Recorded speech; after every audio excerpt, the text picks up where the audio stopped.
Tune in to nostalgia. Tune in to now. Golden Radio Hour.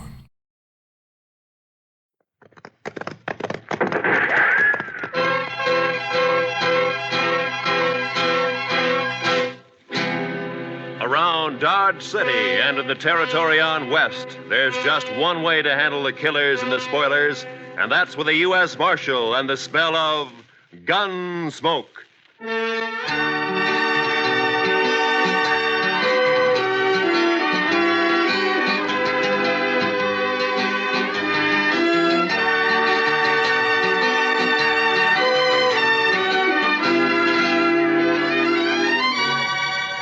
Gunsmoke, starring William Conrad.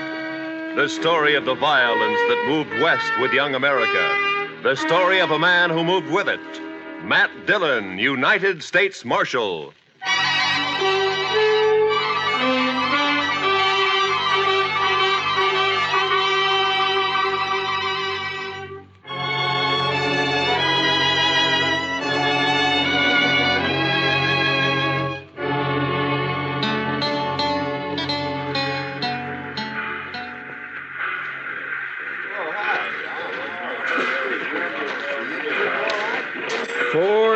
p.m. We got in right on time, Mr. Dillon.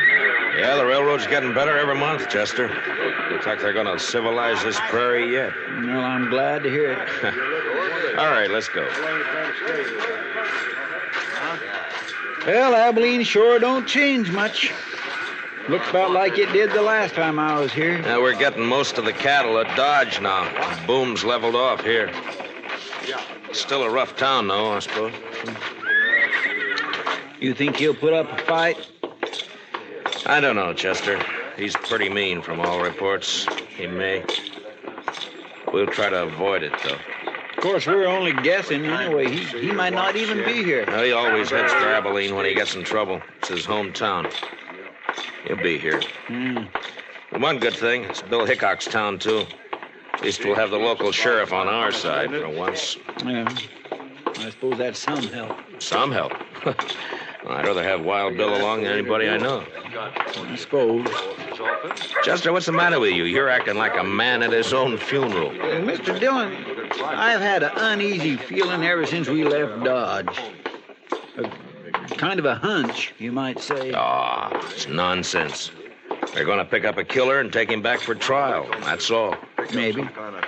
And maybe not. Look, Chester, any man who lives by a gun knows down inside that he's going to die by one someday. But if he's got any sense, he keeps from thinking about it. Of course, he can't help getting a hunch now and then. I had plenty of them myself. Mostly wrong. Come on, Chester, let's walk down to the Last Chance and I'll buy you a drink. As a matter of fact, I'll buy us both a drink.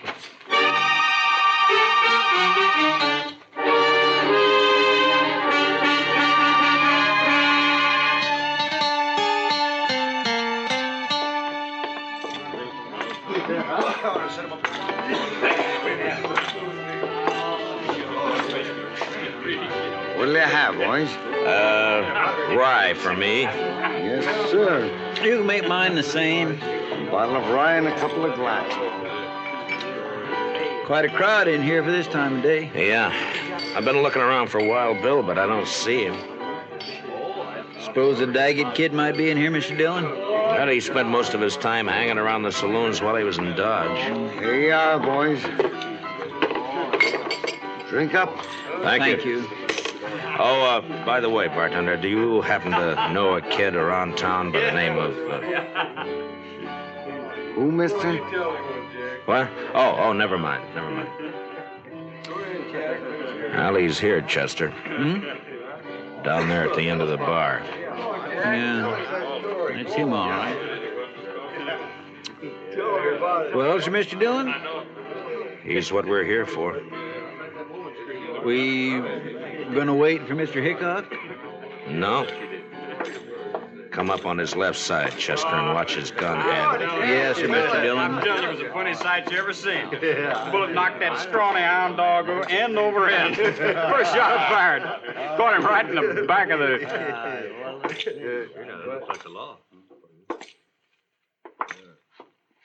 You're Jack Daggett, aren't you? That's right, mister. What about it? My name's Dillon, U.S. Marshal from Dodge. You're under arrest. You're kind of out of your territory, aren't you? Marshal's territory's anywhere. I'll take that gun of yours now. You will, huh? All right. Drop it. Drop the gun. Let go of my wrist! The gun! Drop nothing! You heard the marshal. That was easy, Mr. Dillon. A lot easier than what I thought it'd be. All right, Chester, put the cuffs on him. Yes.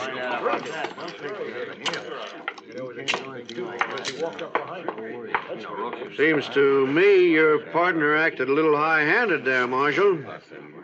It does, huh?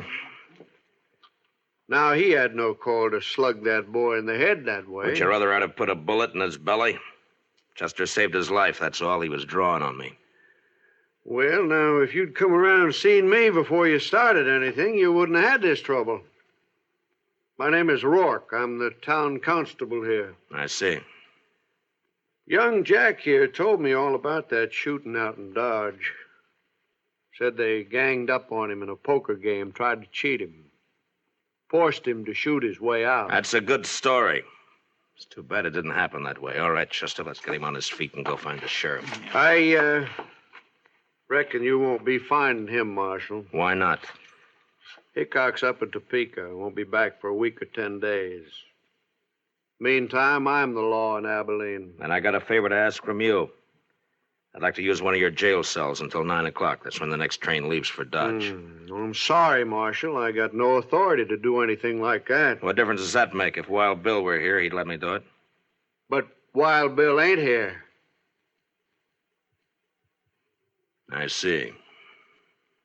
A lot of us folks here like to run our own town.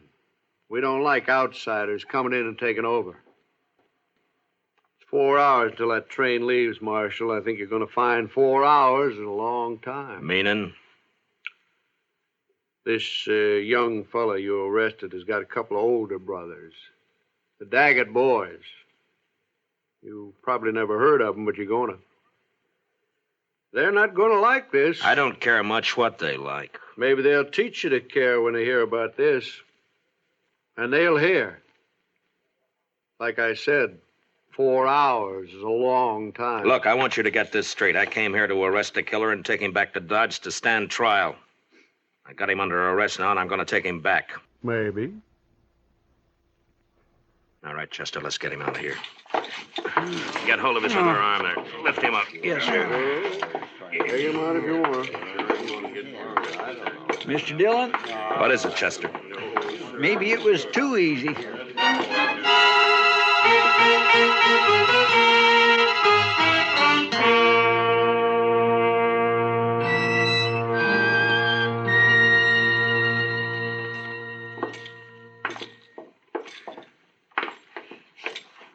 Yes, gentlemen. What can I do for you? We'd like to get a room, please. Well, I have a very nice one right at the head of the stair. If you'd care to look at it. That won't be necessary. We'll only need it for about 4 hours until the train leaves for Dodge. Mm-hmm.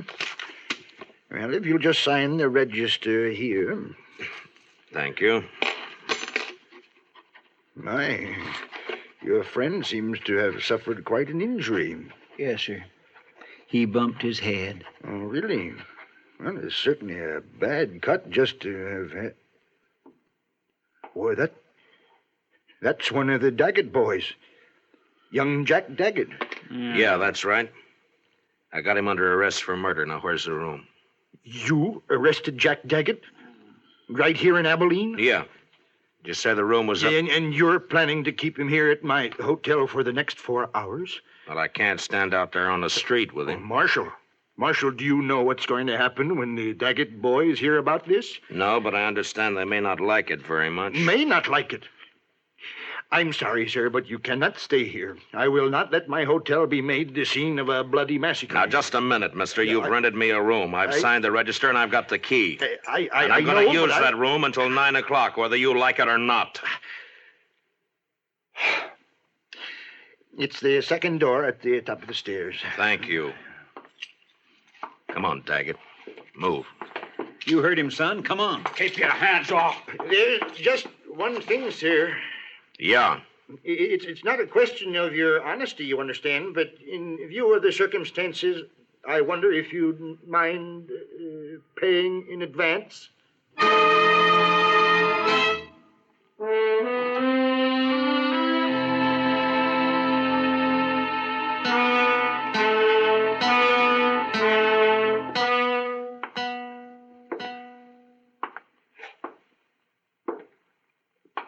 What time is it, Chester? It's 6:23, Mr. Dillon. I thought it was later than that. Yes, sir, I know. It goes pretty slow when you're waiting for something like this. I swear I wished it was 9 o'clock. I wished we were leaving on that train right now. You're not leaving on no train. Not alive. You got a one-track mind, Daggett. So have my brothers, Dillon. What they think about all the time is hands off the Daggets. That goes for you or anybody else. Reckon we ought to stuff a pillow in his mouth, Mr. Dillon? Might not be a bad idea. You won't think it's funny when they come around. But maybe they won't come around. Maybe they decided. Cover the door from the other side, Chester. Yes, sir.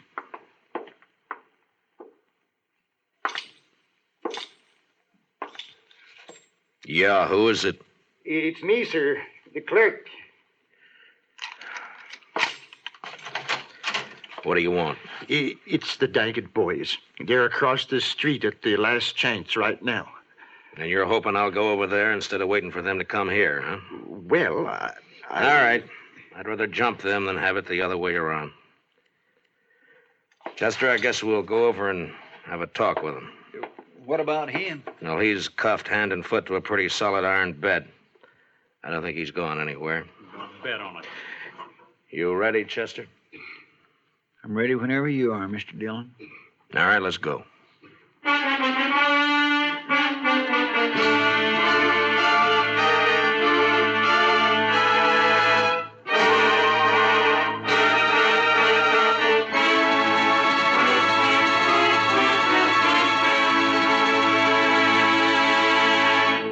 We will return for the second act of Gunsmoke in just a moment. But first, this Monday night on most of these same stations, be sure to be with us when Lux Radio Theater raises the curtain on its full-hour adaptation of the exciting screenplay Phone Call from a Stranger.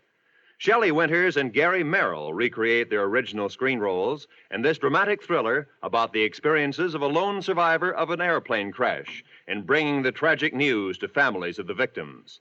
Remember, it's on Lux Radio Theater this Monday night on CBS Radio. Now for the second act of Gunsmoke.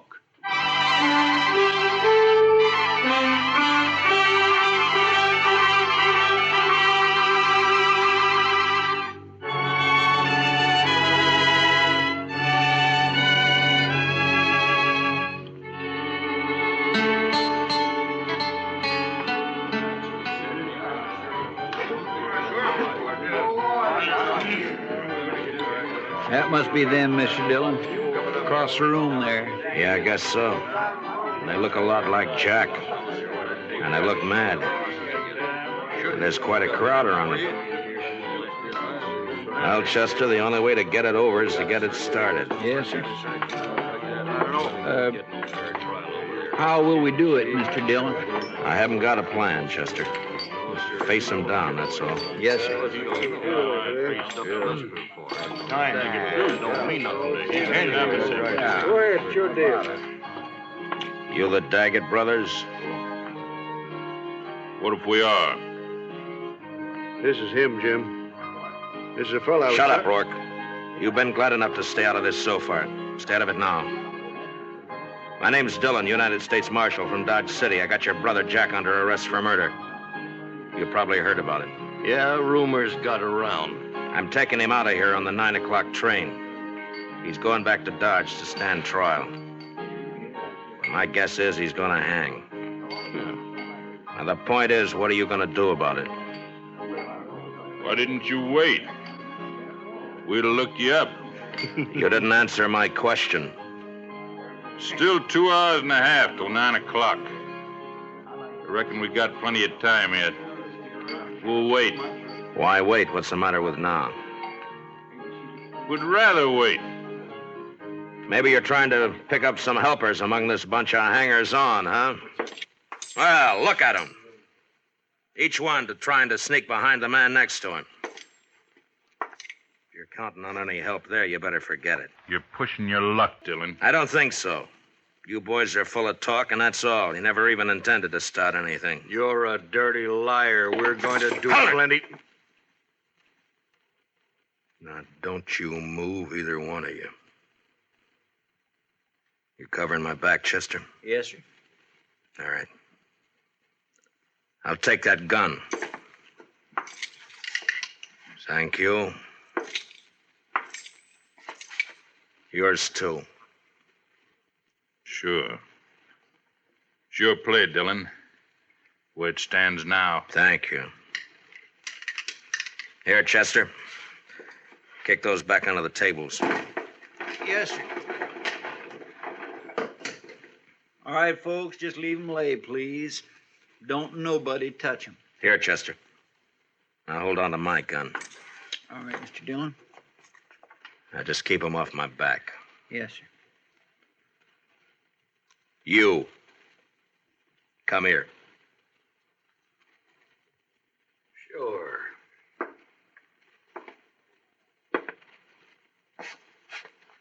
You called me a liar, didn't you? Yeah. Why, you cheap tin horn, you... Who are you?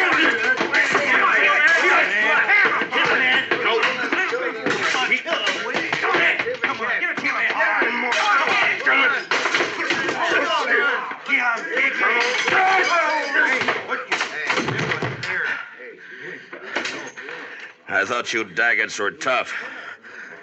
Hey, watch this. Watch. All right, you. You're next. I'll wait, Marshal. I'll get to you later. You're a no-good coward, Daggett. All right, Chester, I'll take my gun back now. Here you are, sir. Thank you. All right, boys, the show's over. Unless, of course, one of you'd like to take up where the Daggetts left off. Any one of you still figuring on helping them try to take my prisoner away from me? No? Well, I didn't think so. You're all fine, upright citizens now, huh? A pride and joy to Constable Rourke here. That's enough, Dillon. I thought I told you boys the show was over. All right, get out. Go on, get out, all of you. Move! All right, let's get out of here.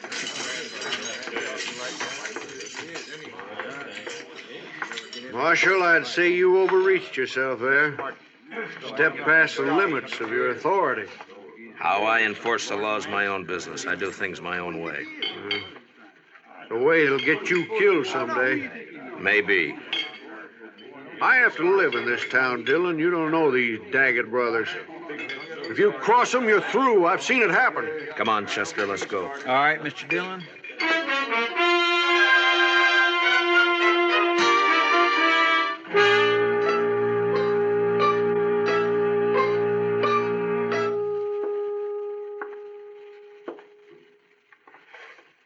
What time is it, Chester? It's 7:45, Mr. Dillon. Yeah, the time's dragging. Yes, sir. It's still an hour and 15 minutes till that train leaves. What difference does it make? You're not going to be on it. Neither one of you are. The way I'm figuring, Jack, we'll all three be on it. You wait and see. You'll never get to that train. My brothers will take care of you. They don't seem to be in any hurry about it. You wait. I sure do wish I hadn't had such an uneasy hunch about this trip. Forget it, Chester. They'll stop you. You just wait.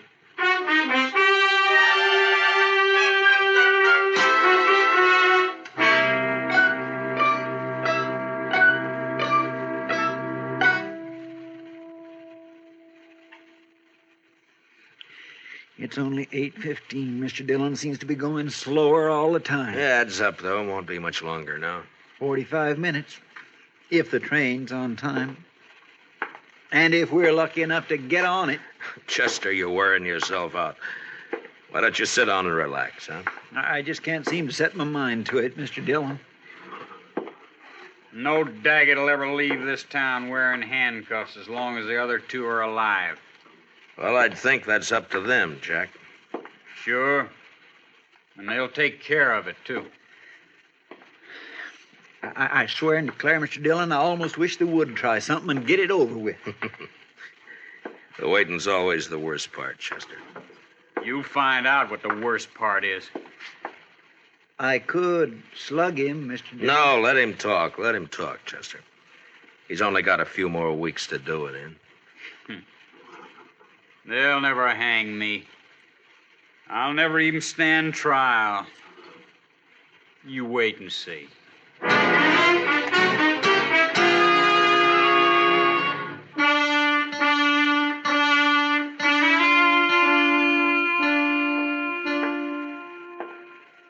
Chester? It's 8:30 exactly, Mr. Dillon. All right.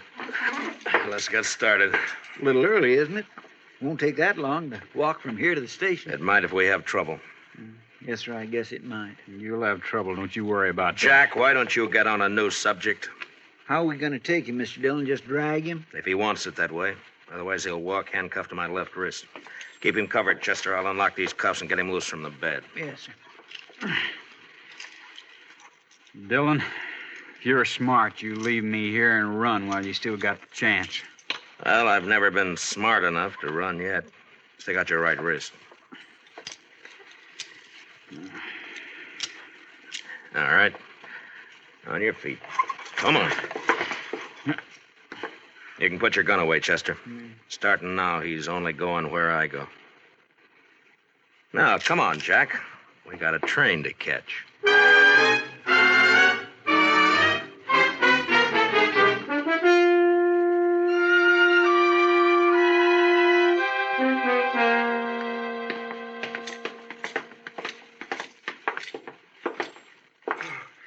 Thank heaven, gentlemen, you're leaving. Yeah, we're leaving. And I want to thank you for your wonderful hospitality. I'll be glad to recommend your hotel to anybody who plans to stop over in Abilene. Oh, I hardly know what to say, Marshal. You simply don't understand. You don't know these Daggett brothers. No offense personally, Jack. I have to live in this town, and I... Come on, Jack. Well, you boys must run quite a bluff. You got everybody in town jumping sideways. You'd be smart if you did, Dillon. Good luck, gentlemen. Best of luck to all of you. All of us. Well, that's hedging his bet. Up there, Mr. Dillon. Not a soul on the street. Quiet as a graveyard. Yeah. They're going to make a play, Chester, somewhere between here and the depot. We can count on that. Yes, sir, I kind of figured they would. Especially after getting beat up over there at the saloon. Well, they would have anyway. And jumping them like that did one good thing. It scared the pack off. At least we only have to worry about the Daggets, not a mob. You'll think it's a mob Shut by up. the time... Now, from here on, you keep your mouth shut. If you don't, so help me, I'll slug you and drag you to the depot. All right, now let's go.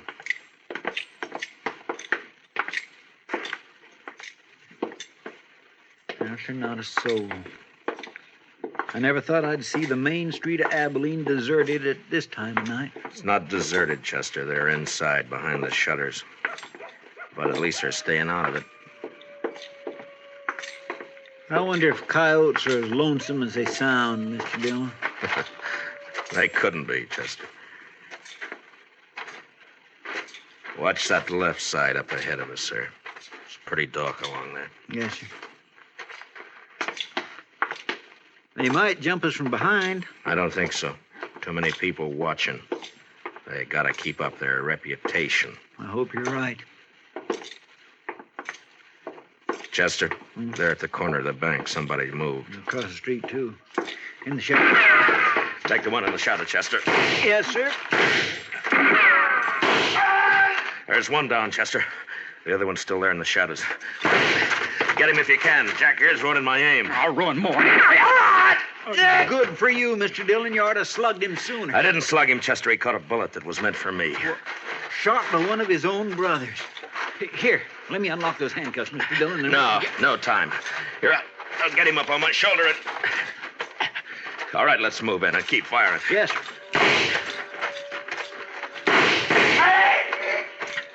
Hold it, Chester. Well, I guess we got the other one. Here, let me get him off my shoulder. Get these handcuffs off.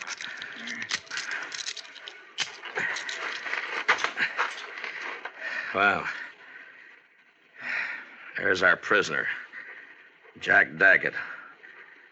Wanted for murder, killed by his own brother. Let's take a look at the others.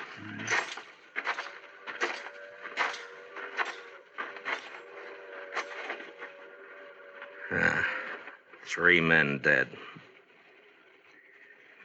Look down the street there, Mr. Dillon. They're all starting to crawl out of their holes. Sure, they're all on our side now. Oh, come on, Chester, the train's coming. We gotta get on it and get out of here. Yes, sir. Let Rourke clean up this mess. He ought to be good for something. That sounds more lonesome than the coyotes. Gives a man the creeps. Yes, sir, it sure does. Well, you were wrong about that hunch of yours, Chester. It wasn't us. Not this time.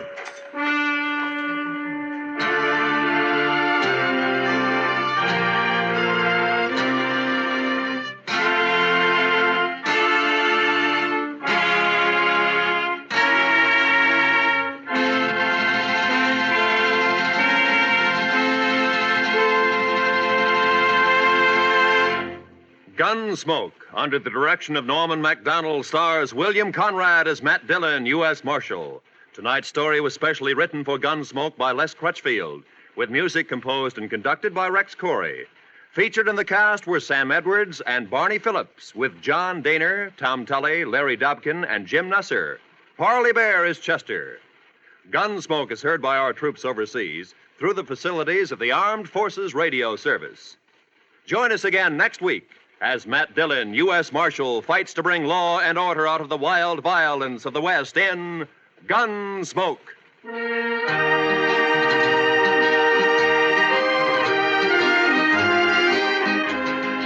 Tomorrow night, Lionel Barrymore and your Hallmark Playhouse invite you to enjoy another Hollywood cast bringing you another drama in the tradition of this fine program. Every week, your Hallmark Playhouse features Lionel Barrymore as host. Frequently, Mr. Barrymore stars as well.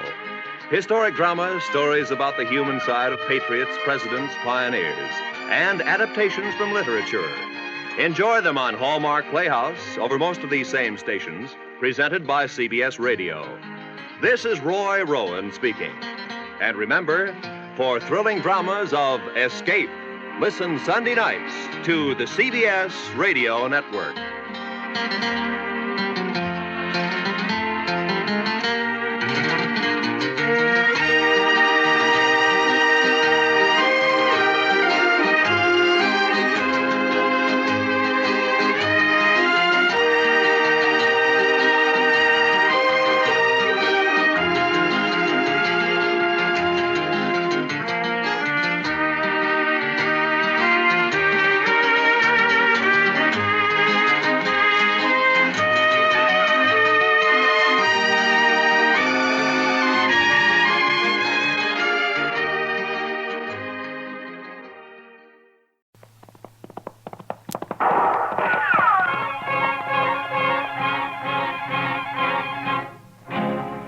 Around Dodge City and in the territory on West, there's just one way to handle the killers and the spoilers, and that's with a U.S. Marshal and the smell of Gunsmoke.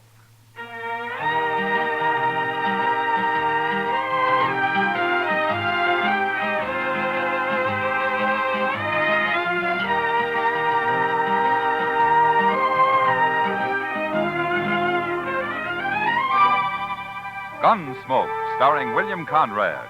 The story of the violence that moved west with young America. The story of a man who moved with it. Matt Dillon, United States Marshal.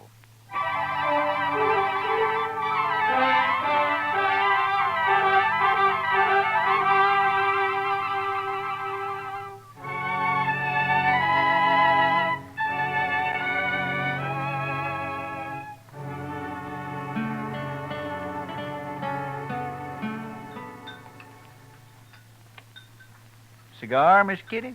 You know I don't smoke in public, Chester. Oh, excuse me. Mr. Dillon? Thanks, Chester. Yeah, I believe I will. You know, for a Cowtown restaurant, this place serves the toughest steak I ever ate. Oh, you should have had the calf fries, Kitty. Next time, I certainly will. Say, that reminds me. When are we going fishing, Mr. Dillon? You said last week we might take a day off soon. All right. How about now, this afternoon? You mean it? Well, sure. You want to go, Kitty? Oh, thanks, Matt, but there's a new girl at the Texas Trail. I told her I'd help her make a dress today. I'm late now. Huh? Well, I'll have to drop by the office first, Chester. All right. If you want any help eating those fish, let me know. You know how to cook catfish? You bet I do. We'll be around then. Hey, Mr. Dillon, look at those men down there by the jail. Huh? Now, what's so curious about a wagon load of buffalo hides, I wonder? Maybe they got a white one. If they have, I want it. See you later, Matt. Chester? So long, Miss Kitty. Kitty.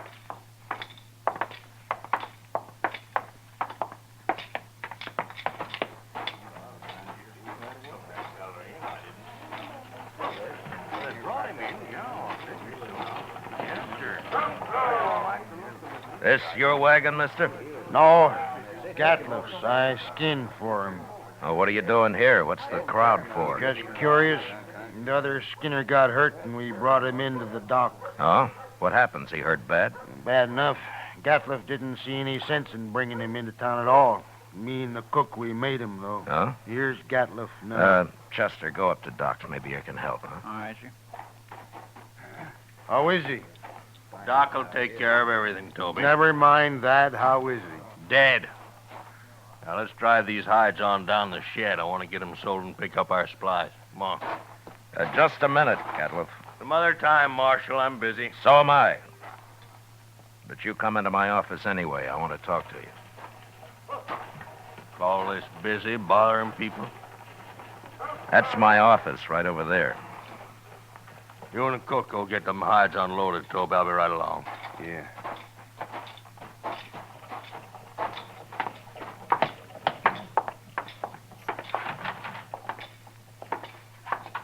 Now, what do you want, Marshal?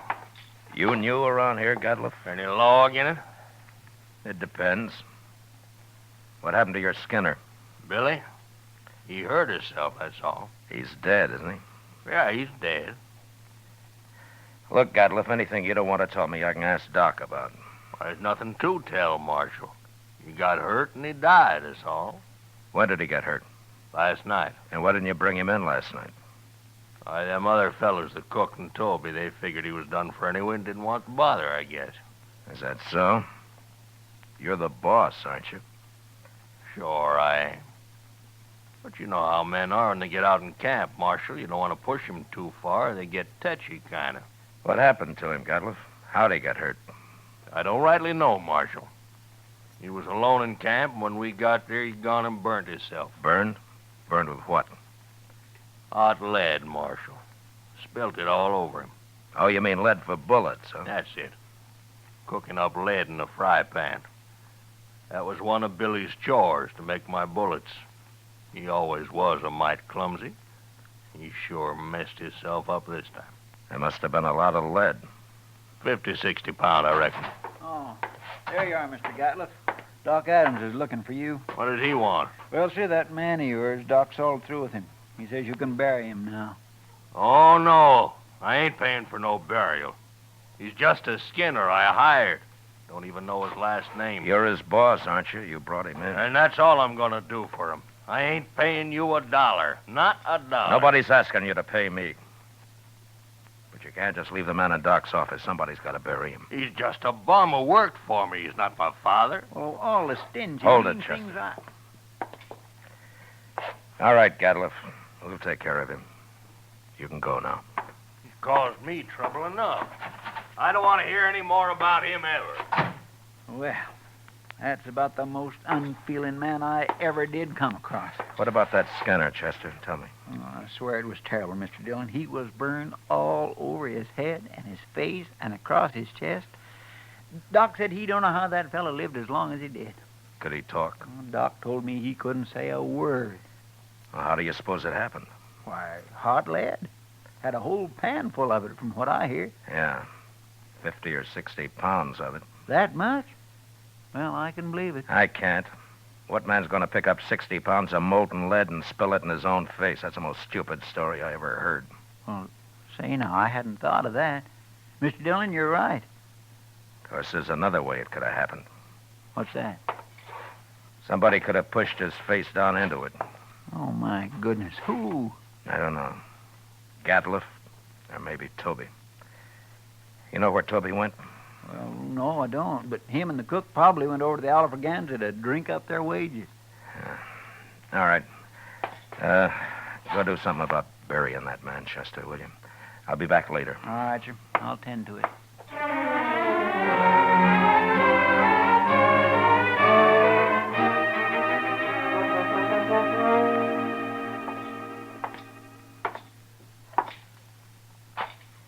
Where's the cook, Toby? Oh, hello, Marshal. Cook, he went to get him some boots while he still had the money. Come on over to a table. I'll buy you a drink. You will? Well, I mean, sure, Marshal, sure. Sam, set out a bottle of rye and another glass, will you? Yes, sir.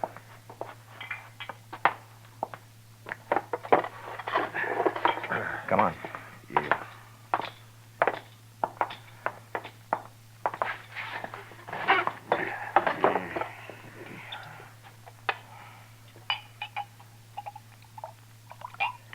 Yeah, here you are. Thank you. Well, here's to your friend, Billy. He's no friend of mine, but he died a bad death. I'll drink to him.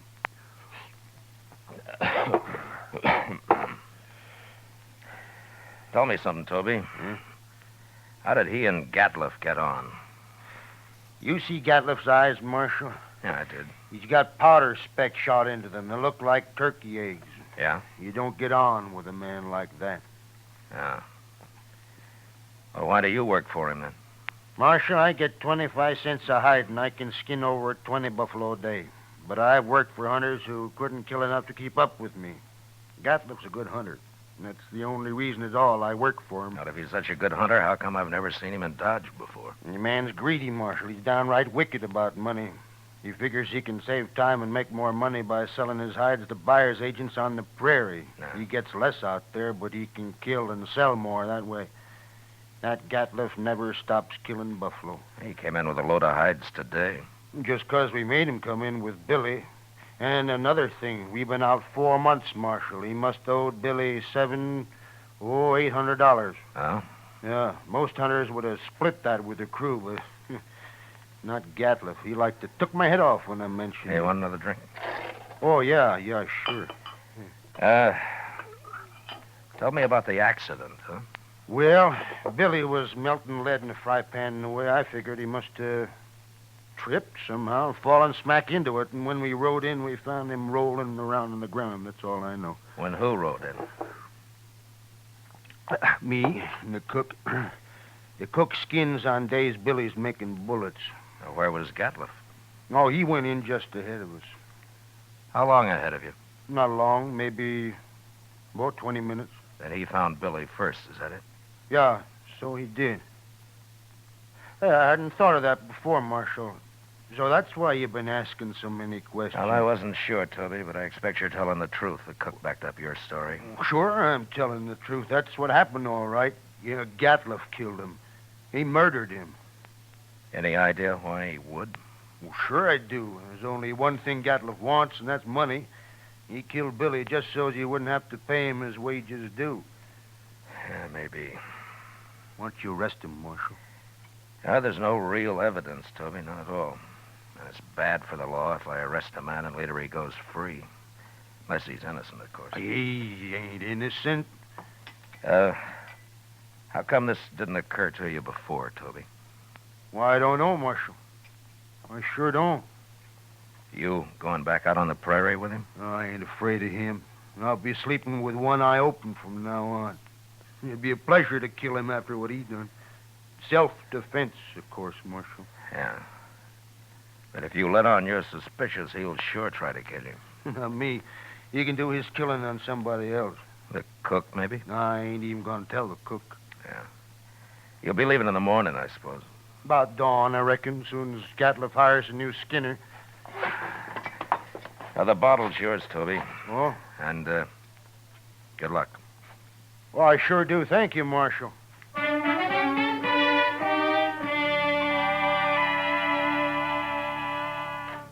Later in the day, Chester and a couple of other men buried Billy out on the hill. As Toby said, he died a bad death, and it was made worse by the men who'd done it to him, going scot-free. But I figured anybody as greedy as Gatliff would someday overplay his hand, and I hoped I'd be there when he did. The next morning, Chester told me he'd heard that they'd left Dodge.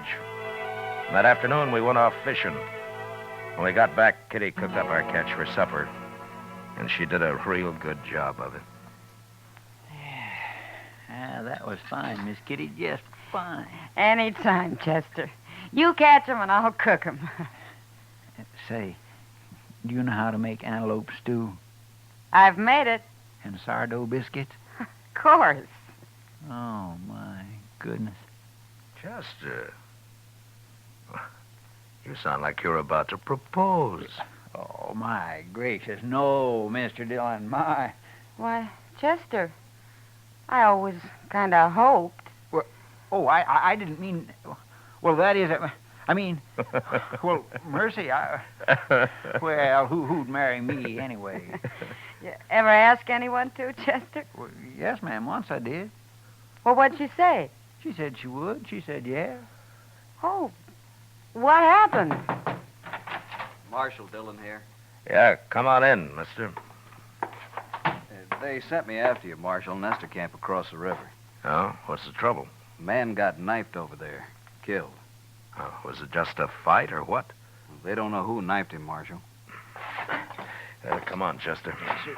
Thanks for the supper, Kitty. Sure, Matt.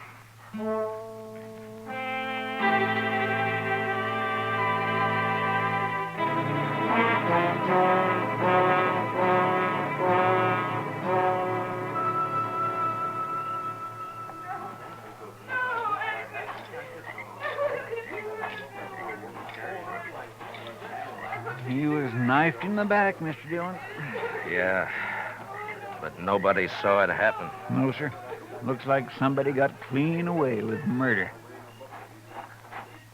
Well, hello there. Marshal Dillon, That's right.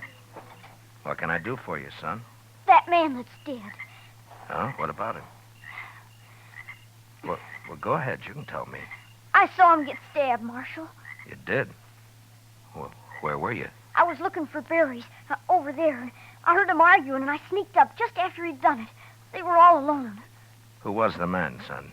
Did you know him? No, sir, but he was big and kind of dirty looking. He had a buckskin shirt. Anything else you remember? He had funny eyes, Marshal. They had spots in them. It's Gatliff, Chester. Yeah, I declare it sounds like him, sure enough. Son, how come you didn't tell anybody about what you saw? I was afraid to, till you came, Marshal. Why, it's all right. But in case I want to find you later sometime, what's your name? Yorkie Kelly. All right, I won't forget that, Yorkie. And thanks for telling me about this. Oh, sure, Marshal, anytime. Well, I hope there won't be a next time, Yorkie. Goodbye. So long, Marshal. Goodbye.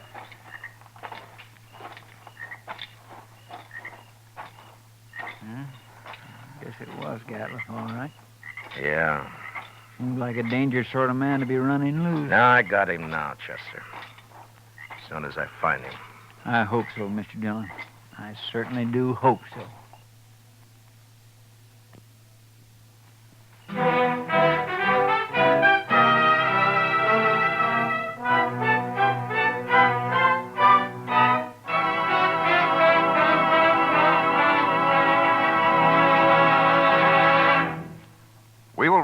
the second act of Gunsmoke in just a moment. But first, tomorrow night, Frank Lovejoy stars in the remarkable talent of Egbert Haw on CBS Radio's Theater of Stars. Also tomorrow night, hear Lionel Barrymore on your Hall of Fame Playhouse. Now the second act of Gunsmoke.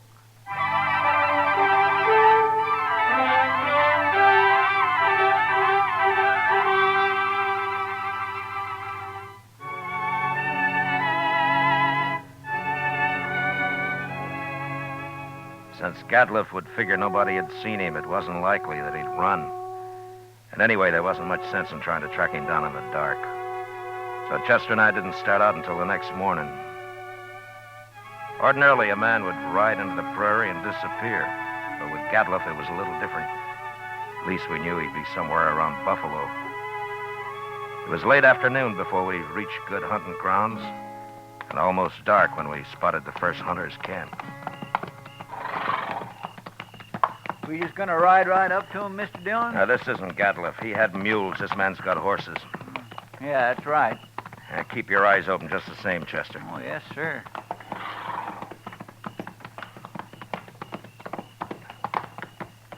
Get down, stranger. Thank you. Supper will be ready. Cook, throw some more tongue in that stew pot. Don't like buffalo tongue. You'll go mighty hungry in this camp. Oh, thanks, mister. Hey, you're a lawman. Matt Dillon. I'm a U.S. Marshal. My name's Tom Mercer. How are you? This is Chester Proudfoot. How'd you do? Mr. Mercer? Come over by the wagon and sit down. Supper'll take a little longer now. Anyway, my skinners won't be in for a while yet.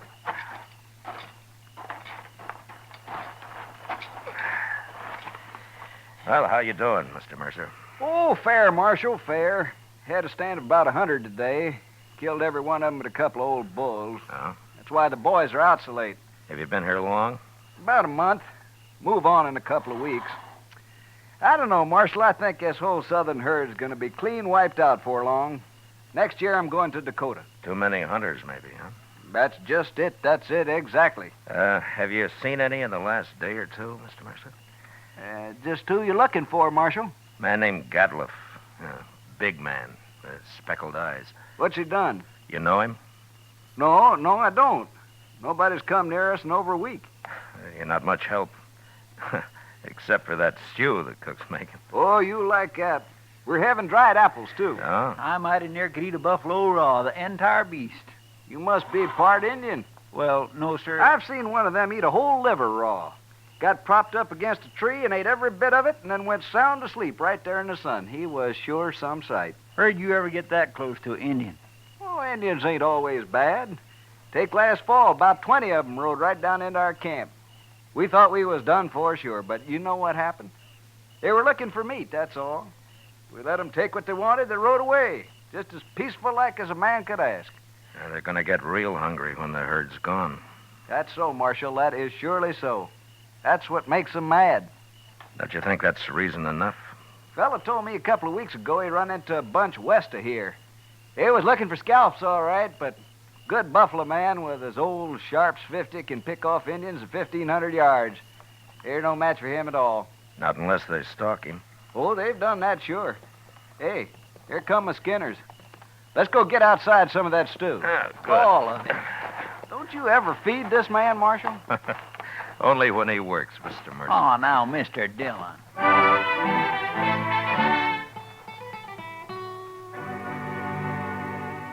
We spent the night in Tom Mercer's camp. And at dawn, just after breakfast, we said goodbye and rode on west. There was a lot of country out there, and all we could do was ride through it till we ran into him. In the next 2 days, we met plenty of hunters, but we didn't find Gadliff. About noon of the third day, we cut the trail of a wagon train and figured that it'd be that of a hide buyer's agent who'd come into the field to do business on the spot. And an hour or two later, we saw him. A long string of ox-drawn wagons piled high with buffalo hides. And there was a man on horseback leading the train. We rode up to him. Hello there. Well, that's quite a load you got, mister. 10,000 so far. But what are you doing way out here, Marshal? I'm looking for a hunter named Gadliff. You know him? Sure I do. Just picked up a load from his rick early this morning. Is he in trouble? Yeah, he sure is. Where is he? Straight south here a couple of miles. Can't tell you exactly. He moves around a lot. Well, that's close enough for us. Thanks a lot, mister. Sure, Marshal. I never did like him anyway.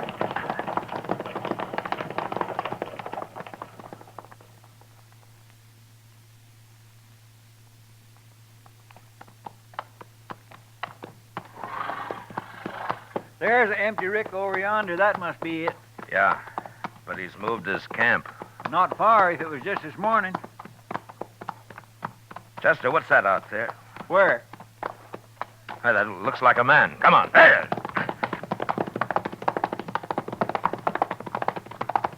Oh.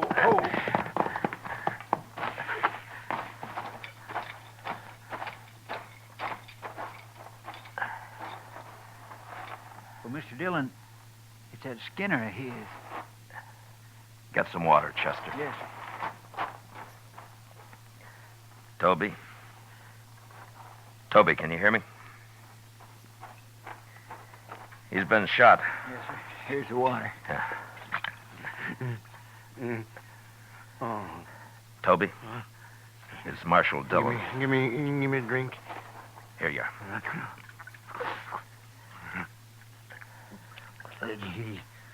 He shot me, Marshal. Oh, what happened? Where's the rest of the crew? They run off. He took his wagon and the horses. He went kind of crazy when he found out. That's why he shot me. You know where he is now? No, I don't know, Marshal. He shot me, and then he said he was going hunting. He's going loco. Going loco. Now, take it easy, Toby. Take it easy. You'll be all right. I could hear him shooting at Sharps a long time. And then he stopped. Well, where was he? Which way? Off. Behind me there. I could hear him. Chester, you stay with him. I'm going after Gatliff. All right, sir.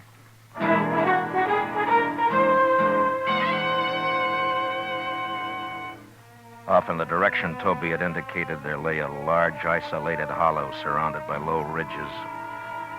When I reached it, I dismounted, and I crawled up to where I could look down into it. There was no sign of Gatliff, but lying on the prairie floor were the bodies of countless fresh-killed buffalo. It was a strange sight. The old bulls, the cows, the little calves lying there blackening the prairie grass. I got up and stood, looking at it for a long time. And then suddenly, out in the middle, I thought I saw a slight movement. And a second later, there came the familiar boom of a Sharps 50. And I dropped behind a ridge and waited. And then Chester rode up.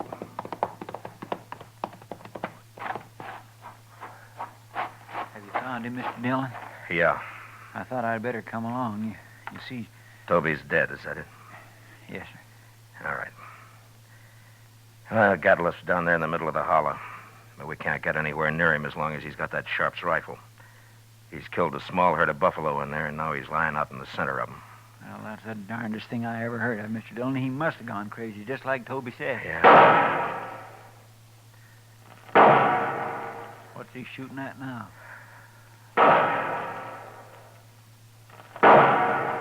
Mr. Dillon, the way he's spacing them shots. Yeah, that's a signal for help, Chester.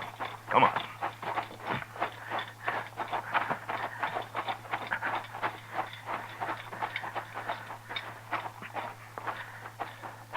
Say, maybe this is a trap. Be ready to take cover behind one of these animals. It might be.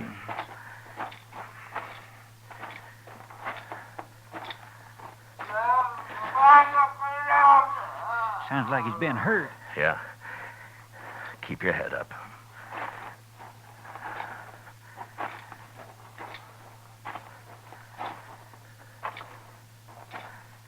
There he is, behind that big bull. Yeah, I see him. Well, Mr. Dillon, He's all... There have been horses in here. Indians. My goodness. Come on.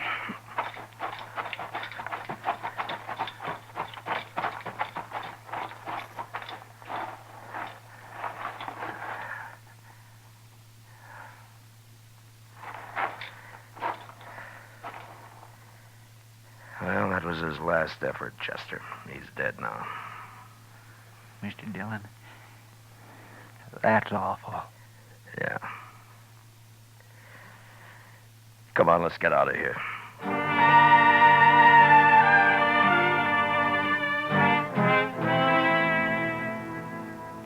I don't know how the Indians caught Gatliff.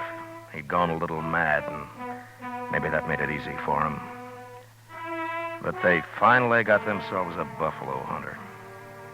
And into their unbelievably savage torture of him had gone all the hatred and desperation of a race being slowly starved and driven from their homeland. And then they'd put him there surrounded by his own bloody slaughter. And they'd gone off with a gesture of contempt, leaving his rifle and his ammunition by his side. And having seen what they did to him, I'll never know how he managed to fire even one of those shots. For all of his evil, Gatliff had died harder than any man I'd ever seen. Chester and I rode back to Dodge. And it was never mentioned between us again.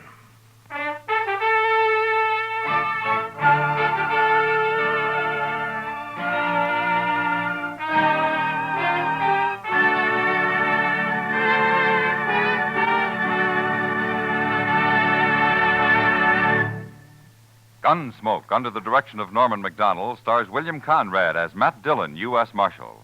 Tonight's story was especially written for Gunsmoke by John Meston, with music composed and conducted by Rex Corey. Featured in the cast were Lawrence Dobkin, John Daner, Harry Bartell, Richard Beals, and William Euler. Parley Bear is Chester, and Georgia Ellis is Kitty. Gunsmoke is heard by our troops overseas through the facilities of the Armed Forces Radio Service.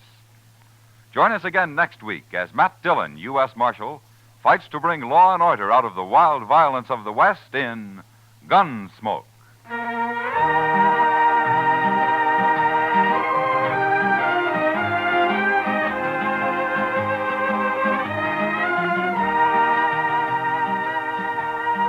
Monday night on CBS Radio, hear the concluded suspense production of Shakespeare's tragic drama Othello, starring Richard Widmark, Elliot Lewis, and Kathy Lewis.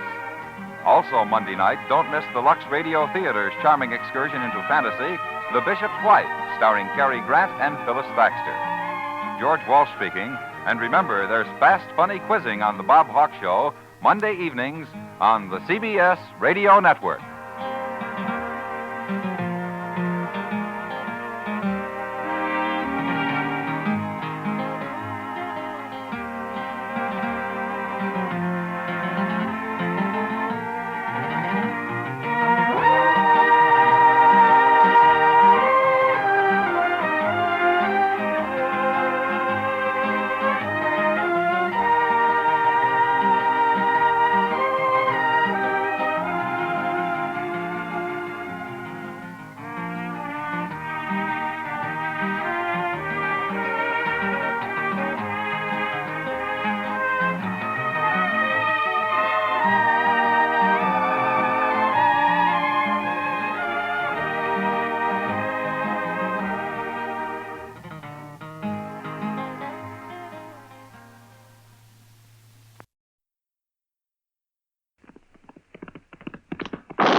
Gunsmoke, brought to you by L&M Filters. This is it. L&M is best. Stands out from all the rest. Around Dodge City and in the territory on West, there's just one way to handle the killers and the spoilers, and that's with a U.S. Marshal and the smell of Gunsmoke.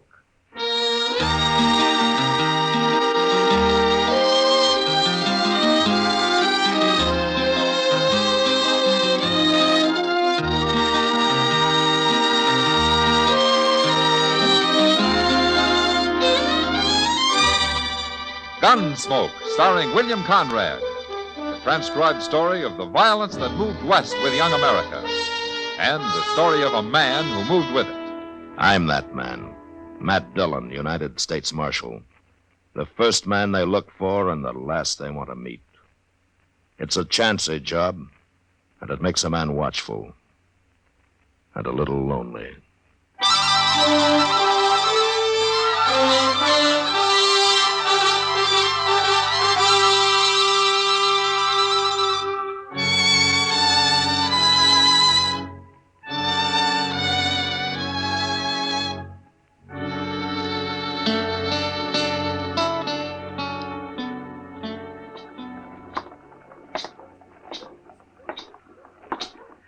Morning, Doc.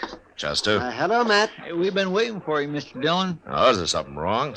Yes, sir, it's Mr. Doby. He's at the desk in the hotel there. He's real upset about something. He wants to see you. All right. You both wait here for me, huh? I'll be right out. Yes, sir. All right.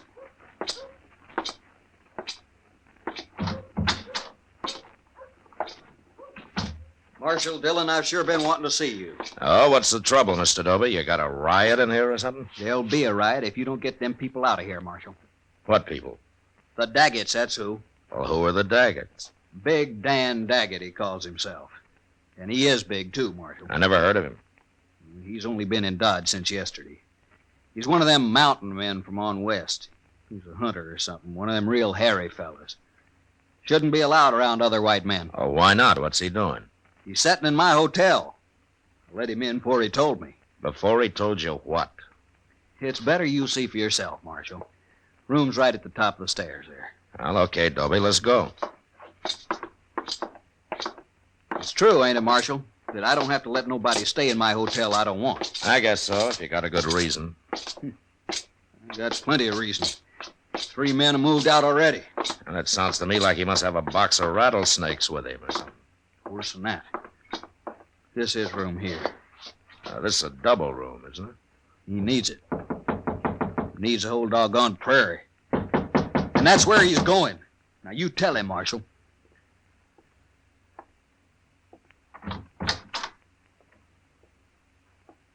Hello? I got the U.S. Marshal with me this time, Daggett. Oh? I'm Marshal Dillon, Daggett. Doby wanted me to come over here and meet you. Come on in. Well, you were right about his being big, Doby. Man can't help being big. It's no offense. It's all right. There've been times I wished I was smaller. Not that I can't move as fast as any man. I'm easier to see is the only bad part. Tell me, Daggett, what's the trouble between you and Doby here? It ain't my trouble, Marshal. All right, Doby, I guess you better explain. There's nothing wrong here that I can see. It ain't him. It's his wife. What? You don't like my wife 'cause she's an Indian, Marshal. That's a lie. What I care if she's an Indian. I don't understand. Where is she, Daggett? In the other room? We'll bring her in here. Doby, you know what I could do to you with the fingers of this one hand? Just the fingers. Don't forget I got the Marshal with me. I use the other hand on him. He starts ordering me around, too. Now, wait a minute. This kind of talk isn't doing any good. You're probably pretty good with that gun, Marshal. But I've killed mountain lion with this knife. I ain't afraid of anything alive and not many ghosts. Ghosts? You even talk like a savage. All right, that's enough, Doby. Daggett, I didn't come here for a fight. I came to see what all the trouble's about. Now, if it's something that has to do with your wife, tell me. It has to do with Doby, not with my wife. That's a lie. Dan? There she is. Look, Marshal. If it is me they are talking about, Dan, why didn't you call me? It's nothing to do with you. He was trying to order me around. At least he was, Doby there. I only told you to get her in here so the Marshal could see her. Well, now he's seen her. Now, what's all the fuss about? You're playing dumb, ain't you, Daggett? Wait a minute. I don't think he is. Tell me something. Where did you and Miss Daggett meet? Near Denver. Near Denver? I'm a mountain man, Marshal. Never been on the prairie before. What were you doing near Denver, Miss Daggett? I was sent there 4 years ago to complete my education. My father was a chief, Marshal. A chief? What chief? His name was Yellow Horse. Yellow Horse? That's worse. That's the worst yet. I don't understand either of you men. What are you talking about? Well, Dobie could tell that your wife was a Kiowa by the way she dressed. Well, she got to come from some tribe, don't she? Yeah, but being the daughter of Yellow Horse makes it even worse. Why? 2 years ago, the Kiowas killed some 18 settlers on raids through the country near here. Yellow Horse led them until he was killed. You never told me that. Is that true? I only heard my father was dead. They told me nothing else. Well, what difference does it make anyway? You wasn't on them raids. The feeling's still high against Kiowas around here, Daggett, but you're right. She had nothing to do with them. A Kiowa's a Kiowa, and we won't stand for him in Dodge. Oh, don't be a fool, Dobie.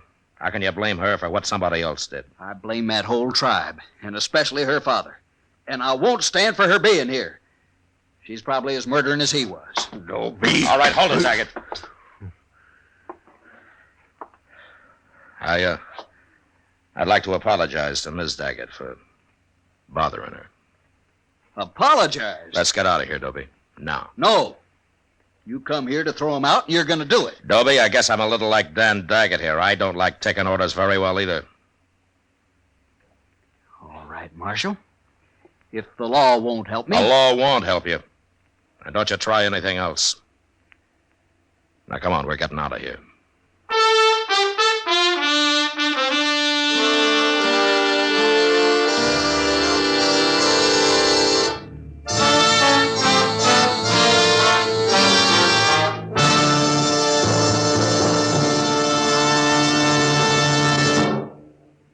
This is it, L&M Filters. It stands out from all the rest. Miracle tip, much more flavor. L&M's got everything. It's the best. Yes, L&M is best. Stands out from all the rest. L&M stands out for flavor. Flavor. Flavor. Flavor. The miracle tip draws easy. You enjoy all the taste. L&M stands out for effective filtration. Filtration. Filtration. Filtration. No filter compares with L&M's pure white miracle tip. L&M's got everything. It's America's best filter tip cigarette.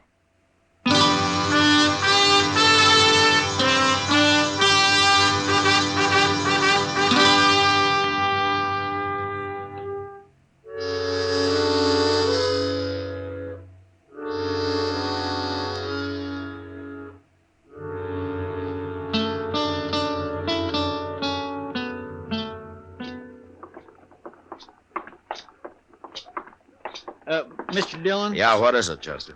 Well, would you mind stopping in Mr. Jones's store here? It won't take but a minute or two. Oh? You're going to spend your betting money on clothes again? Oh, no, sir. I mean, well, you see, Mr. Dillon, I need a little string tie. For Sundays, kind of. Oh. They don't cost more than a quarter. All right, in that case, I'll go with you.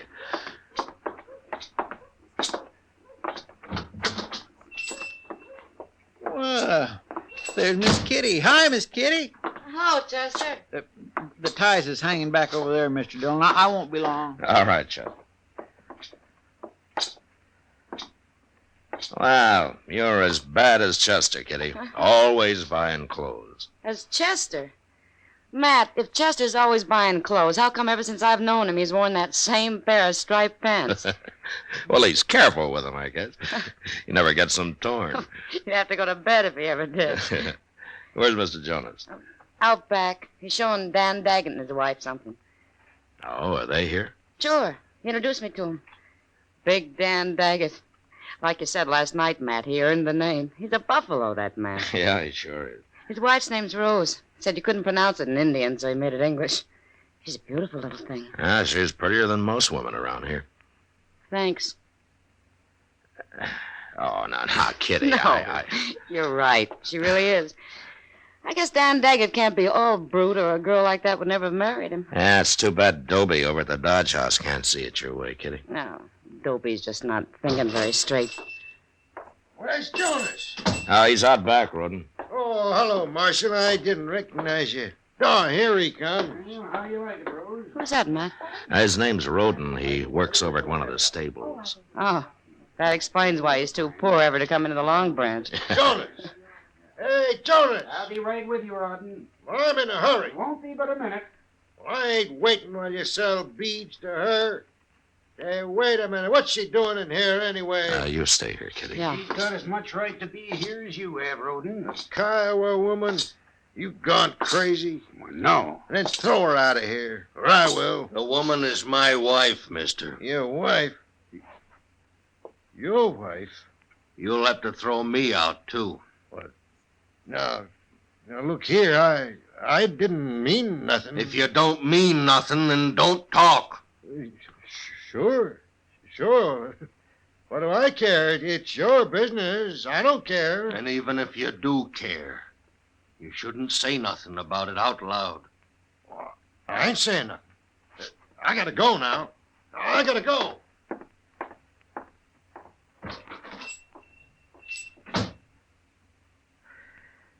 Well, it looks like you handled that pretty well, Daggett. Can't fight every man in the world. No, I guess you can't. And I don't aim to. Long as they don't push me too far. Is Dobie leaving you alone? Oh, he's doing a lot of talking around. He's trying to stir up trouble. But before it comes, we'll probably be gone. Back to Colorado in the mountains. Oh? But Marshal... Yeah? You come and see us sometime the next day or so. Rose would kind of like that. Well, thank you, Daggett. It'd be a pleasure.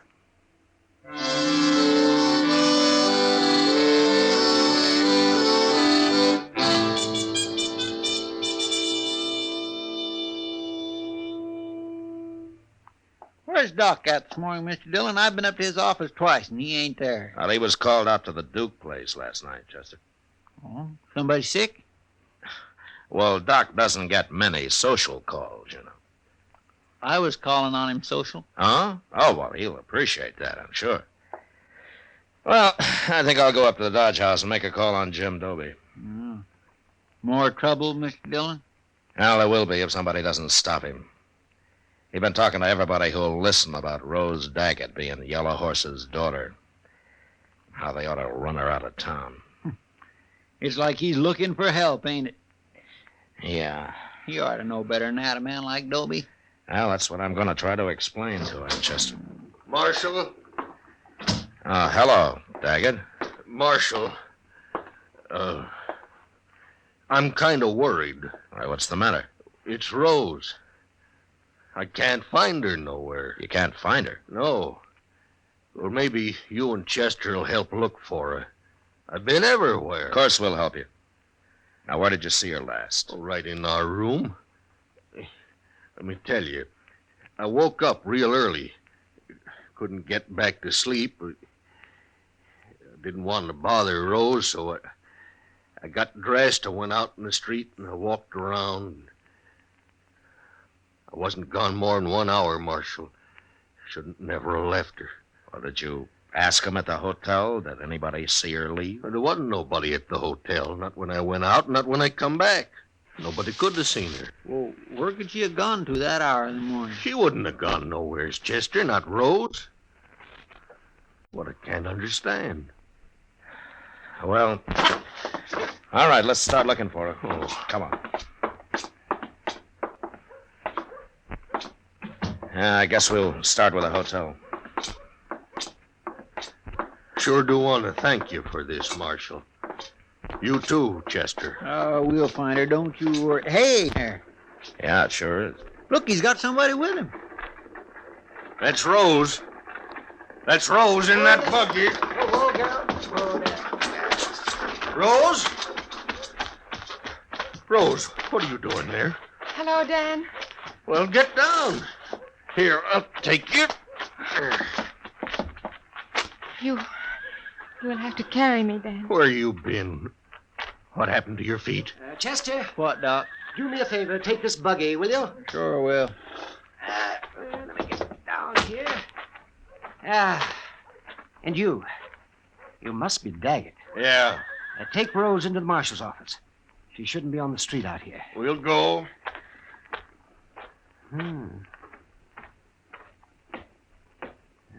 She told me about her husband, Matt, but she didn't tell me that he was that big.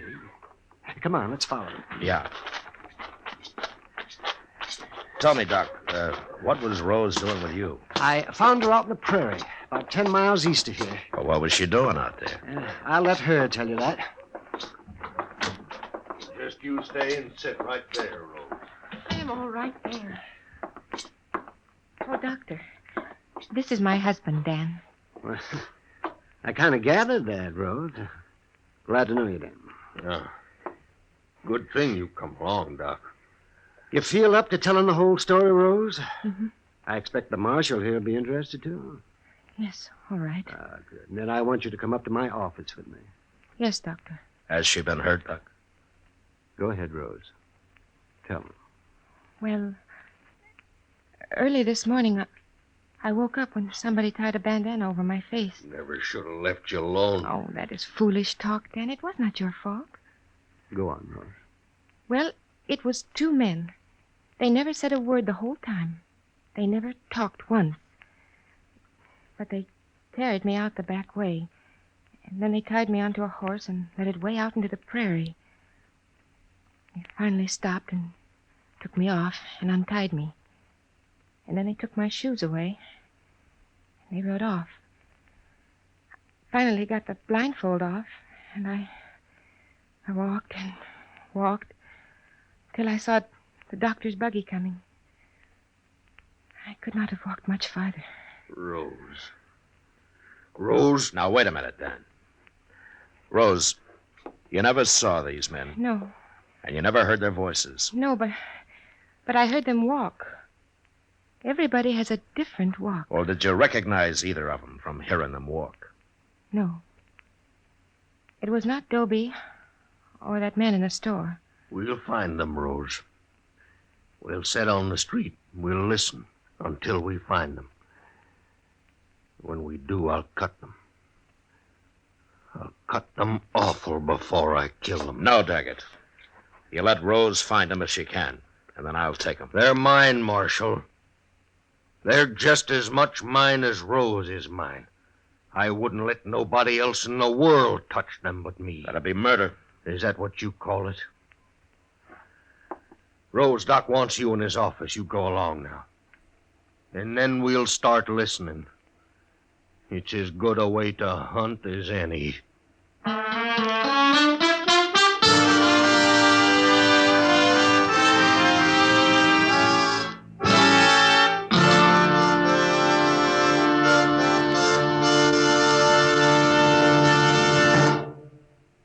L&M is best. Stands out from all the rest. L&M's got everything. Everything? Everything. Best flavor? L&M stands out for flavor. The Miracle Tip draws easy. Lets you enjoy all the taste. Best filter? L&M stands out for effective filtration. No filter compares with L&M's pure white Miracle Tip for quality or effectiveness. Best tobaccos? Highest quality tobaccos. Low nicotine tobaccos. L&M tobaccos. Light and mild. Every way, L&M is best. Stands out from all the rest. They've got everything. King size or regular, L&M is America's best filter tip cigarette.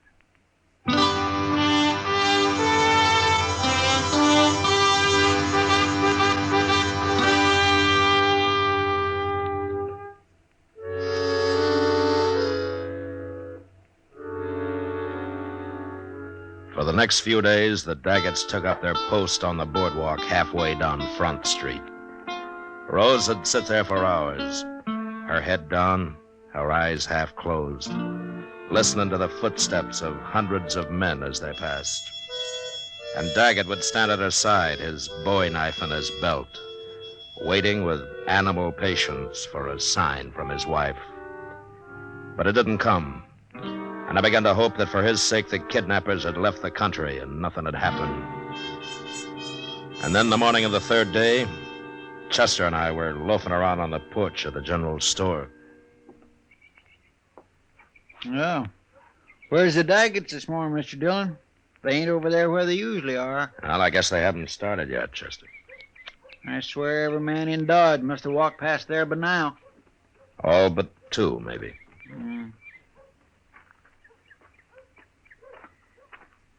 Morning, Marshal. Chester. Hello, Mr. Doby. Doby?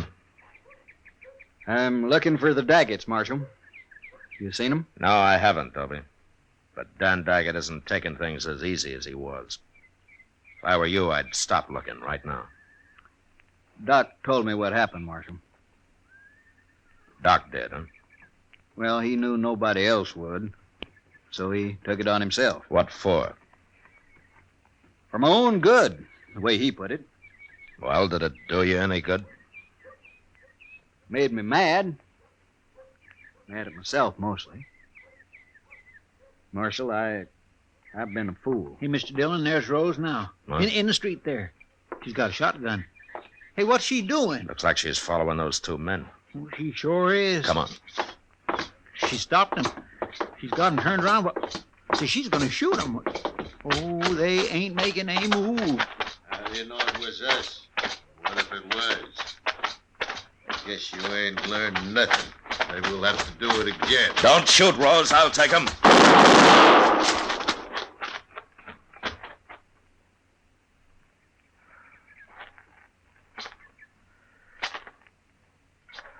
All right. Give me the shotgun, Rose. It is empty, Marshal. Why did you do it? I'd have arrested him. Dan would have found a way to kill them, even if you had. They're dead, Mr. Dillon. Both of them. Who are they, Chester? I never saw them before in my life. A couple of strangers, I guess. Rose! I'll go get somebody to give me a hand. Rose! Was that them? Why didn't you tell me? What'd you run away for? Why'd you kill them? They are the ones, Dan. How'd you know? Where did you spot them? They walked past our table while we were eating breakfast. And you said you was going up to our room. I did go. Long enough to get the shotgun. Why didn't you tell me? Why'd you have to kill him? I could not see you hang for what happened to me, Dan. I'd have gladly hung for it. Anything's better than your going to jail. I will not mind, Dan. It'll kill you. I won't let it happen. It ain't right. Don't try to take her, Marshal. Don't you try. I know how you feel, Daggett. But I've got to arrest her. Rose has got to stand trial. What'll they do to her? Well, I don't think there's a judge in Kansas who'd convict Rose for what she did under the circumstances. Marshal Dillon. Yes, what, Doby? I gotta say something, Marshal. All right, say it. Them two men she killed. I just looked at them, and I don't know who they are. But I've seen them. So? I seen them the other day when I was talking the way I was. They heard me. They was listening. Go ahead. Well, I just had to tell you that. I don't feel very proud. You're the one that ought to go to jail, Doby. That's what I'm trying to tell you, Marshal. It's mostly my fault.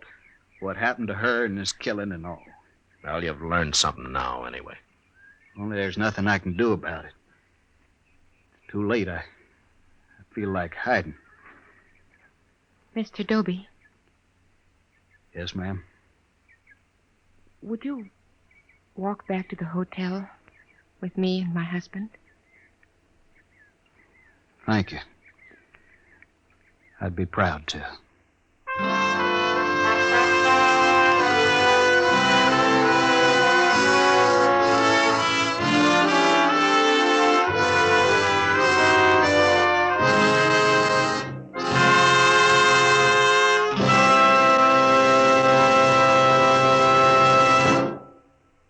Now our star, William Conrad.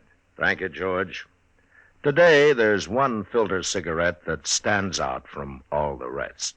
L&M stands out for flavor, for effective filtration, for highest quality tobacco. L&M's got everything. That's what makes it America's best filter tip cigarette. Try L&M's king size or regular. I know you'll go for 'em.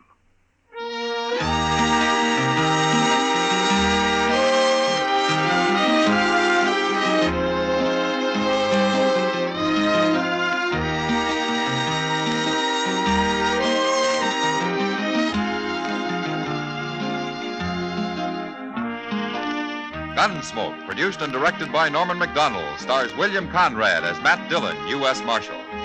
Our story was specially written for Gunsmoke by John Meston, with music composed and conducted by Rex Corey. Sound patterns by Tom Hanley and Ray Kemper. Featured in the cast were Lawrence Dobkin, Harry Bartell, Lillian Baeff, Clayton Post, and Joe Duval. Parley Bear as Chester, Howard McNear as Doc, and Georgia Ellis as Kitty.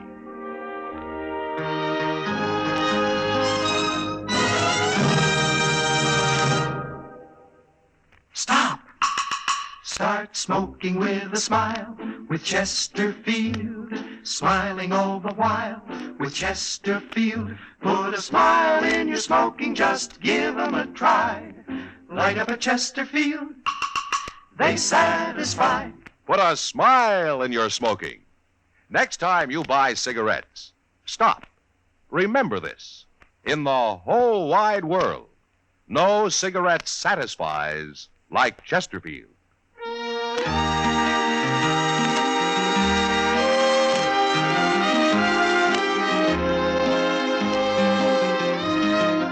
Listen to Chesterfield's two great radio shows every week. The Perry Como Show every Monday, Wednesday, and Friday, and Dragnet, Tuesday nights on another network. Remember, listen again next week for another transcribed story of the Western frontier when Marshal Matt Dillon, Chester Proudfoot, Doc, and Kitty, together with all the other hard-living citizens of Dodge, will be with you once more. It's America growing west in the 1870s. It's drama. It's Gunsmoke. Brought to you by L&M Filter. This is the CBS Radio Network.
Around Dodge City and in the territory on West, there's just one way to handle the killers and the spoilers, and that's with a U.S. Marshal and the smell of Gunsmoke.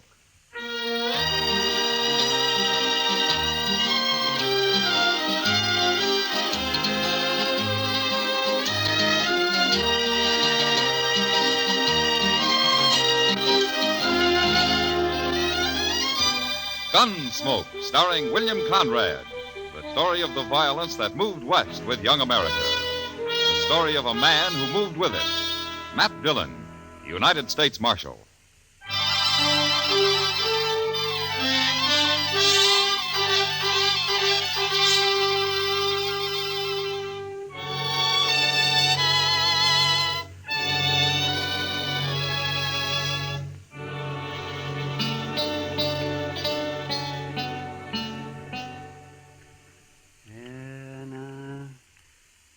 Hold tight now, Matt.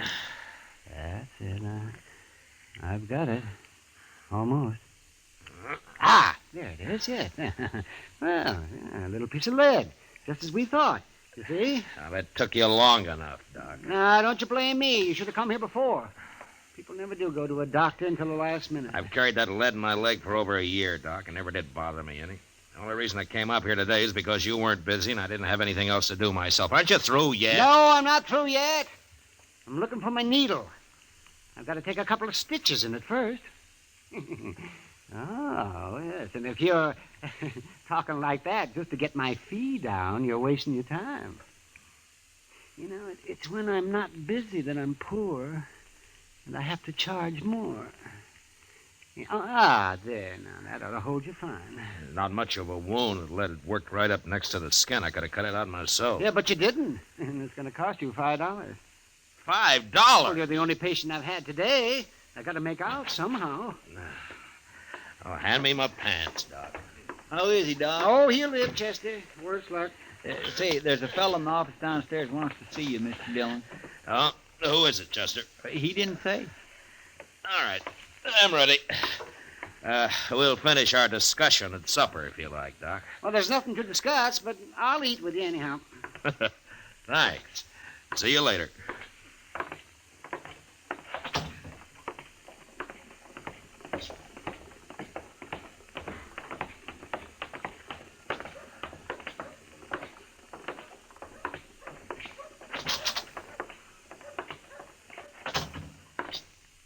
Are you Marshal Dillon?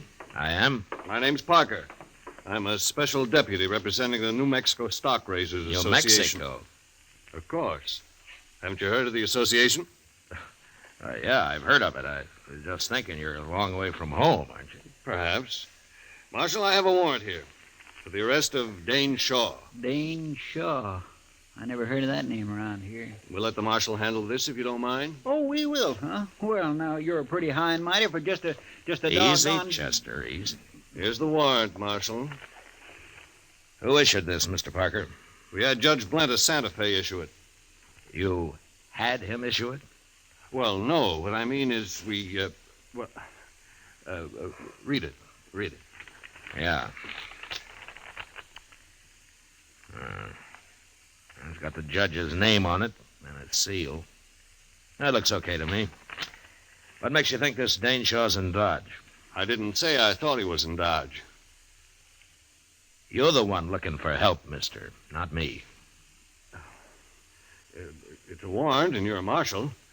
And we think Dane Shaw may be in or near Tascosa. Tascosa? That's a long ride from here, Mr. Parker. Isn't there someone closer than I am? No, I was told to deliver the warrant here. I see. Oh, what's this Shaw wanted for, anyway? Rustling, murder, banditry. All of that? He once rode with Billy the Kid. Does that explain it? Not quite, Mr. Parker. We hold those men equally responsible, every one of them. We? The Stock Raisers Association and others. Ah, I see. Now, you say Shaw once rode with the Kid. You mean he isn't still with him? Shaw left the gang just 2 years ago. Who told you he did? Pat Garrett. Pat Garrett? Well, if he said so, it's probably true. We've got to put a stop to that gang, Marshal. New Mexico is like an armed camp till we do. But Shaw isn't with the Kid anymore. He's of the same breed, and he'll be back, maybe with his own gang. Yeah, that's possible. In any case, the man's wanted, and you have the warrant. Why don't you come down to Tascosa with us, Mr. Parker? No, that's not my job. I'll wait right here in Dodge. Yeah, I thought so. Any idea what Dane Shaw looks like? 6 feet, black hair, about 180 pounds. That's not much help. Anything else? They say he has a knife scar across his ribs on the left side. Well, that's something. Where's he from? Who knows where any of those men come from? They all lie, anyway. Why, they say Billy the Kid claims to have been born in New York. Well, maybe he was. Oh, nonsense. How do you know? Well, I was born in New York, for one thing. And you couldn't both have come from the same town. I'd hate to think so, Marshal. All right, Mr. Parker. You keep nice and cozy here in Dodge, and we'll ride down to Tascosa for you.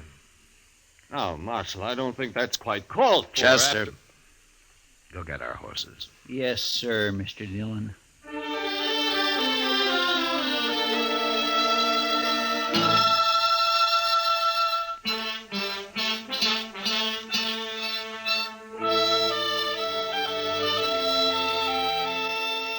Tascosa lay on the Canadian River, a couple of hard days' ride south. Until recently, it had been a Comanchero trading point. Now it was mostly a center for cattle thieves looking for a place to spend their money. I hadn't been there for several years, and when we rode in, I was surprised to see how much the town had grown. Now, at least they got some trees down here, Mr. Dillon. Yeah, and a couple of new buildings under them, Chester. It looks like there's another one being started. It's going to be a big one, too. Doesn't look like a house, though. I wonder what it is. Now, we can ask in the saloon over there. The Red Deer. That's a pretty fancy name. Maybe we can find out if there are any respectable citizens in this town. There don't seem to be anybody here at all, sir, respectable or otherwise. How about that? Oh. I sure could use a drink, Mr. Dillon. Well, I figure we've earned one.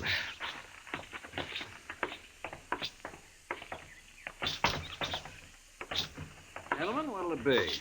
Beer. Oh, Mr. Dillon. One beer, one whiskey. Right.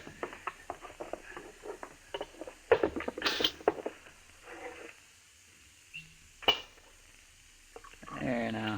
That's the best looking thing I've seen yet in this town. Here's how. Tascosa's changed some.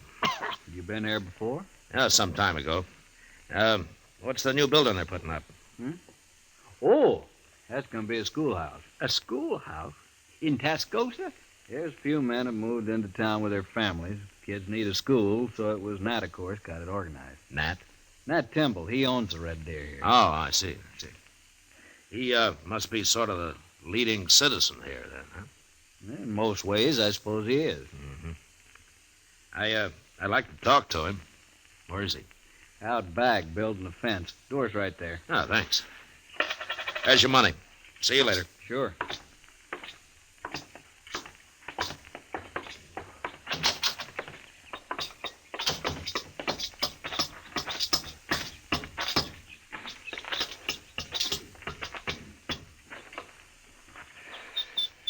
Hello.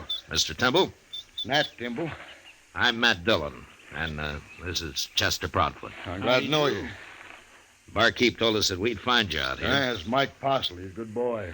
I gathered from him that you were the right fellow to come to, Mr. Timble. What can I do for you? Well, I'm looking for a man. You are? Why? I'm U.S. Marshal, Dodge City. We don't get the law down here often, Marshal. No. Man I'm looking for is Dane Shaw. Do you know him? Nobody by that name around here? Oh, I expect he's changed his name. And how are you going to tell him from anybody else? He's 6 foot tall, black hair, weighs 180 pounds. Could be most anybody, that building. He's got a scar across his ribs.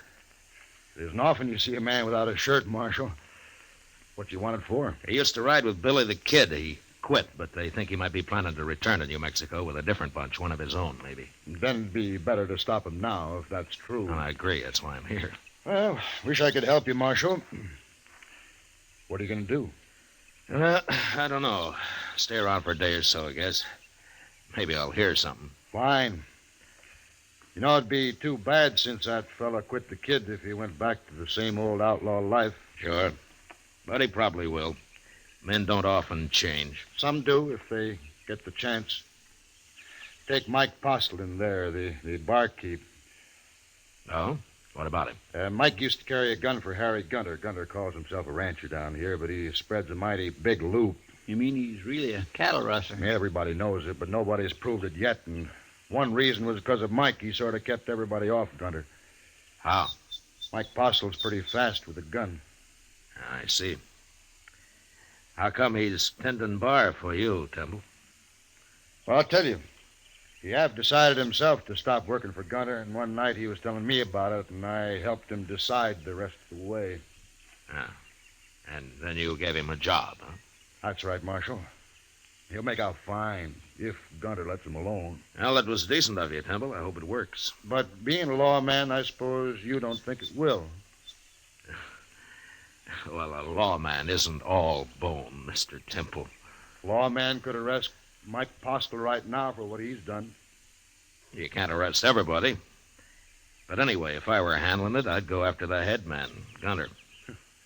They don't seem to think you're way over in New Mexico. Well, I hear Pat Garrett's after Billy right now, and he'll get him with any luck at all. Pat's a good manhunter. Maybe. But they also want this fella Dane Shaw. Yeah, there's a warrant for him signed in Santa Fe. Yeah.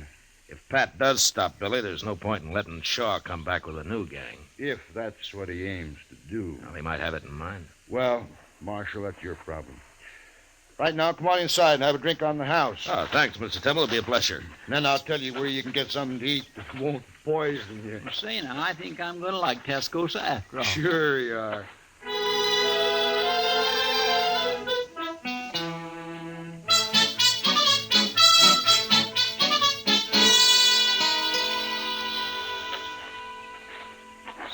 That was pretty good turkey, Mr. Dillon. You should have tried it. And they must have a Chinese cook in that place. It's better than the usual feed trough in a town like this. Yeah, let's sit here a while, Chester. All right. Just think, Mr. Dillon, someday Tascosa may be as big as St. Louis. I doubt that, Chester. Well, as big as Dodge, then. That's a little more likely. Ah, here come some citizens now. They sure are. Looking for trouble, and they ain't even dark yet. Maybe they just want to cut the dust in their throats, Chester. Mean-looking bunch, if you ask me. I'll do the talking, man. Okay, Gunner, we're behind you. If he ain't in here, we'll find him. Did he say Gunter? Yeah, I did, Chester. Come on, let's watch it.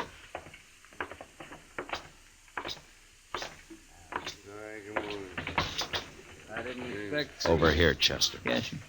You come here for a drink, gentlemen?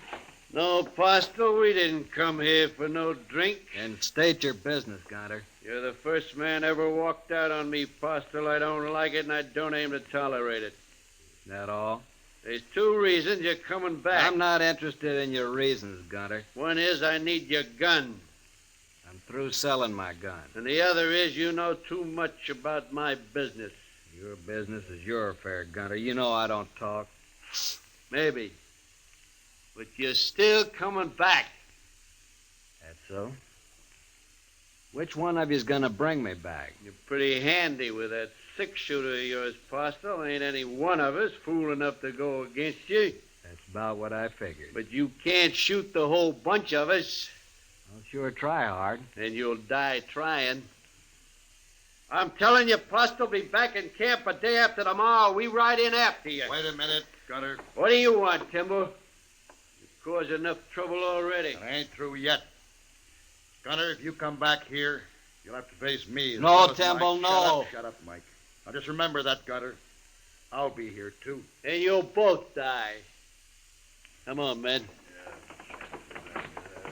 Who are those two? I never seen it before. Just a couple of grub line riders, I guess. Let's go up to the bar, Chester. Uh-huh. I've seen him, Marshal. That's Harry Gunter. Well, Gunter's not my business, but I wish you luck with him. Mike and me will face him down. I'll face him, Temple, not you. No, I helped get you in this. By heaven, I'll see you through it. It's not your fight, I tell you. It's my fight. I believe any man who wants to make a change deserves all the backing anyone can give him. I'll see you get it. You'll just be killed for nothing. Besides, you're a married man. Being married has nothing to do with it. Maybe we'll both be killed, but that's better than giving in to a man like Gunter. Mike, I never told you going straight was easy. You should have been a preacher, Temple. I'm going to get my supper now. I'll be back in a minute. I'd make a fine preacher, I would. But if business don't pick up some here, maybe I'll have to give it a try. Well, the town's growing, Temple. Business ought to be good. Well, it's growing, Marshal, a little at a time. When I first came here, there wasn't more than a couple of adobe huts the whole place. When was that, Temple? Oh, when you first came here. 1 year and 9 months exactly, Marshal. Now, if you'll excuse me, I got work to do. Let's get some air, Chester. All right.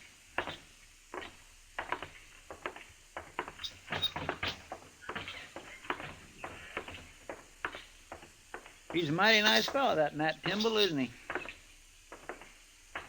I mean, willing to back up Mike Postle that way. He's a man of his word. And building a new school and all that. Married, too. Funny thing, Mr. Dillon, I can't quite figure out if you like Timble. I like him fine, Chester. Only his name isn't Timble. What? It's Dane Shaw. He's the man we're looking for.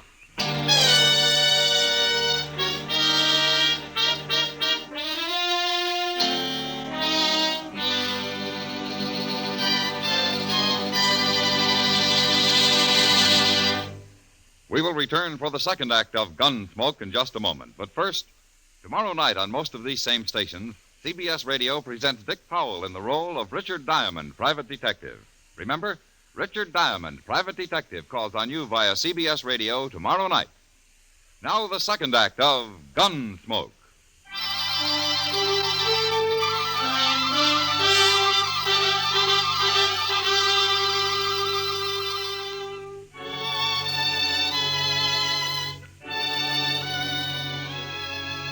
The idea of taking a man like Nat Timble in and sending him back to New Mexico to face a jury of scared and vengeful cattlemen didn't sit too well with me. Anyway, I decided I had to wait it out at least until Harry Gunter made his play. 2 days, Gunter had said. And the night before the final day, Timble asked Chester and me to a little dance they were having to celebrate the start of the new schoolhouse. And there we met Ms. Trimble. A fine-looking woman with a strong face and steady blue eyes. If you'd like some punch, gentlemen, my husband's serving it right over there. Yes, I might enjoy sampling a little, ma'am. I'll be right back. Chester. Yes, sir? Huh? Oh, my goodness. Oh, excuse me, ma'am. I'd also enjoy fetching you a cup of that punch. Oh, thank you, Chester, but I'll have some later. Well, sure, ma'am. Anytime. I'll be right back. I'd be foolish not to take advantage of your husband's being busy, Miss Timble. Would you do me the honor?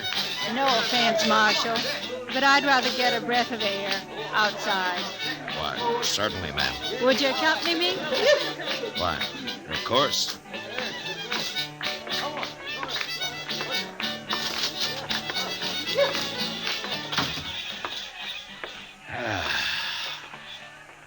Nice evening.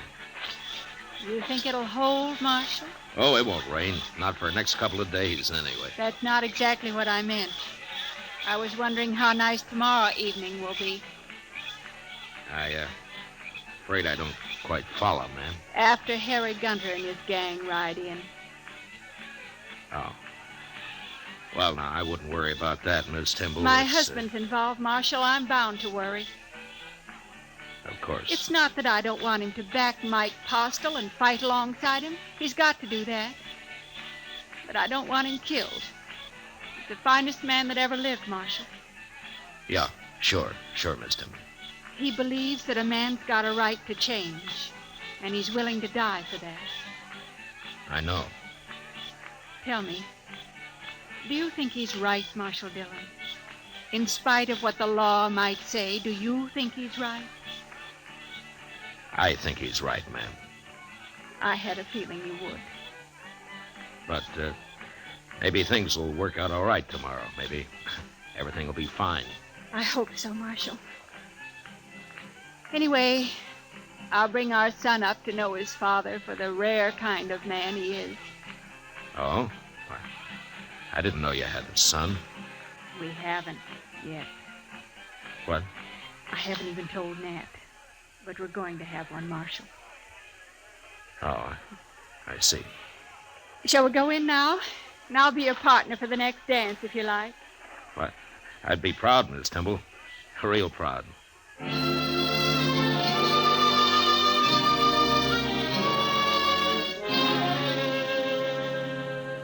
Next morning early, Chester and I saddled up and rode out past the edge of town to the south.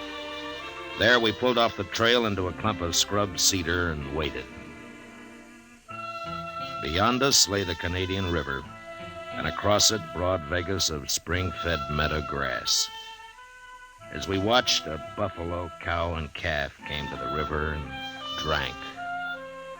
And then they suddenly moved off upstream and disappeared in the mesquite. And a moment later, 6 horsemen came out of the distance, riding hard for the river and for Tascosa. I reckon that's him, Mr. Dillon. You, don't have to do this, Chester. I know it. Any objections to me using a rifle? There are no rules in this game. I'll feel a mite cozier behind the Winchester. Eyes open, Chester. Yes, sir. Come on.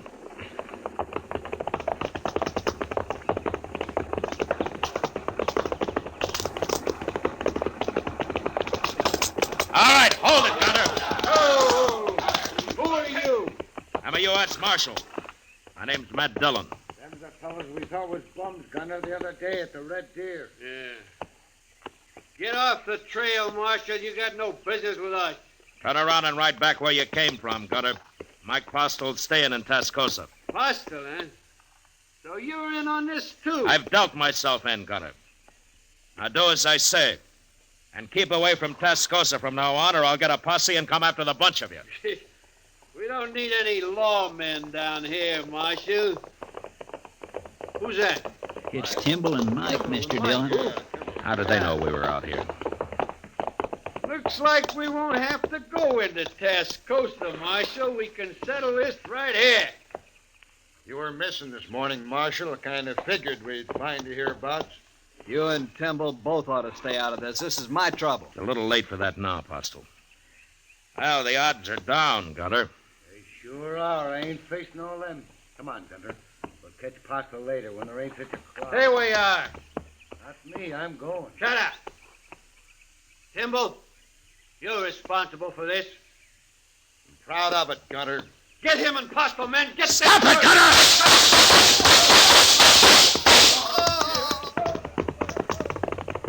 Should we go after them 3?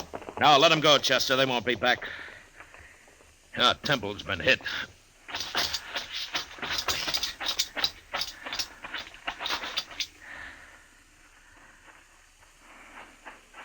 How is he, Marshal? He got hit bad. Chester, go see if Gunter and those other 2 are really dead. Yes, sir. I told him not to come along. He wouldn't listen to me. Here, let me pick him up and get him back to town. No. No, it's no use. He's done for, Postel. Are you sure? He was dead before he hit the ground. We finished him, sir. All 3 of them. It'd take more than 3 of them to be worth that Timble. I'm sorry, Postel. Done enough for me already. Why'd he have to come here? This was my fight, not his. No, Postel, not the way he looked at it. You see, Timble himself went straight a couple of years back. He did? Yeah. I came down here carrying a warrant for his arrest. You ain't gonna be able to take him in now, are you, Marshal? No, I'm not.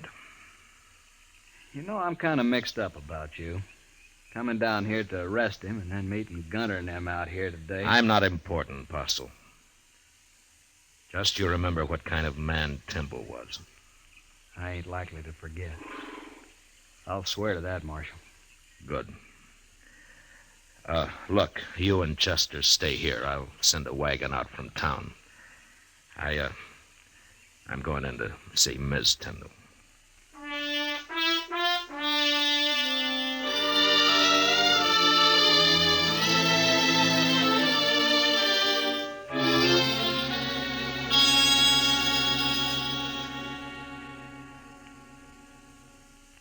You'll be going back to Dodge now, Marshal.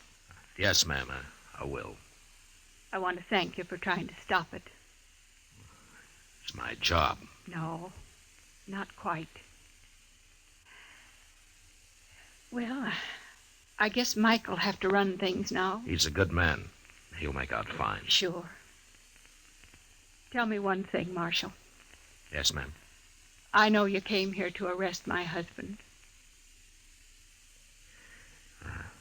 I figured you did. If this hadn't happened today, would you really have taken him back? Miss Temple, I don't know. But I tell you one thing. If I had, it'd have been my last act as a lawman. You mean you'd have quit after? I'd have quit. If you're around in Tascosa again, Marshal, come and see us. Me and the baby. I'd be proud to, ma'am. Real proud.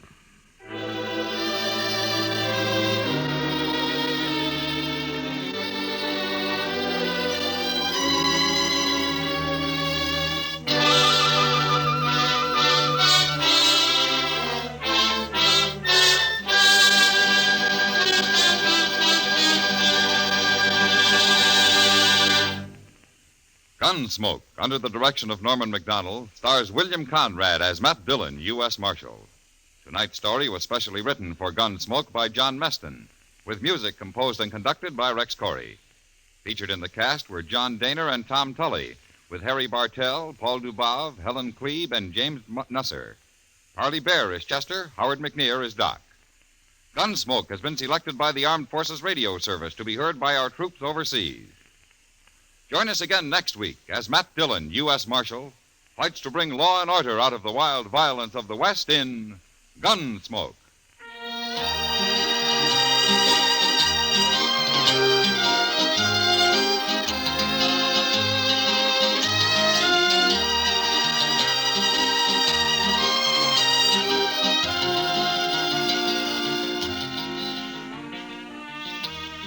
Tennessee and Virginia are the home states for CBS Radio's Saturday Night Country Style just a bit later tonight.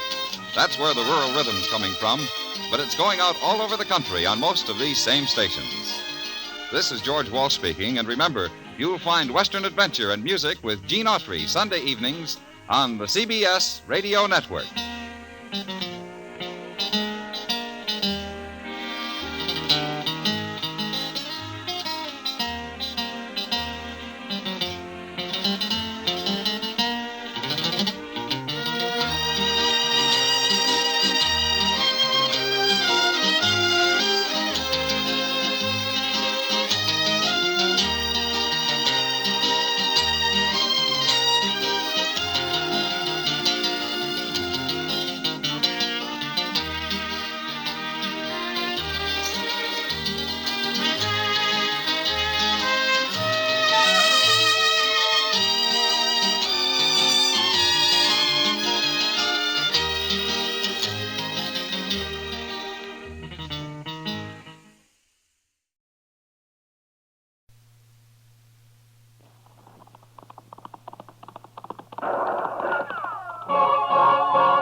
Around Dodge City and in the territory on west, there's just one way to handle the killers and the spoilers, and that's with the U.S. Marshal and the smell of Gunsmoke.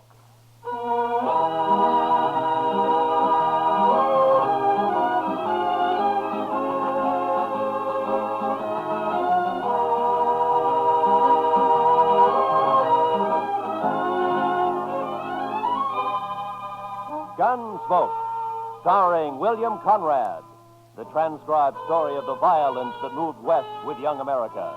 The story of a man who moved with it. Matt Dillon, United States Marshal.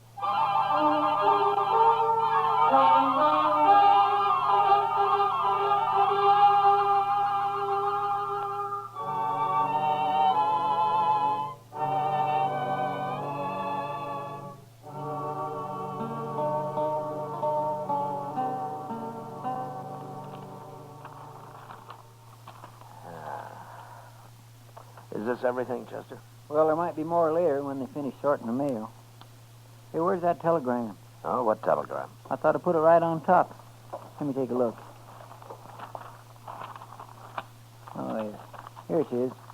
Might be important. Oh, we'll soon see. Well, it's from Bill Hickok. Up in Abilene? Yeah. What'd you say, Mr. Dillon? Teeters and Gridler headed for Dodge. Keep them there, but don't arrest them until I get there with murder witness. Or I'll write Washington all I know about you. Signed Hickok. Oh, then Mr. Hickok's coming here, huh? Now, that's what he says. Well, how'll you recognize those two men, Mr. Dillon? I expect I'll recognize them all right. Oh, you know 'em. Yeah, we've met. Teeters and Gridler are gunmen, Chester. The kind who kill as easy as most men shake hands. Just about as often. Too bad you can't just put 'em in jail. Yeah. Well, we'll start meeting the trains. There's one in at noon, sir. Good. Then we'll meet it.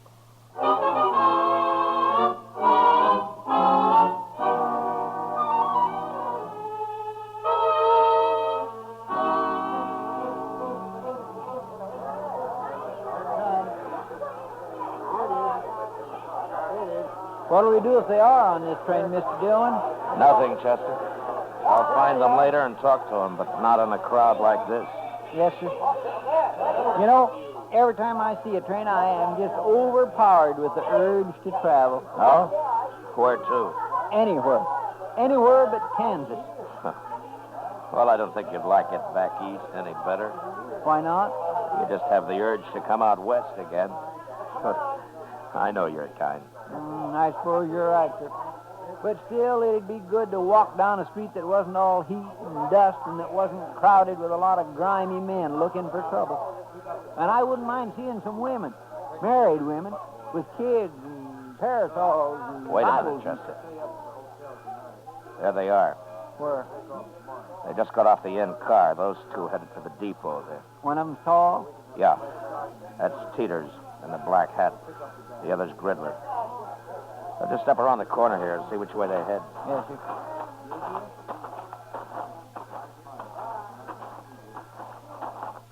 There they are. Yeah. Looks like they're going to the Dodge house. Now, let's follow them.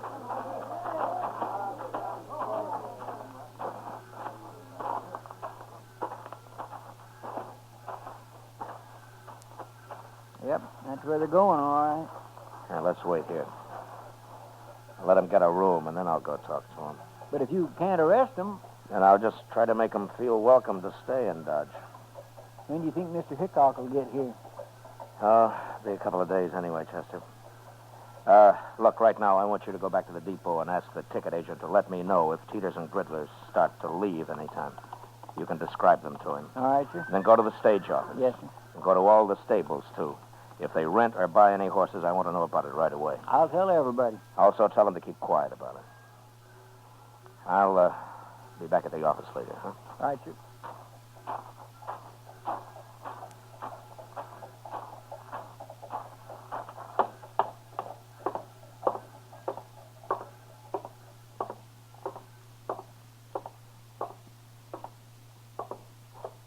What can I do for you, Marshal?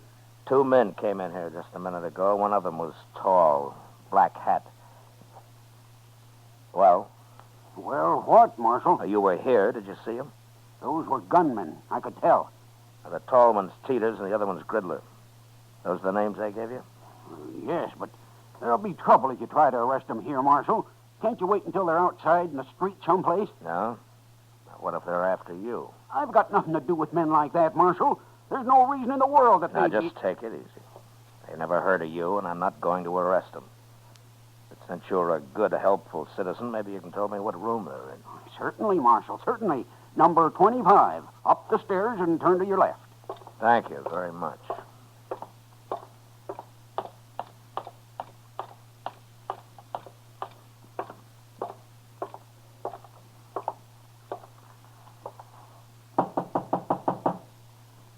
Who is it? Who is it, I said? I'll open it, Gridler.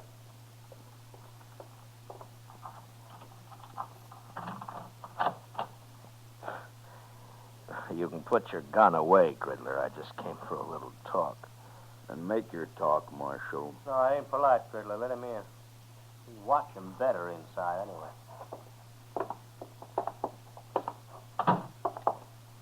Hello, Teeters. What's on your mind, Marshal? I'm just trying to think. Last time I saw you men was in, let me see, was it Tascosa? Never mind all that, Marshal. Why are you here? No, I heard you were in town. I thought I'd drop by and say hello. News must travel pretty fast in Dodge. We ain't been here 15 minutes all told. Well, maybe he was expecting us, Griddle. I happened to be at the depot. I noticed you get off, so I followed you here. All right. But we're not wanted, Marshal. Matter of fact, the judge up in Abilene just turned us loose. Wasn't no witness to that killing. Wild Bill tried to frame us, but didn't work. Well, that just goes to show the law's fair to everybody, doesn't it? Why'd you come here, Marshal? Just to let you know that I'm still the law in Dodge and that I don't want any trouble here. And with men of your sort, I always like to mention that. We're not looking for trouble. Good, good. And you're welcome to stay here as long as you like. That's a funny thing to tell us. It's an open town, Teeters. Yeah, sure, Marshal. Sure it is, yeah. And I'll treat you two just like anybody else. If you stay out of trouble, the town's yours. Anybody who starts trouble won't be us. Well, I'm glad to hear that. I'll be going now, gentlemen. Oh, there are some pretty sharp gamblers here. Don't let them take all of your money. Well, don't you worry about us, Marshal. So long.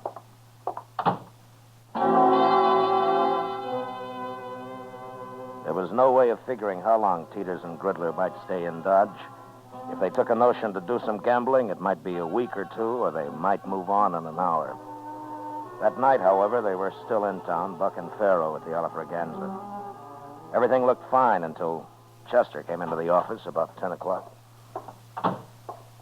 They're fixing to leave, Mr. Dillon, first thing in the morning. Oh, how do you know?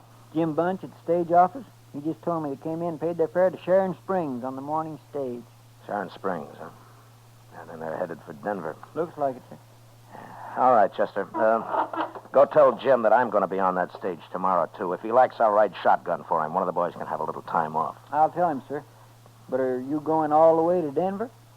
I'll follow him all the way to San Francisco if necessary. You can tell Hickok that when he shows up. Too bad he won't be here before they leave. And it'll be another day before he can get here. But I won't be too far behind us. Stage leaves at 8, right? Yes, sir. I'll be there to see you off, Mr. Dillon. Fine. We'll meet at the Dodge House for breakfast if you like. All right, sir.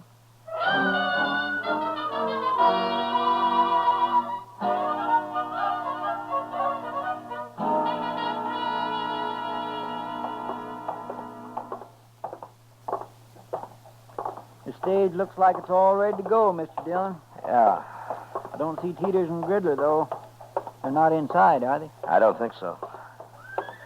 No, they're not here yet. Just about 8 o'clock. They should be here. Well, it doesn't matter, Chester. If they've changed their minds, it's all to the good anyway. Want me to go ask Jim Bunch if he's heard from them, Mr. Dillon? No. Let's just wait here. Oh, say, I forgot to tell you. Jim said the regular shotgun messenger has to go up to Sharon Springs anyway, but to thank you just the same. No, good. Chester. Yes, sir? Look, up at the other end of the plaza there. Coming this way. Oh, I declare. It's Sam. Yeah. Now what are they up to, I wonder? Well, they can't be taking the stage if they're horseback. No. Looks to me like they're fixed for a long ride, too. Sure does, Mr. Dillon.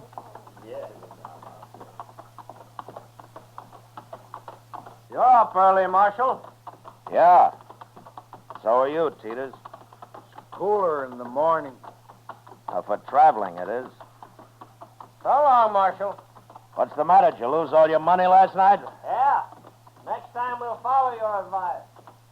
So long. Will we go after him?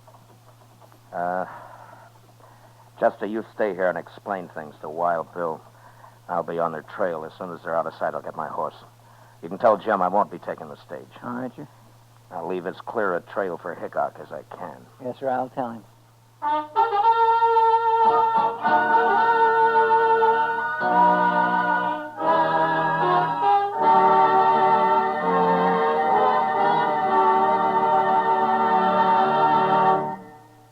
We will return to the second act of Gunsmoke in just a moment. But first, young women are needed to enroll as student nurses and to take their places as graduate nurses in an ever-expanding field where opportunity unlimited awaits.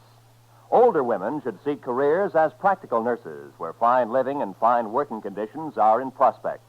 Ask at any hospital at the nurse's registry desk or at any qualified school of nursing. And now, the second act of Gunsmoke.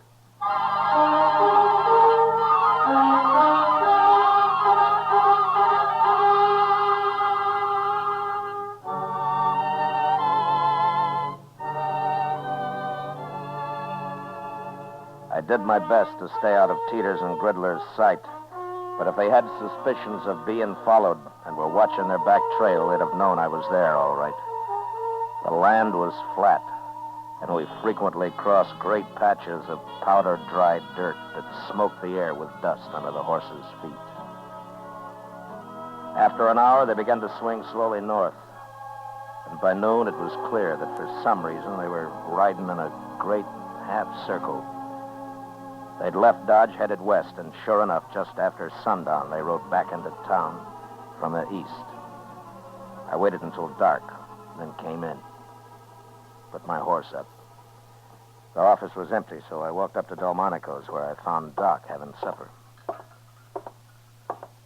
Oh, Matt. Oh, sit down. Oh, thank you, Doc. Oh, you look hungry enough to even eat this food. It's been a long time since breakfast, Doc. Yeah, a man ought to eat 3 meals regular, Matt. You'll get run down if you don't. Yeah, sure, Doc. Only sometimes you have to eat when you can. Oh, that's so. Did you have a hard day, Matt? Yeah, I've been riding, Doc. Riding around in circles. Oh, is that what the government pays you for? Oh, I'd like to have your job, man. I wouldn't be too sure of that, Doc. It isn't always this easy. Yeah, I know, Matt. Chester told me. What happened? You lose them? No, I didn't lose them. As a matter of fact, they're coming in here right now. Huh? What do you mean they're coming? Those two? Yeah, They're pretty hard-looking fellas. they are. Evening, Marshal. Oh, hello, Teeters. Gridler. Marshal. This is Dr. Adams, gentlemen. How are you? Hi, Doc. Yeah, how are you? Well, what's on your mind? You are, Marshal. What? That was you trailing us all day, wasn't it? Yes, it was. Why? I didn't want you to get lost. That's a lie. Then let's say that I didn't want you to get into any trouble. You going to tell us what it's all about, Marshal? Well, you're not exactly the most reputable citizens in Kansas, and I just wanted to have an eye on you, that's all. You sure do. Because like I told you, you keep out of trouble, and you're welcome to stay here. Just remember one thing, Marshal. There's 2 of us. And next time you follow us, you might not come back. Well, taking chances like that's part of my job, Mr. Teeters. That's a poor job, then. Yeah, sometimes I think so, too. Come on, Teeters, let's get out of here. Here. Well, they're not very polite, are they? No, but they're smart. Smart enough to figure something's wrong, anyway. Well, you think they might bolt, Matt? It depends on how smart they really are, Doc. Right now, they're so curious, they might stay around just to see what it's all about. Oh, Mr. Dillon? Oh, hello, Chester. Oh, Pull up hi, a Doc. chair. Pull up a chair, Chester. I won't have time. Hey, we better get right over to the depot. Oh, why? What's happened? Well, sir, I saw them ride back into town. The first thing they did was go to the depot and ask about a train. Oh, were you there? No, sir, the agent came and told me like he'd promised. Train goes at 7:30, doesn't it? Yes, sir. And it's just about that now. I've been looking everywhere for you. Doc, if that waiter ever does come around, tell him to hold a steak for me, will you? I might just be back for it. Sure, Matt. Yes, sir. And good luck. Yeah, thanks, Doc. Come on, Chester.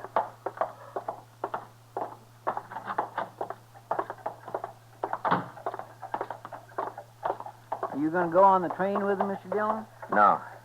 Hickok's sure to be here in the morning, Chester. If I can keep him off this train tonight, I doubt they'll try anything else till tomorrow. Yeah, but you can't arrest him. Yeah, I know. Well, then, I'll just face him off it, Chester. So keep your head up. Yes, sir.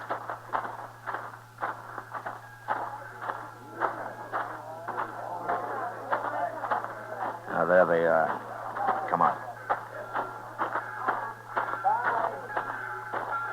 You come just to say goodbye, Marshal? Not exactly, Teeters. Oh? You can take the train tomorrow if you like, but not this one. Why tomorrow? Well, I've got orders to keep you in sight till then. Orders from who? It doesn't matter. But you have your choice. You can have the run of Dodge tonight, or you can spend it in jail. No, you talk pretty loose for just one man, Marshal. Your friend there doesn't look like a gunman. Well, now, you can't always tell by looks, mister. I can. You said you didn't want trouble, Marshal, but you sure starting it. There won't be any trouble. You do what I tell you. And if we don't? I'll kill the first one of you that moves for that train. You can die that way, Marshal. Maybe. But you won't both get on that train. Gridler. You know me. You know I'll do it. We can still make it, Gridler. No. It's not worth it.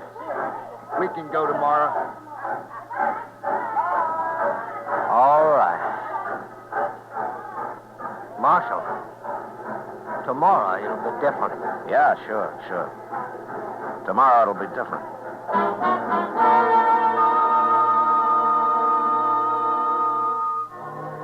Chester and I met the noon train next day. But as I'd figured, Hickok didn't get off it. I questioned the man who rode the baggage car, and sure enough, Wild Bill and his witness had hidden out there the whole trip. As soon as the crowd left the depot, we walked down to the car, crawled under it, and pounded on the door on the other side. Who is it? It's Dillon, Bill. Open up. Oh, jump up, man. Come on, Chester.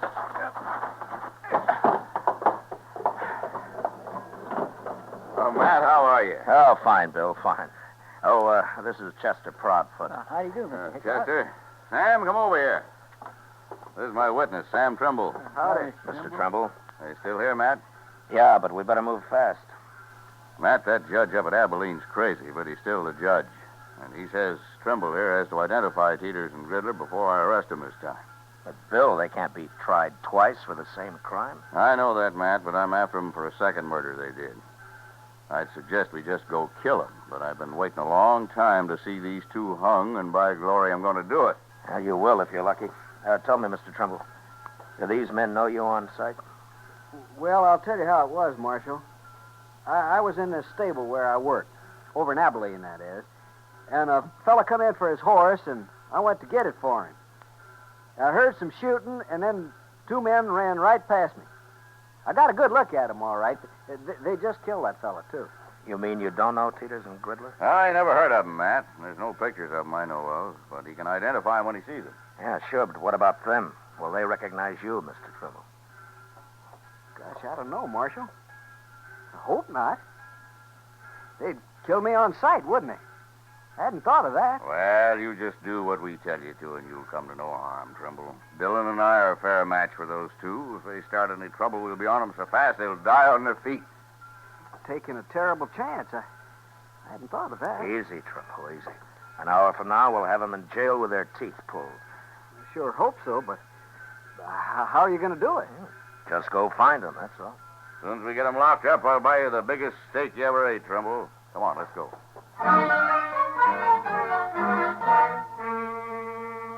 I took Hickok and Trimble over to the Texas Trail, where we decided we'd wait while Chester located Teeters and Gridler.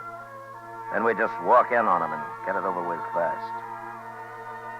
I introduced the two men to Kitty, and we ordered a couple of drinks for Trimble, who was getting jumpier by the minute. What are you two heroes doing? Getting this poor man drunk enough to fight him? Not exactly, Miss Kitty. He just lacks faith in us, that's all. I wouldn't have come if I'd thought about it. I sure would. Look, Trimble, it isn't often a man has both mine and Matt Dillon's guns behind him. You're as safe as you'd be in church. I don't go to church. Here, Mr. Trimble. Have another drink, huh? I will in a minute. I'm going out back first. Whatever you're up to, it's making him mighty nervous. Yeah. Well, I'll admit he usually leads a quieter life. He'll brag big, though, once he's back in Abilene. Yeah. Tell me, Bill, do you plan to stay in Abilene long? Oh, I don't know, Matt. Charlie Utter keeps talking to me about Deadwood. Oh, It's as dusty up in Deadwood as it is in Kansas. Yeah, I know, Miss Kitty, but Charlie thinks some of that dust is made of gold. Hey, what's that? I don't know, but I'm going to find out. I'll go with you, Mac. All right, stay in here, everybody.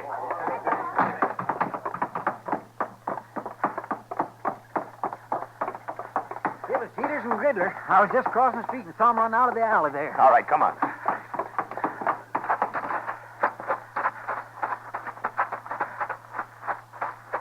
There he is.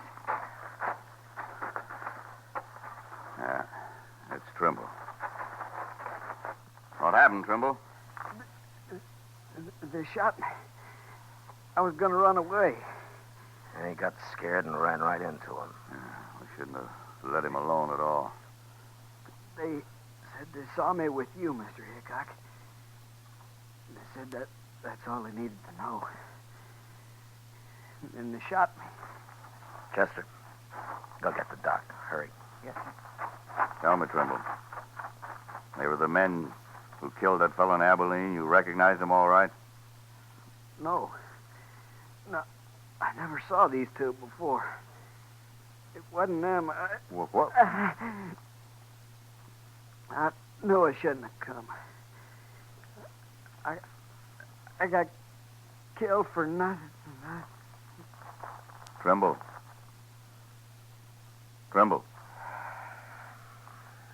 That's no use, Bill. Yeah. He got killed for nothing, all right. They must have figured he was a witness to some murder they did commit. Well, anyway, they'll hang for Trimble now. Let's find him before they get out of town, Matt. We'll find him even if they do. Hickok and I walked out of the alley and into the plaza. There were a couple of citizens who'd heard the shooting and had seen Peters and Gridler run out of the alley. Told us that they'd gone into the Dodge house, and we followed. From the look on the clerk's face as we went past him and up the stairs, I knew that they were in their room. When we reached it, Bill stood on one side of the door, and I on the other. Think they'll fight, man? Well, let's ask them.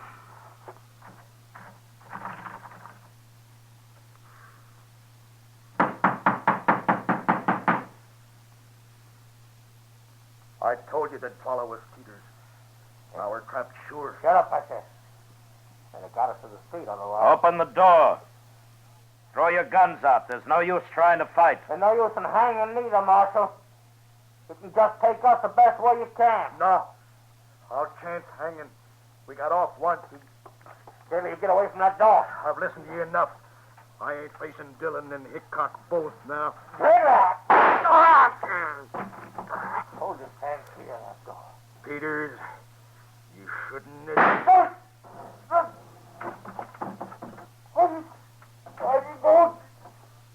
Don't you try to convince us.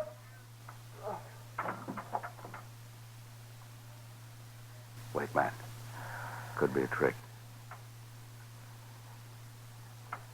No, I don't think so, Bill. Look. On the floor there. Yeah, he's been hit all right.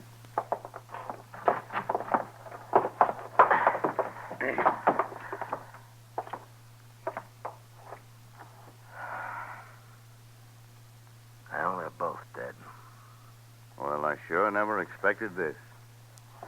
Saved us doing it, maybe. Riddler lost his nerve, blast him. Shooting was too good for these two. I wanted to see him hung. Well, things don't always work out, Bill. No, they sure don't. Not lately, anyway.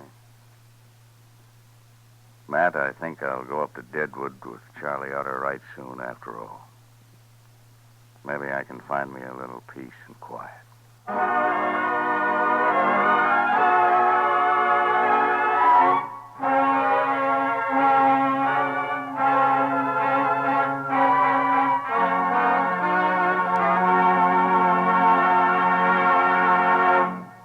Gunsmoke, transcribed under the direction of Norman MacDonald, stars William Conrad as Matt Dillon, U.S. Marshal. Tonight's story was specially written for Gunsmoke by John Meston, with music composed and conducted by Rex Corey. Featured in the cast were John McIntyre, Lawrence Dabkin, John Daner, Joe Duvall and Harry Bartell. Parley Bear is Chester, Georgia Ellis is Kitty, and Howard McNear is Doc. Gunsmoke is heard by our troops overseas through the facilities of the Armed Forces Radio Service. Join us again next week as Matt Dillon, U.S. Marshal, fights to bring law and order out of the wild violence of the West in Gunsmoke.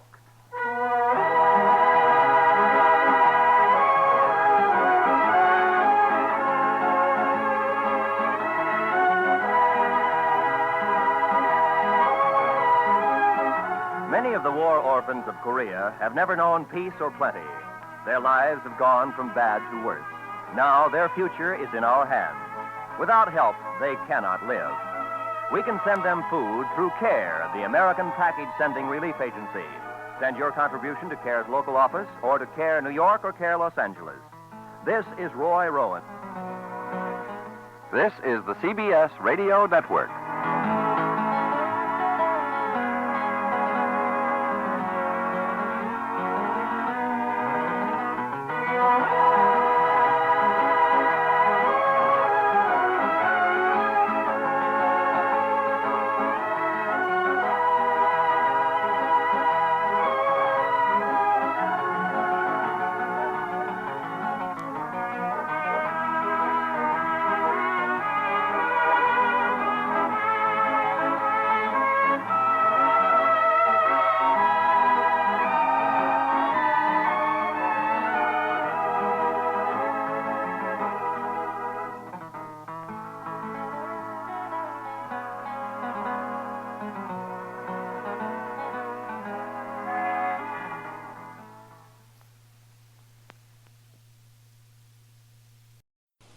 Now, Sugar Crinkles, the sugar rice treat that's just right sweet, is proud to present Gunsmoke.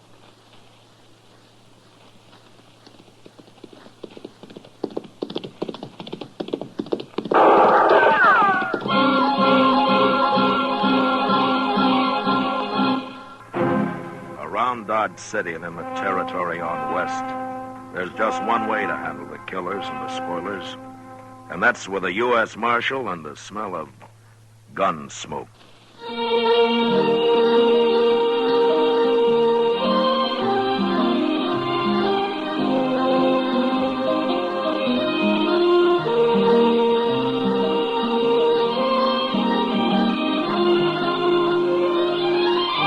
Gunsmoke, the story of the violence that moved west with young America. The story of a man who moved with it. Matt Dillon, United States Marshal. Take it easy, Mom. You know your young folks are going to eat when you give them sugar crinkles for breakfast. Yes, boys and girls love sugar crinkles. And no wonder. It's the sugar rice treat that's just right sweet. Makes breakfast more fun than a circus. Now, the reason sugar crinkles suit young folks to a T is this. Some sugar-coated cereals they've tried seem too sweet. Others don't seem sweet enough. But when they dip their first spoonful of sugar crinkles, they've discovered a sugar-coated cereal that's just right sweet. And say, those young folks of yours love to dip into the pack and eat sugar crinkles as a snack, too. So better get several packages. And now, Gunsmoke, starring William Conrad.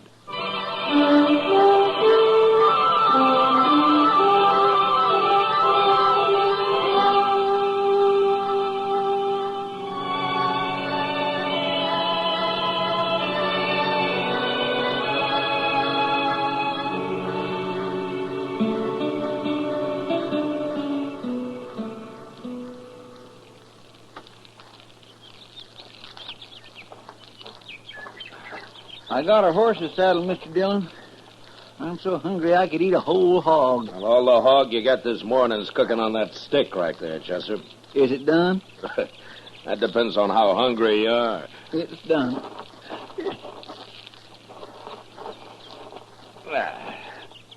Sure will be good to get back to Dodge tonight and sleep in a bed again. Well, civilization's made you soft, Chester. Maybe so, but I get mighty tired of using my back for a mattress and my belly for a covering. Obviously, Chester, you were born for greater things than rooting around on the prairie and living in the rain. It hasn't been raining, Mr. Dillon. No, it hasn't. But it will, Chester. Sooner or later, it'll rain. Yes, sir. Wish we'd brought some more bacon. Say, don't old man Granby live around here? Maybe we could borrow a little from him. Well, according to what I've always heard, old Granby wouldn't loan anybody anything. You really think he's a rich miser, like they say? Oh, I don't know, Chester. Sometimes a man's entirely different from his reputation. I only met Granby once or twice. He seemed like a nice enough old fellow, though. Well, I wouldn't want to live out here all alone with nothing but a few horses for company. Oh, he's used to it. Well, even if he does have a lot of money hid away, there's no place to spend it out here. Granby's pretty old for the pleasures Dodge has to offer, Chester. Well, I hope I am never that old. At the rate you're burning yourself out, Chester, you never will be, so don't worry about it. Oh, now, Mr. Dillon, I live mighty quiet for a young fella who's free and still full of blood. Sure. Hey, look over there. Huh? That string of dust laying right on the ground there. Yeah, I've been watching it, Chester. It's not on the ground, though. There's a dry wash runs along there. Somebody's driving stock down it. Maybe it's old man Granby. That may be. Let's go say hello, huh? All right, sure.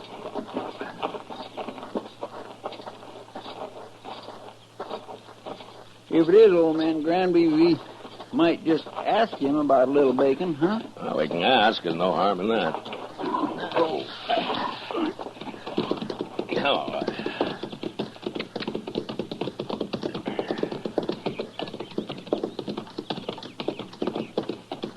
Now, that's horses down there, Chester. Yes, sir. I can see their heads now. I don't see anybody driving them. Now, he'll be along in a minute. Now, let's wait here.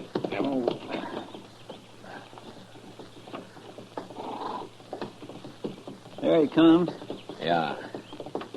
Hello! He stopped. That's not old Granby. Let's ride down and say hello anyway.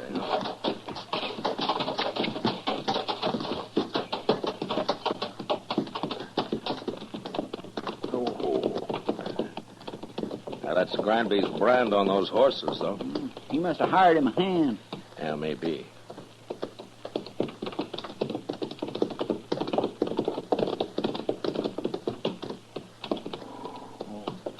Hello? Hello? Are you working for Granby? I ain't working for nobody, mister. Oh? And where is he? Where's who? Granby. I don't know no Granby. Well, those are his horses you're driving. Oh, they are? Yeah. I ain't driving them. What do you mean? They got ahead of me in the wash here, that's all. I see. You a cowboy? Yeah, sure. I'm a cowboy. Well, you don't look like one. You don't ride like one, either. You're asking the questions, mister. No decent cowboy would run another man's horses down a dry wash just because he didn't want to get up on the bank and ride around them. I told you, they got in front of me is all. How come you're not carrying a gun? Does a man have to carry a gun? No. I'll bet you're the only man within 1,000 miles of here who isn't carrying one. Maybe I got a better conscience than the rest of you. Maybe. Look, mister, you've run those horses about 5 miles off of old Granby's place. You want to give us a hand, we'll run them back. I'm in a hurry. It won't take long. The old man might be a couple of days finding them if we don't. You worry about him. I got to get into Dodge. We'll ride in with you. Afterwards.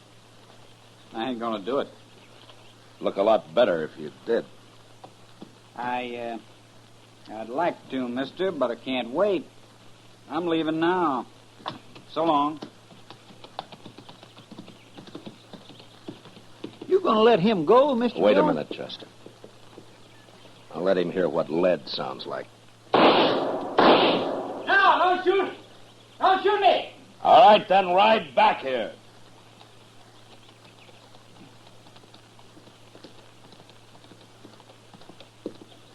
Don't kill me, mister.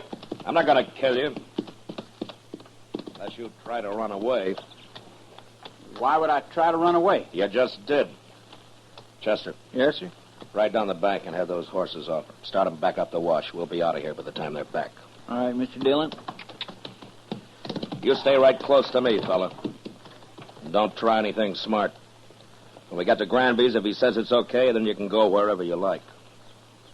I don't know Granby. Never been there. Well, we'll show you the way. Come on, let's get up on the bank.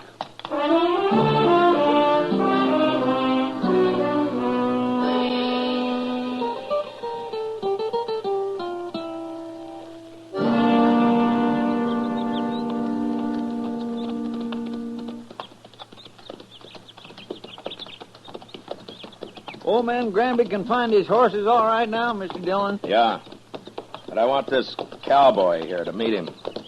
We'll see if he's in the house. I'll wait for you. Get off that horse, fella. Go on.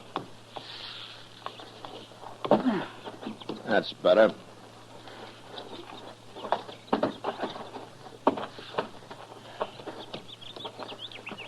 Come on. We'll take a look.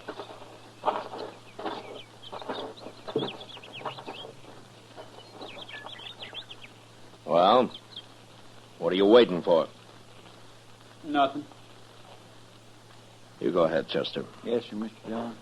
Looks like I'll have to herd this man in.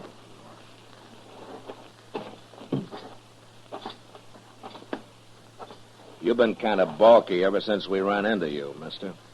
I don't like being dragged around. I never did. I just want you to meet old Granby. He'll be grateful for you, helping run his horses back here. I know what you think, mister. You think I was stealing them horses. Well, I never heard of the old man. I was never near this place. Yeah, so you told me. But you're here now. I ain't afraid of you or nobody. Then let's go into the house. Come on.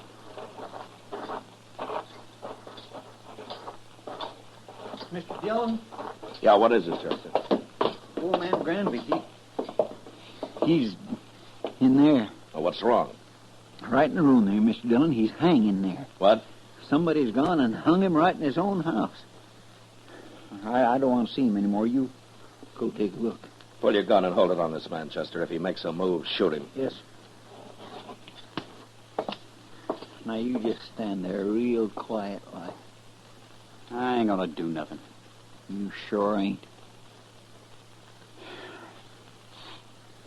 Just because I happen to be in the country don't mean I killed nobody. Mr. Dillon will decide about that. Who is this Mr. Dillon, anyway? He's a United States Marshal, that's who. A marshal? Looks like you run into the wrong people, fella. I'll hold your gun, Chester. Search it. All right, here. Get around. All right.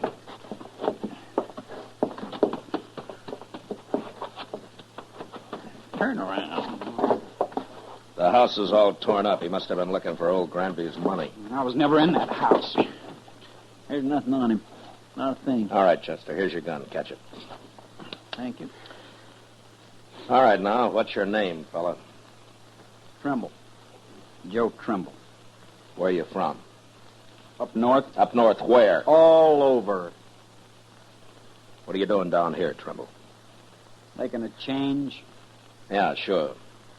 And some cowboy you ran into told you about Granby being rich. So you came here and kicked the old man around and hung him. And then tried to find the money. That's a lie. This is the first time I was ever near the place. I'm sure you did it, Trimble, but I wish I had more evidence. A court of law just might not convict you the way things stand.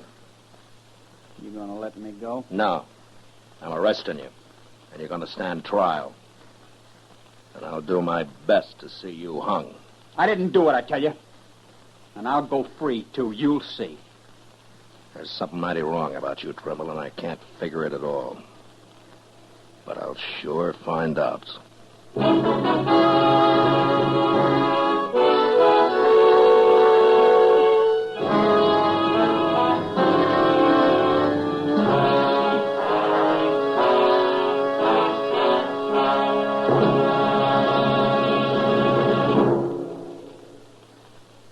Mother, it does your heart good, I know, when your young folks eat all of their breakfast cereal.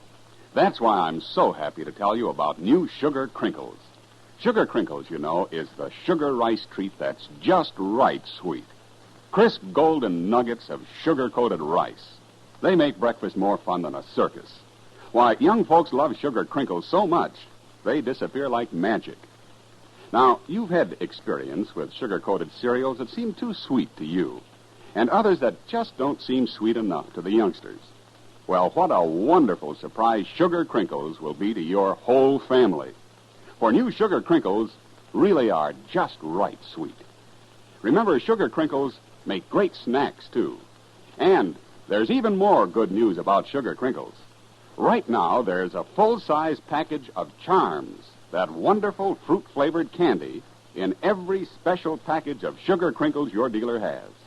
10 delicious fruit-flavored Charms, free of extra cost to you. So hurry. Get Sugar Crinkles soon as you can. Now back to Gunsmoke.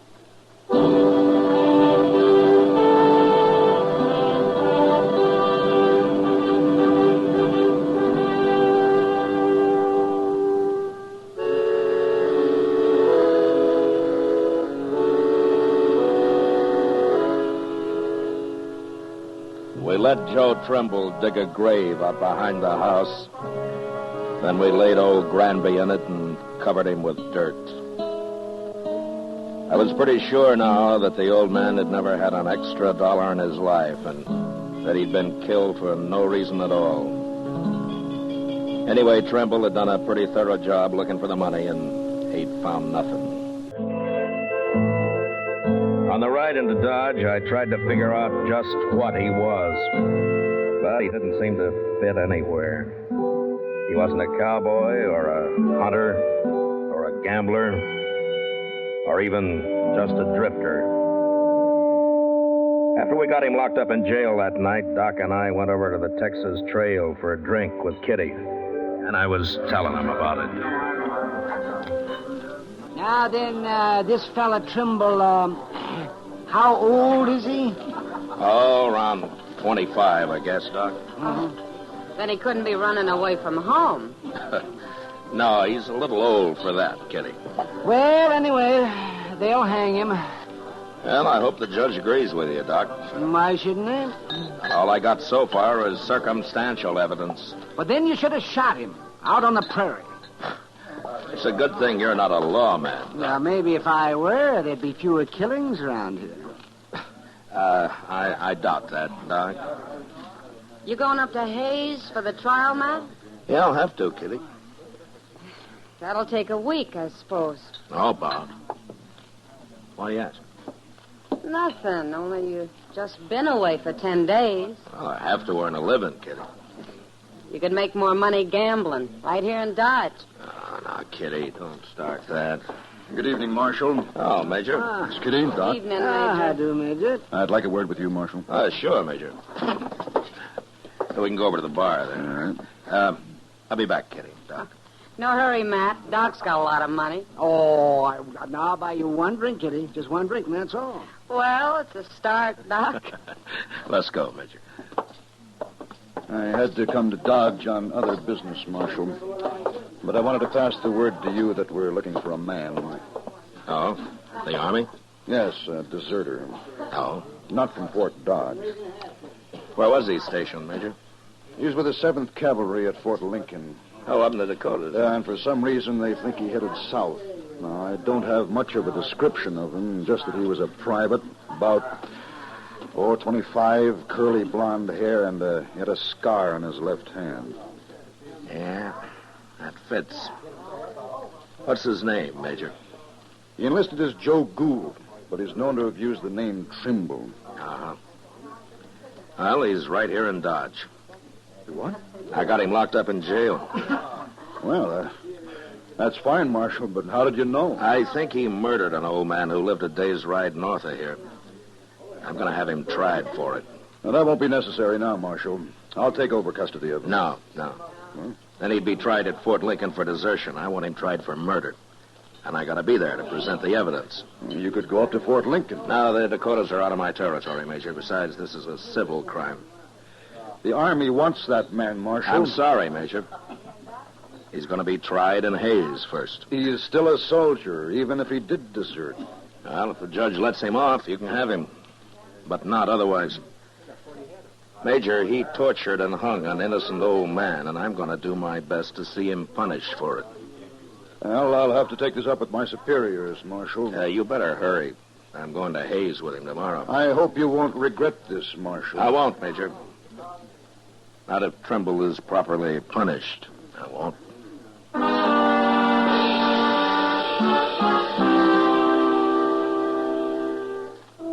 I didn't wait till morning, but started out for Hayes with Joe Trimble that night. The trial lasted a week, and in spite of all the arguments I made, a judge finally decided that there wasn't enough real evidence to convict him. I even tried to make Trimble confess, but he was too smart for that. So there was nothing to do but bring him back, turn him over to the Army. I sent word to Fort Dodge, and the next morning, the Major himself appeared to take him into custody. Well, Marshal, it looks as though you didn't have much of a civil case after all. He killed old Granby. I know he did, Major.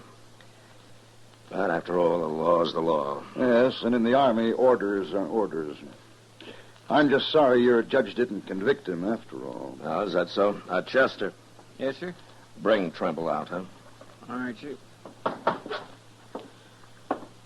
Major, I'll give the Army credit for one thing. What's that? Trimble and I rode back some 80 miles yesterday, and when we got here, he wanted to sit up and play cards with Chester. Well, there may be some bad men in the cavalry, Marshal, but they're all tough. Here he is, Mr. Dillon. Well, he's yours, Major. Private Trimble, sir. You're under military arrest, Private. Not privileged to salute. Besides, you enlisted as Private Gould, not Trimble. Yes, sir. Report to the guard outside. Yes, sir. Just a minute, Trimble. You, know that you're mighty lucky, don't you? You should have died for what you've done. I told you I'd go free, Marshal. It'll catch up with you someday, Trimble. It always does somehow. That's all I wanted to say. Yes, sir.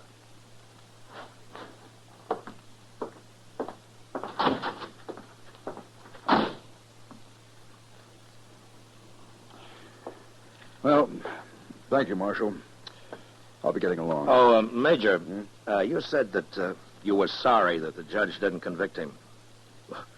Why have you changed your mind? Well, I have orders from General Terry to return him to the Dakotas, to Fort Lincoln. Well, he'll be tried there, but he won't be hung for just desertion. Well, oddly enough, Marshal, he won't even be tried. For some months, anyway. He won't? No. It seems that the 7th Cavalry needs every man available. They're leaving Fort Lincoln on an expedition against the Sioux and the Northern Cheyenne. Oh, the Sioux, huh? Yeah. I wonder if old Sitting Bull is still the chief medicine man with them. Sitting Bull? Yeah. No, I never heard of him. But I expect the 7th will be heading into Montana territory. Well, if they're after Sitting Bull's tribe, they will. He's always had a large camp over on the Little Bighorn. That's so? Yeah. Oh, by the way, who's in command of the 7th Cavalry now? Oh, an officer I served under a couple of years. I never did care for him. A General Custer.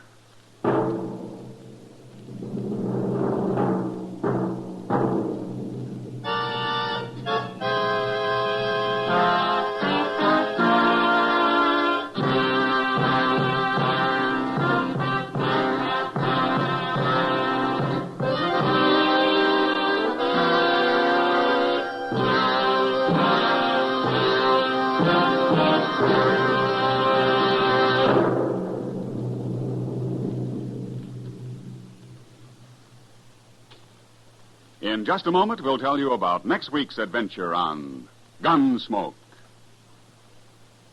You know, what you are tomorrow depends on what you eat today. So, Mother, be sure the big and little Indians at your house always eat a good breakfast. And tell me, what could be better for breakfast than Post Toasties? Post Toasties, you know, are the heap good cornflakes. The best thing that's happened to corn since the Indians discovered it. But all of the talking in the world couldn't tell you how downright delicious Post Toasties are. You have to taste those crackling, crisp flakes. Yes, you have to taste that sweet kernel corn flavor toasted. Then you'll know how perfectly wonderful breakfast can be. Put Post Toasties on your shopping list right now, Mother. Just watch how your whole tribe goes for them. Remember, Post Toasties are the heap good cornflakes.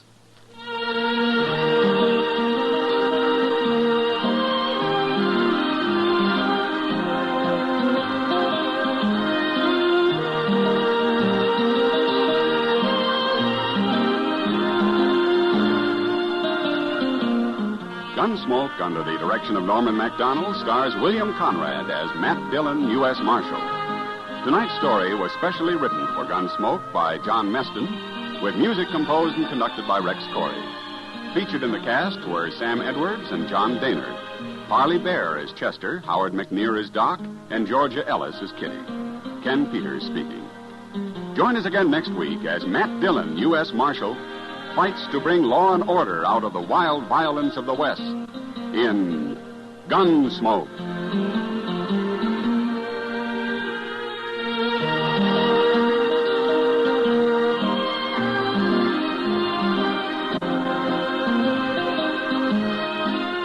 Listen next week at this time when Gunsmoke will be brought to you by Post Toasties, the heap good cornflakes.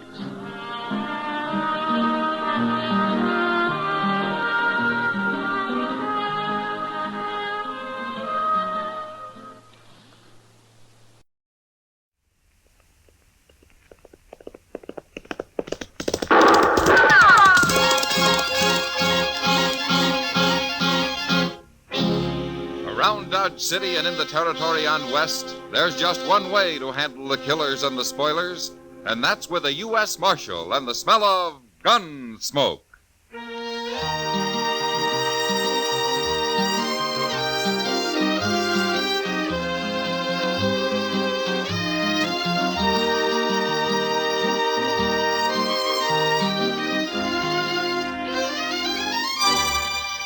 Gunsmoke, starring William Conrad.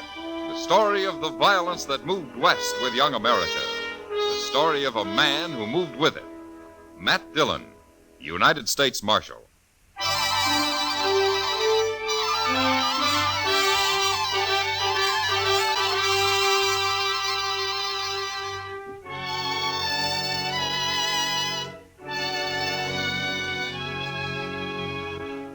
The first time I saw Lena wave, I should have resigned my job and gone to Texas on the fastest horse I could find.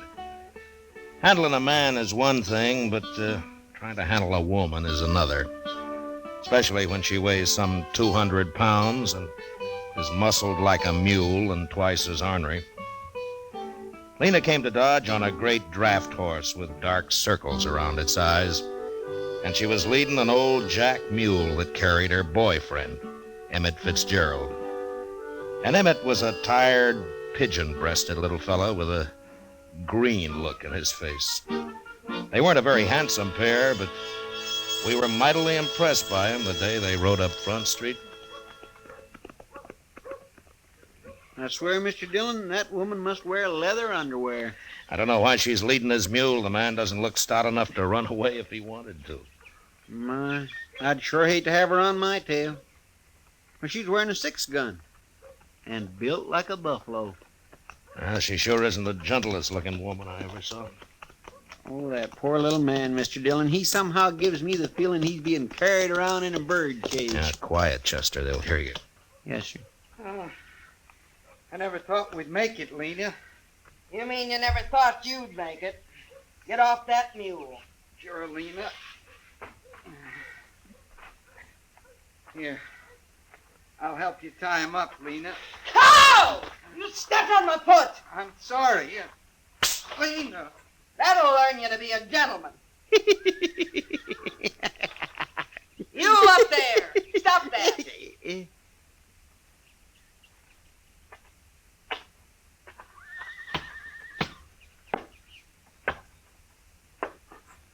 Who you laughing at? Why, nobody, ma'am. That's good.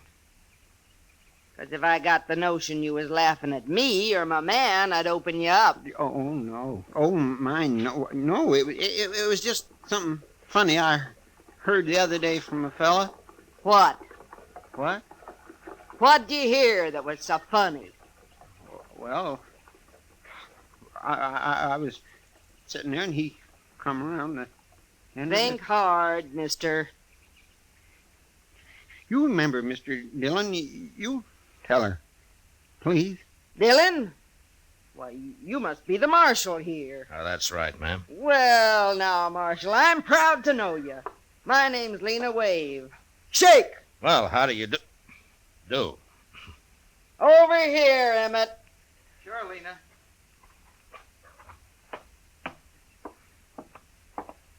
Marshal, it's yours, Emmett Fitzgerald. Emmett? Glad to know you, Marshal. Emmett's a gambling man. Oh, is that so? I want you to know he's honest, Marshal. Ain't you, Emmett? Sure, Lena. Say it. I'm honest. I only caught him cheating once, Marshal. Ain't that right, Emmett?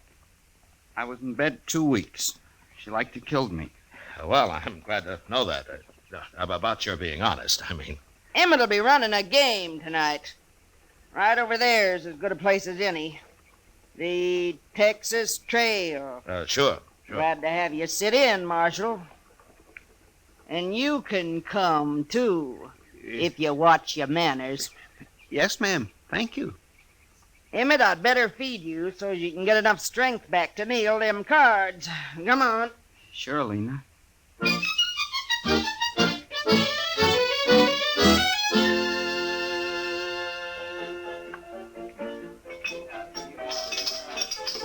Chester's been in that game over there for 2 hours, Matt.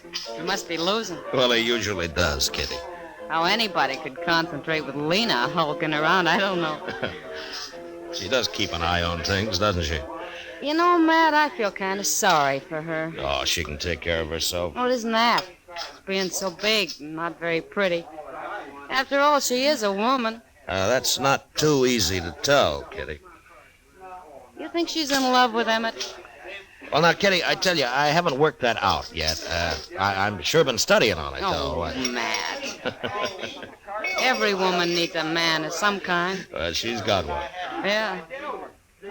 I feel sorry for him, too. Oh, Lena will take care of him. I know. But I'll bet he'd like to take care of Lena just once.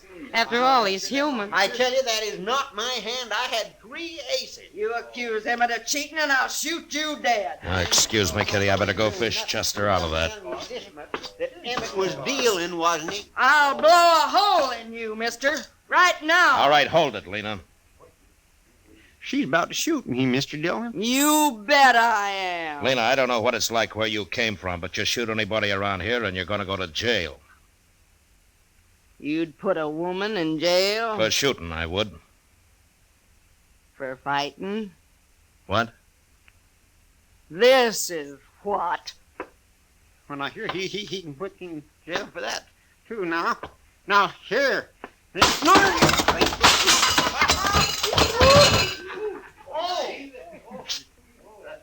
game's closed, gentlemen, for half an hour. I need some beer, Emmett. Come on. Sure, Lena.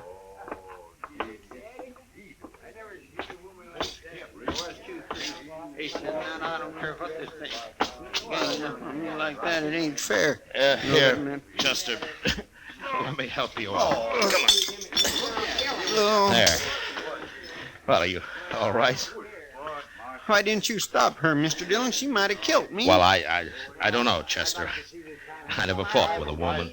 Well, I have, and I don't want no more of it. You can't hit her. What can you do with her? Leave her alone. That's what I'm going to do.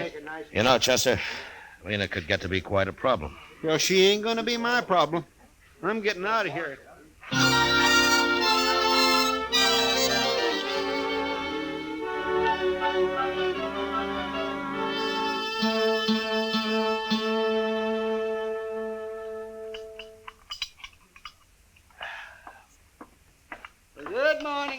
Oh, hello, Doc. Hey, you gonna have some breakfast? Oh, no, I've already eaten. We'll have some coffee, though. Oh, good. They had me up real early this morning. No? Who did? A couple of men Lena Wave got mad at. Huh? She used a bottle on them. Oh, were they hurt bad? Oh, she bloodied them up some. It wasn't real serious, though. All they did was try to protect themselves. After all, what man's going to fight a woman? Yeah, that's true. But one of these days, some drunk's not going to realize she is a woman, and he'll shoot her. The one that hasn't happened already.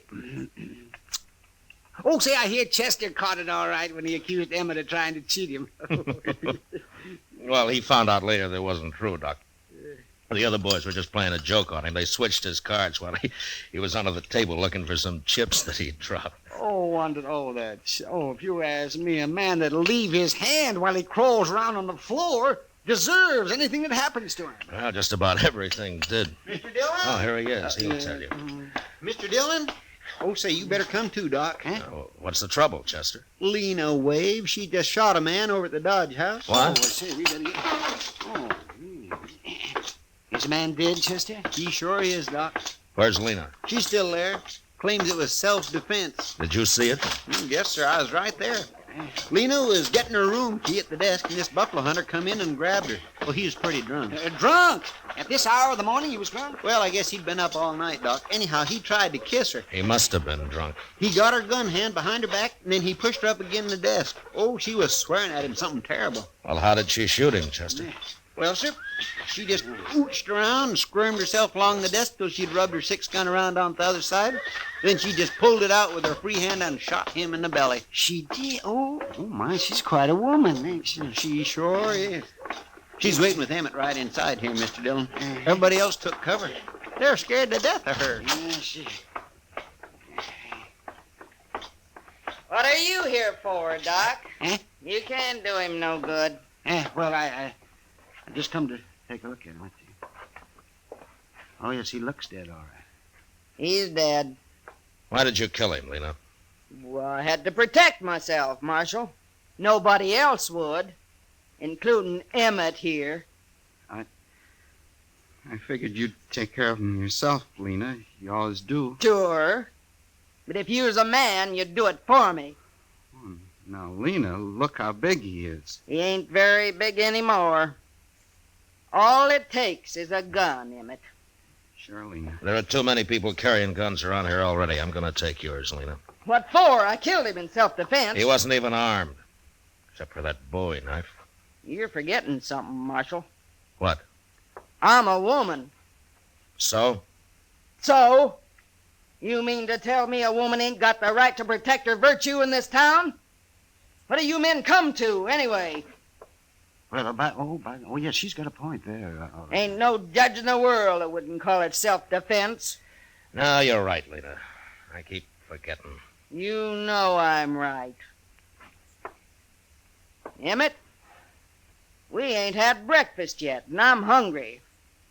Come on. Sure, Lena.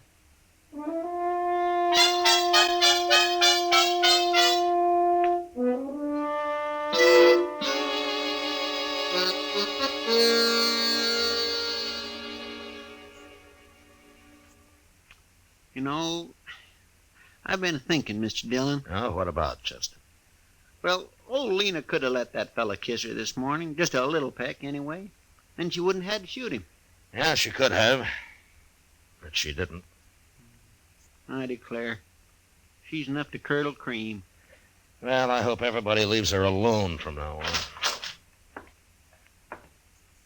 Marshal Dillon? Yeah. I'm Nate Bannister. Now, I'm glad to know you. You won't be, if what I hear is true. Oh?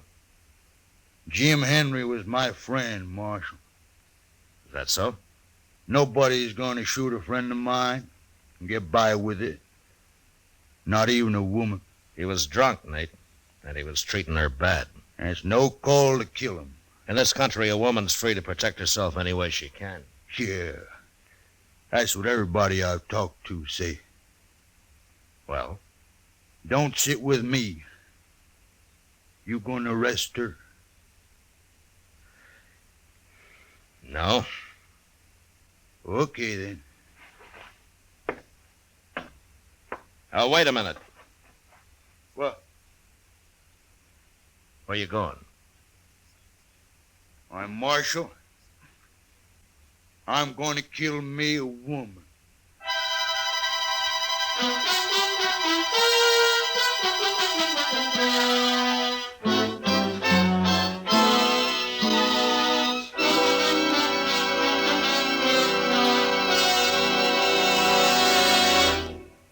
We will return for the second act of Gunsmoke in just a moment. But first, this Monday night on CBS Radio's Suspense, hear Jeff Chandler in Death at Skrikerud Pond.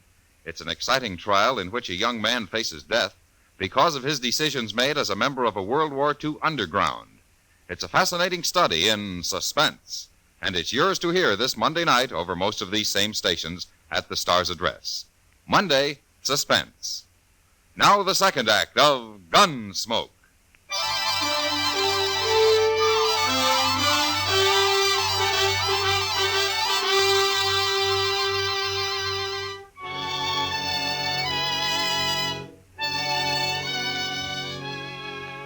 Nate Bannister was obviously a buffalo hunter, same as his friend who had been shot that morning.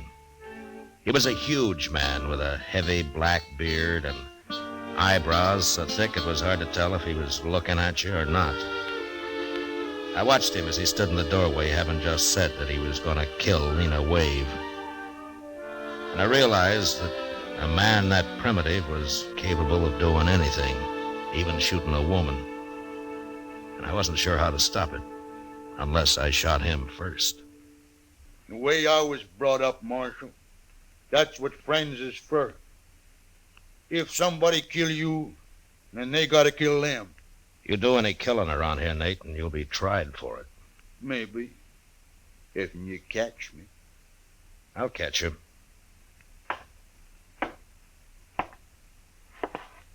Why you gotta protect women, Marshal? Just 'cause they're so weak and puny? Is that Nate Bannister? Huh? You heard me. Why, yes, ma'am. I'm Nate Bannister.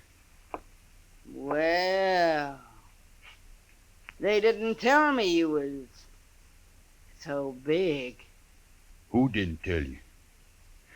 How'd you know my name? You've been spreading it around that if the marshal don't arrest me, you'll shoot me. That true? Are you Lena Wade? I am. And if there's gonna be any shooting, I want in on it. Now, wait a minute, Lena. I ain't gonna get bushwhacked by no dirty buffalo hunter, Marshal. Bushwhack? I wouldn't do that to nobody. Especially a lady. Lady? Yes, ma'am. He called me a lady, Marshal. Well, you are, ain't you? Of course I am. Yeah, what's the matter with calling you one? Nothing. I kinda like it. Just 'cause you ain't pale and skinny like an ordinary woman. No. Of course I ain't. Why, I never seen a woman like you nowhere. You're kinda admirable. Listen to him, Marshal. Ain't he a one? Oh, I mean it. I sure do. Oh. I sure do. No, you don't. I'm too big. Too big? Why, you want to be like all them little scrawny women? They can't do nothing. They're no good. They ain't? Oh, no. A real man needs someone, better than that. He does? Of course he does. Like me? Yeah. Like you. What? What? You was gonna shoot me a minute ago. Oh, no. I didn't mean nothing by that. Hey, come on. I'll buy you beer. We'll talk about it. Well, okay. Go along, Marshal. Yeah. Don't you worry about nothing, Marshal.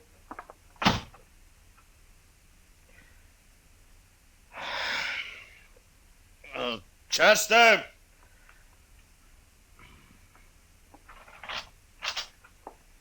Yes, sir. That jug of corn whiskey's still out back.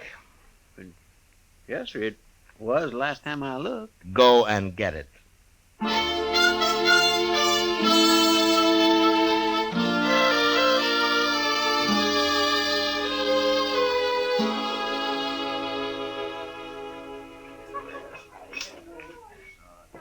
Those two make quite a couple, Matt. Look at them.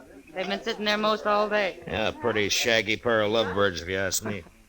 How's Emmett taking all this? Well, he didn't find him till a couple of hours ago. No, what happened? Oh, where is he? Nate ran him off. He probably had done more, but Lena wouldn't let him. You know, Matt, I think underneath she's real fond of that little Emmett. Yeah? And she got a strange way of showing it. Women do sometimes. Well, it doesn't matter as long as she keeps out of trouble. She leads quite a life, doesn't she? Shoots a man in the morning and falls for his best friend in the afternoon. She might have shot both of them if Nate hadn't started sweet-talking her. Well, he made her feel like a woman, that's what. Oh, sure. Nothing wrong with that, is there? It probably saved his life. All right, mister. You get away from Look, her. Matt, it's Emmett. Yeah. You heard me. I thought you'd gone home. I ain't going home. Not without Lena, I ain't. Yes, you are. Lena and me is going to get married. I didn't say that. I ain't had time to tell you. I'm warning you, mister. Excuse me, Kitty. I better stop this. Look, fella, I'm going to kiss her. Watch. No. Hold it, Emmett! Oh! All right, Emmett. Give me that derringer. Sure, Marshal. Chester, Yes, sir. Here I am, Mr. Dillon. get Nate's gun before he comes to. All right, sir. I'll get it. All right, then take him over to Doc's, huh? He doesn't look too bad hurt. No, sir. He ain't. I'll take care of him. Emmett, you shot him. I know. You shot him. Over me. Well, he was stealing you, Lena. And you went and shot him. I was kind of ashamed this morning when that other fella tried to kiss you. You're a man after all, Emmett. I couldn't stand losing you, Lena. Oh, I didn't care nothing about him. You didn't? No. I was just tired of not being treated like a woman. He called me a lady and kind of lost my head. That's all.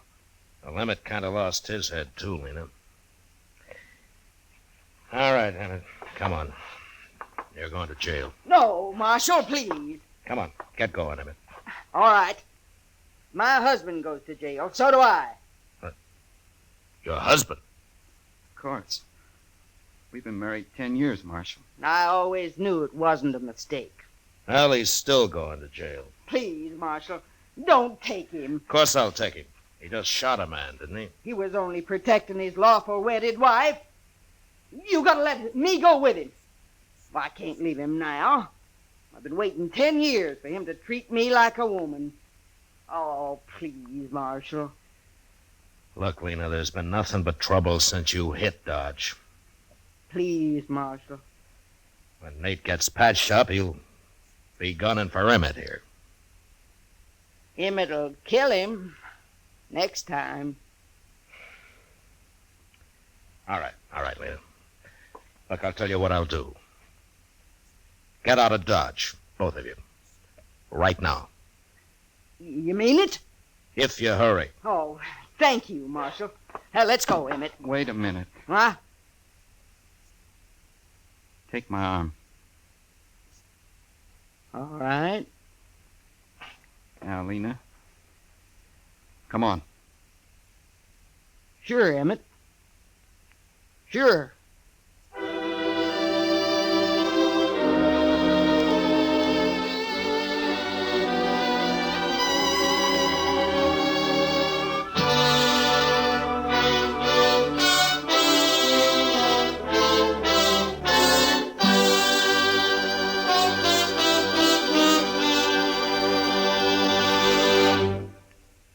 Gunsmoke, under the direction of Norman Macdonald, stars William Conrad as Matt Dillon, U.S. Marshal.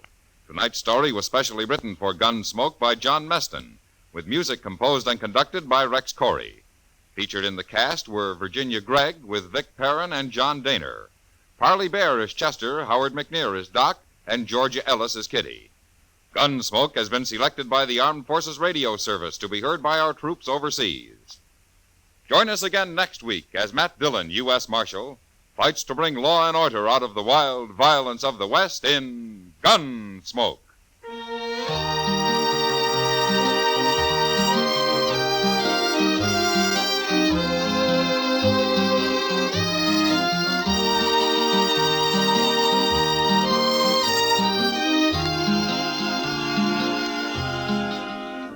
Mr. and Mrs. North of CBS Radio get into an arty crowd, an artful crowd, too, when mixed paints and mixed emotions make murder. Here, collector's item, Ham and Jerry's latest thriller, leading them a merry chase mid works of art before they nab their killer. It's on most of these same stations Tuesday night. On the same evening, you have a date for thrills with John Lund as yours truly, Johnny Dollar. Don't forget. George Walsh speaking. Eve Arden as our Miss Brooks teaches you how to laugh Sundays on the CBS Radio Network.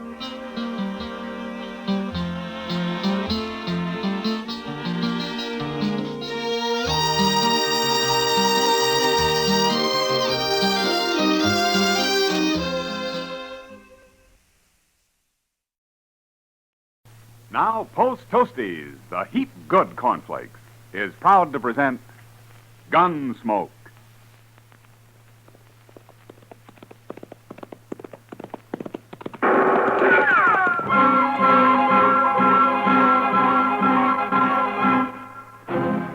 Around Dodge City and in the territory on west, there's just one way to handle the killers and the spoilers, and that's with a U.S. Marshal and the smell of gun smoke.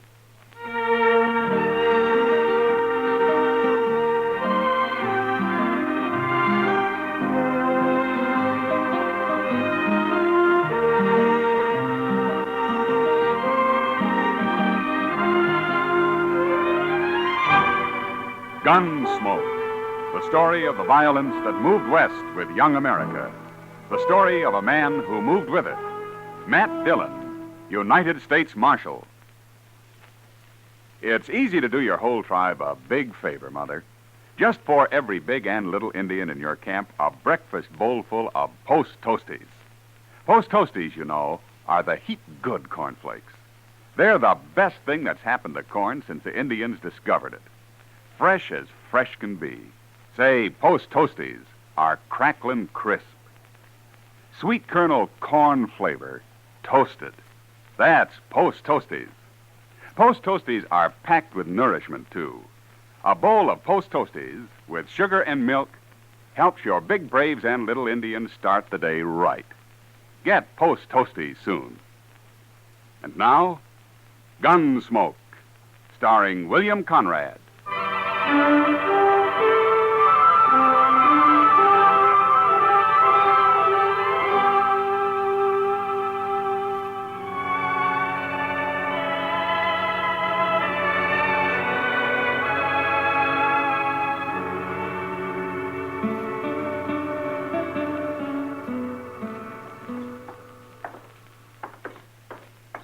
Yeah, nice day, man. The wind's gone down anyway. It sure was blowing last night. Where were you, Doc? Out at the Caldwell place. Mrs. Caldwell's expecting. Still? There's a false alarm last night. Oh, you ought to get some sleep while you can, Doc. Yes, I know. That's right where I'm headed. Doc Adams. Oh, hello, Roof. I've been looking for you, Doc. Matt, this is Roof Tucker, Sheely Tucker's son. Oh, hello, Roof. We ain't met before, Marshal. No. How's Sheely these days? He's just like ever.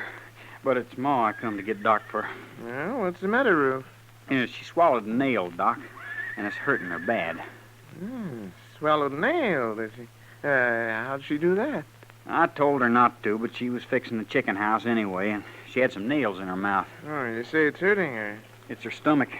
She's got a terrible pain in her stomach. Oh, that's bad. I'll ride out with you right away, Roof. As soon as I get my tools, may have to operate. You know Pa, Doc. You know how he is. Oh, yes, I forgot about him. Sheely doesn't like doctors, does he? He hates them. But he ain't there now. He's been out on the prairie the last couple of days. Oh? When'll he be back? I don't know for sure. But Ma said to get you anyway. She doesn't want to die. Sheely'd cause trouble if he found me there, wouldn't he?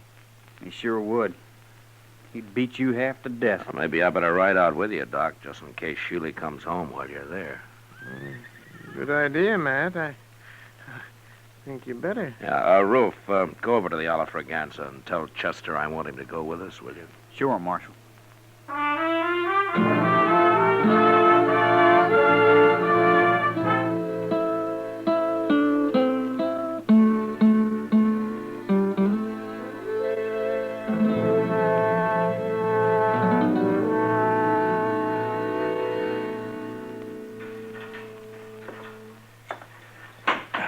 How is she, Mr. Dillon? Oh, I don't know, Chester. Doc's still working on her. Well, there's no sign of Sheely anyway. Well, that's some help. What's the matter with a man like that, Mr. Dillon? Hating doctors the way he does? I don't know, Chester. Probably there weren't any doctors around when he was young. And what was good enough for his father is good enough for him. Some fool notion like that, maybe. Sheely always was a mean old cuss, except for his horses. He's always treated horses like they're human. Did you ever notice that? Sheely isn't really a bad man, Chester. He's just ignorant and prejudiced because of his ignorance. If he'd have been here, he'd let Miss Tucker die rather than have Doc operate on her. Yeah, probably. Well, that's bad. To me, it is. Maybe if Doc saved him someday, he might get over his ideas. Old Sheely's never had a sick day in his life I know of. Oh, Doc, you all through? Huh? Oh. Yes, I'm all through, Matt. How is she, Doc? Yeah. She's dead. Dead? I guess her heart couldn't take it. I don't know. I had to operate, though. She'd have died sure if I hadn't. Oh, it isn't your fault, Doc. You did all you could. I know, but I always feel maybe if I'd have done it better, things like this wouldn't happen. You're not to blame, Doc. You, want me to tell Roof? Yeah, I've already told him. He's in there with her. Oh, how'd he take it? Yeah, he didn't say a word, Matt. Well, we better be getting back to Dodge, I guess. Yeah, you must be plumb wore out, Doc. Yeah, I am. Doc. Hey? Yes, Roof. And you too, Marshal. You're going to have to help me. Well, we'll help you, Roof. What is it? It's about Pa. I don't know what to tell him when he comes back. Say, that's right. I kind of keep forgetting about him. Just tell him the truth, Roof. Doc tried to save your mother, but he wasn't able to. Nobody could have. You don't know Pa very well, I guess. He just won't stand for it. Well, there's nothing he can do about it now. It's all over.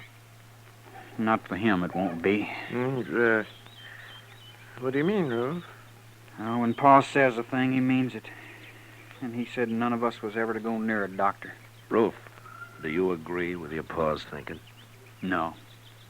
And neither did Ma. But we didn't dare cross him when he was around anyway. I'm afraid of him, Marshal. You'll have to stay here and tell him. Yeah, well, I can't stay. I have to get over to the Caldwell place. That baby's due any time now. But you can't go. All right, Roof, all right. I'll stay here till he comes back. Chester, you better ride into town in case anybody's looking for me, huh? All right, sir, Mr. Dillon. Yeah, it's a funny thing how a doctor can lose one life and maybe bring another into the world all on the very same day. Yeah. Come on, Chester. We can ride partway together.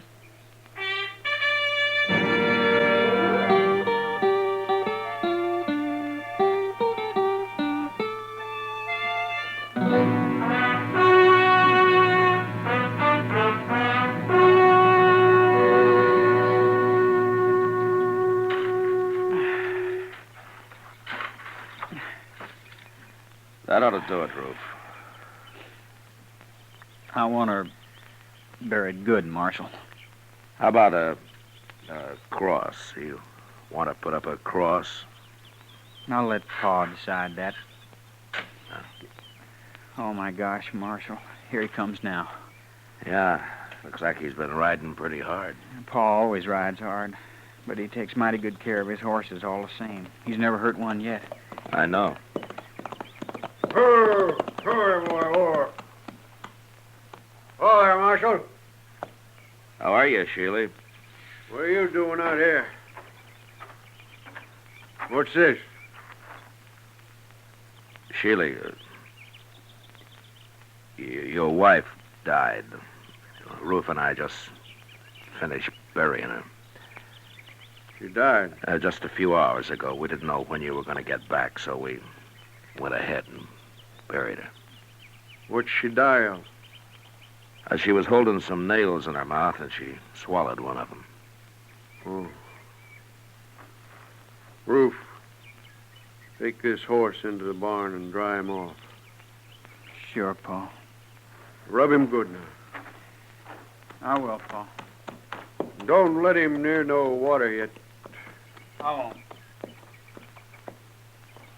What are you doing out here, Marshal? I came out with Doc. With who? Doc Adams. He did everything he could to save her life, Sheely. He cut on her, didn't he? He tried to get the nail out, if that's what you mean.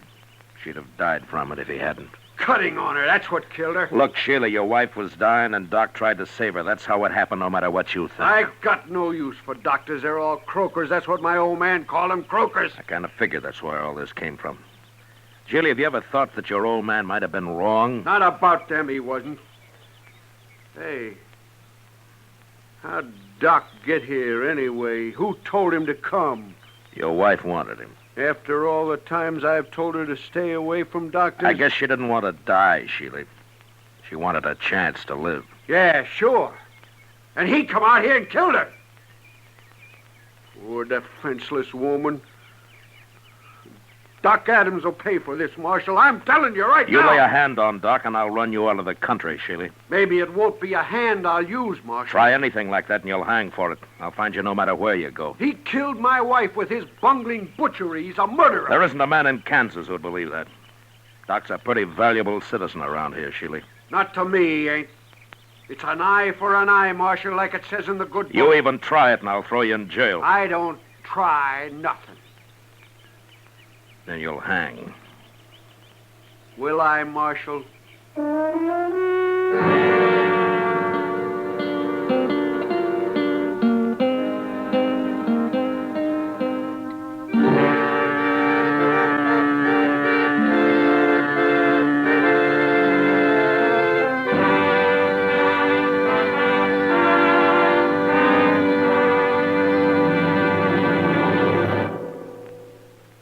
Say, what goes on at your house at breakfast? Well, you can take it from me. The best thing that can go on your breakfast table is Post Toasties. Yes, sir, Post Toasties, the heap good cornflakes. Those golden crisp cornflakes are the best thing that's happened to corn since the Indians discovered it. You know how to prove it? Just pour out breakfast bowlfuls of Post Toasties for your whole tribe, and then watch how they enjoy 'em. Post Toasties are crisp and tasty. From the first bite down to the last spoonful, that sweet kernel corn flavor makes your breakfast. So always ask for Post Toasties, the heap good cornflakes. Post Toasties, heap good cornflakes. The best thing that's happened to corn since the Indians discovered it. Heap good cornflakes. Post Toasties, heap good cornflakes. Remember, Post Toasties is one of the famous triple-wrapped Post cereals, guaranteed fresh or triple your money back. Now back to Gunsmoke.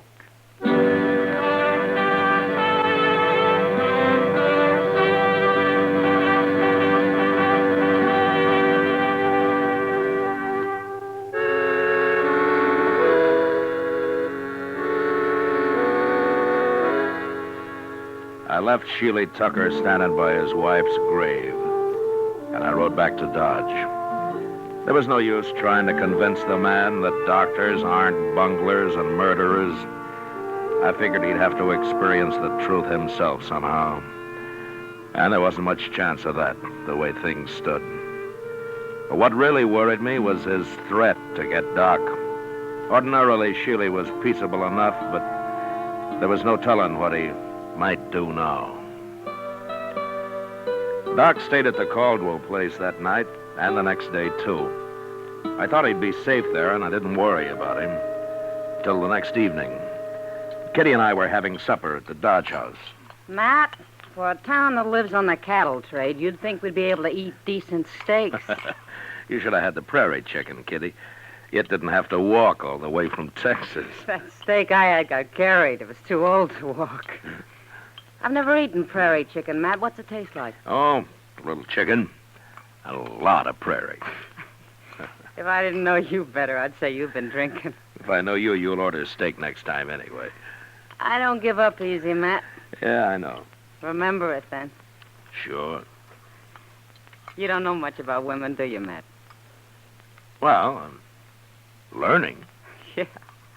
But at the pace you've set, I'll be in my grave before you're out of first grade. Well, it took me 10 years to learn how to handle a six-gun. Well, that's the nicest compliment I've had all day. Drink your coffee. I gotta get out of here. Yes, sir, Mr. Dillon. Oh, here's Doc. Hello, Matt. Kitty. How's Mrs. Caldwell, Doc?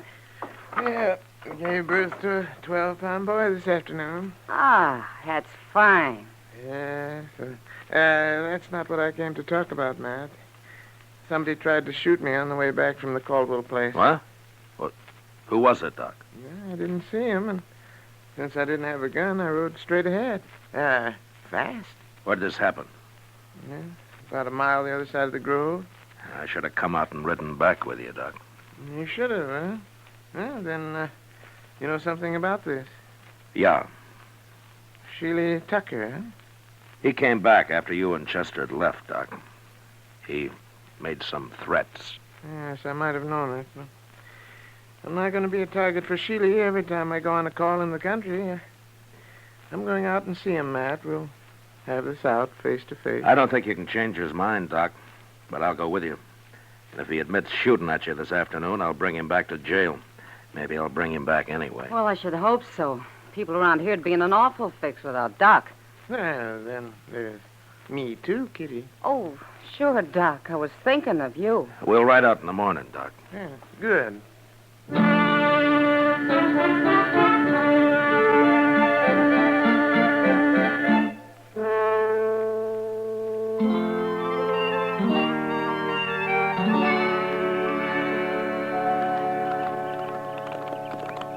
There's somebody in the corral there, man. Yeah, it looks like Sheely. Tis. Him and Ruth both. Oh. Well, let's leave them here. They'll stand.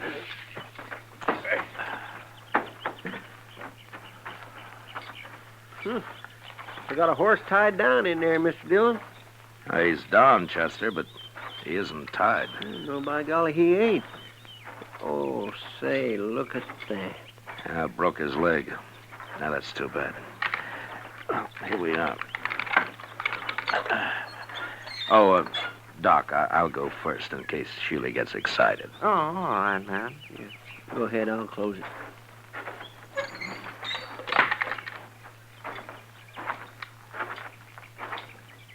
Hello, Sheely. Ruth. Hello. You bring that croaker out here to kill my horse for me, Marshal? Now, Sheely... Wait a minute, Doc. I'm sorry about your horse, Sheely. What happened? That bay's the finest animal I ever owned. I was just topping him off when he fell and busted his leg. Don't blame it. Gee, that's too bad. It sure is. Ruth, go on up to the house and fetch me my rifle. Okay, Pa. Terrible thing to lose a horse like this. Sheely, if you like, I'll do the shooting. Oh, thanks. I'll kill him myself. It's my job. You know, it's a funny thing. We always shoot a horse if it breaks a leg, but we wouldn't think of shooting a man when he does. You croakers got other ways of getting rid of people. Yeah, I'll overlook that, Sheely, but I'll tell you something. I don't want to hear nothing from you. Well, you like that horse, don't you? Of course I do. Well, then, don't shoot him. What? Well, look, Sheely, that horse is done for anyway, so it won't hurt to let me try to fix his leg the same way I would a man. It just might work. You mean put a cast on him? I do. I never heard of putting a cast on a horse, Doc. Yeah, neither have I. It's crazy. I don't like it. It's up to you, Sheely. Well, I wouldn't have let you near my wife if I'd been here. Why should I let you fool with my horse? All right. All right, Sheila. Shoot your horse. Then I'm taking you back to Dodge. What for? You're going to jail for trying to kill Doc yesterday. At least that's what Doc told me. Yeah, now, Matt, I didn't exactly Shut up, say... Doc. I ain't going to jail. I can't... Yes, you are. Unless maybe Doc changes his mind about charging you with attempted murder. Then I couldn't put you in jail. Oh? Yeah, no. No, yeah, he couldn't then. You know, Sheely, I might get so busy working on this horse, I'd plain forget about everything else. I might even save the animal to boot. Well, make up your mind, Sheely. I gotta get back to Dodge. Well, all right. But you better make it work, Doc. I said I'd try. That's the best I can do. Ever. No matter who the patient is. Okay, Doc, you try. But try real hard, will you? I always do, Sheely. Real hard.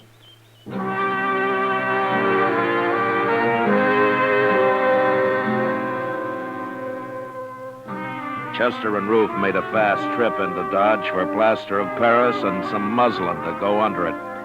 And when they got back, Doc went to work. An hour later, he had a heavy cast on the horse's leg. And after giving Sheely some final instructions, he was finished. He promised to come back in a couple of weeks and put a lighter cast on, and then we left. Sheely didn't say much, but I knew if anything went wrong with that horse, he'd be after Doc again. However, 6 weeks went by before anything happened. Doc and I were hiding out in his office with a game of chess we'd started a few days earlier. Yeah, doggone rook if you're sitting there, Matt. If I move my bishop, you'll be right in on that queen. That's the only move you got, Doc. All right. There you are, Matt. See what you can do with it. A couple more of those and I'll get that queen. Doc.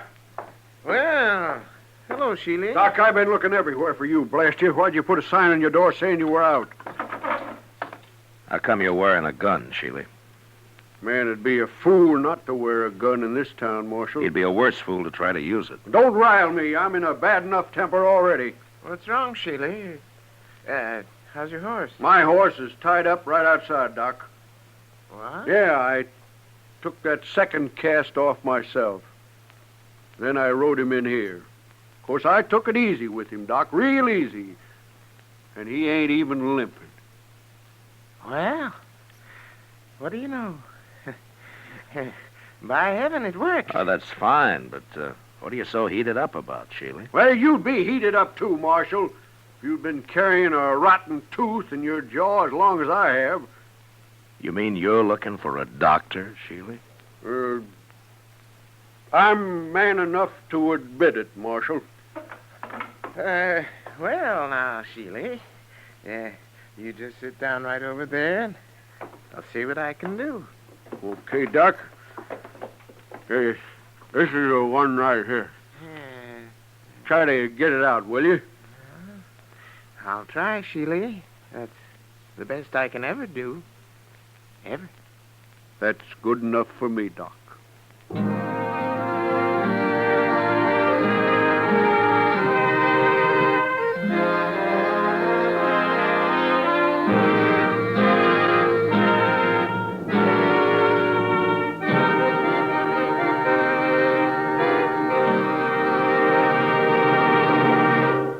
In just a moment, we'll tell you about next week's adventure on Gunsmoke. Say, exciting things happen to breakfast when there's sugar crinkles at every place. Sure, new sugar crinkles make breakfast more fun than a circus. You know why? Sugar Crinkles is the sugar rice treat that's just right sweet. Not too sweet, the way some sugar-coated cereals seem to be, and not like others that aren't sweet enough. Sugar Crinkles, every golden crisp nugget of them, is just right sweet. So try starting your day off just right with new Sugar Crinkles. And don't forget, when you're listening to the radio or watching television, Sugar Crinkles make great snacks. From the bowl or from the pack, for your breakfast or a snack, Sugar Crinkles are more fun than a circus. Try Sugar Crinkles soon. They're the sugar rice treat that's just right sweet. So better get several packages.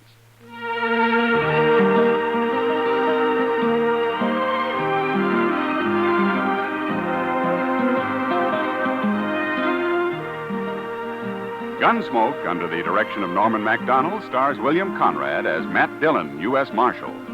Tonight's story was specially written for Gunsmoke by John Meston, with music composed and conducted by Rex Corey. Featured in the cast were Sam Edwards and Tom Tully. Parley Bear is Chester, Georgia Ellis is Kitty, and tonight Paul Frees played Doc. Ken Peters speaking. Join us again next week as Matt Dillon, U.S. Marshal, fights to bring law and order out of the wild violence of the West in Gunsmoke.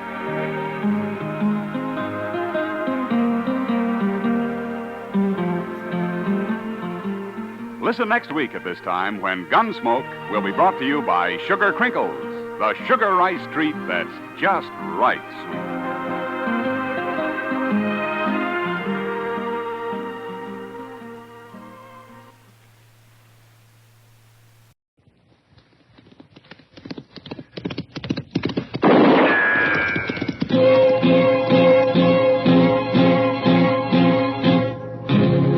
Gunsmoke, brought to you by Chesterfield. Chesterfield packs more pleasure because it's more perfectly packed, thanks to Accuray.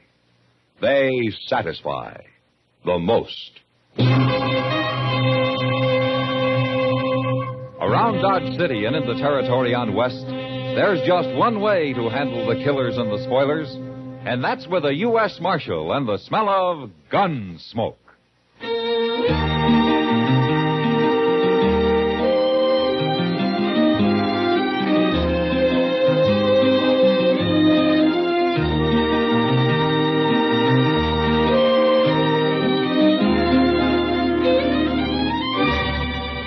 Gunsmoke, starring William Conrad. The transcribed story of the violence that moved west with young America.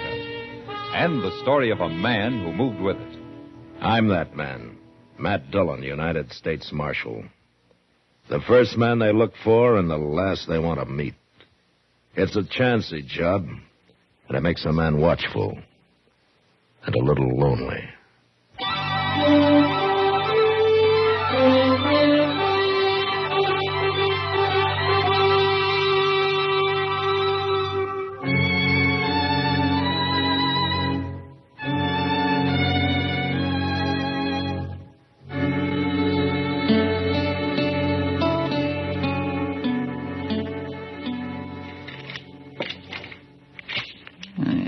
Doggone thing. There. That works. Hello, Chester. Oh, Mr. Dillon? Are you going hunting? No. I saw all kinds of wild turkey about a mile down the Arkansas yesterday. I ain't going hunting, Mr. Dillon. What's the gun and all the shells for, then? Well, shotguns was made for more than shooting birds with. Yeah, that's true. Mr. Dillon, you ever hear me talk about Live Oak County? South Texas? Sure I have. According to you, it's a hideout for bandits. Yes, it is. And they've got a saying down there that if the law ever did catch any of them, there ain't enough good men around to act as a jury to try the bad ones. Well, that's very interesting, Chester, but you're a long way from Live Oak County now. Well, part of it's moved up here. What? Asa Ledbetter. He's in Dodge. Asa Ledbetter? Is he an outlaw? No, sir. But I seen him at the Long Branch, and there's only one thing he's here for, Mr. Dillon. Well, what? To kill me.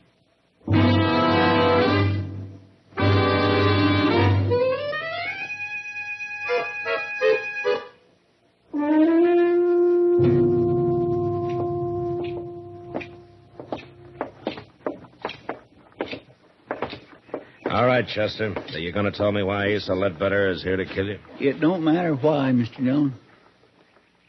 Okay. I'm going to go in there and talk to him. I'd as soon you didn't. I don't like people getting killed in Dodge, Chester. Even you. Now, you wait here, huh?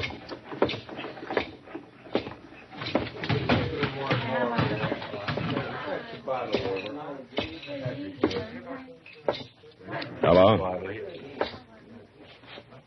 Oh, say, you're the marshal. Your name Asa Ledbetter? How'd you know that? Chester told me. Chester? Yeah, Chester Proudfoot. Well, okay, Marshal. He got my name right, but I don't recall his. What? I never heard no Chester Proudfoot. Glad to meet you, though. Buy a drink? Oh, thank you. Say, there was a fella in here a while ago, I remember, 'cause he was staring at me so hard. He heard me say my name, too. I was talking to a cowboy about finding work around here. Where you from, Ledbetter? Texas. What part? Amarillo. Ever been in South Texas? No, never have. Marshal, what's this all about? Now, Chester thinks that you came here to kill him. Now, just look here, Marshal. I don't know this Chester fella. Never even heard of him. I don't go around murdering people. I hope that's true, Ledbetter. Of course 'tis. And I don't like nobody dragging down my good name, Marshal. Nobody is. So long. You just asked anybody from Amarillo about me, Marshal. They can tell you.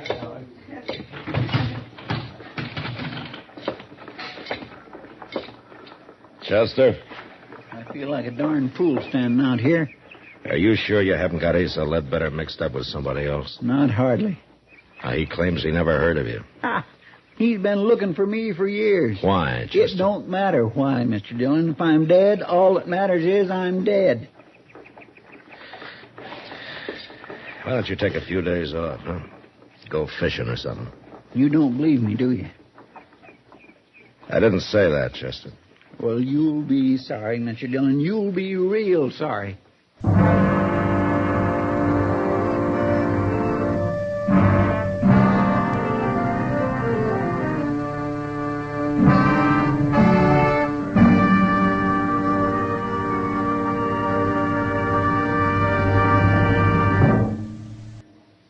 That whistling man, Bobby Haggart, really started something. Tonight, the Calypso Boys join in. Ready, amigos?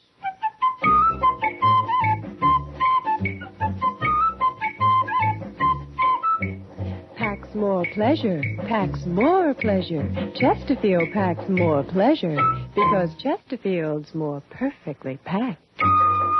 It stands to reason a cigarette made better and packed better, smokes better, tastes better. And Chesterfield is more perfectly packed by Accuray. This electronic miracle removes human error in cigarette manufacture. So Accuray Chesterfield is firm and pleasing to the lips, mild yet deeply satisfying. Yes, Chesterfield gives you something no other cigarette can give you. Chesterfield packs more pleasure because Chesterfield's more perfectly packed.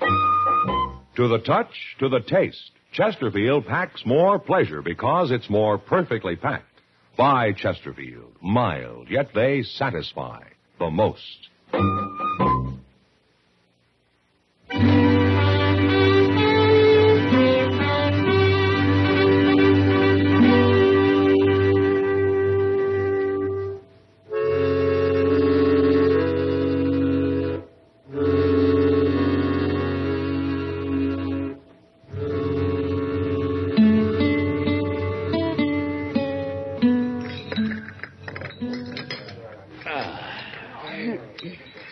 Well, Kitty, that was a real good dinner. Mm-hmm.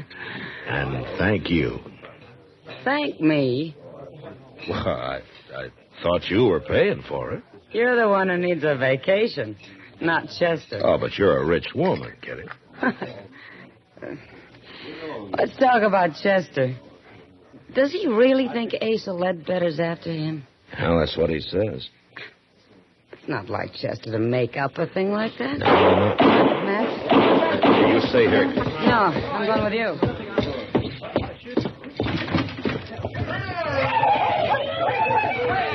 couple of drunken cowboys. You going after him? Mr. Dillon? Mr. Dillon? It's Chester, Matt, down there by the alley. Come on.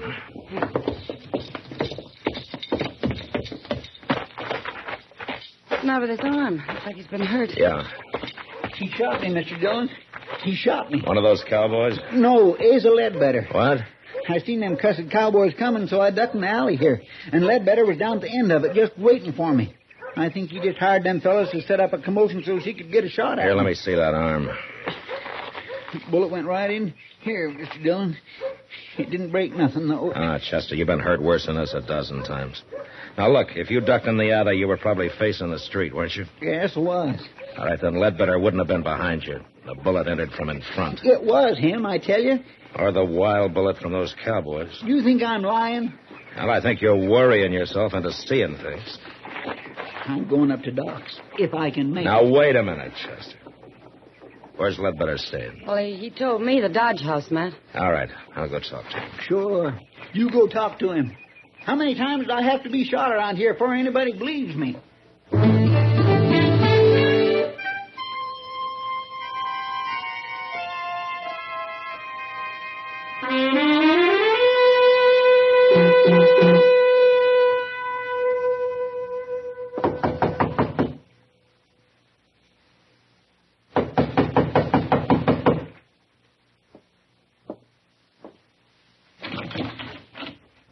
Oh, hello, Marshal. Ledbetter. Nothing wrong? How long you been in your room here? Oh, I've been taking a nap, Marshal.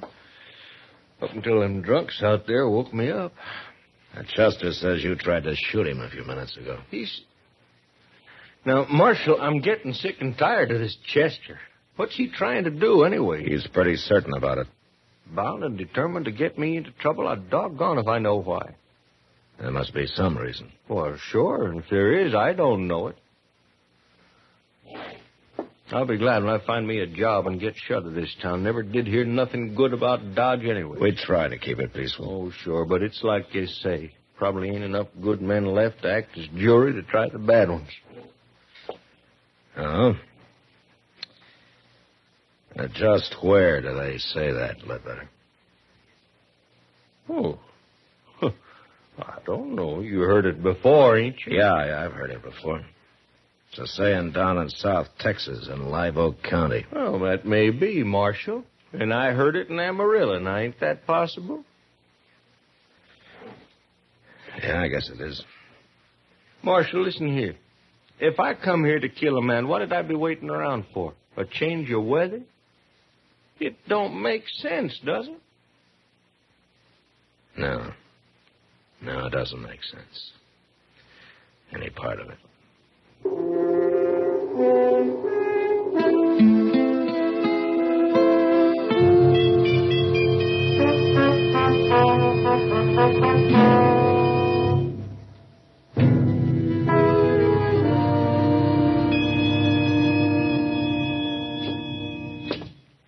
How does it look, Doc? Well, it's just a scratch, Matt. A scratch? I suppose if I come in here scalped, you'd say the barber just give me too tight a haircut. Now, Chester, be brave, boy. Yes, there we are. In a week, you'll never know you got hit. Well, it's a mercy it wasn't my gun arm. Chester, I told you Asa Ledbetter was in his room the whole time. You mean he told you? I asked the desk clerk on the way out. Then he was lying, too. Chester, how long since you've had a good night's sleep? Now, Doc, don't you start that. Well, you admit you didn't actually see Ledbetter in that alley. But next time you'll see him all right, won't you? Yeah, whether he's there or not.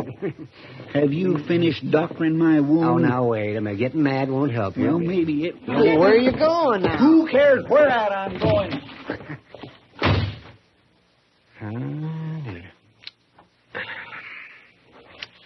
He'll get over it, Doc. Yeah, I hope so. The only thing I can figure is that he's got this Ledbetter mixed up with somebody else. Yeah. But it'd certainly help if he'd say why he thinks he's after him. Because... Matt? Yeah, what is it? Come over here at the window. Huh? What's going on? Look, down in the street. That's Asa Ledbetter. And Chester's standing there about to shoot him. Yeah. I'd better hurry, Doc.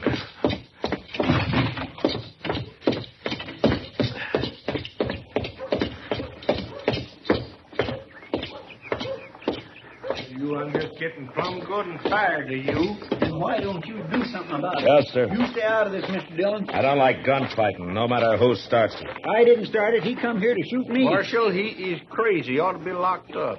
Sure, I'm crazy. I should have called you out before. Now, you going to fight or not? No, I ain't going to fight. You scared?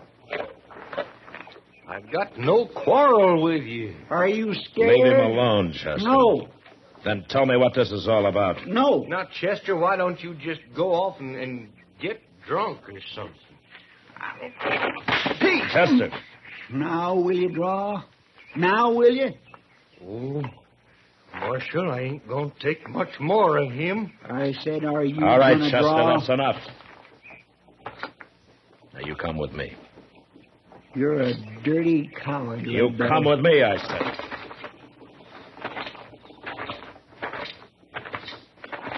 You're with him, ain't you? You and Doc and everybody. Maybe you are crazy, Chester. Sure. Oh, sure. Oh, where you going? I'm going to get me a drink. Alone.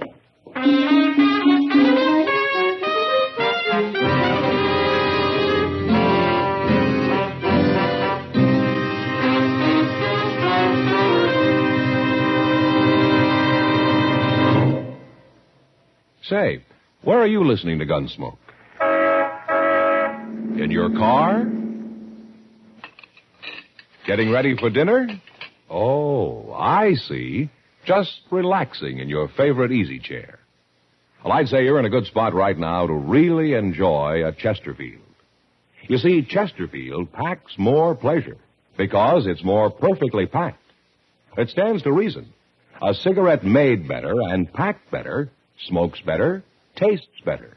And Chesterfield is more perfectly packed by Accuray. This electronic miracle removes human error in cigarette manufacture. So Accuray Chesterfield is firm and pleasing to the lips, mild, yet deeply satisfying. Yes, Chesterfield gives you something no other cigarette can give you. Chesterfield packs more pleasure because Chesterfield's more perfectly packed. To the touch, to the taste. Chesterfield packs more pleasure because it's more perfectly packed. Buy Chesterfield. Mild, yet they satisfy the most.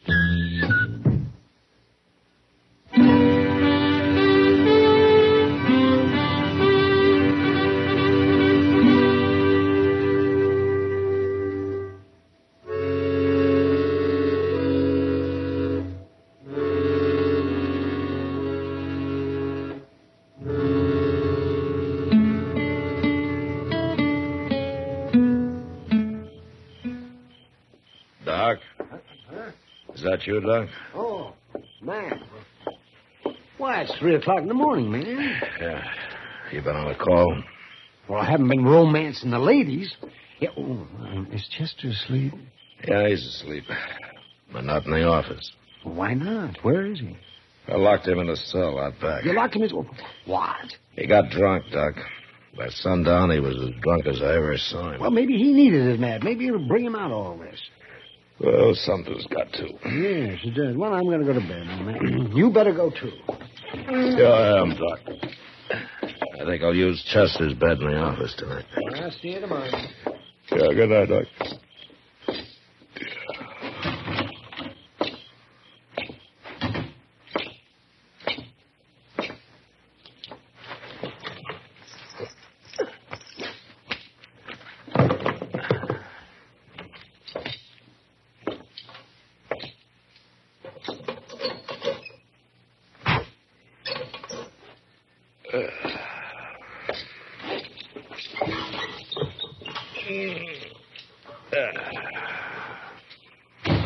Don't move, Chester. This here's a shotgun. All right, now get off that bed and get over to the window. Go on.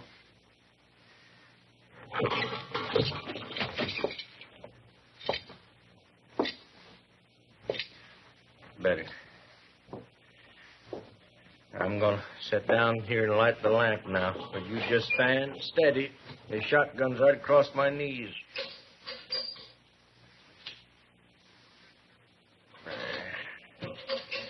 Now, Chester, you and me, we're going...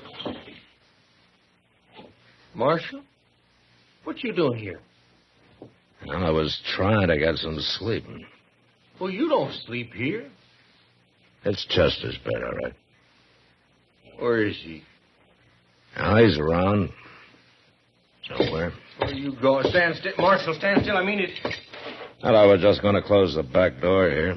You left it open. I want it open. All right. I'll open it wide. Here, Marshal. No call for that. All right, where's Chester at? I don't know where he is, Ledbetter. You're lying. Yeah, I'm lying. You got drunk this afternoon. You brought him over here. I thought you put him to bed, but since you didn't, there ain't but one place he'd be. Right out there in that cell behind you.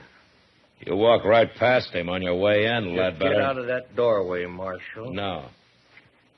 I'll shoot you if you don't. You'll shoot Chester if I do. Now move, I say. I can't oblige you, Ledbetter. I'm sorry. I'll kill you, Marshal.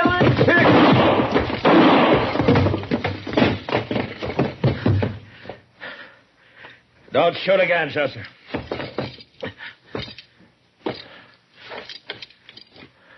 Mr. Dillon?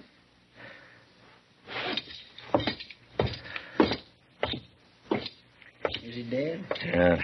You hit him in the head with the first shot, Chester. Pure luck. I heard you kick that door. It woke me up. So I wonder anything could wake you up tonight. Well, I don't feel so good, but I ain't drunk no more. Hey, you got me locked in here. Yeah, I thought of that, but I forgot to take your gun away from you. That was mighty careless of you, Mr. Dillon. Well, it doesn't matter now. You knew I had it. You was going to let him shoot at you so it'd wake me up and I'd have a chance at him.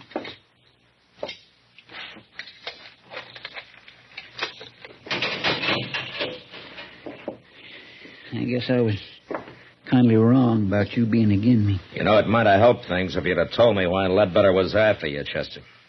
I just couldn't, Mr. Dillon. Oh, why? It had to do with a lady. Oh. She's dead now. But I didn't want nobody talking about her. Saying her name. Nobody. Can you understand that? It'll be daylight soon, Chester. Let's go brew up some coffee, huh? Thank you, Mr. Dillon. Thank you.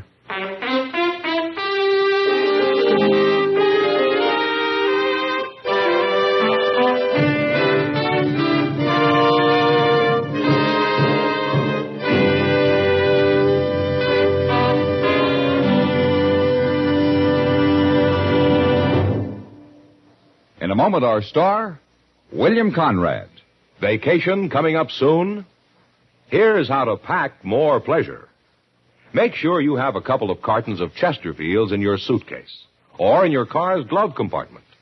A touch tells you Chesterfields are firm, packed full. Your taste tells you they satisfy the most. So when you do your vacation shopping, ask your dealer for Chesterfields by the carton. You know, the early frontier years were lusty and brawling, and men happily fought each other as a matter of course. But next week, it's the man who refuses to fight that causes all the trouble. And that was the West. Good night. Gunsmoke. Produced and directed by Norman McDonald, stars William Conrad as Matt Dillon, U.S. Marshal. Our story was specially written for Gunsmoke by John Meston, with music composed and conducted by Rex Corey.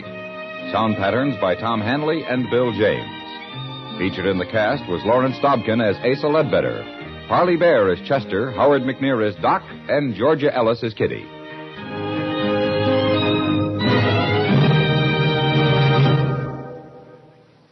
Live modern.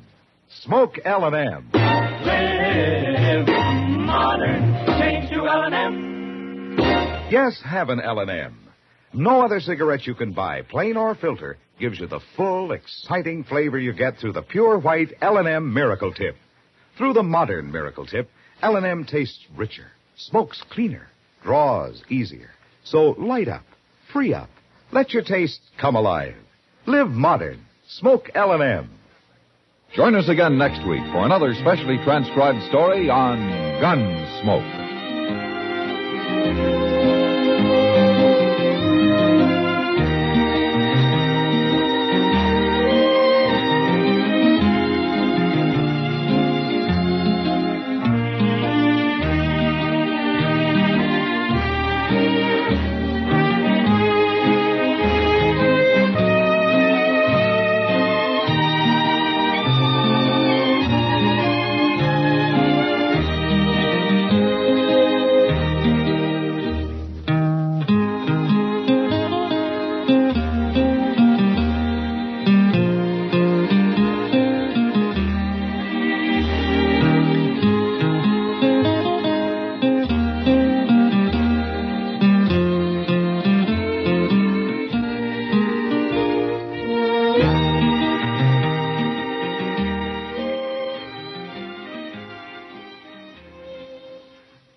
Gunsmoke, brought to you by Chesterfield. Chesterfield packs more pleasure because it's more perfectly packed, thanks to Accuray. They satisfy the most.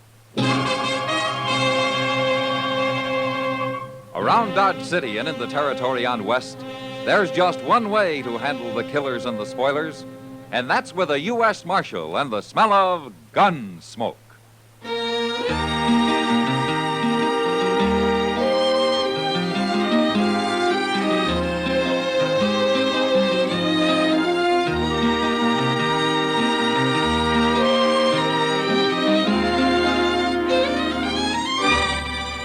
Gunsmoke, starring William Conrad.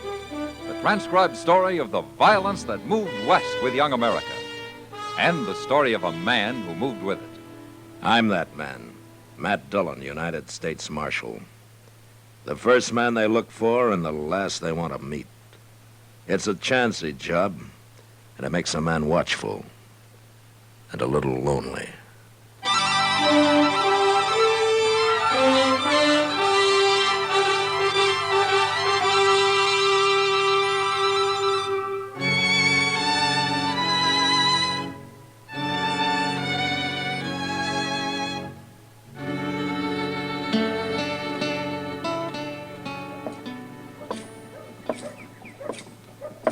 Oh, morning, Kitty. Well, you're out early today. I'm a working man.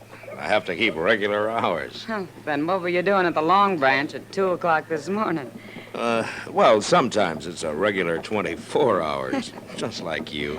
Well, at least I make good money at it. Kitty, would you really like to see me settle down and run a saloon? You might get to like it. All right, I'll do it. When? When I'm about 50. I thought so. Good morning, Miss Kitty. Oh, hello, Chester. Here's a letter for you, Mr. Jones. Oh, thanks, Chester. The envelope says it's from Judge Rambo over in Wichita. Mm-hmm. Anything important? Yeah, it's a court order for eviction. Yeah, seems Brandon Teague didn't file legally on his land over by Wagon Mountain. Did you say Brandon Teague? Oh, do you know him, Kitty? Everybody knew him around Abilene. Yeah, he had a pretty bad reputation then, I guess. Doesn't he still? Well, I haven't seen him for some time, but he's married now, and he's trying to prove up some land. Well, I don't envy you trying to put him off it. Brandon Teague never shoved very easy, that I recall. Well, we'll ride out there this afternoon, Chester. Be sure your gun's loaded, Matt. Yeah, well, maybe I won't need it, Kitty. Want to bet? No, I guess not.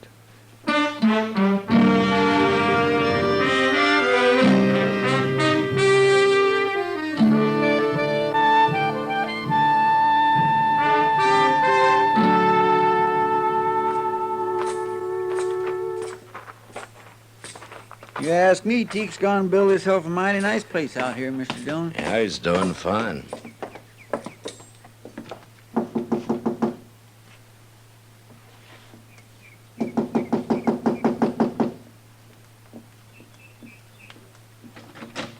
Hello, Teak.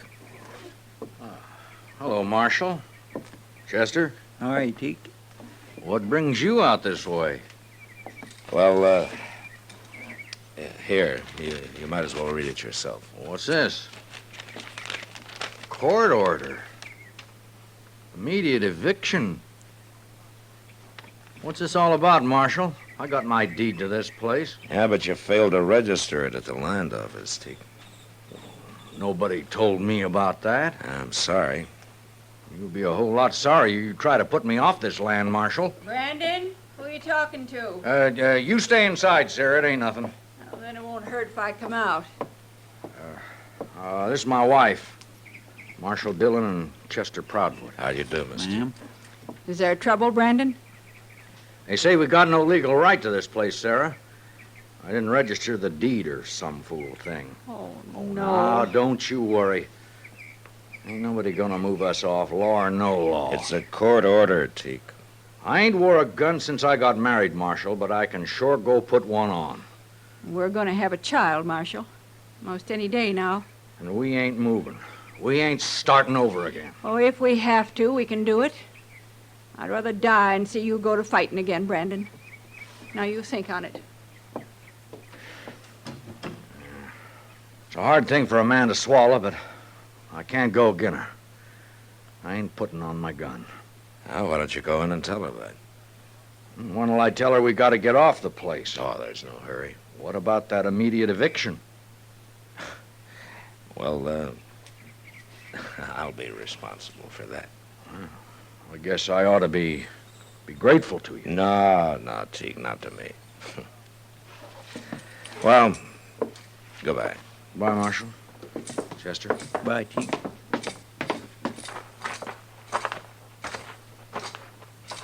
When are you going to put him off, Mr. Dillon? I'm going over to Wichita, Chester. I'll find out there.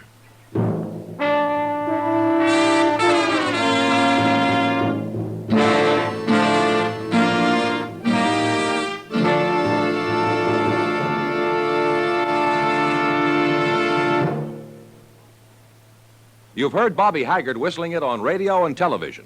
Right now, a country-style version. Okay, partners?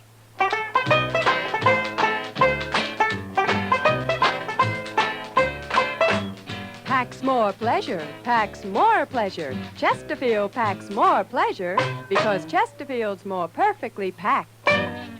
It stands to reason a cigarette made better and packed better, smokes better, tastes better. And Chesterfield is more perfectly packed by Accuray. This electronic miracle removes human error in cigarette manufacture. So Accuray Chesterfield is firm and pleasing to the lips, mild yet deeply satisfying. Yes, Chesterfield gives you something no other cigarette can give you.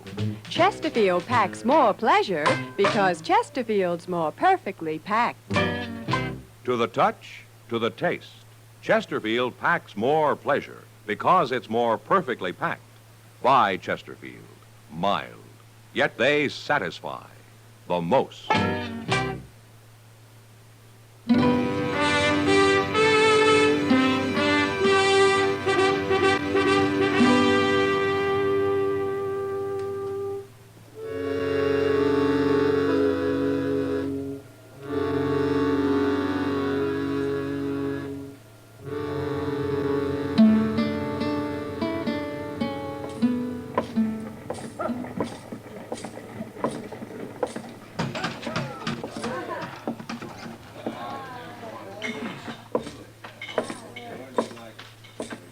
Hello, Judge.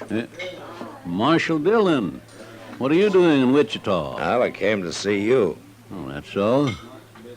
It's about that court order you sent me, Judge.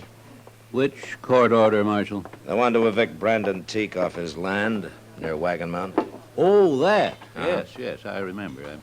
What's the trouble? Is he putting up a fight? No, he isn't. Well, he sure must have changed. I remember Teak around here. He was a wild one. Well, he's married now, Judge. As a matter of fact, they're expecting a child any day. A child? Mm-hmm. So, I told him that they could take their time about moving. Take their time? Yeah. That order was to evict them at once, Marshal. Yeah, I know that, Judge. There's no room for sentiment in the law, Marshal Dillon. What's right is right, and what's legal is legal. Look, Judge, Teek's been on that land for over a year. How come this business about failing to register his deed just came up?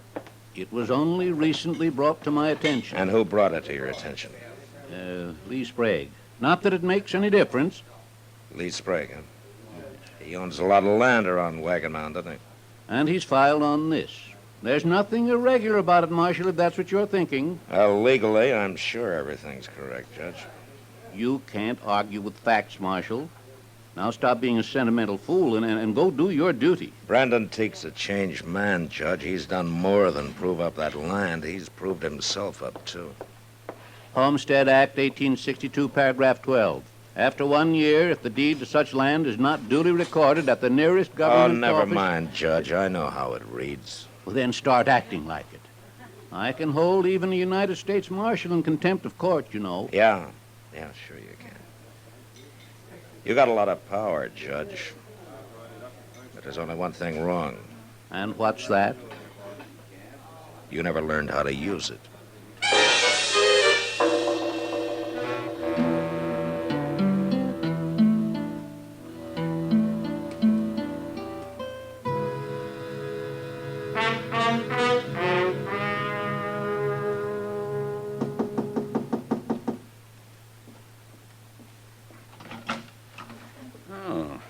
Marshal Dillon. I want to talk to you, Sprague. Come in. Thank you. How'd you know I was in Dodge today? I found out. It's about Brandon Teek, Sprague. Something wrong? No, not legally. Judge Rambo made that pretty clear. Want to tell me what's bothering you, Marshal? Yeah, sure. I think Brandon Teek deserves that land more than you do. Marshal, I'm in the land and cattle business, and I'm making out mighty well. No man can accuse me of ever doing anything illegal or dishonest. But everybody knows I practice sharp, and I'll go on practicing sharp, too. Even against a man like Teek, who's hung up his gun and settled down and tried to make a life for him and his family? What do you mean, his family? There's a child coming any day now. Then he's better off in town, Marshal. What? My wife stayed in the country. That's why I lost her. Looks to me I'm doing Teek a favor. You got an awful easy conscience, Sprague. No use arguing, Marshal. You got your order. Now go put him off. No, Sprague, I'm not going to do it. What? I couldn't hold my head up if I had any part of the kind of law you and Judge Rambo want. You mean that? I do. I ain't gonna let you stand in my way, Marshal. You're in for trouble.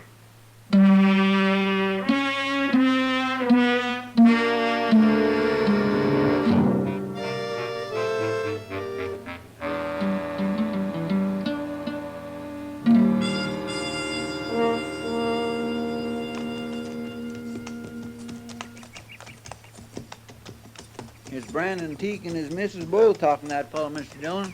You recognize him, Chester? No, sir, I don't. He's a stranger to me. Yeah.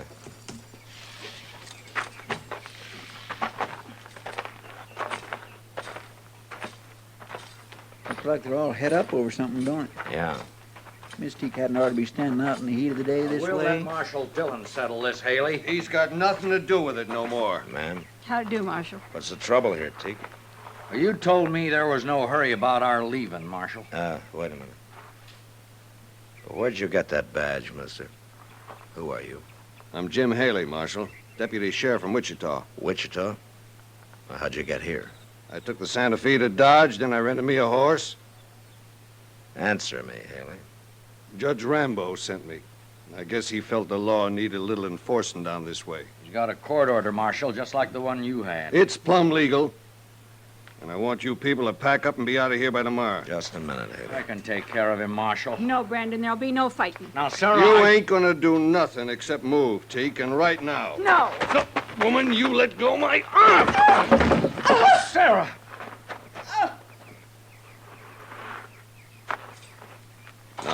Now, wait a minute, Marshal.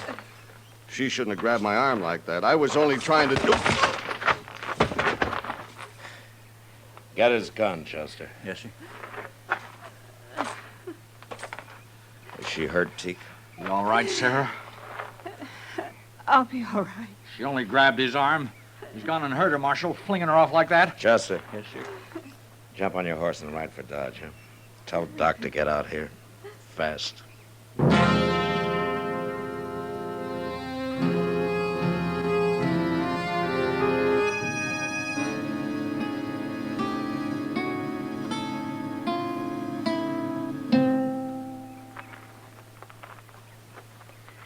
Ain't Doc never coming out of that house? It's been a long time, hasn't it? She shouldn't have grabbed me. I didn't mean to hurt her.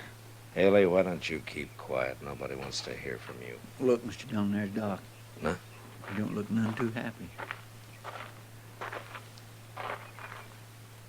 Well, Doc? The baby's dead, Matt. Oh, my. That's too bad. Well, I didn't do it. I only pushed her a little. I told you to shut up, Haley. There wasn't a chance of saving the baby. It's her I've been working on. And she's going to be all right now, Matt. Yeah. Well, good for that, anyway.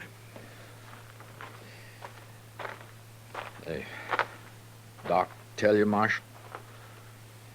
Yeah, Teak. I'm sorry to hear it. I'm sorry, too, but you can't blame me for it. Haley, I just now promised my wife I wouldn't kill you. Don't make me break it. Come on, Haley.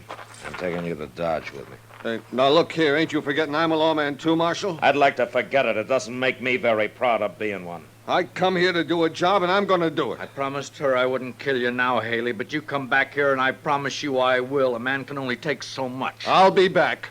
No, you won't. I'm throwing you in jail for a while. Jail? Teak, as soon as your wife's better, you come see me, huh? I don't know what I can do, but things aren't going on this way.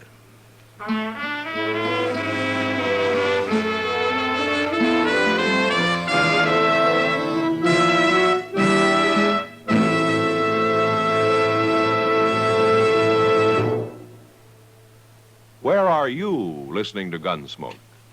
In your kitchen? Getting ready for Sunday supper? Maybe in your living room, relaxing? Or out driving? Say, be sure and watch the road. But remember, there's pleasure ahead when you smoke Chesterfield. When you satisfy yourself with Chesterfield's better taste and mildness. It stands to reason. A cigarette made better and packed better smokes better, tastes better. And Chesterfield is more perfectly packed by Accuray. This electronic miracle removes human error in cigarette manufacture. So Accuray Chesterfield is firm and pleasing to the lips, mild, yet deeply satisfying. Yes, Chesterfield gives you something no other cigarette can give you. Chesterfield packs more pleasure because Chesterfield's more perfectly packed. To the touch, to the taste, Chesterfield packs more pleasure because it's more perfectly packed. By Chesterfield. Mild, yet they satisfy the most.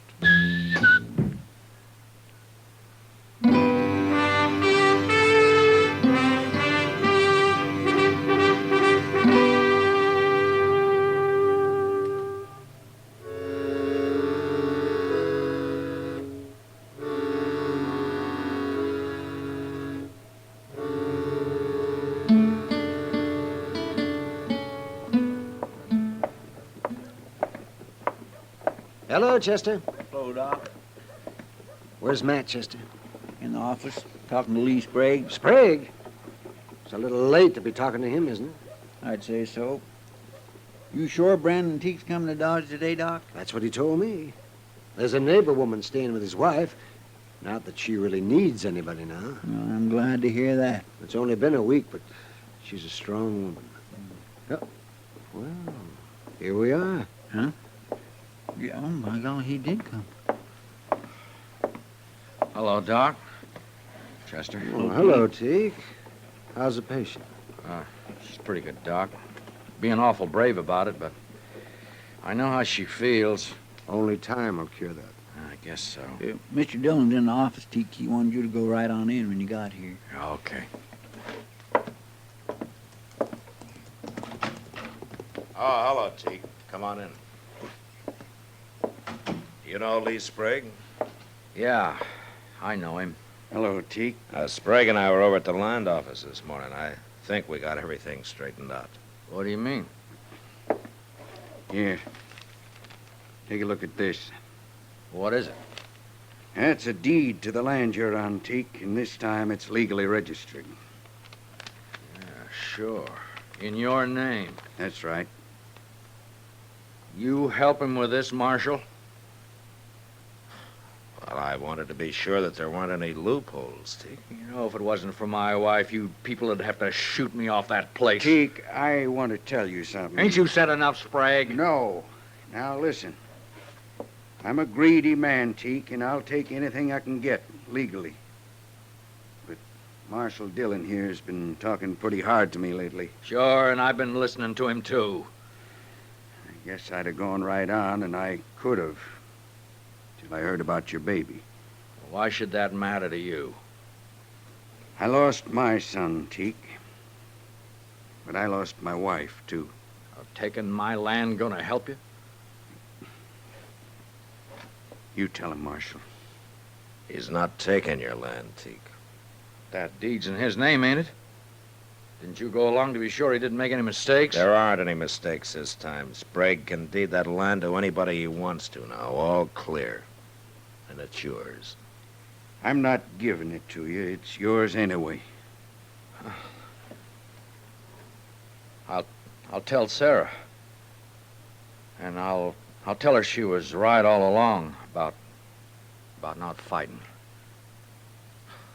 Yeah. Well, what about you, Marshal?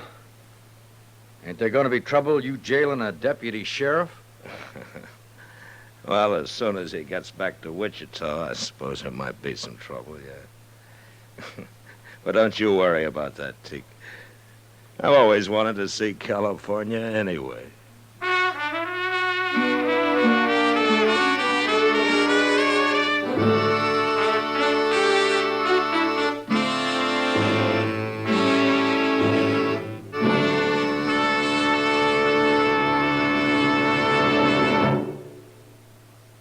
In a moment, our star, William Conrad. What's your idea of vacation pleasure? Mountains? Seashore? Lake? Wherever you go, here's an idea for your smoking pleasure. Take along a couple of cartons of Chesterfields. Chesterfields are firm, packed full, give you full-time flavor that's bound to make whatever you're doing more enjoyable. Vacation bound, buy Chesterfields by the carton. Mild, yet they satisfy the most. You know, on the frontier, a horse thief was often caught and hung because someone else's brand was on the animal he'd stolen. But next week, a man is hung because his horse has no brand at all. But that was the West. Good night. Gunsmoke, produced and directed by Norman McDonald, stars William Conrad as Matt Dillon, U.S. Marshal. Our story was specially written for Gunsmoke by John Meston, with music composed and conducted by Rex Corey. Sound patterns by Tom Hanley and Bill James. Featured in the cast were Joseph Kearns, Vic Perrin, Helen Plebe, Paul Dubov, and Will Wright. Harley Bear is Chester, Howard McNear is Doc, and Georgia Ellis is Kitty.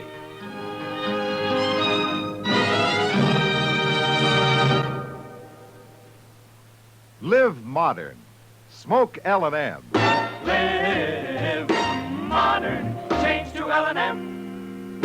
Only with L&M can you enjoy the full, exciting flavor of today's finest tobaccos through the modern miracle of the pure white Miracle Tip. So light up, free up, let your taste come alive. Live modern. Smoke L&M. Live modern. Change to L&M. Join us again next week for another specially transcribed story on Gunsmoke.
Around Dodge City and in the territory on West, there's just one way to handle the killers and the spoilers, and that's with a U.S. Marshal and the smell of Gunsmoke.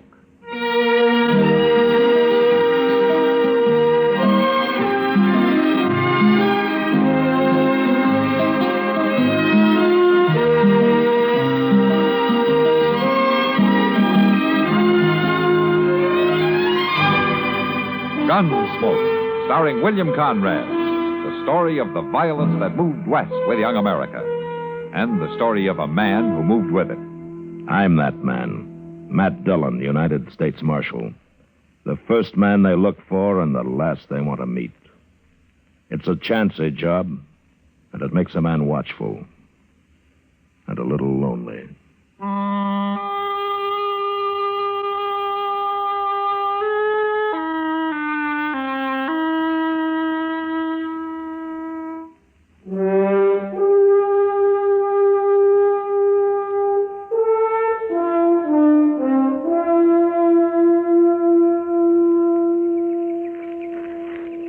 I got our horses saddled, Mr. Dillon.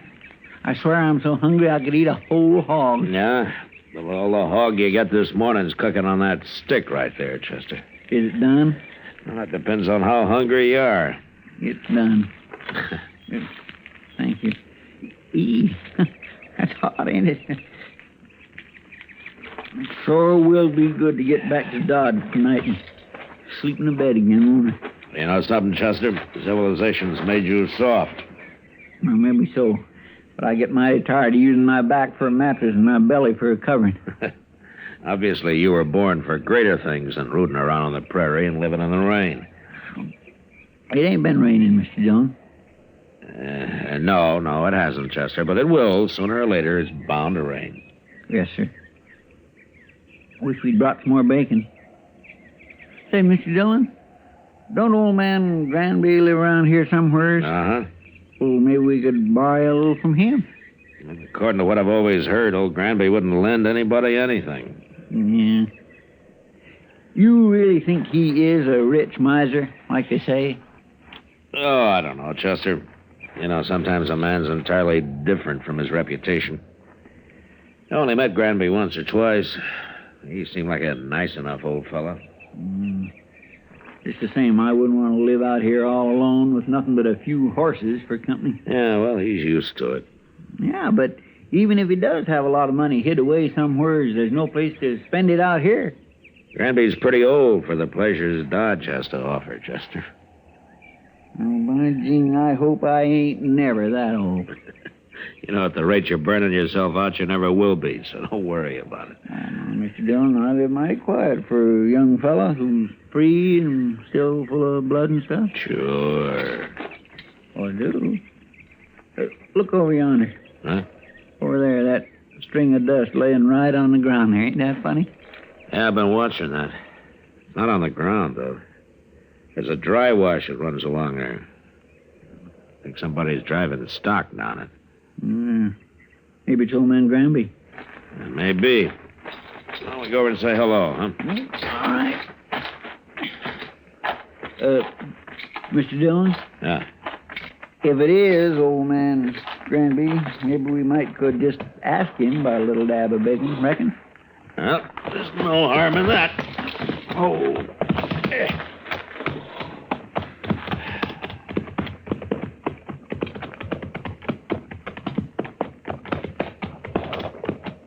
That looks like horses down there. Yes, sir. I can see their heads now. But I don't see nobody driving them. They belong a minute. Now, let's wait here. Yonder he comes. That's not old Granby. Well, let's ride down and say hello anyway. Huh?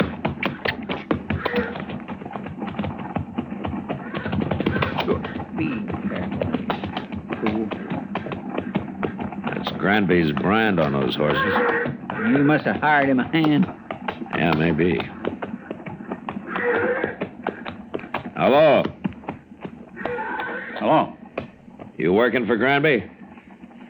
I ain't working for nobody, mister. Oh? And where is he?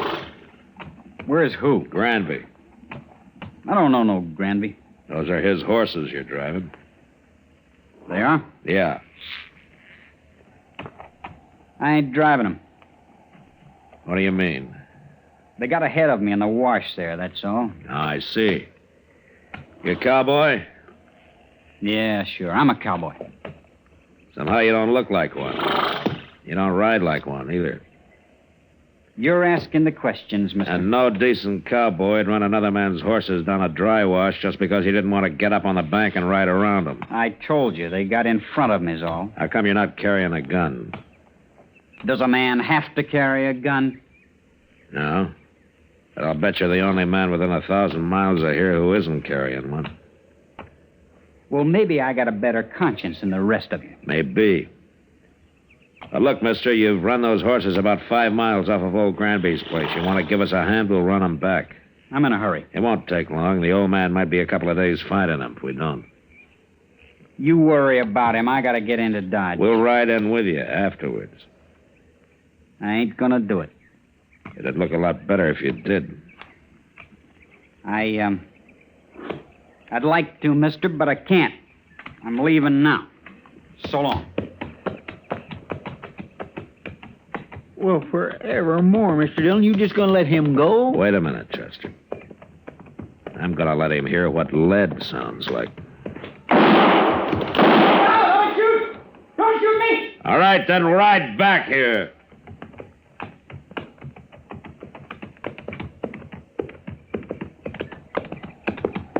Don't kill me, mister. I'm not gonna kill you. Unless you try to run away. Why would I try to run away? You just did, Chester. Yes, sir? Ride down the bank and head those horses off. Start them back up the wash. We'll be out of here by the time they're back. All right, sir, Mr. Dillon. You stay right close to me, fellow. Don't you try anything smart. When we get to Granby's, if he says it's okay, then you can go wherever you like. I don't know Granby. I never been there. And we'll show you the way. Come on, let's go.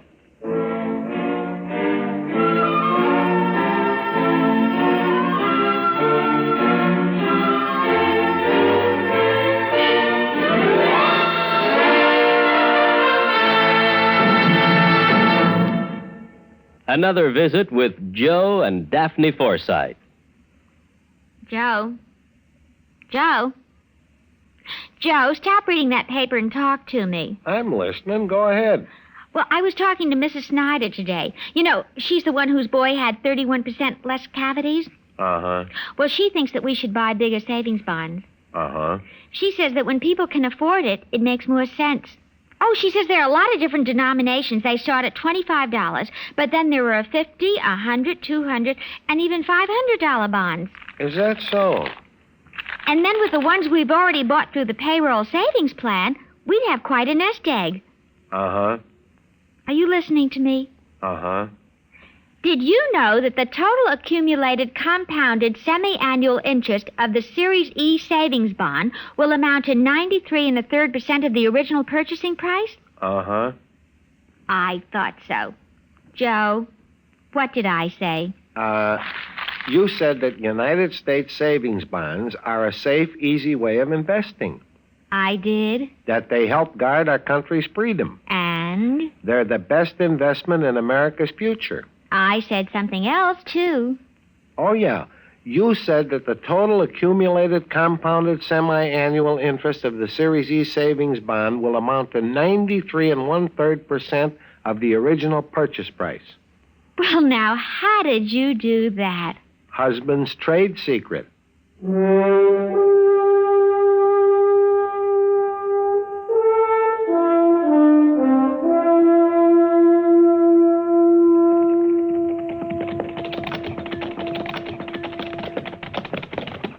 Old man Granby sure can find his horses all right now, Mr. Dillon. Yeah, but I want this cowboy here to meet him.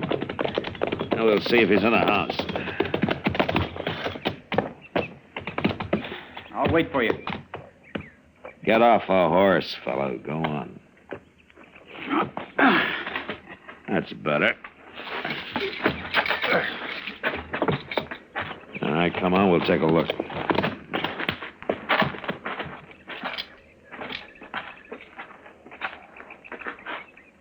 Well, what are you waiting for?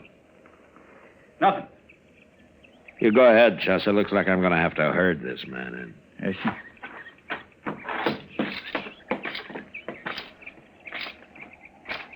You've been kind of balky ever since we ran into you, haven't you? I just don't like being dragged around. I never did. Well, I just want you to meet old Granby. He'll be grateful for your helping run his horses back here. I know what you think, mister. You think I was stealing them horses. Well, I never heard of the old man. I was never near this place. So you told me, but you're here now. I ain't afraid of you or nobody. And let's go into the house. Come on.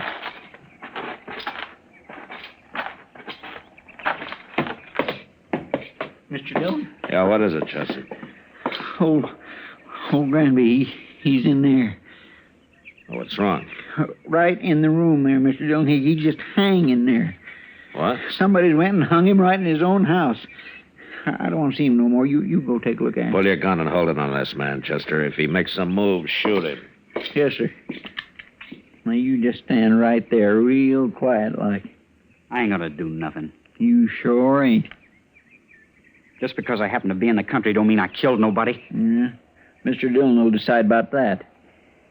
Who is this Mr. Dillon, anyway? He's a United States Marshal, that's who he is.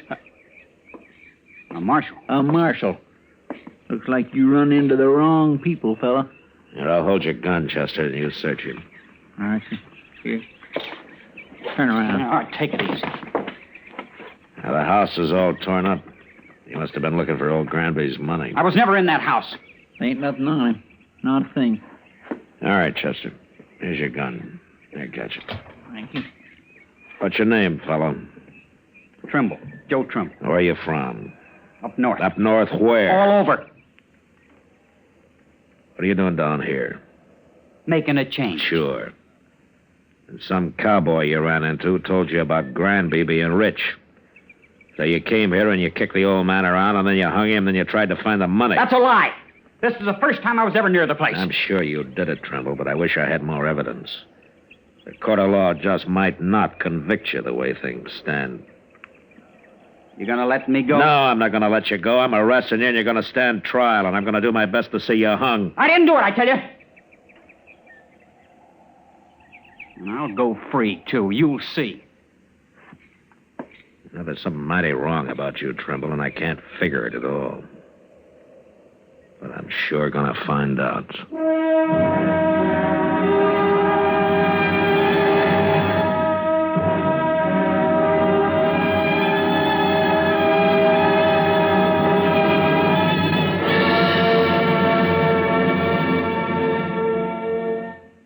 another visit with Joe and Daphne Forsythe. Hey, honey, I'm home. Daphne. Drop dead. Uh-oh, what's the matter, honey? Don't you speak to me, you Don Juan. Don Juan? Daphne, I'm no Don Juan. No habla español. Very funny. Ha, ha, ha. Well, it was no prize winner, but... Neither are you Lothario. I've often wondered, what's a Lothario? I don't know, but that's what the wives on TV always call their husbands. I guess it applies. Do you want me to go out and come in again? As far as I'm concerned, you can go for a long walk, preferably on a short pier. Well. Oh, come on, Daphne. What's wrong? Your good friend Harry called, and he spilled the beans. Which beans? He said, quote, "Tell Joe he was right about those blondes. They're great," unquote. Blondes? That's what he said. Well? He didn't say blondes. He said bonds. Savings bonds. What? Sure. I buy 'em on the payroll savings plan. And I told Harry he ought to do it, too. Savings bonds have a guaranteed interest that pays back $4 for every 3, which is a pretty good investment. That's a pretty good story, too. It's true, so help me. That's why Harry's so happy. Savings bonds are great. Well, maybe you're right. You wouldn't really fool around with blondes, would you? You're too faithful and sweet and kind and... Fast talking.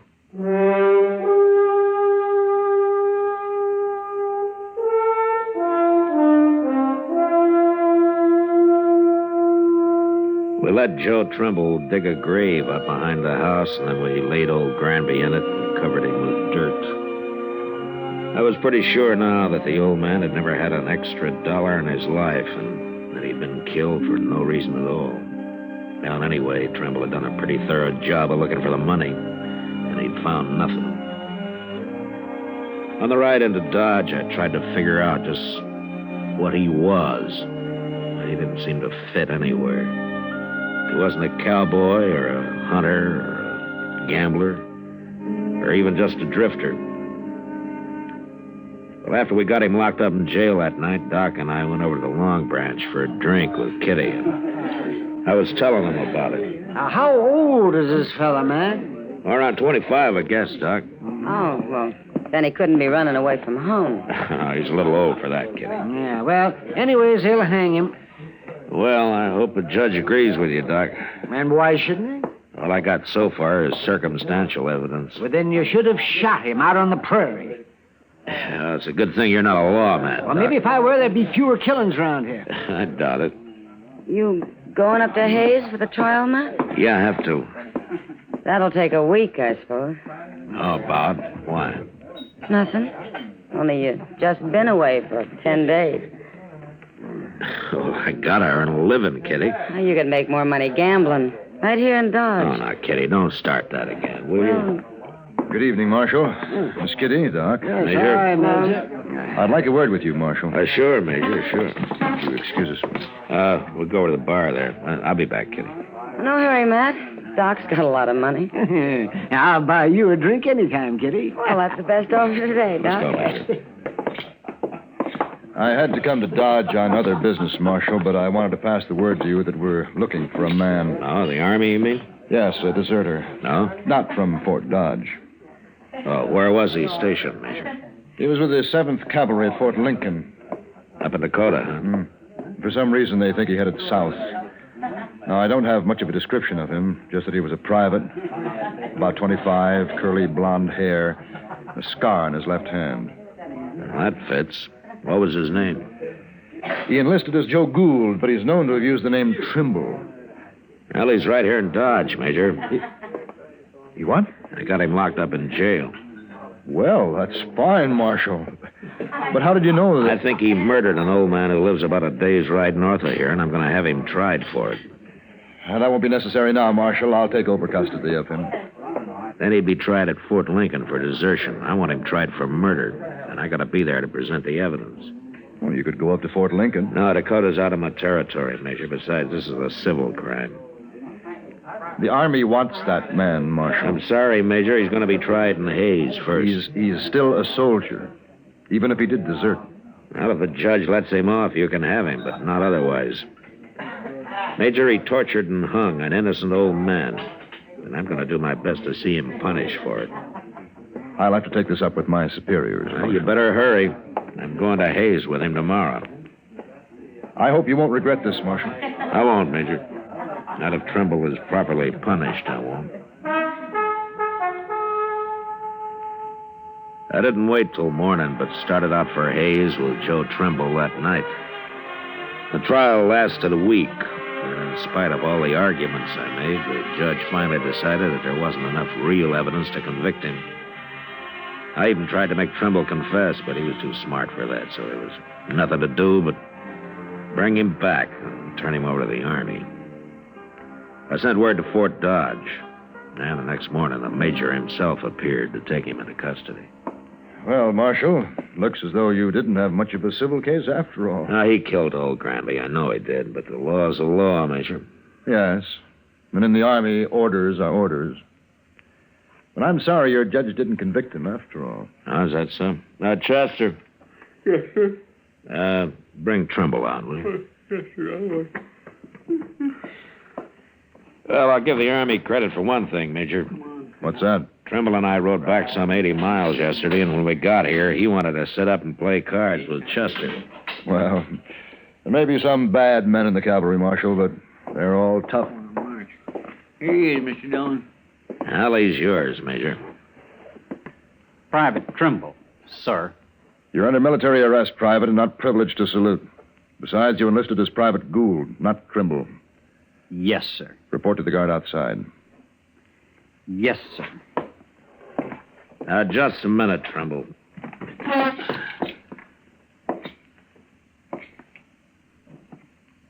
You know that you're mighty lucky, don't you? You should have died for what you'd done. I told you I'd go free, Marshal. It'll catch up with you someday, Trimble. It always does, somehow. That's all I wanted to say. Yes, sir.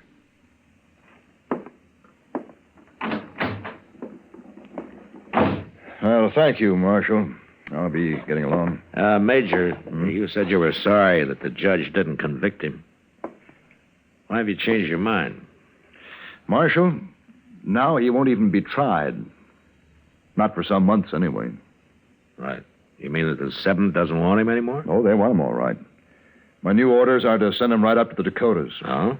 Seems that the 7th Cavalry needs every man available. They're leaving Fort Lincoln soon on an expedition against the Sioux and the Northern Cheyenne. The Sioux, huh?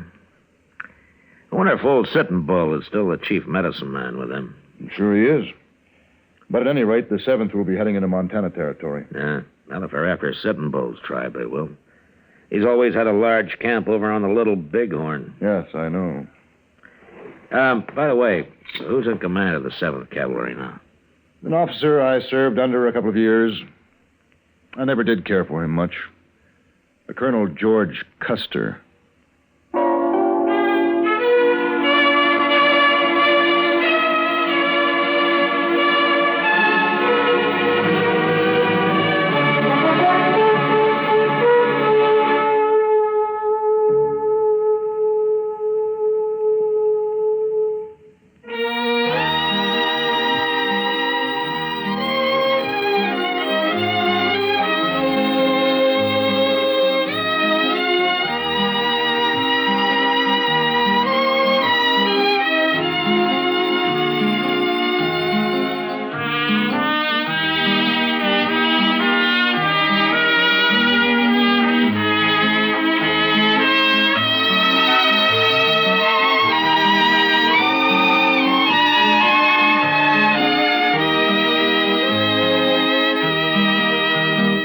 Gunsmoke. Produced and directed by Norman McDonald, stars William Conrad as Matt Dillon, U.S. Marshal. The music was composed and conducted by Rex Corey.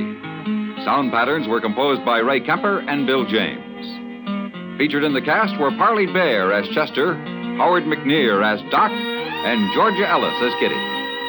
George Walsh speaking.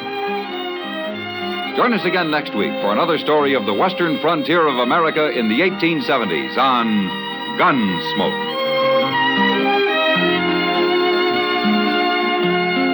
This is the United States Armed Forces Radio and Television Service.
Around Dodge City and in the territory on West, there's just one way to handle the killers and the spoilers, and that's with a U.S. Marshal and the smell of Gunsmoke.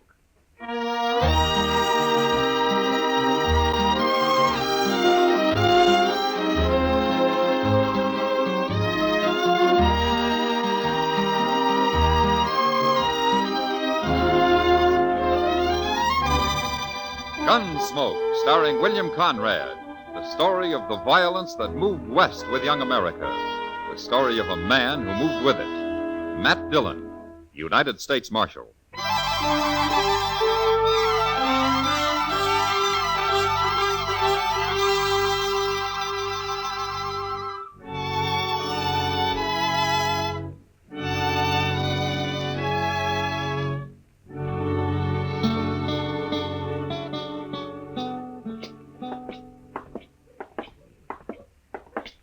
Mr. Dillon, would you mind stopping at the Alfraganza here for a minute?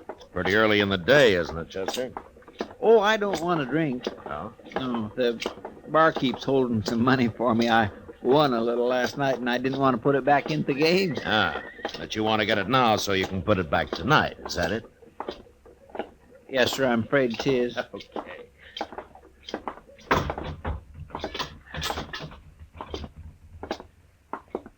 Mike? Come for your money, Chester? Yep. Hello there, Marshal Dillon. How are you, Mike? Well, here you are, Chester. 3, 4, 5, 6. Thanks, Mike. Here. Buy yourself a drink. Yeah, I sure will. See you tonight, Chester. Sure. Excuse me. Yeah.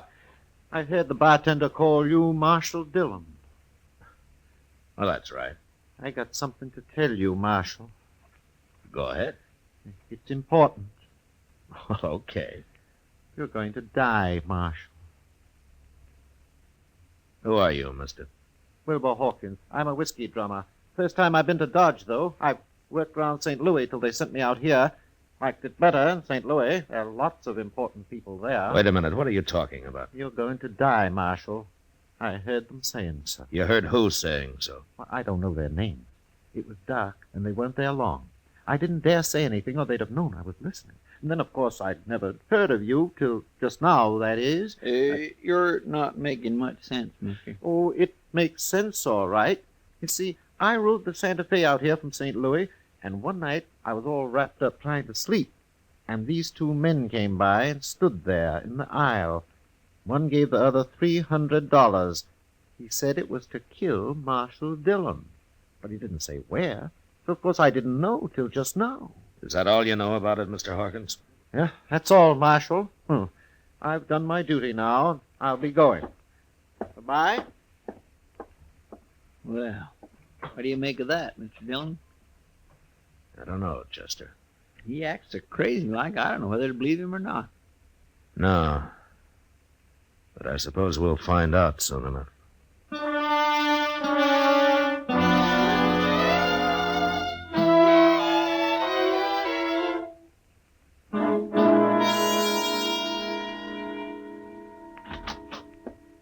The prisoner's sound asleep already, and it's only just got dark out, Mr. Dillon. Well, he's got nothing else to do till Tom Smith gets here. Is that who you're holding him for? Well, I thought I told you, Chester. Yeah, but Tom Smith's sheriff of Tascosa, ain't he? Sure. Why? I thought this fellow was wanted in Abilene. No, they never heard of him in Abilene. That's why I wired Tom. Well, I'm going out back for a minute, Chester. I think I left my new bridle on the hitching rail out there. Yes, sir. Well, I better get this place swept up a little, Mr. Dillon. That's a good idea.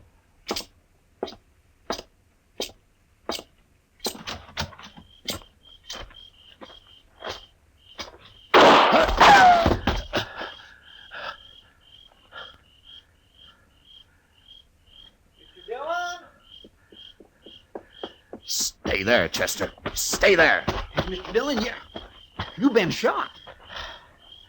Well, I was trying to play possum, Chester. I wanted to get him to come up where I could see him. Oh. But he's gone now. You scared him away. He ran down the alley there. Oh, he'll be lost in the crowd, but now... Oh, I'm sorry. Well, it doesn't matter, Chester. What? He probably thinks I'm dead. So I'll just go on playing possum. How do you mean? Come on, let's go up to Doc's office. I'll tell you there.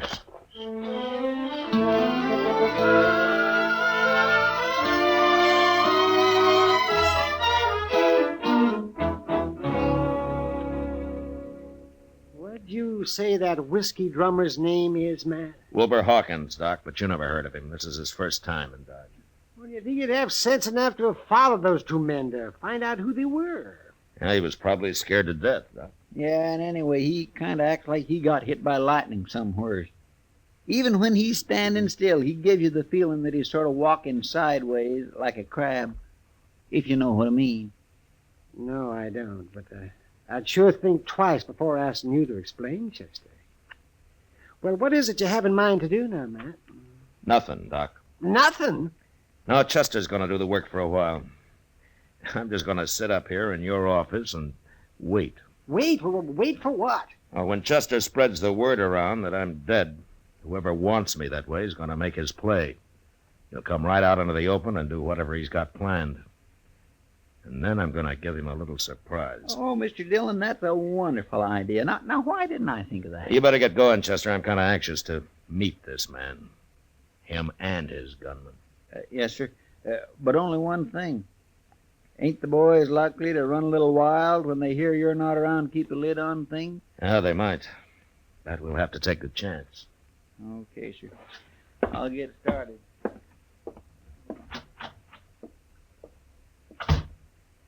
Well, I kind of think Chester's right, Matt.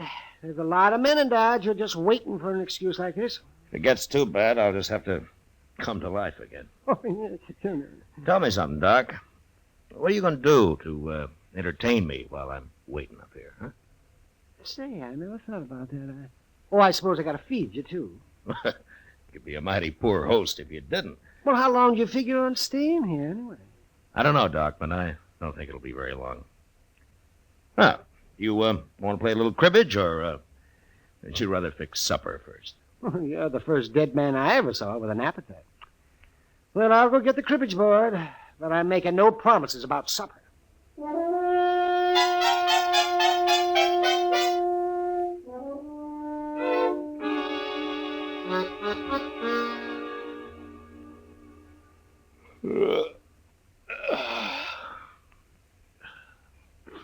Doc, what time's it getting to be?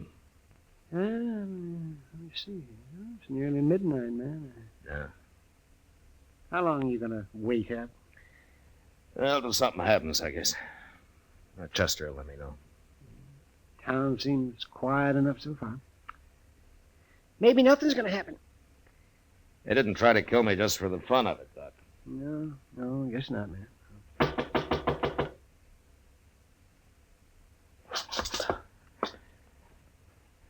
answer, Doc. After I get to the back room. Maybe it's a patient. I'll be holding a gun on him anyway. I'm coming. Kitty, what are you doing here this time of night? I might tell you if you ask me in, Doc. Well, of course. Come in, Kitty. Where's the corpse, Doc? What's that? The body. I expected to find him all laid out. Oh, you mean Matt? You, don't seem too upset about the corpse, Kitty. Oh, all that talk didn't fool me. Just didn't make sense, Chester running around telling everybody you've been killed. No, why not? I know Chester too well. If you were dead, he wouldn't be acting like that. No, I guess he wouldn't. Where is he, anyway? I haven't seen him for a couple of hours, but most everybody else believes it, Matt. Now they do, huh? Mm-hmm. Good. I don't know what you're up to, but I figure someone's been trying to kill you. Is that right? Yeah? Ambush, Kitty. That's not the way he's telling it, Matt. Not the way who's telling it. I never saw him before, but there's a man standing at the bar of the Texas Trail bragging about outdrawing you. You mean he's admitting he killed me? I kind of thought you'd like to know. That's him, Matt. This is what you've been waiting for. Is there anybody with him, Kitty? No, he's alone as far as I know.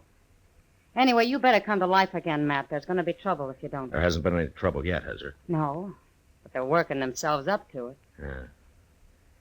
Well, maybe I better not wait any longer. But I'd like to take that gunman's employer along with me, though. You can find out who it is, Matt. Beat it out of him. You better come with me, Kitty, so you can point this man out. Yeah.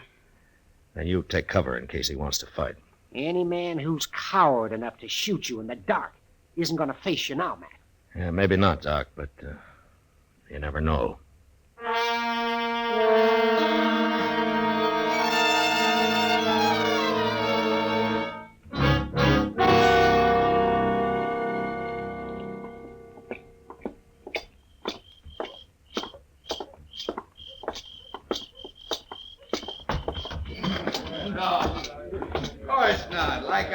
There he is, Matt.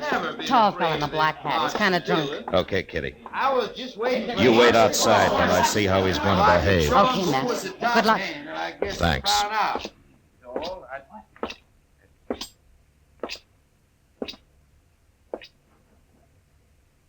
I'm Marshal Dillon, mister. Oh. Who are you? I'm Tom Rogers. I thought you was dead, Marshal. I changed my mind. What do you want? You've been bragging about shooting me. Just talk, Marshal. I didn't mean nothing by it. I was just talking. Mm-hmm. Kind of dangerous talk, don't you think? Everybody said you was dead. Well, I was waiting for you to come out of your hole, Rogers. You know, I don't like getting ambushed. Marshal, I never even seen you before. I didn't ambush you. All right, turn and face the bar while I take your gun. Go on. I ain't gonna try nothing. You got the wrong man, Marshal. Okay, you can turn around. You can't arrest a man just for talking. The jail's right across the street, Rogers. You lead the way. Well, it was just talk, I tell you. You can't prove nothing. Get going. Well, I swear I didn't try to kill you, Marshal. Straight ahead, Rogers. When we get there, you're going to do some more talking. I want to know who hired you. Nobody hired me. I ain't even got a job. Hey, Mr. Dillon, I want to... Mr. Dillon, what are you doing out here? Who's this fella? His name's Rogers, Chester. He's been bragging about shooting me. I was just having a little fun. I ain't no gunman. It doesn't take much of a gunman to try to ambush a man. But I didn't do it, Marshal. I heard him talking about it, and I don't know why I started saying I'd done Mr. it. Dillon? Yeah, what, Chester? Mr. Dillon, I was on my way up to Doc's. I was coming to tell you something. Well? I've been over to Alafraganza. I declare I just don't understand it. Well, say it, Chester. Yes, sir. Well, there's a fellow over there, and he's been bragging about shooting you, too. What? Yes, sir, that's right. He's saying he outdrawed you and killed you. Of course, he's a little drunk. Yeah, of course he is. So it was Rogers here till I scared him sober. Sure. Sure, I've been drinking, Marshal. I wouldn't have talked like that if I'd been plumb sober. Here's your gun, Rogers. You turning me loose? It's like you say, Rogers. You're just a big talker. What about the fellow over at the Alfraganza? I don't even want to see him, Chester. He'll shut up fast enough when he hears I'm still around. And you go on back to the bar, Rogers, unless the men laugh you out of town. Yes, sir. I'm sure sorry I done it, Marshal. All right, get going. Sure, I'm going. I don't know what's the matter with me, Chester, not figuring this. I might have known there'd be at least a couple of drunks wanting the reputation for having killed me. Yes, sir. Doggone it. Now we're right back where we started from. Yeah. Hey, maybe that whiskey drummer was lying, too.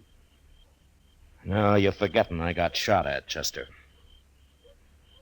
And there's a man somewhere in Dodge still waiting to kill me.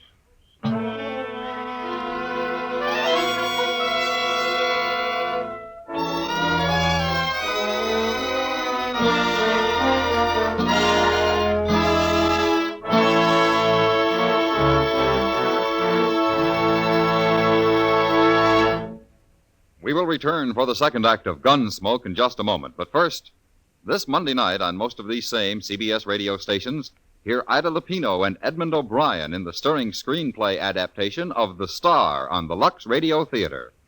It's a hard-hitting drama about a has-been who attempts a comeback in a juvenile role. This will be Lux Radio Theater, drama at its best, Monday night at the Star's address. Now the second act of Gunsmoke.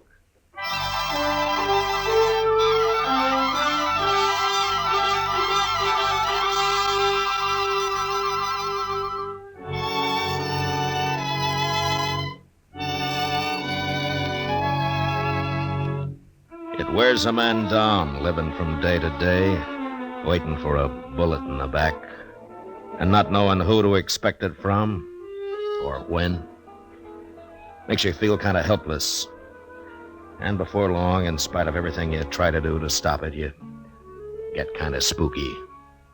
And you start shying at the most ordinary noise, especially if it comes from behind you. No way to stay alive, because this is the one time you need to be as calm and clear as you've ever been in your life. Well, I had a week of it, and nothing happened. Until Chester came into the office one day with a telegram from Sheriff Tom Smith at Tascosa. I thought I'd better get right over here at this, Mr. Dillon. Might be important. Now, you told me it was from Tom Smith, Chester. Yes, sir. It is. Well, if you know that, how come you don't know what the message is? Oh, well, I didn't read it too close, Mr. Dillon. Here. Thanks. He's coming for his prisoner. He'll be here on the stage. Day after tomorrow, the way I figure it. Now, anything else? What? Well, is that all it says here? Yes, sir, that's all. Well, there's just one thing you missed, Chester. What's that? The date it was sent. It got delayed somewhere along the line. Tom's due in today. He is? Yeah, what time is it? About noon, I guess. Well, that stage ought to be here right now. Come on, let's go see. All right, sir.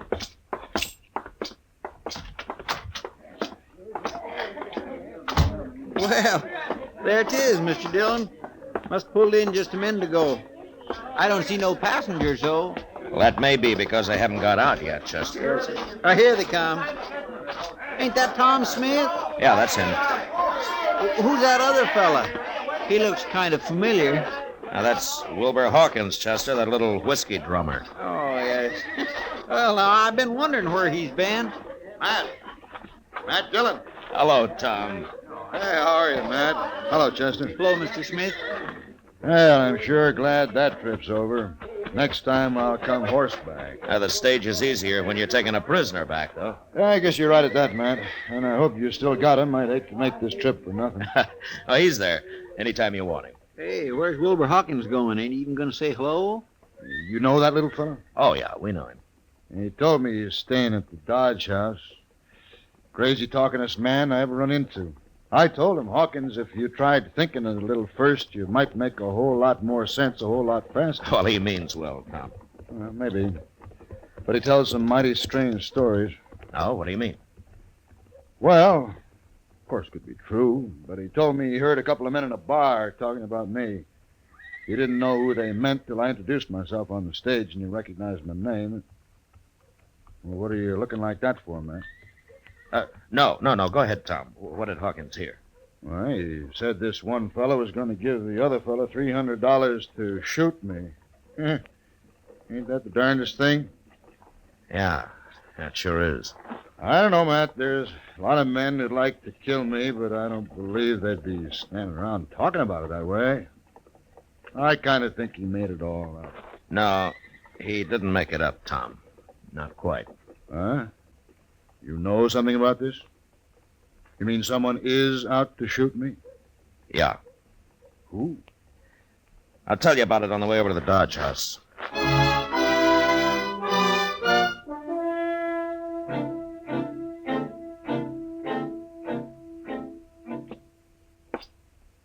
You wait here, Chester, just in case he gets past us. All right, Chief. He ain't gonna get past us. But I can't figure, Matt. Why Hawkins would want to kill you and me. Now, that doesn't make much sense, Tom. Now, here it is.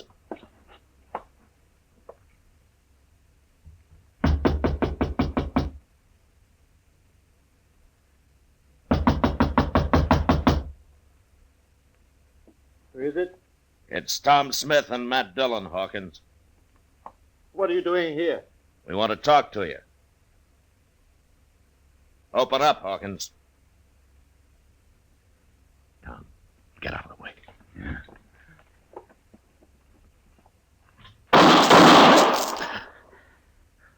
How'd you know he was going to shoot, Matt? Well, I just sensed it, I guess. Look, I can kick that door open with one foot. Then you cover me. All right, you ready? I'm ready. Okay. I kill you! You kill him, Matt? Well, I tried not to.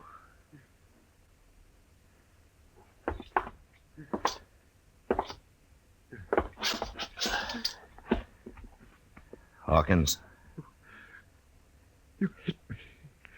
Now, I'm going to die. I had to shoot Hawkins. But why did you want to kill us? Smith and me.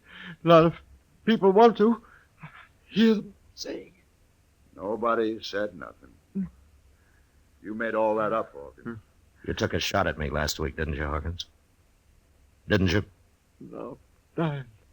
I can't kill anybody now. Why? Why did you want to, Hawkins? Tell me. I killed other men. Important men. I told them about it first. And then I killed them. But why, Hawkins? I don't know. I had to. I had to do it. Die.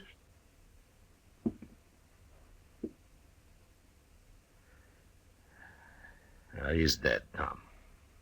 Matt, what the devil was he talking about? I don't know. But it doesn't matter much. I don't understand it. I never saw him before yesterday. Now, Hawkins was a murderer, Tom. The kind that doesn't need any particular reason. Nobody will ever know why he did what he did. Yeah, he was crazy, if you like. Sure was crazy. You think he's done a lot of killing, Matt? Yeah, probably. That's the most dangerous kind of man there is, Tom. A murderer with no reason at all.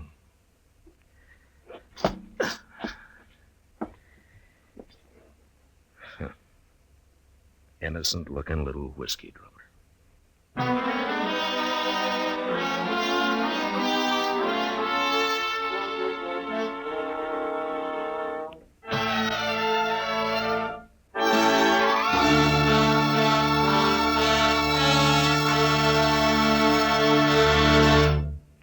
Gunsmoke, under the direction of Norman Macdonald, stars William Conrad as Matt Dillon, U.S. Marshal. Tonight's story was specially written for Gunsmoke by John Meston, with music composed and conducted by Rex Corey. Featured in the cast were Edgar Barrier, John Daner, and Vic Perrin, Parley Bear is Chester, Howard McNear is Doc, and Georgia Ellis is Kitty. Join us again next week as Matt Dillon, U.S. Marshal, fights to bring law and order out of the wild violence of the West in Gunsmoke. You've heard fictional crime cases many times, but there's nothing like the real thing. We're talking about Night Watch. This Monday night, following the Bob Trout news, you'll be on the scene when a burglar is caught in the act. You'll hear him break a glass window in trying to get away. You'll hear the officers handcuff him and take him off to jail. You'll hear this authentic case unfold from beginning to end on Night Watch Monday night. George Walsh speaking. John Lund, as yours truly, Johnny Dollar, brings you Colorful Mystery Tuesdays on the CBS Radio Network.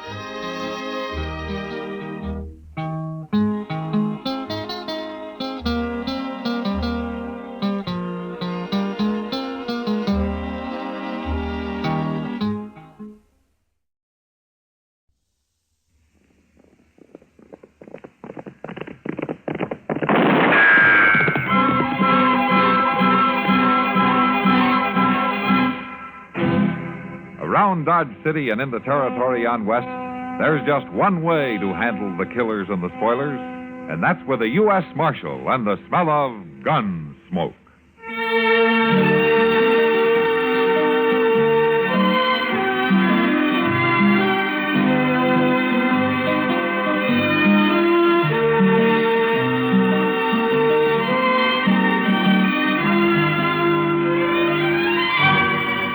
Gunsmoke, starring William Conrad, the story of the violence that moved west with young America, and the story of a man who moved with it. I'm that man, Matt Dillon, United States Marshal. The first man they look for and the last they want to meet. It's a chancy job, and it makes a man watchful and a little lonely.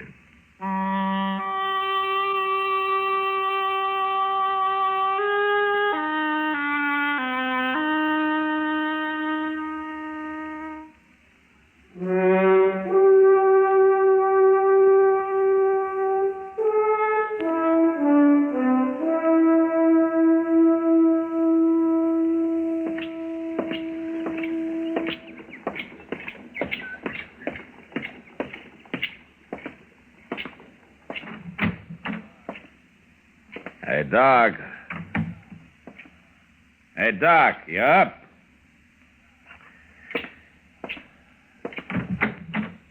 Hey, Doc. What? Yeah.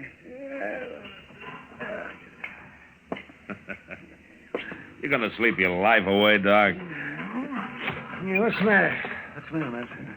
All right, what time is it? 7:30. Now, put your pants on. Let's go up the street and get some breakfast. Now, come on. 7:30. Come on, roll out. It's daylight in the swamps. Come on. Oh, Jesus. Oh, I guess I might as well. Now that you got me wide awake. Wide awake. Yes, well, I'm getting there. I sure don't see the sense in starting the day so all fired earlier. You're putting them on backwards, Doc. I am not putting them out. I'm just about to turn them around. Oh, sure you were. I've been putting my pants on for a long time without being told how by the village policeman. Yeah. Now, do you care which foot I put in which leg first? No, I think you can decide that for yourself. Yes. Say, where's Chester, anyway? Why aren't you hounding him instead of me? Chester ran into an old friend of his last night. Huh? Who's that? I've forgotten his name, but Chester went out to visit him for a couple of days. Yeah, well, out where? Out Fort Dodge. Fort Dodge? Uh-huh. You mean he's in the Army? Yeah, he's got a pretty interesting job, too. Oh? He's a mess sergeant. Mess sergeant? Yeah. Oh, in a couple of days of that, you'll have to go after Chester with a wagon. Well, he seemed pretty excited about the whole thing. Yeah, I can imagine. Well, the quartermaster's going to be excited, too, when he starts checking his groceries. Yeah. Oh, come on, Doc. You take more time than a woman. Come on. Well, I want to look my best. It isn't often somebody buys my breakfast. Buys it? Now, wait a minute, Doc. I'm ready. Let's go. Well, no wonder you're so rich. Oh, sure, I'm rich, all right, yeah, and I owe you. Well, at least you got something to dream about. Ah, well, say it's a nice day. Yeah. It'll get hot, though. Who's that woman driving the wagon? That looks like Hank Rutger's wife, huh? Yeah, it is. Rutger, you mean? Was he that runny little sodbuster out by Cottonwood Springs? Yeah, that's the one. I wonder what she's doing in time this early in the morning. Marshal? Oh, well, she's beckoning to you. Well, let's go see what she wants. Morning, Miss Rucker. Morning, Marshal. Doc. Good morning, man. You're up early. Yeah. Been quite some time since we've seen you and Tom. Always work to do when you're homesteading. You break your heart and you break your back and you end up with nothing. Even worse than nothing. 'Cause the years are gone finally and you can't get 'em back. How's Hank? Hank, Yes, ma'am. Your husband, Hank. 8 years slaving for 'em, working my fingers to the bone, and you end up with nothing. Miss Rucker, is there something wrong? Miss Rucker, I said, is there something wrong? I heard you. Hank's in the back of the wagon there, under that tarp. What? Here, Doc, I'll pull the canvas back. All right. Well, he's dead, Matt. Yeah. Shot in the back.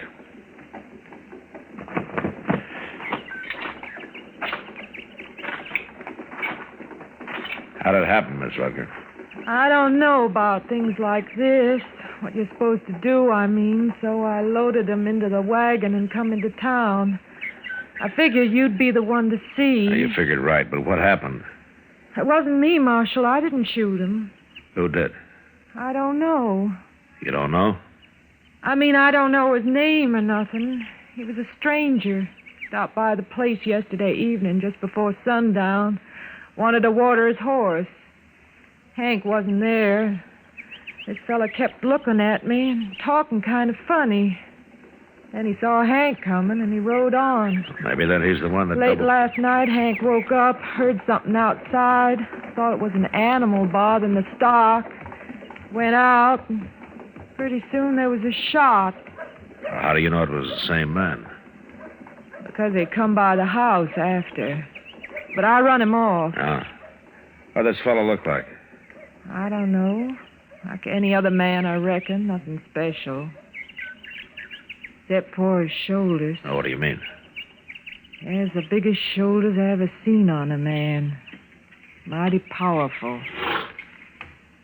Look, Miss Rucker, why don't you go across the street there to the Dodge house and take a room and get some rest, huh? You'll leave the wagon here, and Doc and I'll take care of things for you, huh? I'm all right, Marshal. You go on now. Feels strange being alone. Hank wasn't much, I guess. Didn't treat me good, but at least he was always there. A woman needs a man. All right, I'll go now. Thank you, Marshal, for taking care of things. I'll stop by later, Miss Rucker. All right, Marshal. Well, what do you think, Matt? I don't know, Doc. That woman's got something in mind she isn't telling us about.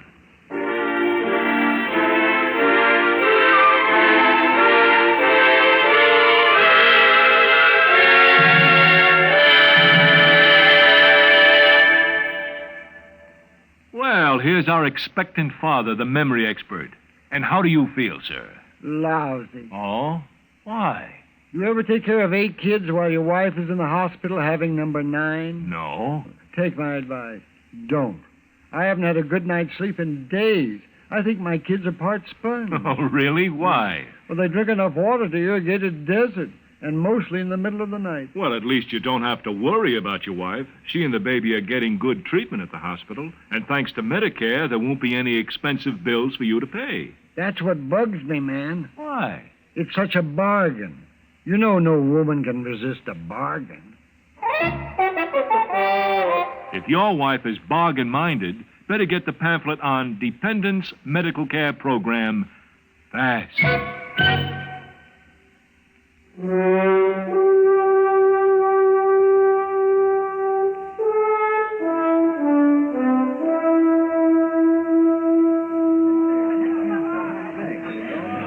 Like another beer, Doc? No, guess not, Kitty.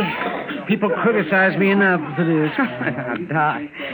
Oh, there's Matt. Huh? Over here, Matt. Oh, well, maybe I will have a beer after all, Kitty. On him. Hello, Kitty. How are you?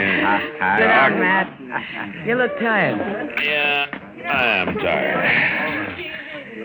If it gets any hotter, they're going to have this country. Any luck, man? No, Doc, I checked every rooming house in Dodge, every liver stable, even talked to some of the homesteaders out south of town. And nobody's seen a stranger who matches Miss Rutger's description, if you can call it a description. Did she remember anything new? No, not much. I talked to her late this afternoon. She thinks that he had reddish brown hair, but she's not sure. Oh, just those shoulders, then. Yeah, that's all she's sure of. I guess she'd remember that, all right. Well, Matt, maybe you won't have to look any farther. Oh, what do you mean? That man over there at the end of the bar. What? We've been keeping an eye on him till you showed up. Oh. Who is he, Kitty? I don't know. Tonight's the first time he's been in here. Been staying to himself pretty much, just drinking and not talking. But he's got the shoulders, all right. Yeah. I think I'll go have a word with him.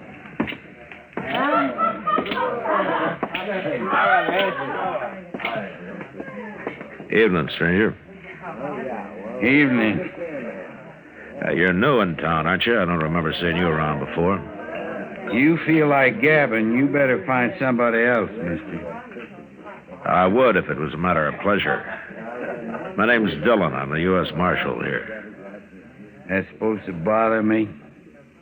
It bothers some, others not. And I'm one of the others. What's your name? Logan? And is that all? Just Logan? Bull, they call me. Bull Logan. When did you hit town? Today? Just going through. Oh, from where? Out west, different places. Why? What difference does it make? None, maybe. You mind taking a little walk with me? Where? Across the street. Yeah. I'll carry your gun before you. What's the idea? You arresting me for something, Marshal? No, I'm just asking you to walk across the street. What's over there? A woman. You trying to get me into some kind of trouble? Logan, if this woman recognizes you, you're in plenty of trouble. Now, come on, let's go.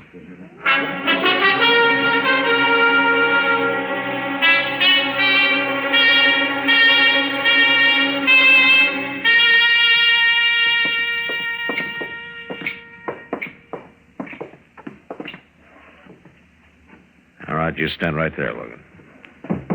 I don't know what you're trying to pull, Marshal.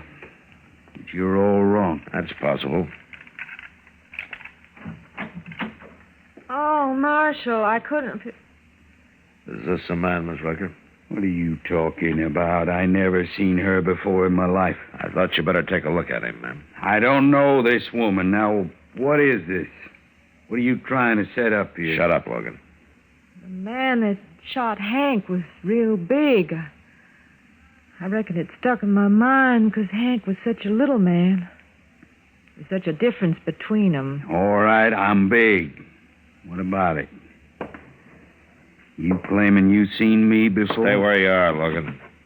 He's not going to hurt you, Miss Rucker. Now, take a good look at him. Is this the man who stopped by your place yesterday afternoon, who came back later and shot your husband? Well? No, Marshal.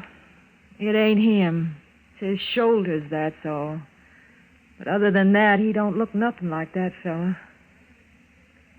I never seen this man before in my life. Look, if you're scared of him, don't be. I ain't scared of him. Why should I be?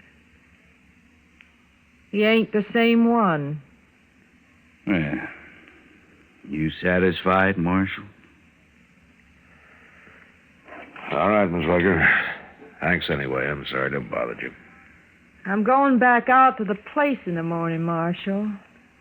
There's things to do. And I think that fella's got clean out of the country by now. All right, ma'am. Do I get my gun back now? Yeah, here you are, Logan. Thanks. Be seeing you. Pleased to have met you, ma'am. Good night.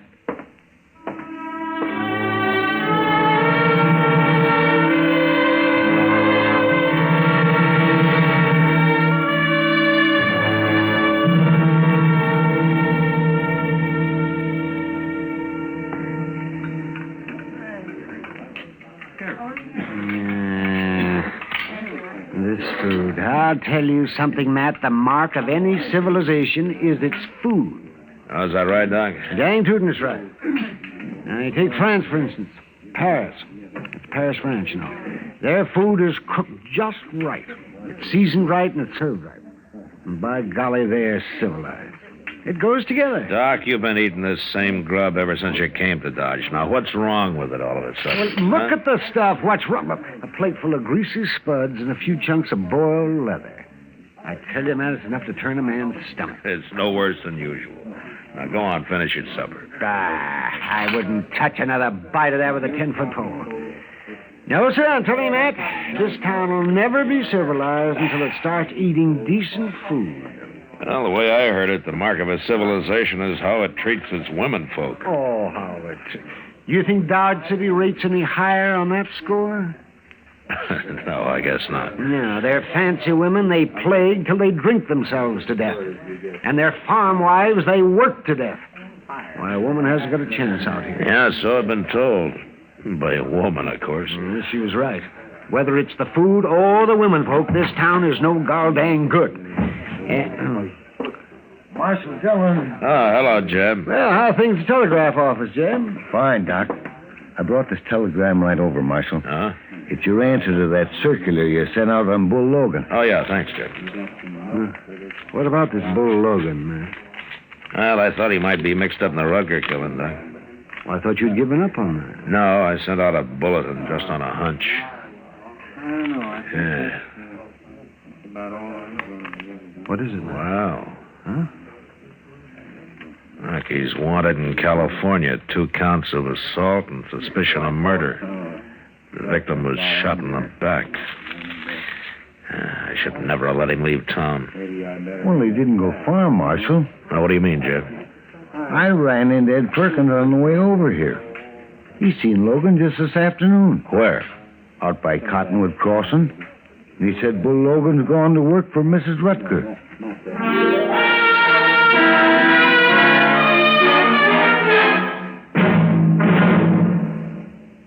Another visit with Joe and Daphne Forsythe.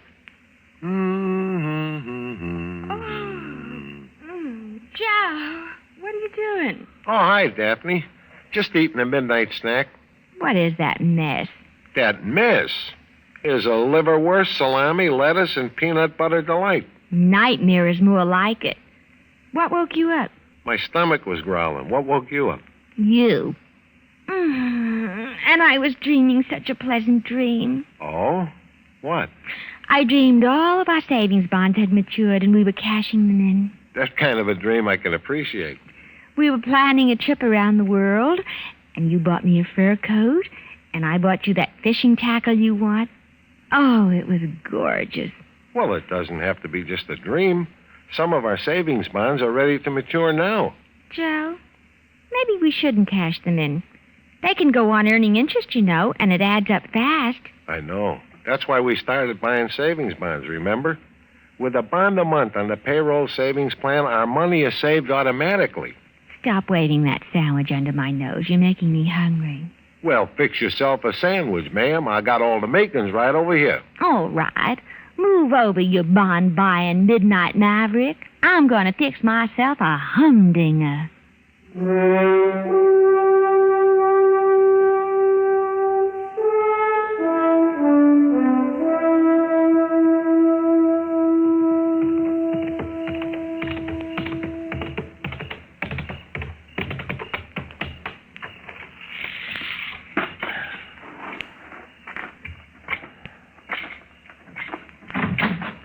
Who is it?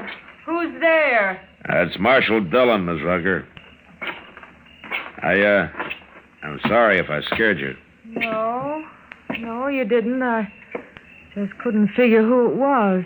Nobody comes here at night. It must be Kind of lonesome since Hank was killed, huh? Well, yeah. Yeah, it is. You managing all right by yourself? Well, I've had some help this week. Oh? Some of the neighbors, huh? No. I took on a hired hand to help out. Well, you're lucky to find one. The boys can usually make more work in cattle this time of year. Well, I offered shares on the crop. A woman can't run a place like this by herself. No, man, I guess not. Yeah, a local man, is he? Somebody from town? No. Just a stranger riding through. That's kind of risky, isn't it? Taking on a stranger. Well... What's his name, Miss Rucker? I reckon you already know, Marshal. Yes, ma'am, I already know. And did he tell you that he's wanted in California, maybe other places, too? No. 2 counts of assault, suspicion of murder. Your husband wasn't the first man he shot in the back. What do you mean? It is the same man, isn't it, Miss Rucker? No. When you said you'd never seen him before, you lied, didn't you? Didn't you, Miss Rucker? Yes, I lied. All right, now where is he? He's out in the barn. You stay here, and don't you try to warn him.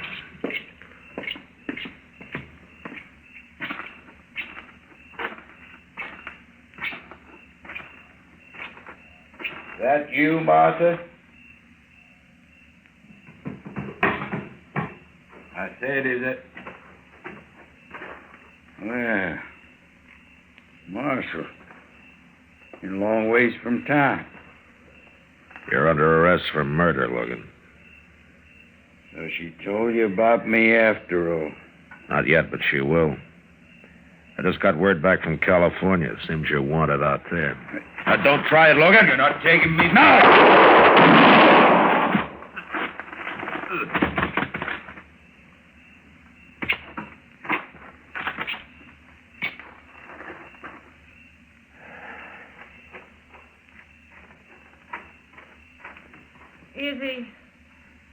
Is he dead, Marshal? Yeah, he's dead. I don't know why I said it wasn't him. I reckon I must have been crazy or something. Just seems such a shame, though. A shame? What was done was done. There wasn't nothing going to bring Hank back. I was left by myself. Bull here was big and strong. Seemed such a waste. Him dead, too. I see. I got ground that needs plowing, Marshal. Seed to be planted. Life ain't easy for a woman alone. I don't know, man. Seems pretty easy the way you go at it. You go on back to the house now. I'll take care of things here.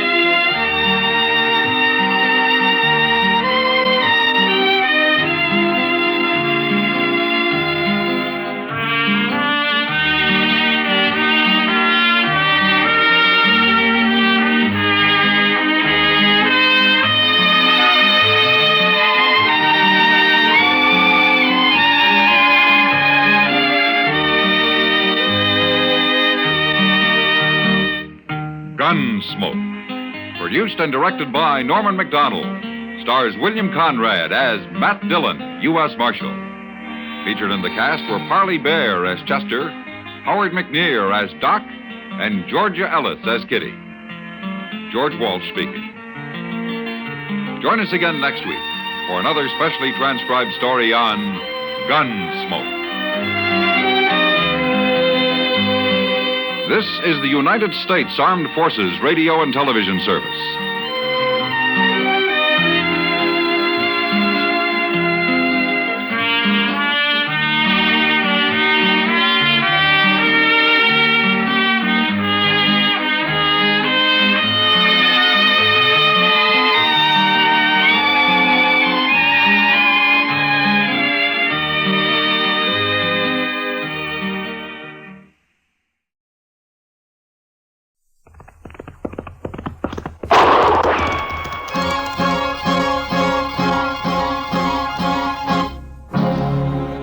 Around Dodge City and in the territory on West, there's just one way to handle the killers and the spoilers, and that's with a U.S. Marshal and the smell of Gunsmoke.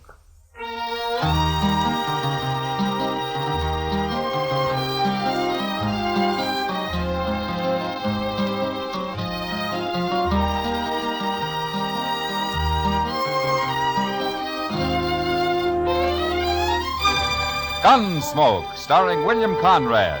The transcribed story of the violence that moved west with young America. The story of a man who moved with it. Matt Dillon, United States Marshal.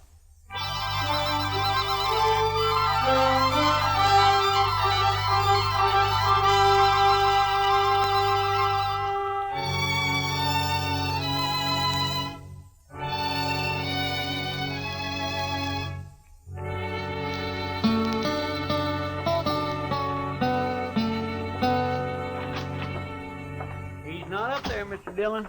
He's just plain vanished. And there's no note anywhere, Chester? No, sir, nothing.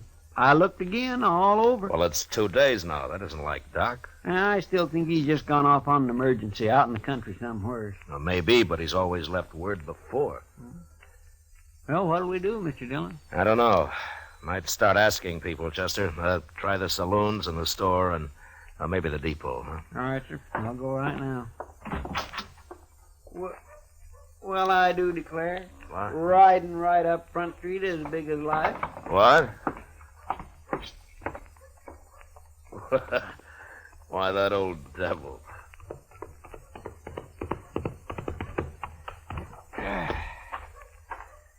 Well, you sure are a sight for sore eyes, Doc. Where in the world have you been, anyway? Hello, Chester. Matt? Oh, you had us worried, Doc. Oh, that's so? Well, you've been gone 2 days. I know. Next time, leave word, Doc. I will. I surely will. If I can. Well, it sure would save us a lot of... Wait a minute. What do you mean, Doc, if you can? Just that. If they let me, I'll leave word. Come on inside, huh? Okay, Doc, I'm curious. You want to tell me about it? Well, I can tell you part of it, the least important part. I made a promise about the rest. You know how it is, man. No, but you tell me. Well, the other night, Wednesday it was, I was peacefully asleep on my couch when a couple of riders tromped right into my office. They said a man was hurt bad on a place out past Fort Dodge. So naturally I got up and went along with them. Well, then why didn't you leave a note and say so? They told me not to. They told you what? Let him talk, Chester. Of course, I figured then it must be a shooting. But my job is to take care of everybody, sinner and saved alike. And so when we finally got to this place the next day... What place?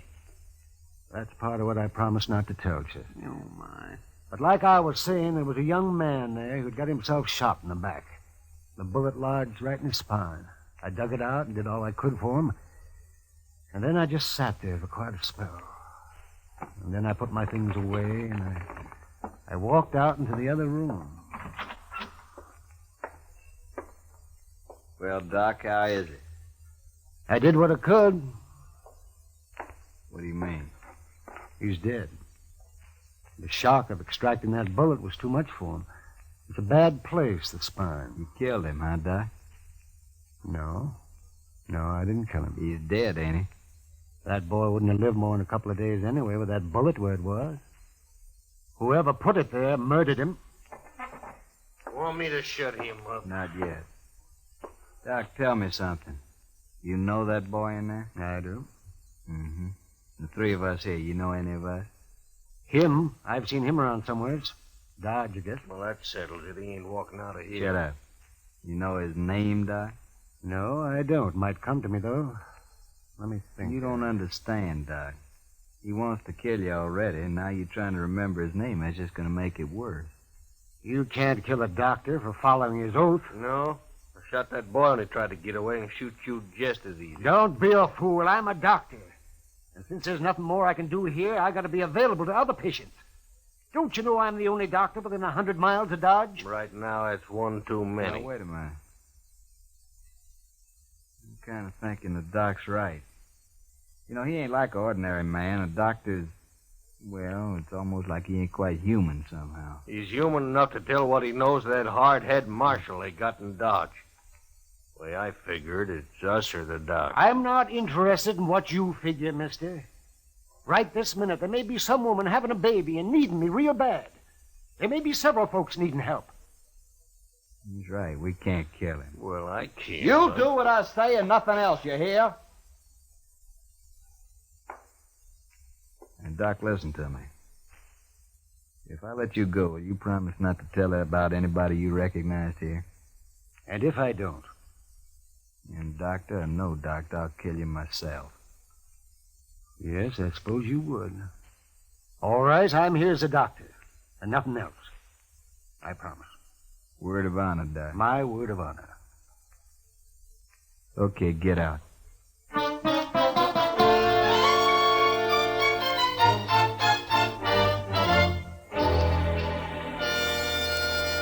Well, that's quite a story, Doc. Oh, you played it right smart if you ask me. Who were they, Doc? But I only recognize one of them, Chester, besides the man they'd shot. Have you thought of his name yet? Chester, don't you understand?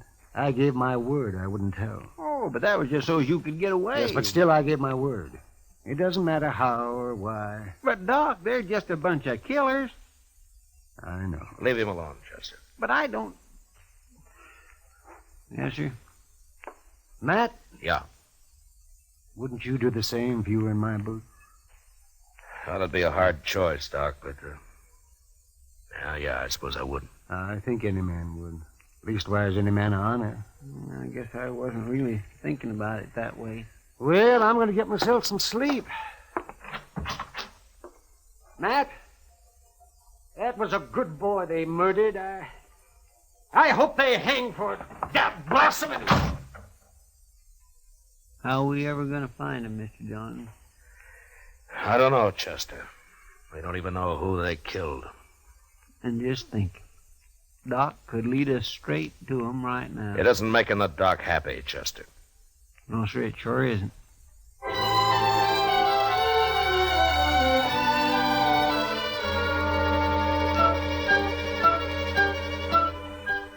Sincerely, Matt Dillon. U.S.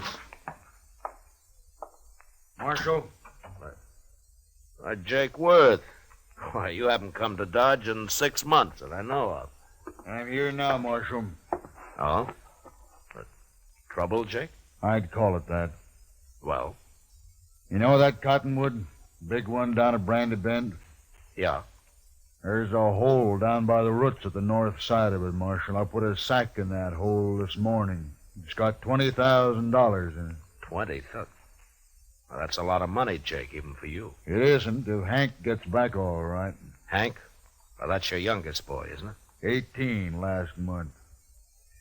He didn't show up the other night, Marshal, and next morning I found a note tacked on the corral. Said to leave the money or they'd kill him. Well, come on, Jake. We'll try to get there before they pick up the money. No, Marshal, I won't take any chances. They'd shoot him sure if we did that. You should have told me before you left the money. You should have come here first. You didn't hear what I said, Marshal. I won't take the chance. All I want now is for you to watch for anybody who turns up rich around here. Jake, listen to me. You listen to me, Marshal. Nobody's going to do a thing till Hank's back safe on the ranch. Not one dang thing. Jake, if they killed Hank, you'd want him hung, wouldn't you? I'll hang him myself if it comes to that. All right, then let's go. Let's get down to Brandy Bend and wait for him. No, I already told you no. Jake! I think Hank's dead. You what? I think they've already shot him, and he's dead. What are you talking about? Where is he? I don't know. And how come you think he's dead? Well, I can't tell you. Marshal, I've had about enough of this. Look, we're wasting time here. Come on, Jake. I'll tell you what I can on the way to the river. You better, by heaven, or one of us ain't never going to get to the river.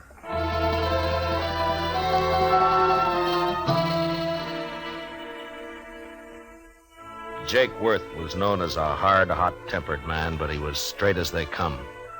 He'd made one fortune in Texas cattle and another in buffalo hides, and now all he wanted was his ranch and his 3 sons to work it with him. The Worths were good men. They didn't cause any trouble, and they worked hard.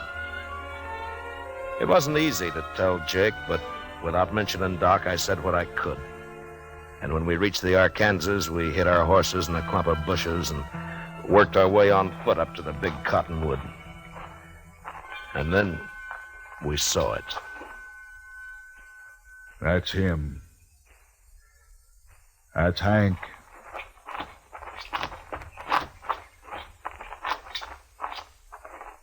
Yeah, I'm afraid so, Jake. Yeah. They killed him. They killed him all right. He was a good boy. Had his whole life to live yet. Why'd they do it? I gave them the money. Why'd they do it? I'm sorry, Jake. Marshal, I want the truth now, every bit of it. Well, that's all I know, Jake. Hank tried to break, and one of them shot him. But we'll get him. I'll take care of myself as soon as you tell me who they are. I don't know who they are. Don't lie to me, Marshal. You know a lot you're not telling me. I've told you all I can. That's Jake. my boy lying there, Marshal. He's been murdered, and if I didn't know you so well, I'd begin to think maybe you had something to do with it yourself. Easy now, Jake. Then why don't you tell me? Because the man who told me about it had to promise not to name anybody. That's why. What man? Who is he? I'll get it out of him if I have to cut it out. I know. That's why I can't tell you who he is. What kind of a lawman are you, anyway? I've told you all I can, Jake. No. No, you haven't. Marshal, I don't believe your story about nobody promising nothing. You know who done it. You're going to tell me. I'm giving you 24 hours to name those men. And me and my boys are coming to Dodge.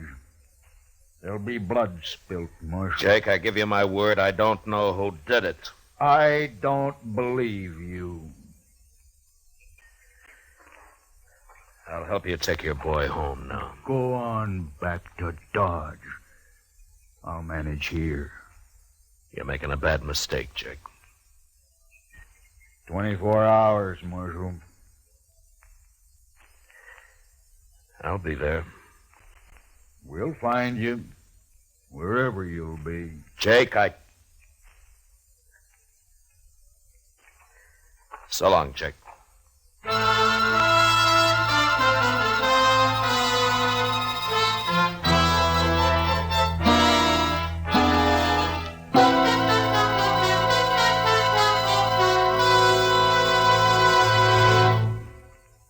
Ladies and gentlemen, at the conclusion of tonight's show, our star, William Conrad, steps out of the character of Matt Dillon to bring you an announcement which we are certain will be of great interest to all our listeners.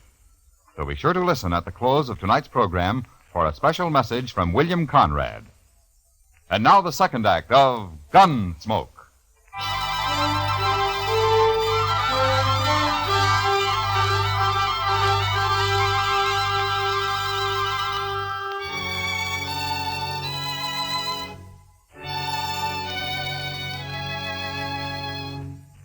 There was no use arguing with him.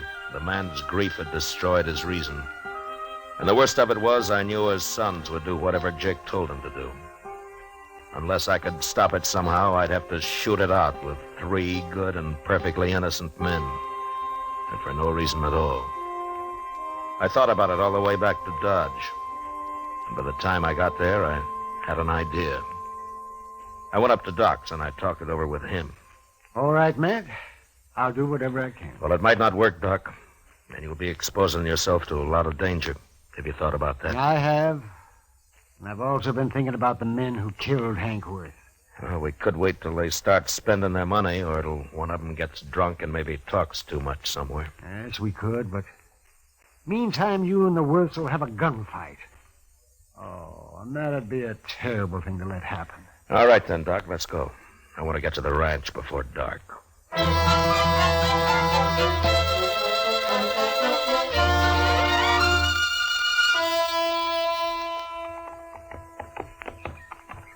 You know, Matt, I haven't been out here since Mrs. Worth died. It must be 4 or 5 years now. Place sure has changed. Yeah. I don't see anybody around, do you? Well, maybe they saw us first. Maybe they're hid out. Yeah, maybe.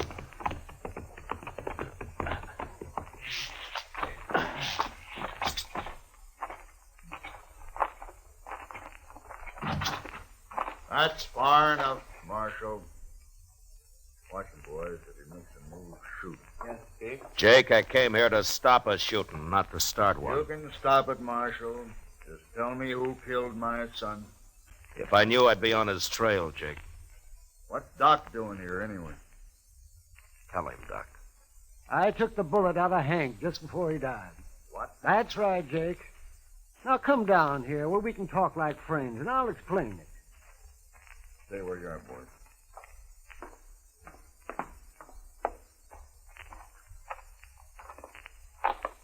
All right, Doc, let's hear it. Well, they got me out of bed, Jake, and they led me out into the country.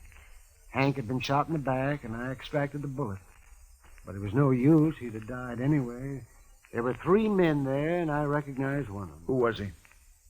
I had to promise I wouldn't tell, Jake, or they'd have killed me. That don't matter now. Think about it, Jake. Doc gave him his word, and you're asking him to break it. Now think about it for a minute. I'm thinking, and I'm thinking about my boy, too. Hank's dead, Jake. We can't help him. Shot in the back, and the coward who did it's running free. You want to help get him, Jake? Don't ask fool questions, Marshal. Of course I want to get him. All right, then listen to me. Those men told Doc if he talked, they'd kill him. Yes, and they meant it, too. All right, so I got an idea, Jake. We'll spread it around that Doc has identified the killer. The news will reach him soon enough. And meantime, I'll lay low and have Chester tell everybody I've ridden out after them. Go on. Then we'll just wait. 1 or 2 or maybe all 3 of them will come into Dodge to kill Doc some night soon. I still might get away. I'll deputize you and your boys right now, and you can wait for them with us. But you're going to have to stay hidden, like me. Well, we won't mind that. Not if we get a chance at them, we won't.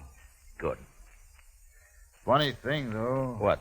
Man like Doc here, rather than break his word, he'll make himself a target for those killers. Yeah.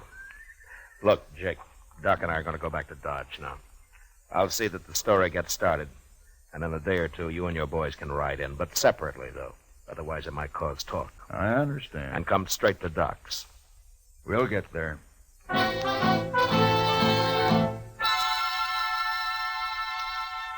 For the next few days, Doc never left his office. I figured that'd make him look scared and draw the killers right into his place. The rest of us sat around in his back room and waited. Chester kept us supplied with food and coffee. And on the 6th night, about midnight, we got our game. Mr. Dillon, I think it's them. What? They just rode up Front Street, 3 of them. They're tying up outside right now. They acted too deliberate-like for ordinary riders, so I run up the back way to tell you. Good. Doc, come on in here, huh? What do you want me to do, Mac? Take cover in here and stay out of sight, huh? Whatever you say, Mac. Let's go downstairs and meet them, Marshal. No, we might just scatter them that way, Jake. Now listen. One of them will probably stand guard on the street while the other 2 come up here to get Doc. Chester, you and the 2 boys go down the back way. Jake and I'll wait in Doc's office. Now, don't jump that man until we go into action up here. You understand? Yes, sir, I got it. All right, then move and move fast. All right, come on, Jake. Now what? Well, we'll just wait here in the dark. Good. I'm going to bunch up Doc's blanket on the couch here so that they'll think he's in it. What? They're on the stairs now. All right, get back in the corner, Jake, or we'll be shooting each other. Yeah. Now, quiet. And don't start shooting till I do.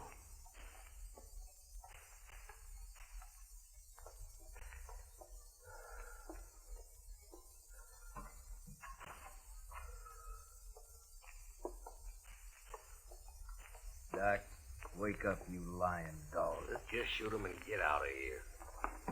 Wait, he ain't here. What? Get your hands up. You're under a arrest. trap. Both of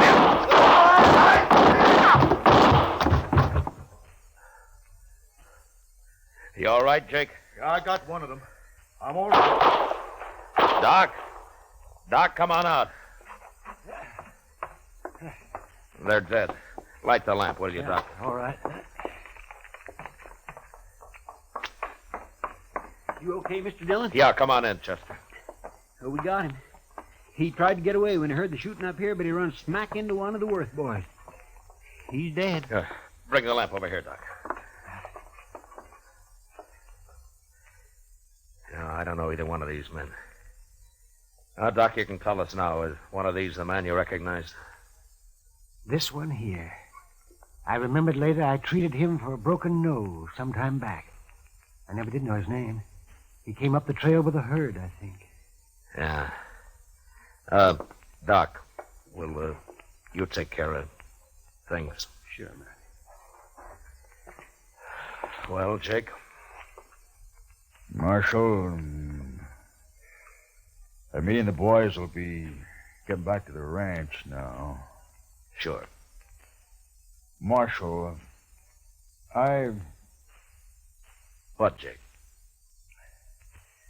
I doubted you. I'm sorry for that. Oh, forget it. No, it's best I remembered. A man shouldn't make mistakes like that. Well, there was no harm done. The way it worked out. I'll buy you a drink before we leave, Marshal. I think I'd like that, Jake.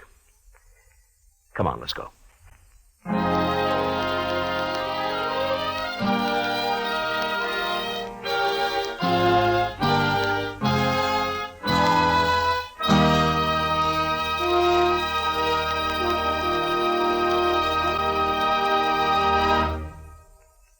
Now, a special announcement.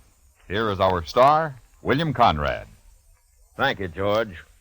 You know, I believe this is the first time I've ever set aside the character of Matt Dillon to speak to you. But this is important to all of us here on the show, and I hope it will seem so to you. Starting next week, Gunsmoke will come to you at a new time, on a new day, sponsored by Chesterfield Cigarettes. Chester, Doc, Kitty, and I, together with all of our strong-minded, brawling, hard-living citizens of Dodge, who will come to you next Monday, July the 5th. So from now on, that's when you'll hear Gunsmoke, on Mondays. And we'd like to think that all of our listeners will find time this coming Monday night, July the 5th, to tune in to their local CBS radio station for Gunsmoke. Until then, good night.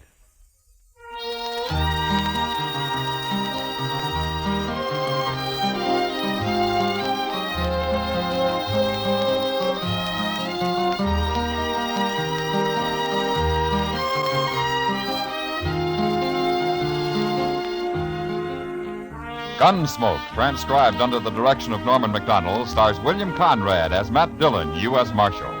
Tonight's story was specially written for Gunsmoke by John Meston, with music composed and conducted by Rex Corey.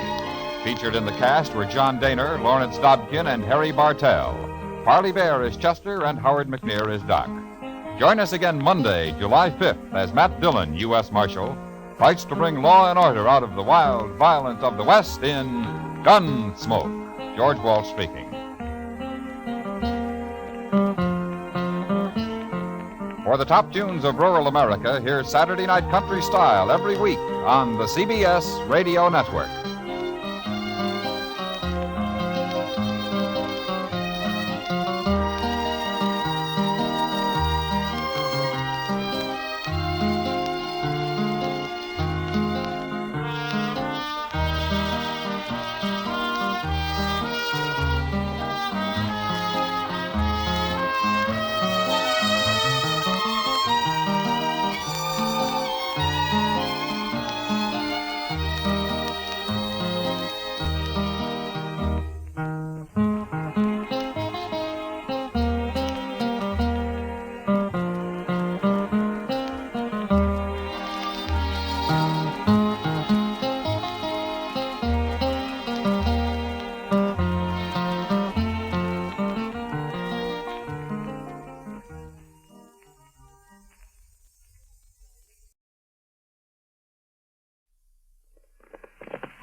Around Dodge City and in the territory on West, there's just one way to handle the killers and the spoilers, and that's with a U.S. Marshal and the smell of Gunsmoke.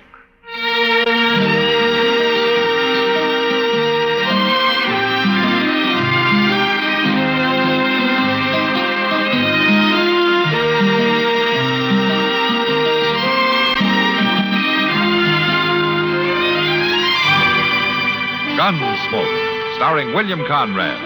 The story of the violence that moved west with young America. And the story of a man who moved with it. I'm that man. Matt Dillon, United States Marshal. The first man they look for and the last they want to meet. It's a chancy job, and it makes a man watchful. And a little lonely.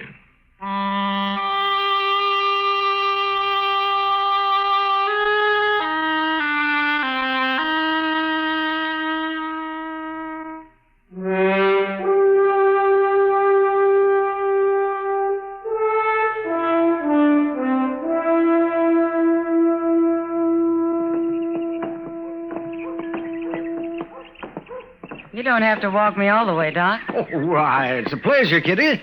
I don't often get to be seen with a beautiful woman. Now, Doc. Yeah, that's true. And what's more, you know it. Oh, there you go. And I was just beginning to enjoy myself.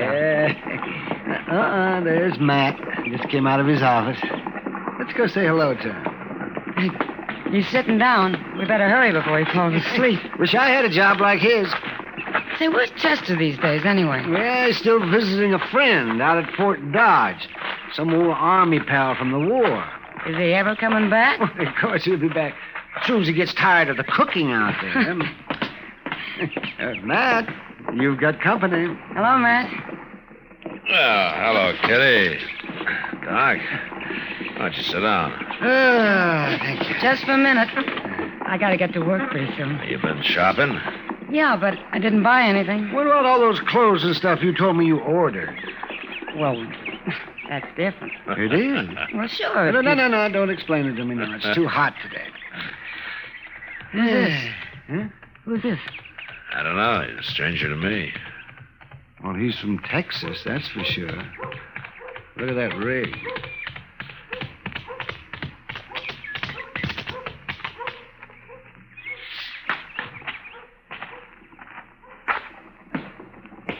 I'm looking for a U.S. Marshal. You're wearing a star. Maybe you're him. Now, sit down, stranger. You Matt Dillon? That's right. Oh. Well, I'm Phil Jacks, Marshal. With a herd of 3,000 San Saba cattle, about 5 days' drive from here. Name of the trail boss is Dolph Quince. Dolph Quince? Well, he was in here last year. Give him my regards, will you? Well, he says for you to ride back with me, Marshal. What? That's all he said. Me to bring you back. Well, can't you tell me what it's all about? It's about Kansas, Marshal. Kansas? We don't like it. Oh, you're running into trouble, huh? We're about to quit driving cattle and turn into an army, Marshal. Yeah. You go get yourself a drink, Jacks. Meet me here in about a half hour. I'll go with you.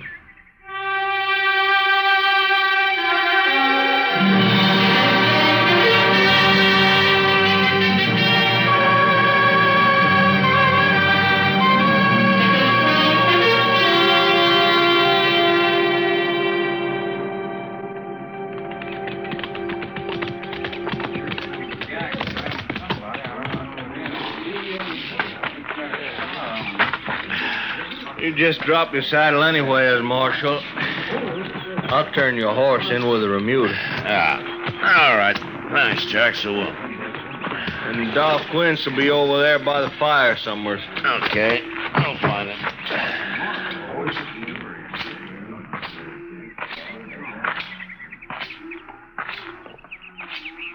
Hello, Dolph. How are you, Marshal? Good to see you again. Hey, it's fresh meat in camp. Ask the cook for a plate. Oh, thanks. I will. Well, now, I'll go with you. I need some more coffee.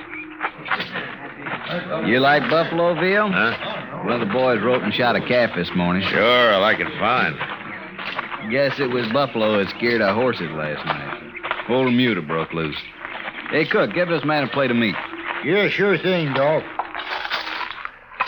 Yeah, it looks mighty good, doesn't it? Give me some coffee, will you? Yeah. Thank you. Nestor woman came to the bed ground before daylight this morning and asked if we had any little calves that had been dropped during the night. She probably picks up calves from all the herds that pass this way. We'd have to get rid of them anyway. So I'll let her have them, even if she was a Kansan. Oh? You know, if it had been a Kansas man asked for calves, I don't think I could have talked these boys into allowing it. Oh, is that so? It sure is, Marshal. Tell me, Doc, have you seen any Kansas jayhawkers on the way up? How'd you know? That's a pretty good guess. 2 nights ago, some of them jayhawkers managed to sneak up on Snyder over there when he was out on guard. They stripped him and flogged him, then stampeded the cattle. We had our hands full for the next few hours, or we might have caught up with them. Any trouble since? Not yet. You know, Dolph, the ordinary Kansan hates jayhawkers as much as you do. There's nothing but shifty, murderous criminals. They got started on the Missouri border during the war, and they got the taste of blood in their mouths. And now it's like I got no place to go. We can show them a place. Yeah, they're bandits, that's all. You got bandits in Texas, but that doesn't make every Texan one, does it? It's kind of hard to make the men see it that way, Marshal. Yeah, I know it is. I just hope they understand it before a regular war breaks out.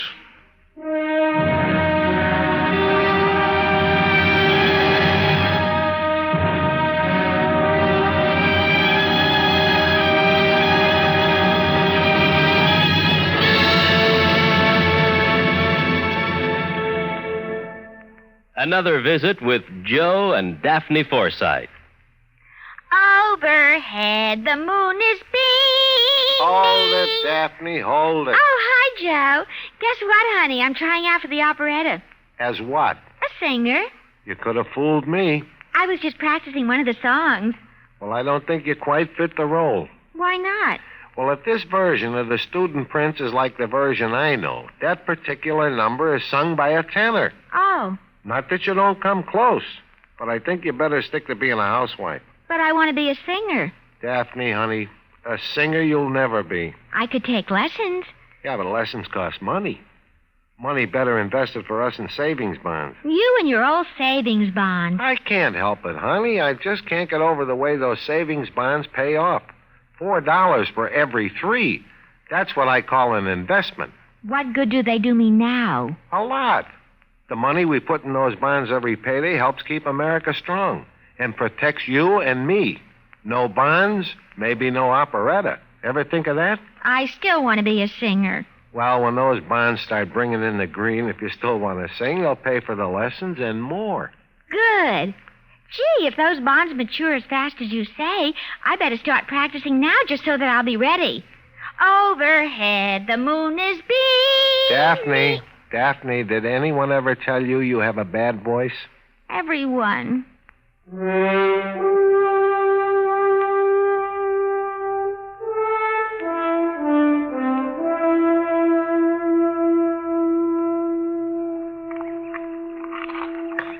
Hello, Dolph. Marshal. Jax? Join you if you don't mind. Sit down, Jax. I've been sitting here drinking coffee complaining to the marshal about our welcome in Kansas. Yeah. I heard the trail drivers buying off them jayhawkers $2-3 a head. Now, let's see. 3,000 cattle. It cost us... I'm paying nobody nothing. Well, they ain't asked us yet. But I'll kill the first one I see anyway, so... Marshal, one reason I wanted you to come down here was to ride with us a few days. Get to know the boys a little. You're in a bad temper, and when they hit Dodge, they're going to be looking for Kansas scalps. All right with you. I figured you would. See, Marshal, the way we look at it, the good citizens of Dodge are out to fleece us anyway. And on top of that, they hire gunfighters to shoot us as soon as we kick up our heels a little. Now, all in all, it makes for a bad feeling. There's some misunderstanding on both sides, I guess. Yeah, you and I know that. But they they don't. Dolph, I near forgot. What? Stranger just rode up to Remuda over there and asked for a job. I told him to eat first. Where is he? Well, I'll go get him. Say, Dolph, I'd like to stand a guard tonight. There's no need for that. Well, if I'm riding with you, I'll do my share of the work. All right. You go out with the second watch. Frank will give you a night horse. Thanks. Here he is, Dolph. This here's Dolph Quince, trail boss. Mr. Quince. Quince will do. Well, my name's Studer. Carl Studer. You lost? I don't know what you mean. Well, you know we're only 4 days' drive out of Dodge. I was wondering, could you use a hand? For 4 days? That'd help. You must be awful hungry. I thought maybe you'd be driving past Dodge. I'm not. But we'll feed you from here to Dodge if you work. I won't pay you anything, though. I haven't got the money. I don't need a hand anyway. Fair enough. Hey, by the way, where are you from? Colorado. And you ain't a Kansan? No. Good. Maybe the boys won't tear you apart. You'll be on the third watch tonight, Studer. All right. He's the sort of man spends his whole miserable life just looking for salt pork and sundown. Yeah. If that's all he's looking for. What do you mean? Just an old habit of mine, Dolph. I wouldn't be alive if I trusted everybody on first sight. You don't trust this fellow? Oh, he's probably all right. Still, I'd keep him in camp unless it's daylight. I wouldn't put him on night guard. All right. Marshal, I always thought I led a hard life. Till now. I think you beat me. I just get shot at more than you, so... Maybe that's it. Hey, you better stretch out somewhere. You'll be out singing to those cow brutes in 2 hours. Yeah.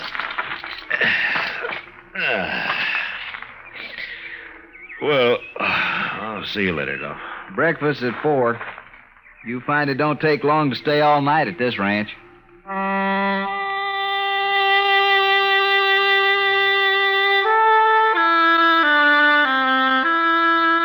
I didn't have much chance that night to get to know the boys on guard.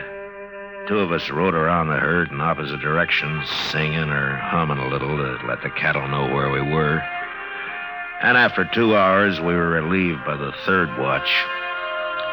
But at breakfast the next morning, the men treated me a little less like a gunfighter hired to shoot them when they got to Dodge. After the cattle had grazed for a few miles, we got them on the trail, and I started to forget that I was a lawman myself. Jax and I were riding the swing of the herd when Dolph Quince loped up behind us.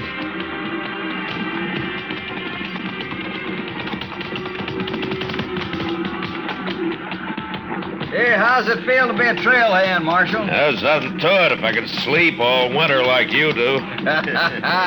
Where would you spend your money? I already offered to trade jobs with him, Dolph. Hey, look, you two crossed the Cimarron yesterday. What's it like? Now, the water's gone down. You won't have any trouble. I was also thinking about the sand. Well, it was sound where we were, Dolph. Yeah, then we'll cross right there. You go up ahead and ride point, Jax, and lead us to it. All right. Take that new fellow Studer with you. I don't need him. I want him up front where I can see him. Oh, okay.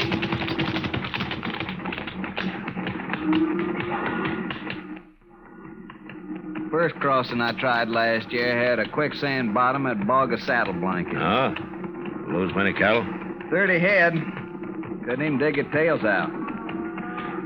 You know, Dolph, I sometimes wonder if it's worth it to you, driving cattle up here.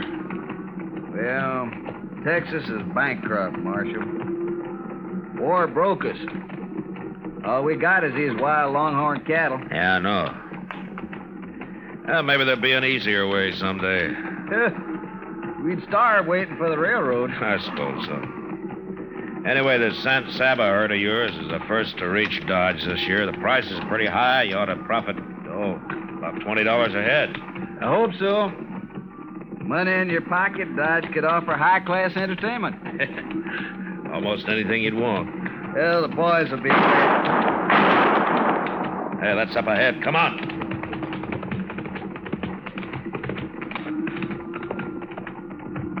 Look, he got a blanket. He's starting to stampede. Yeah. Is that Jack's horse running loose? Yeah, and there's Jack's lying on the ground. They shot him, Marshal. That man with the blanket, that's Studer. I'm going after him, Dolph. You take care of Jax. You throw the cattle there off. Get him, Marshal. Get him alive. I'll get him.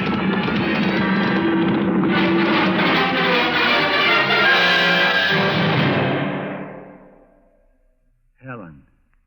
Helen. Helen. Helen. Hi there. What are you doing? I'm memorizing my wife's name. You, a memory expert?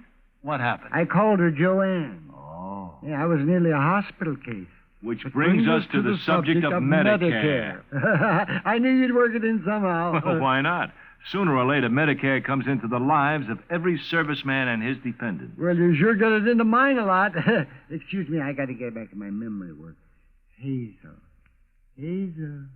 Hazel. You know, I've got a hunch somebody is going to need medical care real soon. To learn how Medicare helps your family, get the pamphlet Dependents Medical Care Program. Marilyn. Marilyn.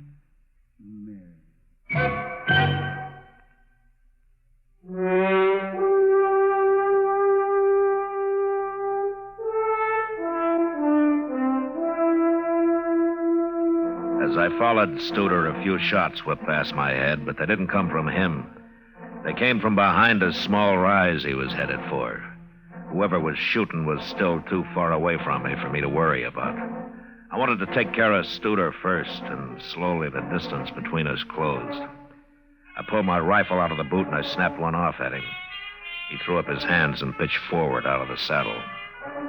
I glanced at him as I rode past and crossed him off as one jayhawker less. When I reached the rise, I jumped off of my horse and I ran up it on foot, and near the top I got down and I crawled. When I poked my head over, there was only one man in sight. The other jayhawkers, if there had been any, had disappeared. This one was afoot and running for his horse. So I took my time and I put a shot into the cantle of his saddle. Horse bolted and the man dropped behind a rock and lay there. He was only half covered, so I stood up. A step at a time, I started toward him down the hill. That's far enough, mister. Going back. You're in pistol range now. All right, fella, put down and come forward. All I want's a horse. Now I'll get out of here. We won't bother you no more. You sure won't. Just let me on the horse. Listen to me, I'm a United States Marshal. You give up, and I promise you there'll be no lynching. You'll get a fair trial. No. If you don't give up, you're gonna die right where you are. Let me go. I'm warning you. I'm coming after you. No.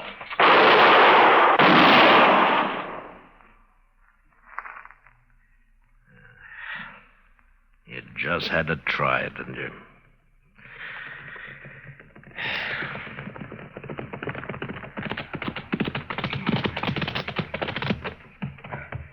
You leave a bloody trail, Marshal. Yeah. I brought Snyder with me. After the whipping they give me the other night, I figured he deserved to be in on this.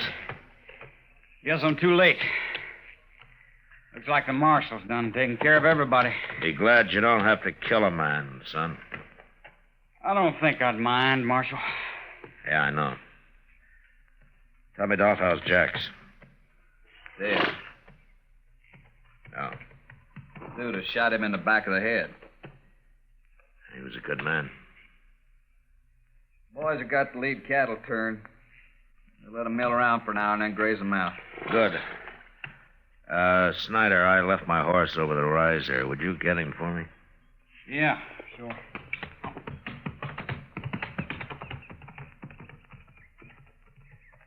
Looks like you walked right down onto this man. Well, I tried to take him alive like you asked. I just wanted to hang him myself. Anyway, I'm glad he's dead. Yeah, sure. Marshal, we'll be burying Jax out here. I'm wondering if you might know how to do it. Maybe a prayer or something? Well, I tried, Dolph. Just get back in.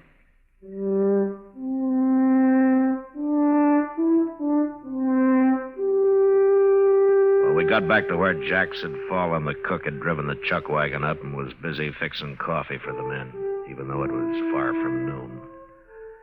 The cattle were spread out and feeding now, and one by one the men rode up, sober, quiet, with just a glance at Jacks where he lay covered by his saddle blanket.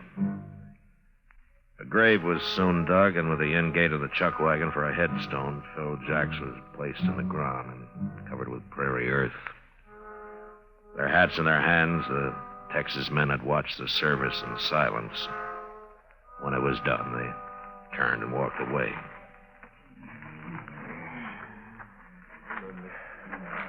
Oh, Snyder. Yeah? I want you to do something for me, huh? What? Well, I smuggled a quart of Wagon Yard whiskey out of Dodge when I came down here. The cook's got it hid in the chuck wagon. Well, now, Marshal. It's not much, but it'll cut the alkali in your drinking water. Why don't you get it and pass it out to the men, huh?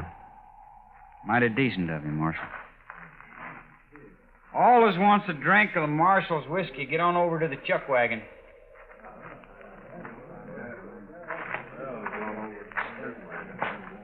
There's times when a drink's good for a man, Marshal. I guess this is one of them. I think Jack should approve. He sure would. By the way, the boys all know how you handle them jayhawkers. Oh? It ain't changed their minds about Kansans much, but maybe they think a lot more highly of the law around here. The kind of gunfighter hired by the law, anyway. That's good. Of course, it don't mean they won't hoorah Dodge a little when we get there. I expect that. Sure.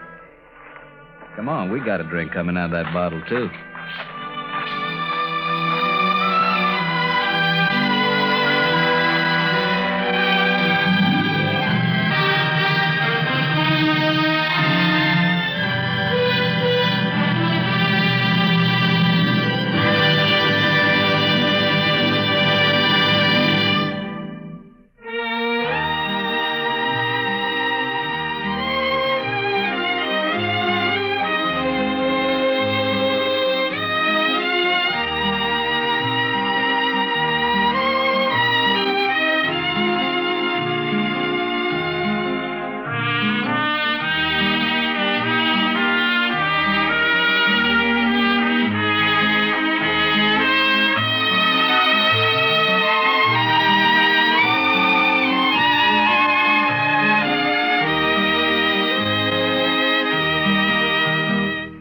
Gunsmoke. Produced and directed by Norman McDonald, stars William Conrad as Matt Dillon, U.S. Marshal. The script was specially written for Gunsmoke by Les Crutchfield, with editorial supervision by John Meston. The music was composed and conducted by Rex Corey. Sound patterns were by Ray Kemper and Bill James. Featured in the cast were Parley Bear as Chester, Howard McNear as Doc, and Georgia Ellis as Kitty. George Walsh speaking. Join us again next week for another specially transcribed story on Gunsmoke. This is the United States Armed Forces Radio and Television Service.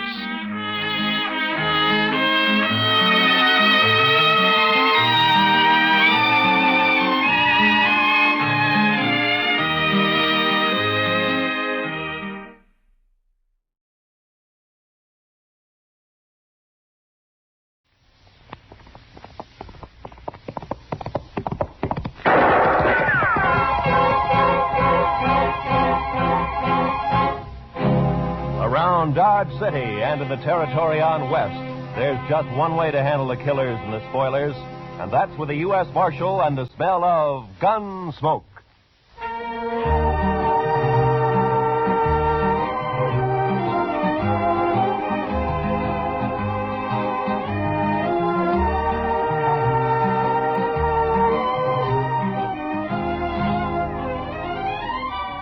Gunsmoke, starring William Conrad.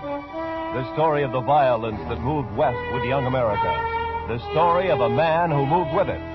Matt Dillon, United States Marshal.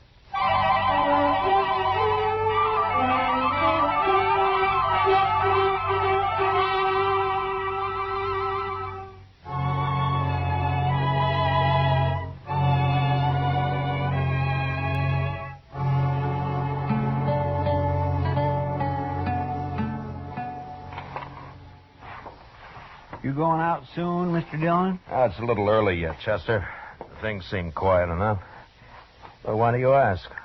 Well, sir, I thought I might red this office up a little bit when you go. At night? Night wasn't made just for sleeping. That's what my mother used to tell us. Chester, I'll bet you $1 to a dime it was your father that said that. It was my father who... Well, of course. Did I say my mother? Oh, I sure never meant that. My goodness, no. She didn't believe in doing anything after dark except to read the Bible out loud. Well, that did you no harm. And anyway, you've more than made up for it since. Oh, now, Mr. Dillon, I'm not such a wild one as all that. I don't know, Chester. Every now and then you get a look in your eye that spells trouble for a pretty girl somewhere. That's pure talk. You're just pure talk. Hey, what's that? I don't know, but it's close by. Come on.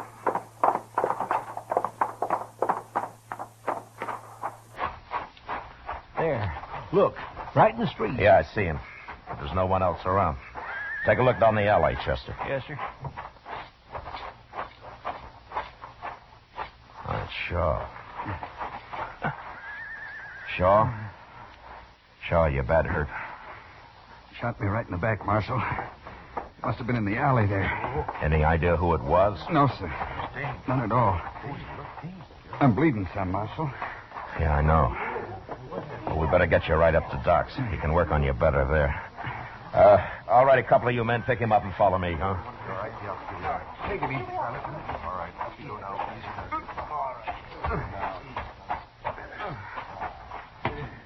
Not too fast. Didn't see a thing, Mr. Dillon. I went right to the end of the alley, but there was nary a soul in sight. Well, there's no use running around in the dark looking for him now. Maybe Shaw can tell us something after we get him in the docks here. Yes, sir. All right, put him on the couch there, huh? Easy with him now. Doc's not here, Mr. Dillon. I just looked out back. All right. You men, will you spread out and see if you can find Doc?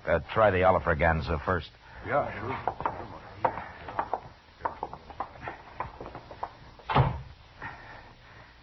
Do something for me, Marshal. Don't you worry, Shaw. Doc will be here soon, and he's patched up a lot of men worse off than you are. Is there anything I can do, Mr. Dillon? Yeah, here's his coat. Put it on the chair over there, huh? All right, sir. Shaw, do you mind if we talk while we're waiting for Doc? Well, if you're wanting to know who did it, Marshal, I haven't an enemy in the world to know. Yeah, I know. But has anybody at all said anything lately or done anything that might have led to this? No. Well, did you see him at all? No, sir. But I did hear him say something about Stone, Marshal. That's all I heard. Stone. Is that a man's name? Could be. Anyway, that's all I heard. Maybe he thought I was somebody called Stone. I don't know. Well, I don't know of any Stone. Not around here, anyway. No. Do you, Shaw? No, I don't. I'll see who that is, Chester. Yes, sir. Now, you let me know if there's anything I can do for you, Shaw. Sure will, Marshal. Thank you. I'll give it to him. Bye. Fella found a hat out there, Shaw. Figured it must be yours. No. I'll put it over here with your coat. Is that your hat, Shaw? Yeah, it's mine, all right. Hey, they found him, Mr. Dillon. He's coming across the street right now. Hey, Doc! Hey, Doc! No, he can't hear you, Chester. The window's closed. Oh. Yeah. Come on, let's get out of here. The Doc will be right here, Shaw. So long, Shaw. So long.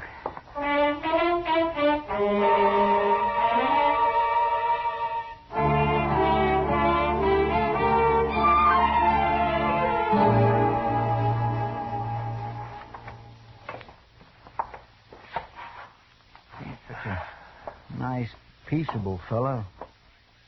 It's a downright shame, that's what it is. Yeah. But he's right, Chester. He got shot by mistake. Oh? How come you're so sure, Mr. Dillon? His hat, for one thing. His hat? Yeah, it's the same shape and the same color as mine. It is? Yeah. And Shaw and I are built enough alike, we're close enough in size that somebody could possibly make a mistake. especially at night. Well, maybe. But that's stretching it some, if you ask me, Mr. Dillon. Yeah, except for one thing. I once knew a man named Stone. You knew him? You mean he's dead? Yeah.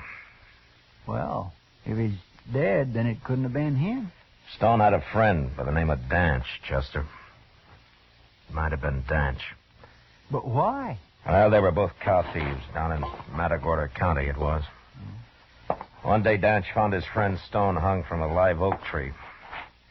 I haven't seen Danch since that event, but I've heard that he's often sworn publicly that he's going to kill me for it. Well, did you? No, Chester. Probably some cattleman caught him using a straight iron and practiced a little quick justice. I wasn't even around. Oh.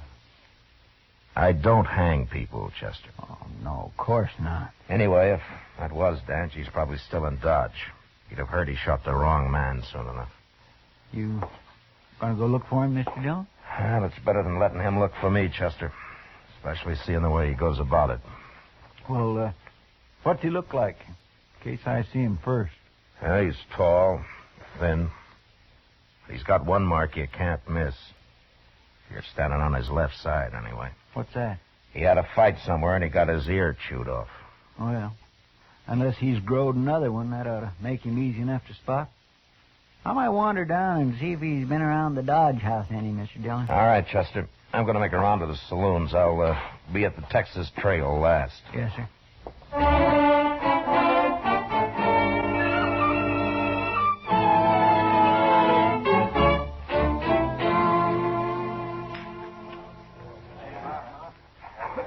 You sure you don't want a drink, Matt? No, not tonight, Kitty.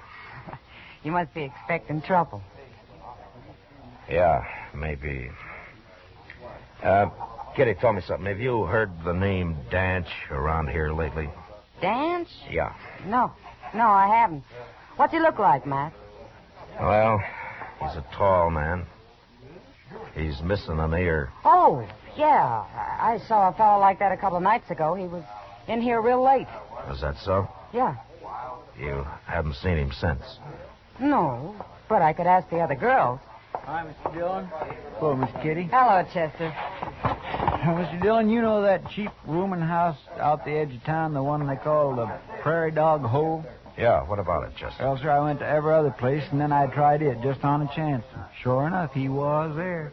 You mean you saw him? Oh, no, sir, he's gone. They said he rode in after dark last night, and he left before dawn. He hasn't been back since, and he took his horse with him. Yeah. Yours. Oh. I'll put it over here with your coat. Is that your hat, Shaw? Yeah, it's mine. I think I'll keep sniffing the air just the same.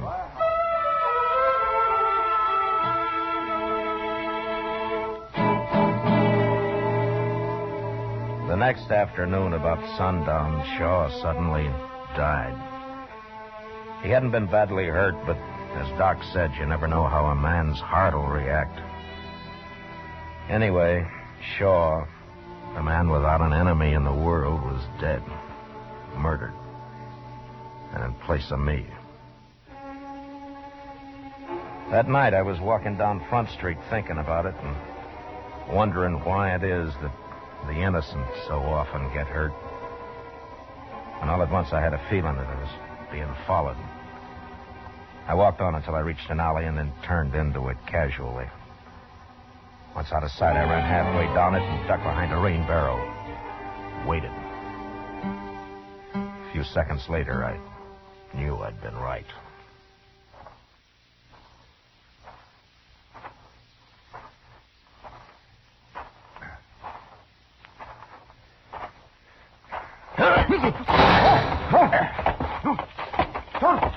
Don't kill me. Don't kill me, Marshal. Well, that depends on you, mister. All right. Now, come on, get up. Yeah. You got my gun. I'm unarmed. It went off when you jumped me, that's all. Shut up. And turn around.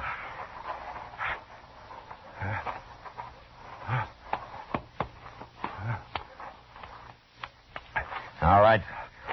The jail's right around the corner. Walk ahead of me. And walk careful. I will. Sure, I will.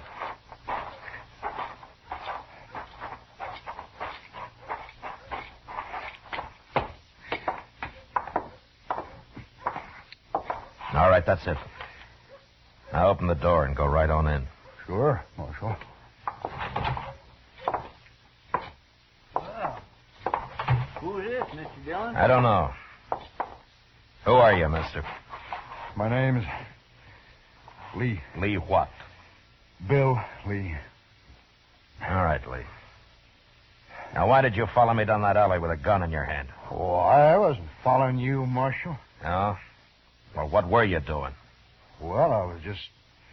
it was dark down there, and I didn't want to take any chances. You know? All right, Lee. Did you shoot Shaw last night? Oh, that fella got shot? Yeah, that's the one. No, Marshal. Why would I shoot him? There's no reason. None at all. You made a bad mistake. Look here, Marshal. You can't drag me in here and accuse me. Shut up! Now, all I want out of you is one thing. Did Danch hire you to kill me? You got nothing on me, Marshal. I've never heard of no Danch. No? All right, lock him up, Chester. Lock me up? What for? For lying. Now, wait a minute. That's illegal. It sure is. Not I mean, you can't put me in jail for You show him what we can do, Chester. All right, mister. Right through that door. Go on. I see you tried for this, Marshal. Now, I know my rights. Lee, the only right you got left is to be hung. And I hope it takes place real soon.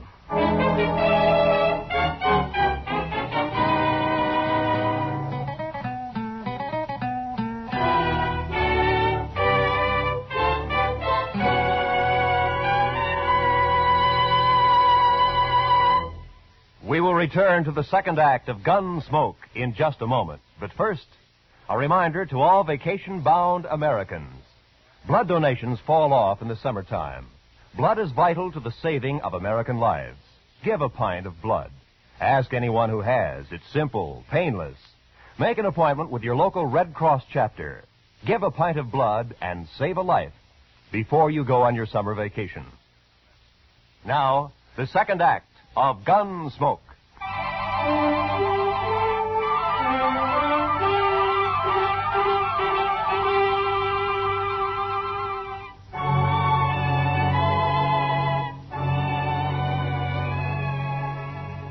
There were a lot of men on the frontier who were bad, and some of them were worse than others.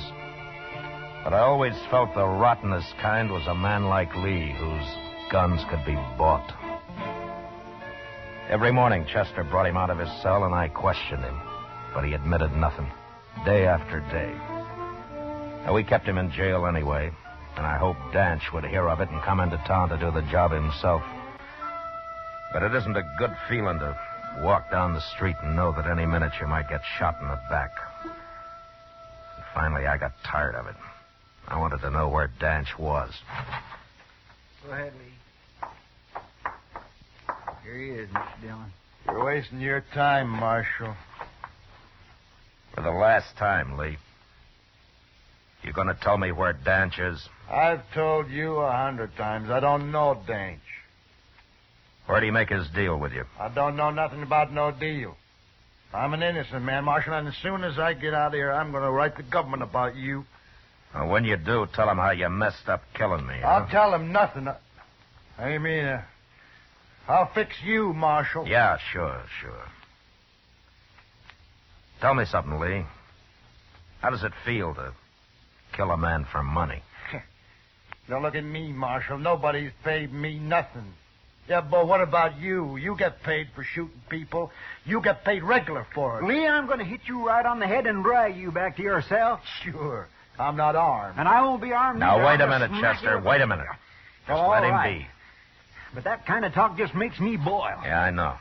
But I got a better idea of what to do with him. What? Now, we're not getting anywhere this way. Lee just isn't going to tell us anything. He's got his mind made up. I don't know anything, I told you. So keeping him locked up isn't going to help. You don't mean that... Yeah, turn him loose. Oh, no. Well, about time. You can't do that, Mr. Dillon. He'll just try to kill you again the first chance he gets. Maybe. But, Mr. Dillon, I don't... All right, go on, Lee. You're free. Now get out of here.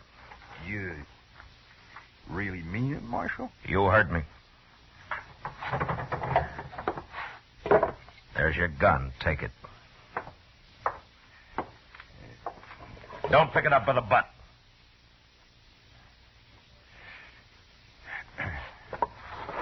That's better. I wouldn't try nothing, Marshal. You'd die if you did. You're not fast enough to kill me face to face. No, I wouldn't try.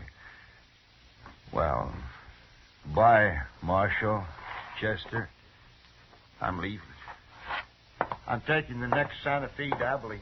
So long. I'll leave. Yeah? There's just one thing. What?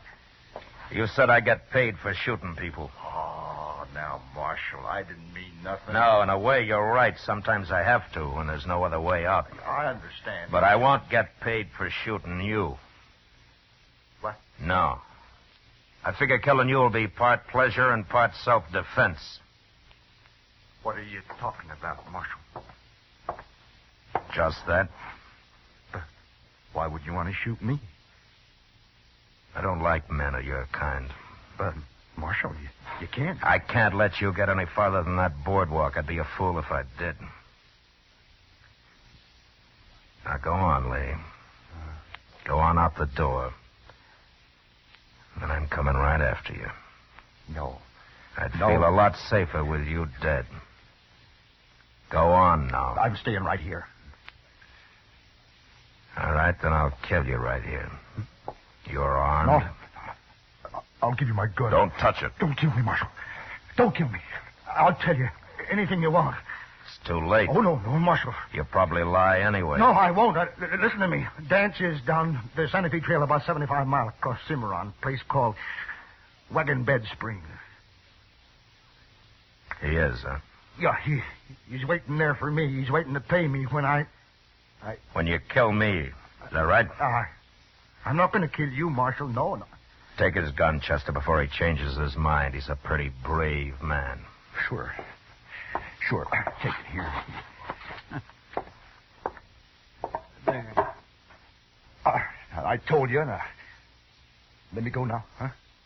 You know, Danch isn't going to like your having killed the wrong man and me still walking around in good health, Lee. I hadn't thought of that. No. And the law wouldn't like it if I turned a murderer loose. So lock him up, Chester. You know the way, Lee.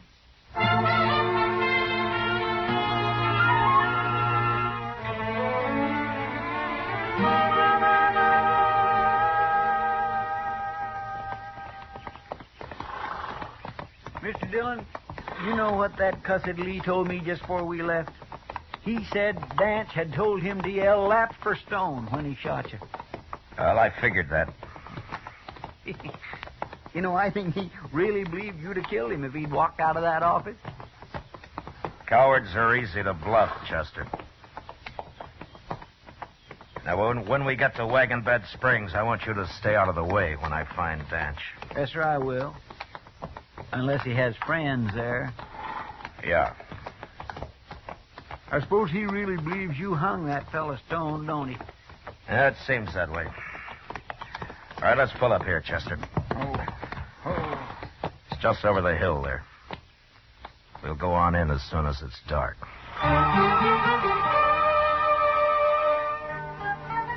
Wagon Bed Springs boasted a hotel with half a dozen rooms, a restaurant, and 2 saloons, all built of adobe. We're just a stopping point for bull whackers and mule skinners driving their freight wagons along the Santa Fe Trail. And such men didn't carry much money with them. When night came, Chester and I rode in, found a corral for our horses, and scouted the town. Danch wasn't anywhere in sight, so I decided to begin asking questions.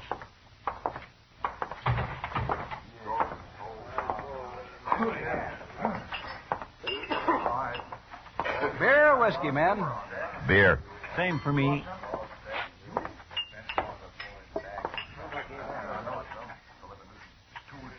Strangers, ain't you? Yeah, we're supposed to meet a friend here. Well, look around, mister. I have. I can't find him. Yeah. If he's in Wagon Bed Springs, you can find him. There you are. Thank you. This ain't a big town like Dodge and them places. Wished it was. You know, I'd like to see Dodge sometime. Well, that's where my friend may have gone. Maybe you saw him when he passed through here as a tall man, one ear. Oh? Calls himself Danch.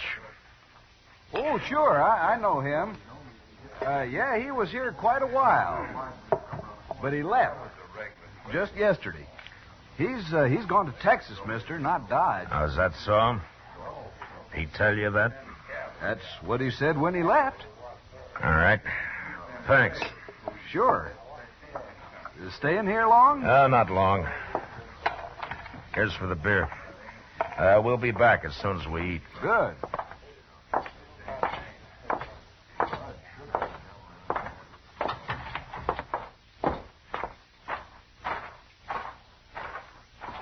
Say, did you mean it in there, Mr. Dillon? Are we really going to eat supper again? Chester, that barkeep said he'd never seen Dodge. Well, he was there last fall. I remember his face. Oh, what's he trying And if he was in Dodge, he knows who I am. Danch is here somewhere, and that barkeep's going to get word to him mighty fast. Here, let's cross the street. Where are we going? I will follow him when he goes to tell Danch I'm here.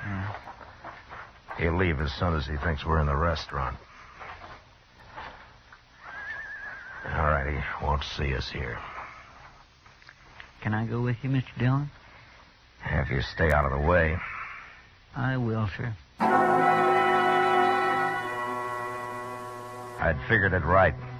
And in a few minutes, the barkeep came out into the street and walked down toward the edge of town.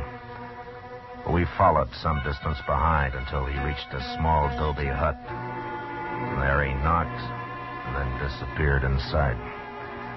The hut had no windows we could see, but I sent Chester around back to make sure. He returned in a moment, and I told him to wait while I went up to the door.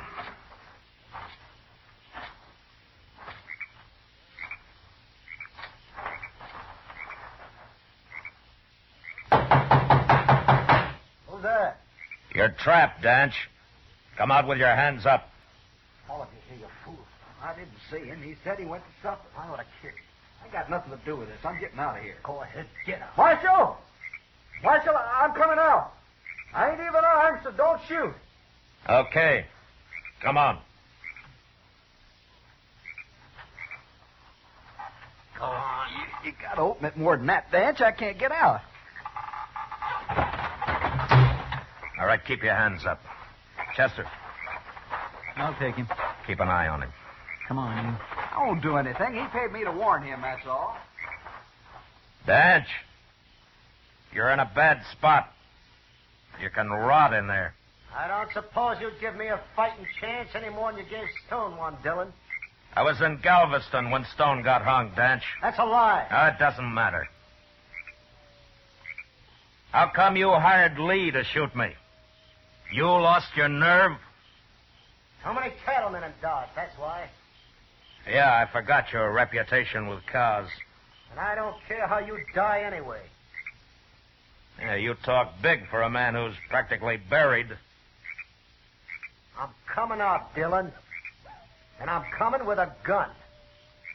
You better not do it, Danch. I'll have to kill you. I'd hang anyway. And I just might get you. I backed off around the corner of the hut and waited. Danch opened the door wide, and he suddenly sprang out, a gun ready in each hand, expecting to face me. He stood there for a second before he realized that he'd been trapped again. And then he made his choice and started for the corner of the hut where I was.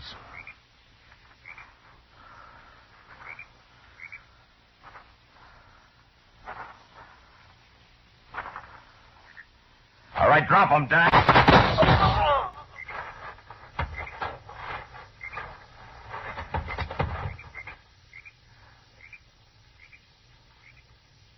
Dillon? Okay, Chester. Is he dead? Yeah. Well, he tried to kill you, Marshal. It was self-defense, pure and Oh, simple. shut up. What do we do with this man, Mr. Dillon? Let him go, Chester. He's just scum. All right, sir. And you bury him, mister. He paid you. Yes, sir. I'll take care of it. And if I ever see you in Dodge, you'll go to jail. Oh, no, sir. I wouldn't be coming in. Come on, Chester. Let's get out of here.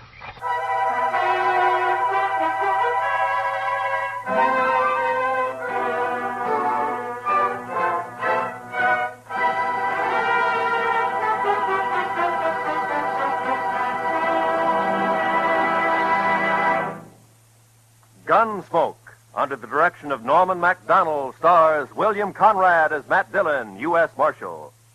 Tonight's story was specially written for Gunsmoke by John Meston, with music composed and conducted by Rex Corey. Featured in the cast were John Daner, Vic Perrin, Harry Bartell, and Lou Krugman. Parley Bear is Chester, and Georgia Ellis is Kitty. Gunsmoke has been selected by the Armed Forces Radio Service to be heard by our troops overseas. Join us again next week as Matt Dillon, U.S. Marshal, fights to bring law and order out of the wild violence of the West in Gunsmoke.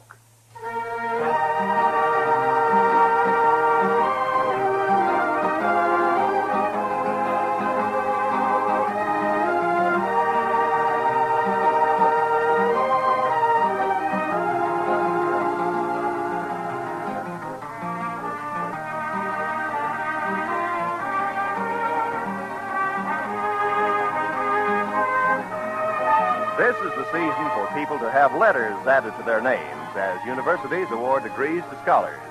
Here on CBS Radio, we're having a somewhat similar procedure. This Monday, the letters KQV, WHYN, and KTHS will be added to CBS Radio. Yes, on behalf of our affiliated stations from coast to coast, CBS Radio welcomes to the network where America listens most, station KQV in Pittsburgh, station WHYN, serving the greater Springfield Holyoke area, and radio station KTHS, serving Little Rock, Arkansas. This is Roy Rowan speaking over the CBS Radio Network.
Gunsmoke, brought to you by Chesterfield, America's most popular two-way cigarette.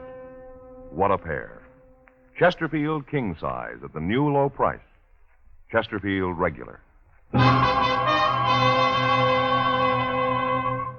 Around Dodge City and in the territory on West, there's just one way to handle the killers and the spoilers, and that's with a U.S. Marshal and the smell of gun smoke.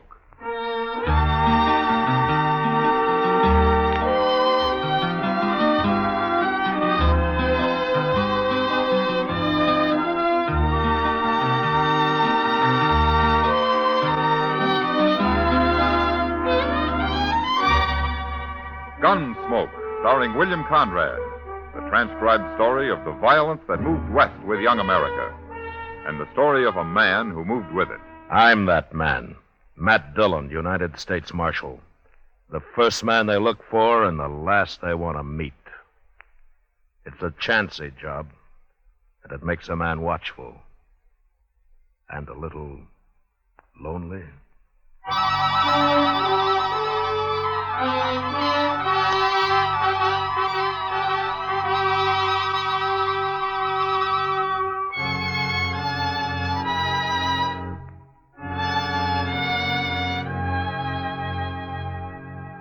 It was a long ride from Dodge up to Ponca Creek in the Dakota Territory, and I killed a good horse getting there.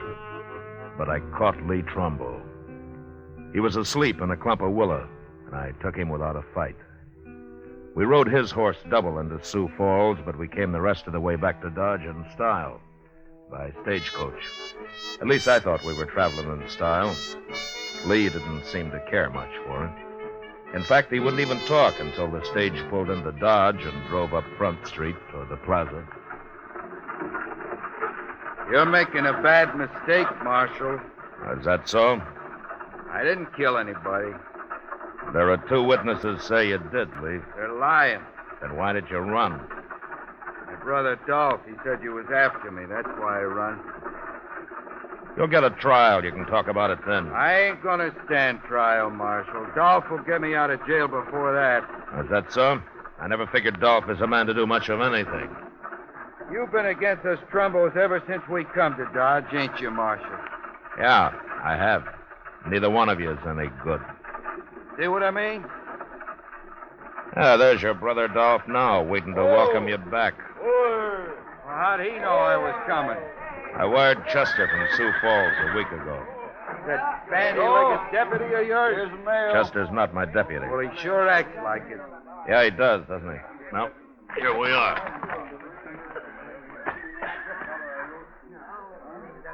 You got my brother in there, Marshal? Come on out, Lee. You're going to be sorry for this. Yeah, that's what Lee's been telling me. Come on, Lee, get on out of there. I'm coming, Marshal. I'm coming. Shoot him, Dolph. What?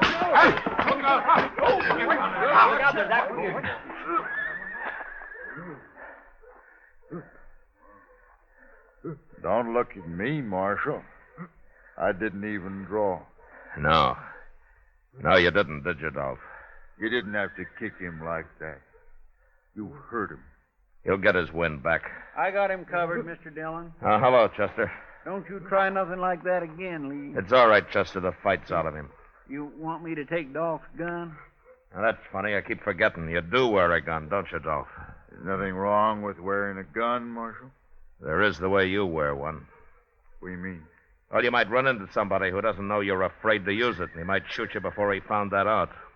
You calling me a coward, Marshal? Now, Chester. Yes, sir? I'm going over to the office. When Lee here stops groaning, herd him over and lock him up, will you? Okay, sir. And if Dolph gives you any trouble, shoot him. Now, Marshal. Get going, Dolph. Go on, move.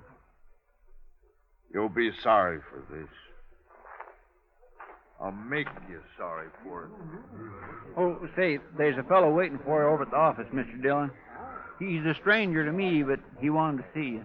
All right, Chester. Oh, by the way, welcome back. Thanks.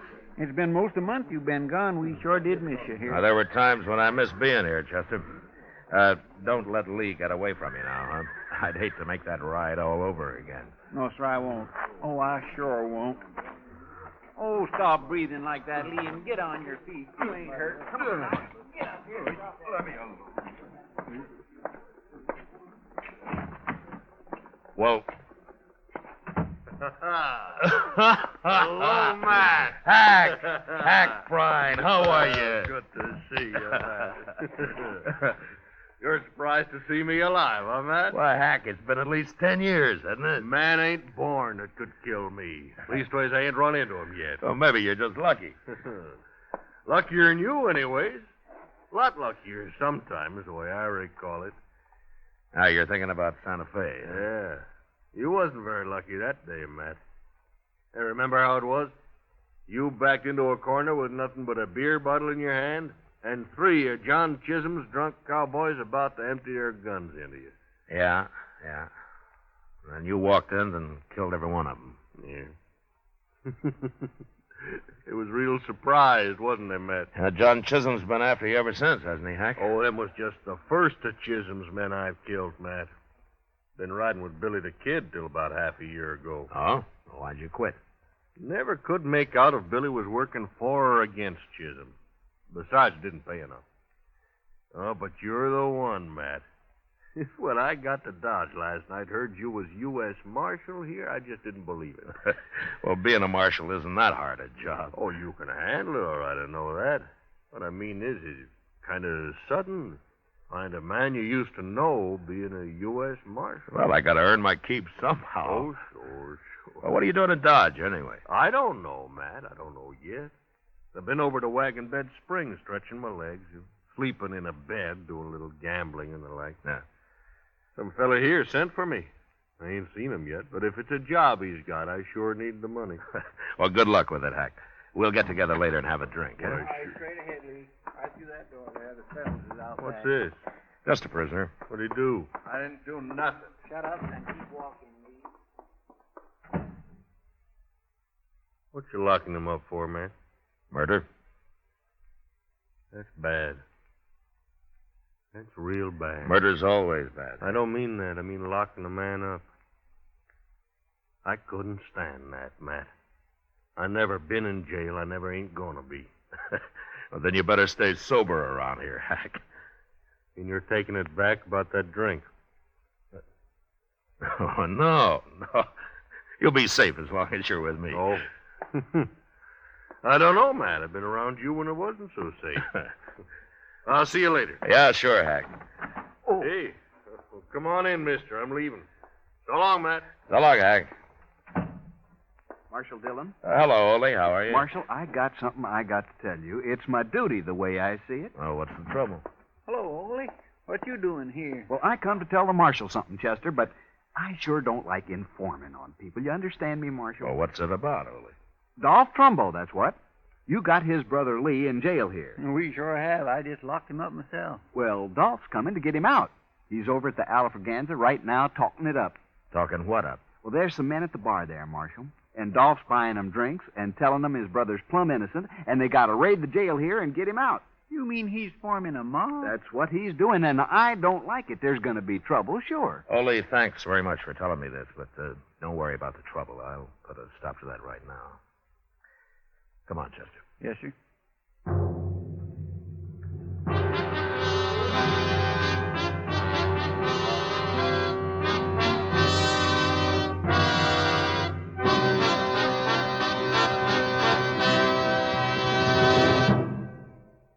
What a pair. What a buy. King-size Chesterfield, now at the new low price. And Chesterfield Regular. They're the quality twins. The same highest quality. The same low nicotine. Either way you like them, you get the same wonderful taste and mildness. A refreshing smoke every time. Change to Chesterfield, America's most popular two-way cigarette. Yes, the Chesterfield you smoke today is the best cigarette ever made. What a pair. Chesterfield Regular, Chesterfield King Size. They satisfy millions. They're best for you.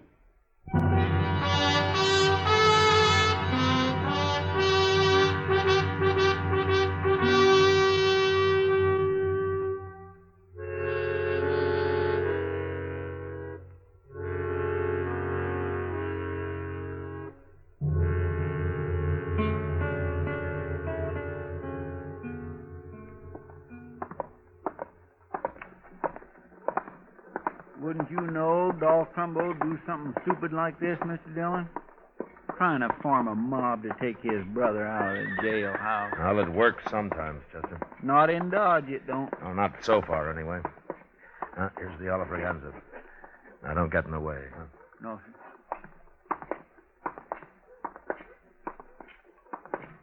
You're right, Dolph. And something else. There's nothing to be afraid of, you men. You'll be led by one of the best gunmen in the whole country. I promise you that. And we'll have justice in Dodge. Once and for all. Justice. That.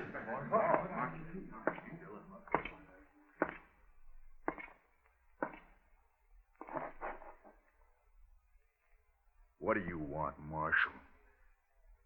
What are you doing here? Ole told you, I seen him sneak out. I just been talking, Marshal. No harm in talking, is there? Well, Lee's innocent anyway. He shouldn't be in jail. And I'm going to get him out, too. These men here are all with me. And we're going to...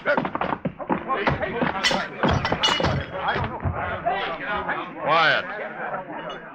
Shut up! Bartender, this place is closed for the rest of the day. No more liquor.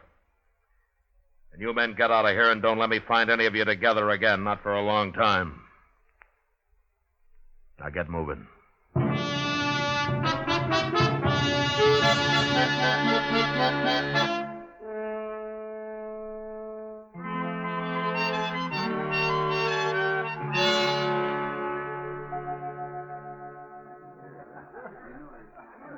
Oh, here, Chester. I'll pay for the beer.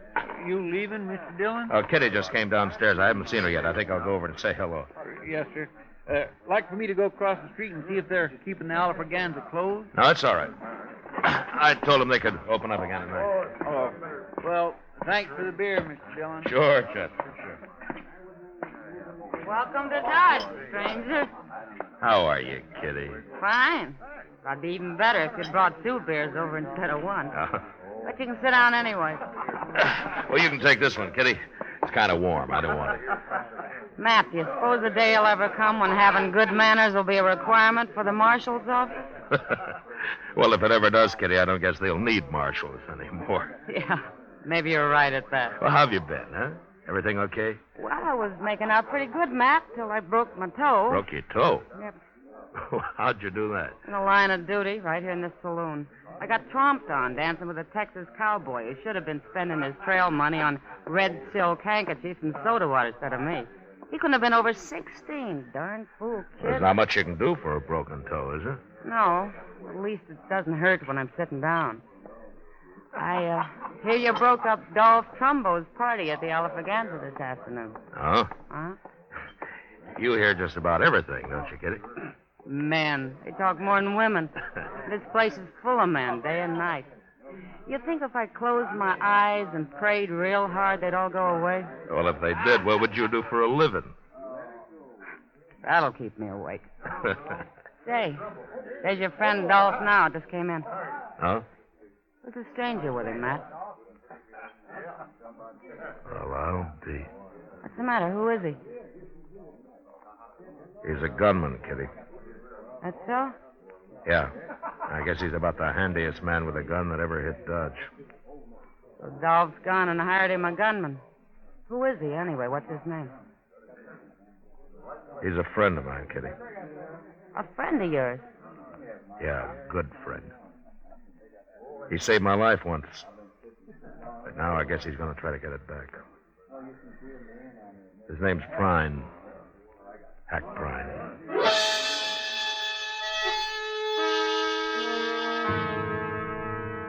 The government never did pay me much for enforcing the law in Dodge, but even if they doubled it, there were times when I'd like to have quit. I sat there with Kitty and watched the 2 men at the bar. They had a drink, then they shook hands, and then Hack walked out. I got up, and I followed him.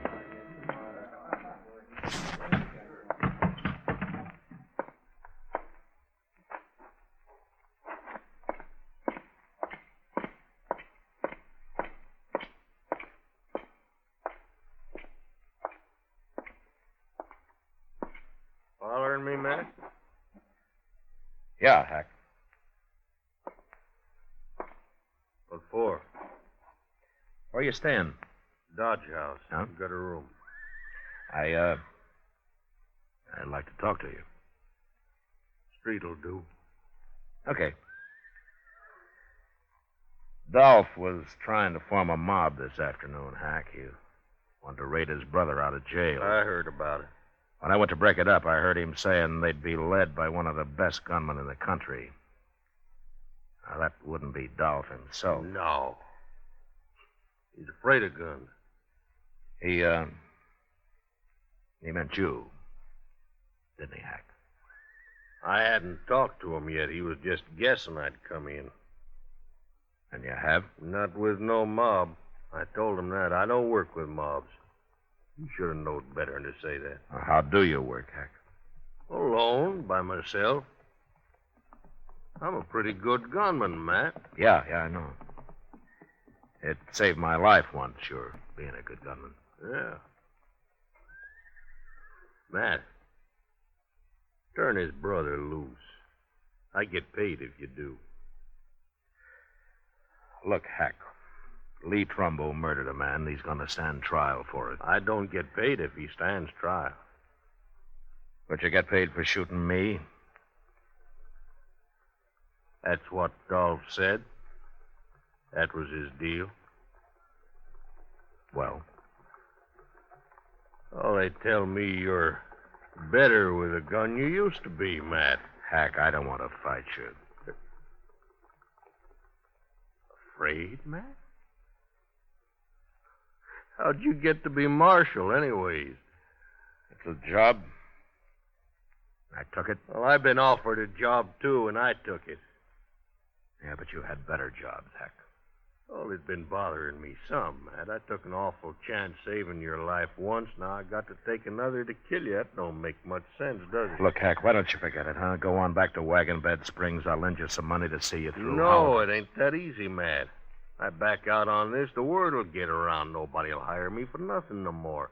My reputation won't be worth crowbait. Did Billy the Kid pay you to kill men? Of course not. Of course not. That was for pleasure. You know how I hate John Chisholm. And you come down a long way, Hack. Selling your gun.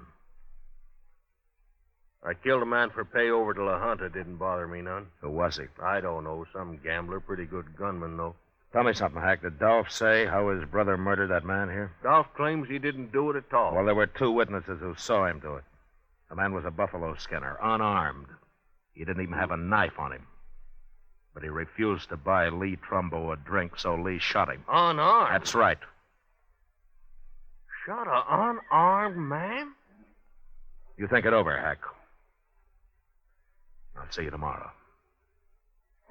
Good night.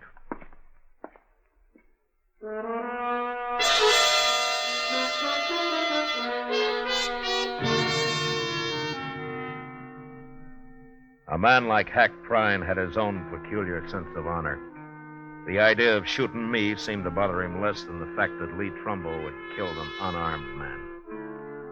Later that night, I heard he'd been seen having an argument with Dolph. So I figured I'd won. But another killing in Dodge, either me or Hack, had been avoided. Until early next morning, word came that a man had been shot at the Dodge house. I sent Chester on over while I went up and got Doc Adams.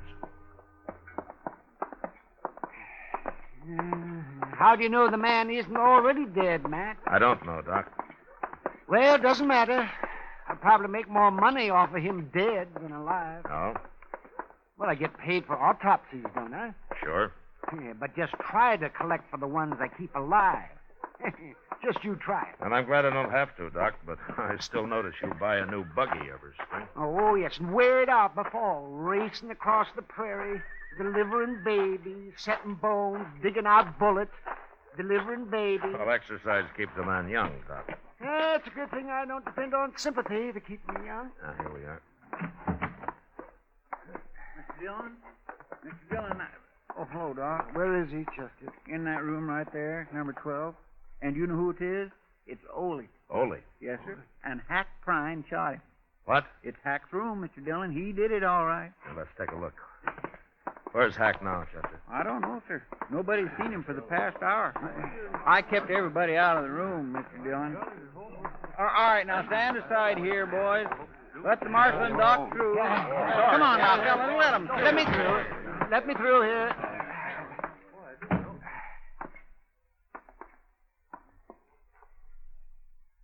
It's Ole, all right.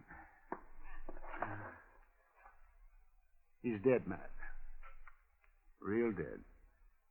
3-4 hours, probably. Nobody heard a shot or nothing, Mr. Dillon. But when the clerk come on duty about an hour ago, he saw Hack Prine walk out of here.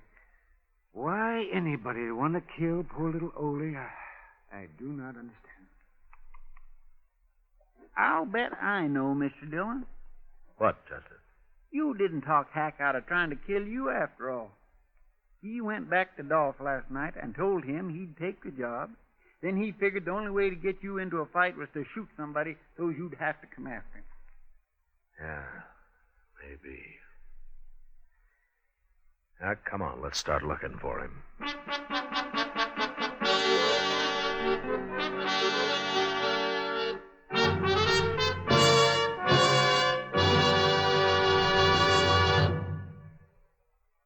We will return for the last act of Gunsmoke in just a moment. What a pair! Les Paul and Mary Ford, America's most popular recording duo. You ought to know. You buy millions of their records. Les and Mary say, Chesterfields for me. I guess you could call us a real Chesterfield family. I've been enjoying them now for over 6 years. It's over 15 years for me. We believe it's the best cigarette ever made. Yes, they have just that refreshing taste and mildness that we like. What a pair. Chesterfield King Size, now at the new low price, and Chesterfield Regular, America's most popular two-way cigarette.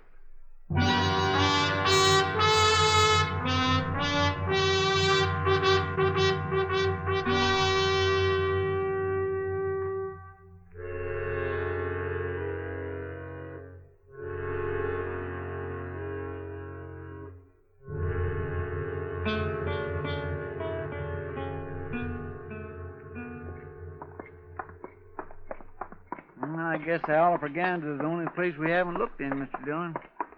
He's got to be there, unless maybe he's going to try to bushwhack you. Hack may be a paid killer, Chester, but he'll always face his man head on. Yes, sir. That come right from the Alfraganza. Yeah. Mr. Dillon, there's Hack. He's coming out. Yeah. All right, get off the street, Chester. Yes, sir.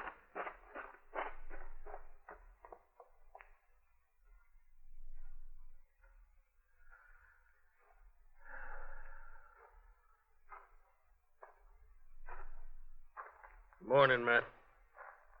Hello, Hack. Just killed a man in that saloon there. Dolph Trumbo? I killed him. I give him a chance, but he wouldn't draw. I killed him anyways. That's too bad, Hack. Ain't no man gonna frame me. I never thought you killed Ole, but I wanted to hear you say so. How'd you know I didn't do it? It wouldn't be your style to kill a defenseless little fellow like that, would it? Of course not. So while you were out gambling last night, Dolph killed him and dumped him in your room. I found him there, and then I went after Dolph. Ain't no man can do that to me. Hack, according to the law, you murdered Dolph. I'm going to have to arrest you. What? You're going to have to stand trial for it. Oh, no, Matt. No, sir, I ain't going to jail. Not me, Matt. Never. I'm a lawman, Hack. I got to arrest you. Matt, I told Dolph last night I wasn't going to take his job. I told him I was going to leave town. You're under arrest, Hack. All right. I guess you've got to do it. Let's go for it, Matt. No, Hack, no. Let's see what happens.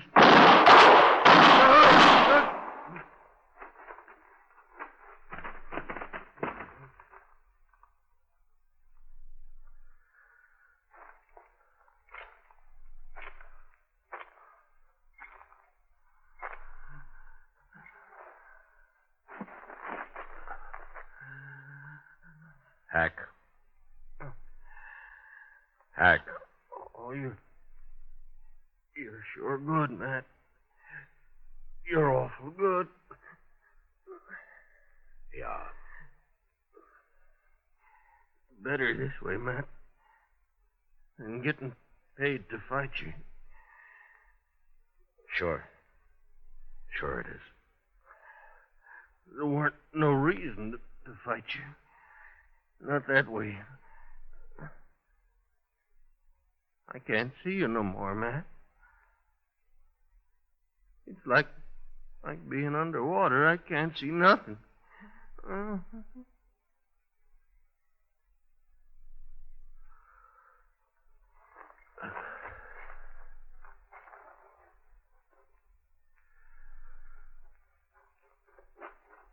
Mr. Dillon, that was awful good shooting. I never seen nothing as fast as that in my whole life. My, I'll bet he didn't know what hit him. The way he spun around there when you... Mr. Dillon? Mr. Dillon, what's the matter? Mr. Dillon? My...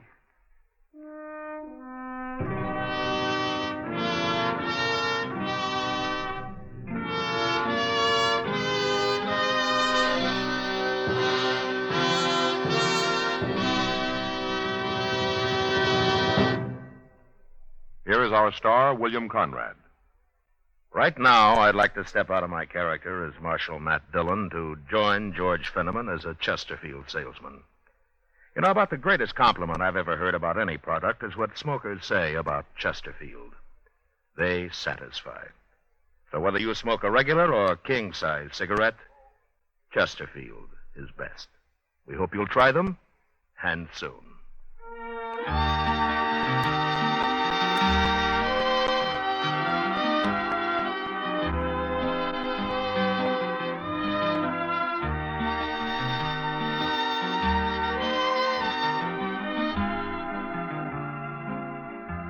Gunsmoke, transcribed under the direction of Norman McDonald, stars William Conrad as Matt Dillon, U.S. Marshal. Tonight's story was specially written for Gunsmoke by John Meston, with music composed and conducted by Rex Corey. Featured in the cast were Lawrence Dobkin, Vic Perrin, John Daner, and Harry Bartell. Harley Bear is Chester, Howard McNear is Doc, and Georgia Ellis is Kitty. Join us again next week as Matt Dillon, U.S. Marshal, fights to bring law and order out of the wild violence of the West in Gunsmoke. Today, L&M filters have a nationwide demand never before equaled by any other cigarette in so short a time. The reason? This is it. It's the filter that counts, and L&M has the best. L&M's exclusive Miracle Tip contains alpha cellulose to give you effective filtration. Two other things are important. L&M's have much more flavor, much less nicotine. Buy America's highest quality and best filter tip cigarette. Light and mild L&M.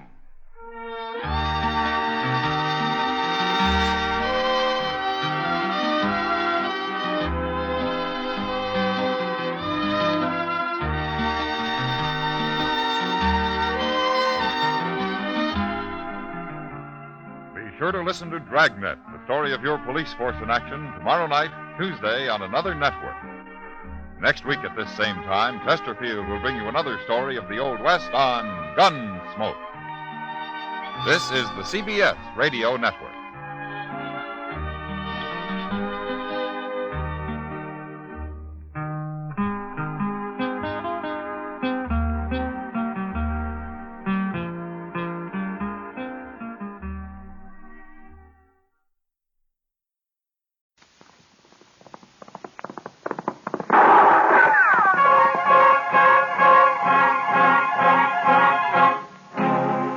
Around Dodge City and in the territory on west, there's just one way to handle the killers and the spoilers, and that's with a U.S. Marshal and the smell of Gunsmoke.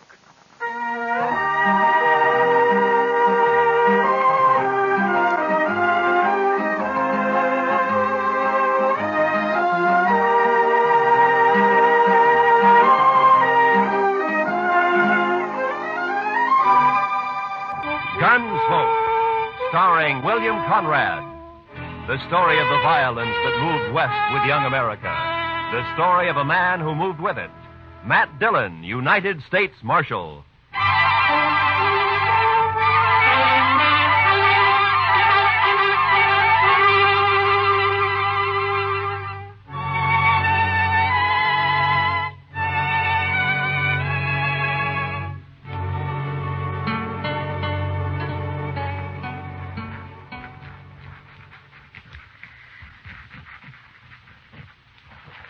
Mr. Dillon, I've been thinking.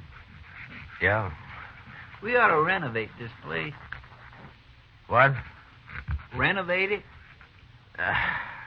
Oh, blast it, Chester. What's the matter? Oh, nothing. I was trying to write and listen to you at the same time. That's all. It can't be done. Well, Marshal.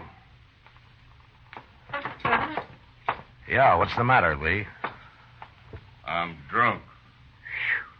the way he was walking, I thought he'd been shot. No, I'm not shot. I never saw you drunk before, Lee. Well, would you like a little coffee or something? Ah. There's my gun. Now lock me up. What? Lock me up, I said. What, you mean you want to sleep in jail here? I do. You keep my gun. Are there any blankets out there, Chester? Well, there's one, Mr. Dillon. No, that's enough. Okay, Lee. Just follow Chester, then. I will. Marshal, I come here to prevent a killing. Oh? I'm drunk enough to want to kill him, and I'm sober enough to know I'm too drunk to kill him. You understand? To kill who, Lee? Jim Salter. That's who. My foreman. Is he in town, too? He is. At the Texas Trail. And let him stay there. Keep him out of here. I'm going to bed. Right in there, Mr. Dargan.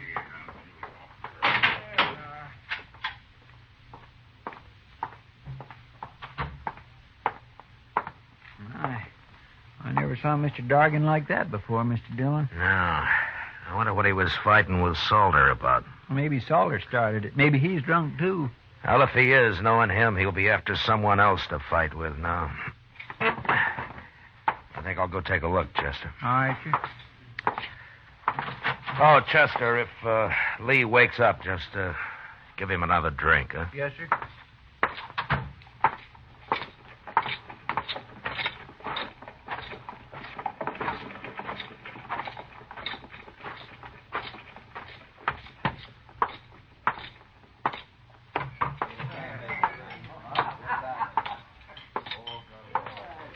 Well, how come you're alone, Kitty?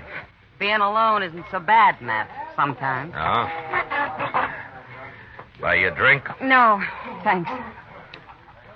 I don't see Jim Salter anywhere. I wouldn't complain about that. Well, then he was here, huh? Sitting right where you are. And he'll be back any minute. How drunk is he, Kitty? Oh, he isn't very drunk. It might be an improvement. It'd break his heart to hear you talk like that. If he has one. Here he comes now. Let's ask him. You look sober enough.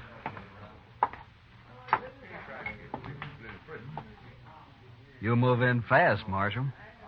Sit down, Salter. Sit down. Seeing as how it's my table, I will. I ran into Lee Dorgan. He was pretty mad about something. That so? Yeah. But it's all right as long as you're not looking for trouble. Me, Marshal? I never look for trouble. Neither does Lee. Now, you know those Southerners, Marshal. They're always getting insulted about something. You've been foreman on Lee's ranch for over a year now, Salter. This the first time he's wanted to kill you? Is that what he said? That's what I heard him say. Oh, yeah. Well, Marshal, Lee's had a little bad luck with his cattle, that's all. When he's had a drink or two, he needs someone to blame it on. You know how it is with these greenhorns. No. How is it? If it weren't for me, he wouldn't have as many cows as he's got. Now he's lost a few strays, he's all upset. Well, as long as it doesn't end in gunplay. Oh, me and Lee get along fine when he's sober. Yeah. You have to leave, Matt? I'm afraid so, Kitty. Then I'm going to bed. Hey, wait a minute. You can't do that. Who says I can't, mister? Good night, Matt. Good night, Kitty. Well, I'll be.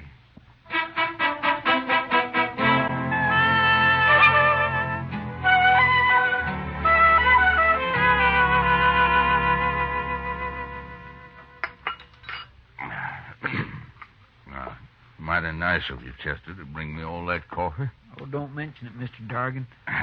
I had a hangover once myself. Here's your gun, Lee.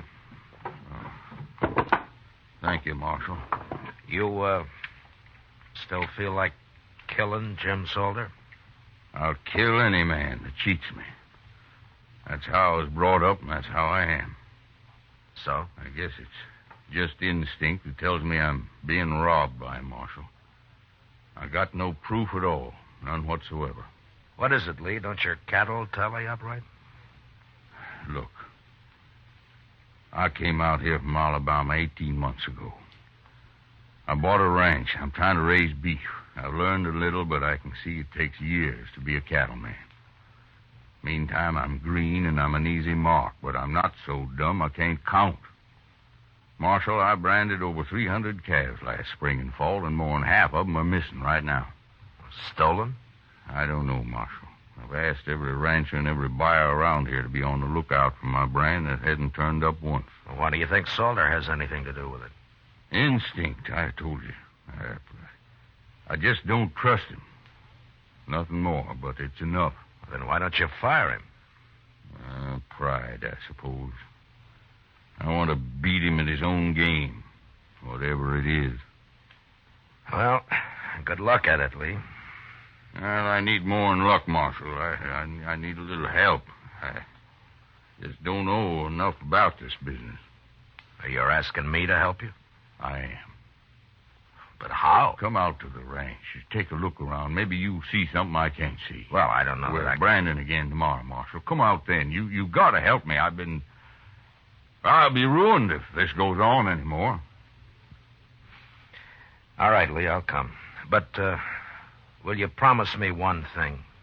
What's that? If Salter does prove to be guilty, you won't try to kill him? No, I can't promise that. I respect the law, Marshal, but I got my own code, too. Thanks, just... Now, wait a minute, Lee. You're stubborn, but I don't think you deserve being ruined. All right, I'll come. Thank you, Marshal. Thank you. You know, the reason I got drunk last night was because I just felt so almighty helpless. Mad and helpless. Yeah. I know the feeling. See you tomorrow.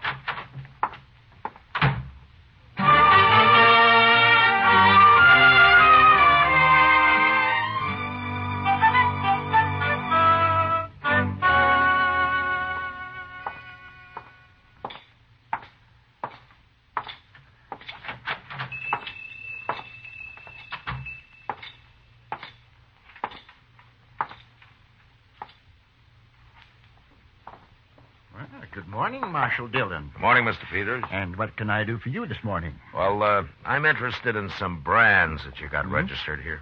Oh, you don't mean to tell me that you're going into the cattle business, Marshal? No, not likely. I just want to see what new brands have been registered in the past, 12 or 13 months. Well, certainly, Marshal. Let's see, 1865, 67, 68, 68, yeah. Here it is. There you are. That's the official brand book for the last 2 years. Oh, thank you. You can start anywhere you like in it. Well, maybe you remember, Mr. Peters. Mm-hmm. Has Jim Salter got a brand registered? Salter? Yeah, Jim Salter. The fellow who works for Lee Dargan? That's right. Yeah. Last summer. July, I believe. Look there. July? Mm-hmm. Yeah, July. Yeah. Here it is.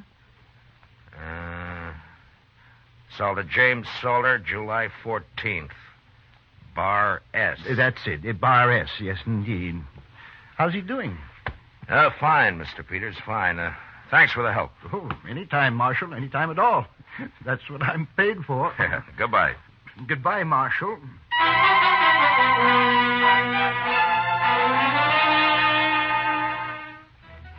When we weren't working, most of the cattle buyers in town spent their time drinking toddy and telling lies at the Dodge House. And there I learned that a number of Bar S calves had been sold in the fall and some more of them in the spring. They remembered because it wasn't often a man sold only calves, and also because the brands were newly burned on. But they said the brands were clean, and there was no question of any previous marking having been altered. I figured Salter was a whole lot smarter than the ordinary rustler. And the next day I found out just how smart.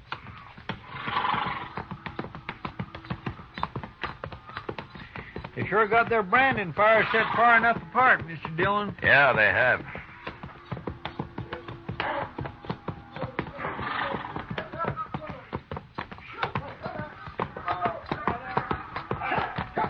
There's Jim Salter now at this first fire. Oh, we'll stop and say hello, Chester.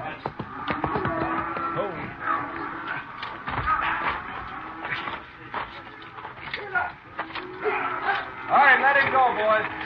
That's interesting. What is? I'll tell you later.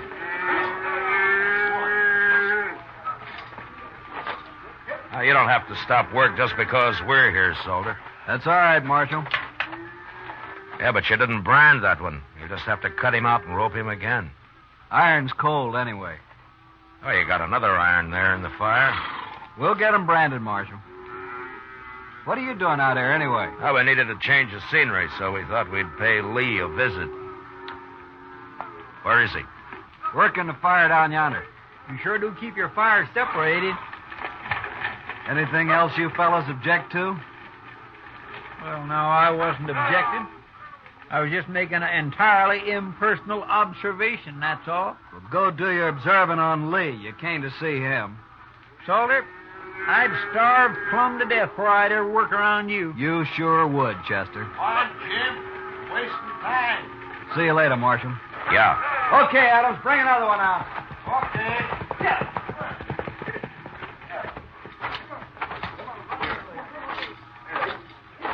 He's smart, that Salter. To me, he's just mean and downright graceless. At least that, too, Chester. Oh? You got something figured out, Mr. Dillon? I got it all figured out. What? Salter's stealing cattle, all right. I know just how he's doing it. But the problem now is how to handle Lee Dorgan and that code of his. I wouldn't want to see Lee hung for murder. No, sir. I surely wouldn't either. Hello. Hi, Marshal. Hold it, man. How are you, Marshal? Chester? Fine, Lee. We're about through for the day. Why don't you ride on down to the house? Okay. I'll be along directly. We stopped by Salter's fire back there. Oh, how are they doing? Fine. Tell me something, Lee. Does Salter always work alone with those same two cowboys? Yeah, come to think of it, he does. Why? I was just curious. We'll see you at the house, Lee. Sure, Marshal. Tell the cook I'll string him up and supper isn't ready when we get there. All right, I'll do that.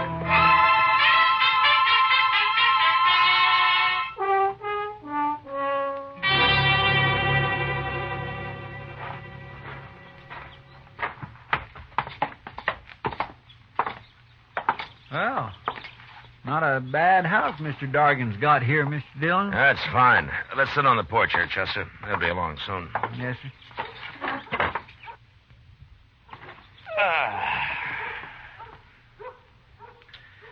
Mr. Dillon? Yeah. I've give up trying to figure it out about Salter. You'll just have to explain it. Well, I told you he sold fresh branded calves under the Bar S mark that he's got registered. Yes, sir. Well, those were Lee's calves. Did you ever hear of using a cold brand, Chester? A cold brand? Yeah. You can either put it on through a wet blanket or you can just keep the iron hot enough to burn hair and press it down lightly so it won't scorch the hide. Well, Looks like a fine brand for a few months. That is until the calf sheds. well, I'll be doggone. And then the calf's as unmarked as the day it got dropped. You can brand it at leisure with any mark that appeals to you, like a Bar S, for example. So that's what Salter's been doing. He was about to put a cold iron on that calf a while ago when we rode up. Sure. He works at a distance from Dorgan because the other cowboys had noticed right away what he's up to. Poor Lee. He's sure right about being green at this business. Well, he's going to learn now, Mr. Dillon. No. No, Chester, I can't tell him. Well, why not? Lee meant it when he said he'd kill Salter if he had any proof. And if he did that, he'd be worse off than he is now. Well, then why don't you just arrest that man? Yeah, Judge would let him off, I'm afraid. Cold brand can be laid to carelessness. Of course, we could wait a couple of months and catch him doing his bar-ass branding. That's risky, too, though. Well, what are you going to do, Mr. Dillon? I don't know, Chester. But I'll have to figure something out by morning.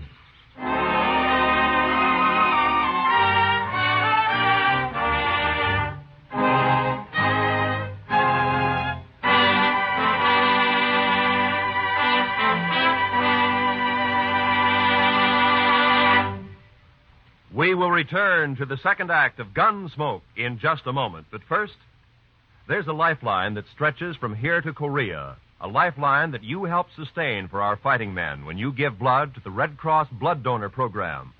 Call the Red Cross for an appointment to give blood the first thing Monday morning. And now, the second act of Gunsmoke.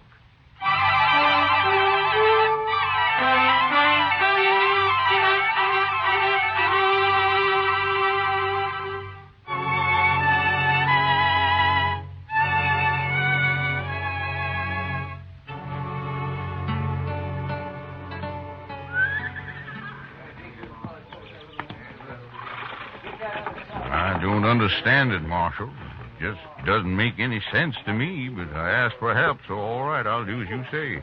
Then call Salter over here and tell him. Okay, Marshal. Salter? Salter! Yeah? Come over here.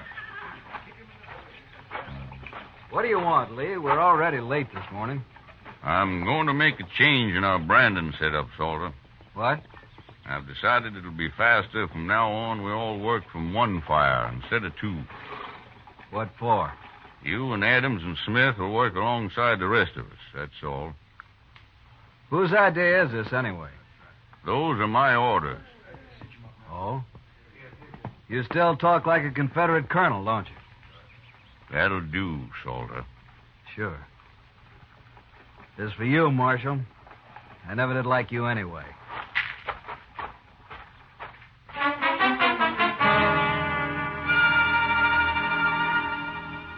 It must have been pretty hard on Salter that day, having to put a permanent brand on Lee Dorgan's calves with a good hot iron. But he had no choice, and he did it. About noon, Chester and I said goodbye and rode back to Dodge. I figured that'd be the end of Lee's trouble. But 2 nights later, while Doc and I were taking our ease at the Alfraganza, I found out I was wrong. Yeah, it's like that ignorant cowboy got a letter from his sweet girlfriend in St. Louis, Matt. Well, all right, Doc, what did the letter say? Oh, well, she mentioned that she'd found a nice room with running water. Yeah. Running water. And so this uncivilized son of the prairie wrote her back to get rid of that Indian at once, or our engagement is off. He thought that, you understand that now, don't you, Matt? Because, For that, the next drink's on you, Doc. Sure, Matt, sure. And will you get it? Ask the bartender for a couple of good I cigars. will, will as you? soon as I finish. Oh, say, that was a I thought you left Lee Dorgan out at his ranch. What? Just came in the door. Must be looking for you. He's coming this way, man. Yeah. What's that under his arm? Oh, looks like a blanket. Hello, Lee.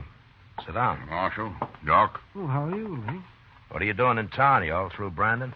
Yeah, we're through. Oh, how'd it go? Yeah. Take a look at this blanket, Marshal. Huh?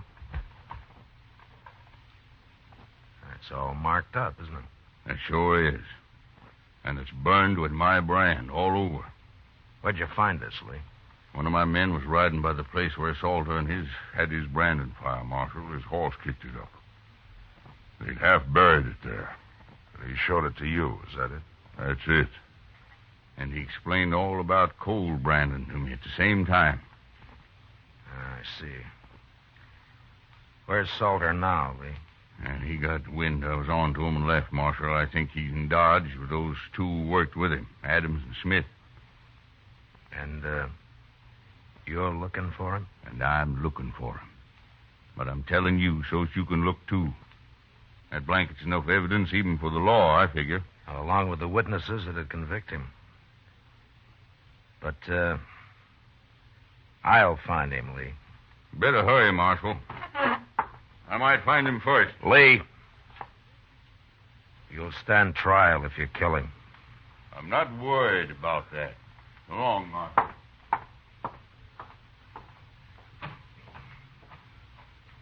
Why didn't you take his gun, Matt? So's he couldn't get in any trouble. You just find another one, Doc. Lee's a mighty determined man. Yes, I can see that. I'll take that drink another time, Doc. I got work to do. Sure, Matt. Oh, do me a favor. Will you drop this blanket off at the office for me? Oh, you bet your life I will. Well, good luck. Yeah, thanks.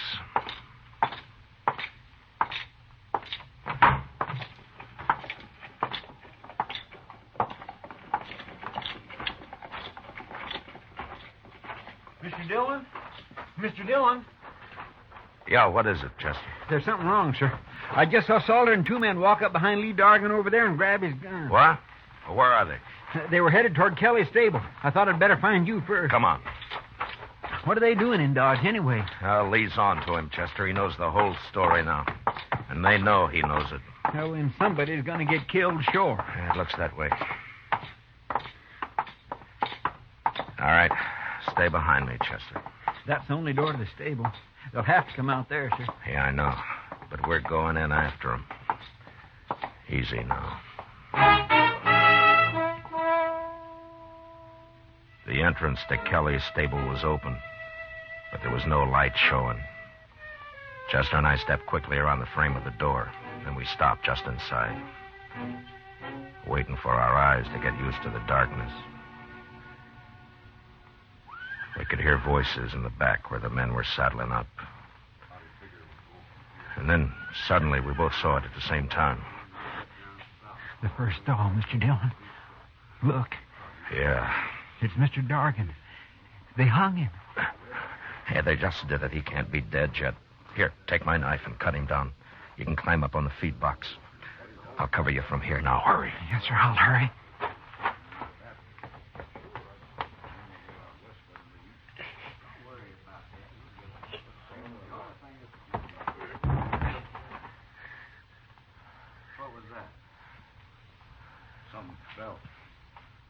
Maybe Dargan got loose somehow.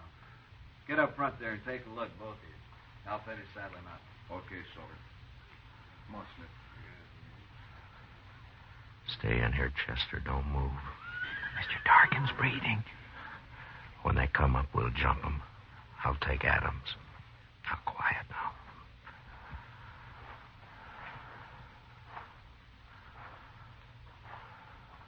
I'll see him. Rope must have broke. Let's hit him on the head and have done with it. Yeah, might as well. You do it, Smith. I'll wait here. Yeah, okay. I'll see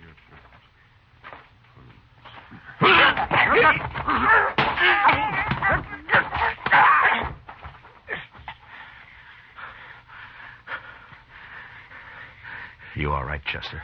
Yes, sir. Good. Now keep low. What's going on up there? Adams? Smith? Mr. Dargan's coming to now. He's breathing easier. Keep him quiet. Hold him down if he tries to get up. Salter will be along in a minute. Yes, sir. What are you two doing? Answer me, blast you! Who's in there? Throw down your gun, Salter. Who's that? It's Matt Dillon. Now do as I say.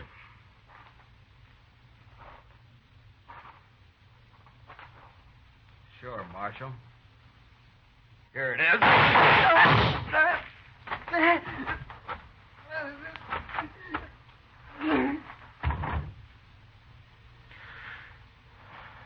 All right, Chester. Get the guns off of Adams and Smith. We don't have to worry about Salter. All right, sir.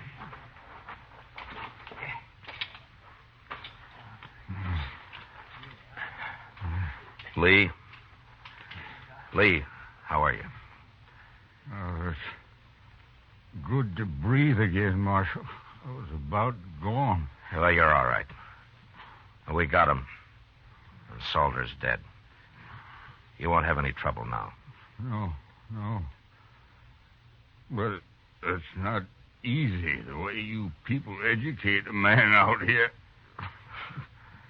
Well, if it was easy, Lee, anyone could manage. Well, thanks, Marshal. Yeah. Sure.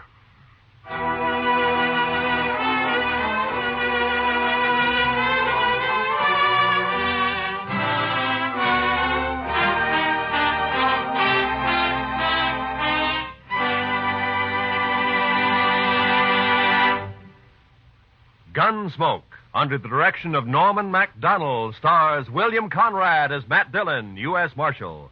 Tonight's story was specially written for Gunsmoke by John Meston, with music composed and conducted by Rex Corey. Featured in the cast were John McIntyre as Lee, Harry Bartell as Salter, and John Daner as Peters. Parley Bear as Chester, Georgia Ellis as Kitty, and Howard McNair as Doc. Gunsmoke has been selected by the Armed Forces Radio Service to be heard by our troops overseas. Join us again next week as Matt Dillon, U.S. Marshal, fights to bring law and order out of the wild violence of the West in Gunsmoke.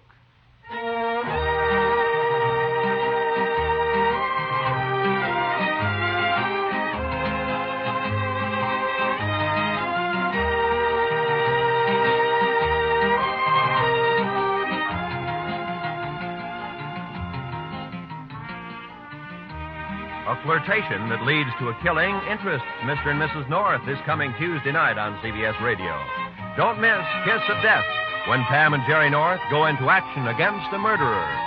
Also, Tuesday night on most of these same CBS radio stations, John Lund, as yours truly, Johnny Dollar, brings us his latest adventure in probing fraudulent insurance claims. Mr. and Mrs. North and yours truly, Johnny Dollar. They're both thrilling Tuesday nighters at the Star's address. This is Roy Rowan speaking, and this is the CBS Radio Network.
Gunsmoke, brought to you by Chesterfield, America's most popular two-way cigarette. What a pair. Chesterfield King Size at the new low price. Chesterfield Regular.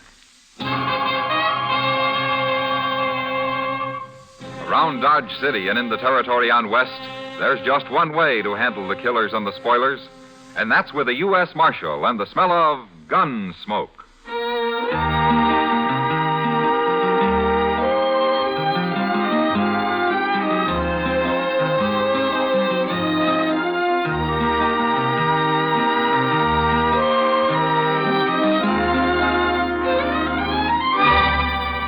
Gunsmoke, starring William Conrad, the transcribed story of the violence that moved west with young America, and the story of a man who moved with it. I'm that man, Matt Dillon, United States Marshal. The first man they look for and the last they want to meet. It's a chancy job, That makes a man watchful and a little lonely.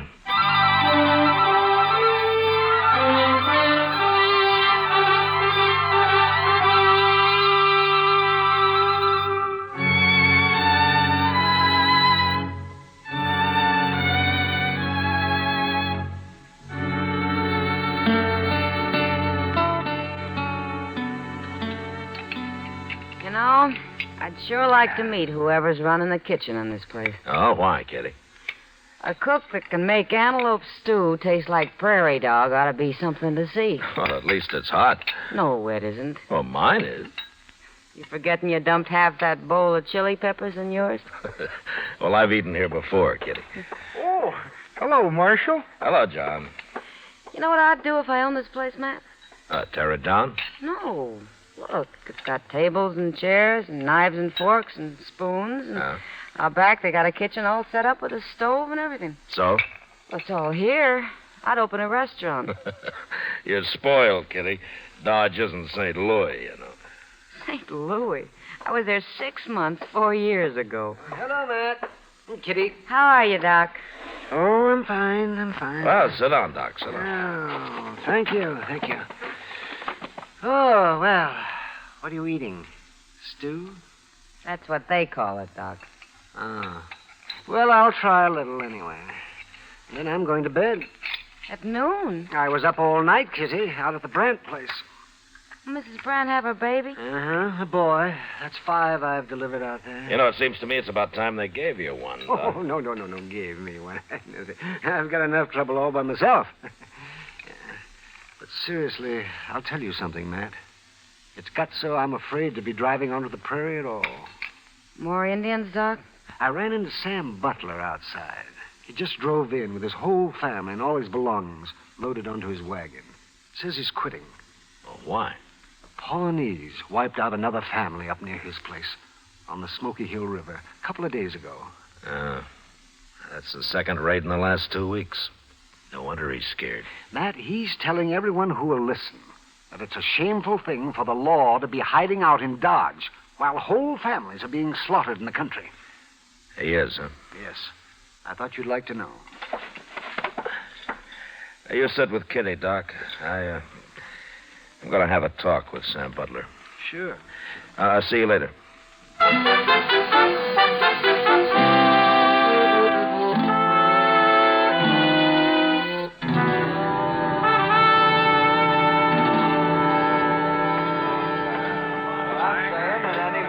Stays out there and exposes his family to them murdering savages is plumb crazy.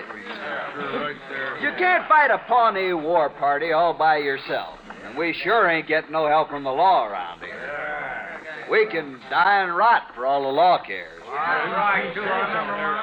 Hello, Sam. Well, where you been hiding, Marshal? I hear the Pawnees made another raid up near you. If you call shooting and scalping a man and his wife and their 2 boys a raid, those men never had a chance to fight, far as I see. Men? Well, boys, but they were coming on 14 or 15, old enough to handle a rifle. But they got caught outside and never even made the house. I seen them lying there with my own eyes, Marshal. And if you'd seen them, you'd be doing something about it instead of sitting around here and dying. I'm not hired to fight Indians, Sam. That's the Army's job. You ought to be out helping the Army. Every lawman in the country ought to. The Army doesn't need help. But there's something strange about those Pawnees. What's strange about them? They killed white men before. I'm sorry you're quitting, Sam. We need settlers out here. Not dead ones, you don't. No. No, not dead ones.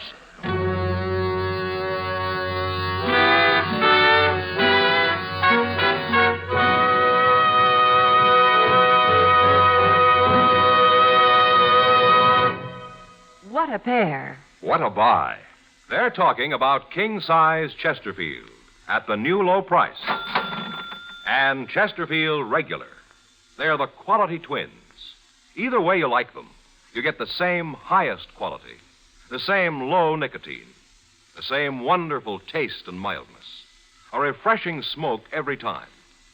Yes, the Chesterfield you smoke today is the best cigarette ever made. And it's America's most popular two-way cigarette. So buy a carton today. King-size Chesterfield at the new low price. Or Chesterfield Regular. What a pair they are. They satisfy millions. They're best for you.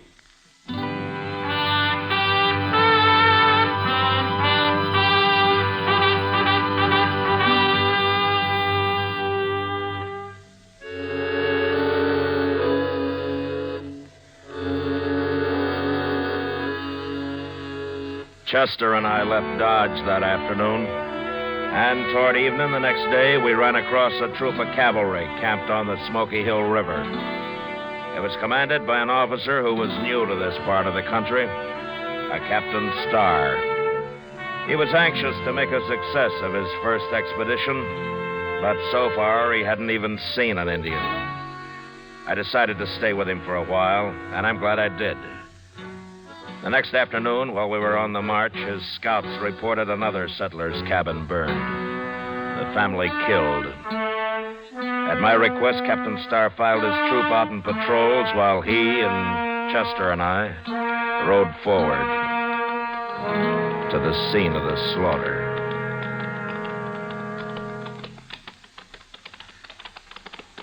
My scouts say these people haven't been dead very long, Marshal. This morning, probably. At dawn, Captain. Well, then those Indians can't be too far off. No, but Indians have a way of disappearing. There it is, Mr. Dillon.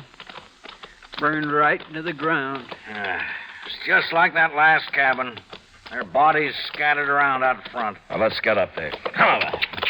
Oh.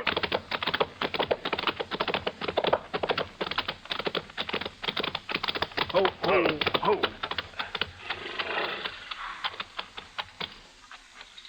The whole family. Man and his wife and their boy. Look over there. Against the water barrel. Oh, my. It's a little girl. It's a little girl.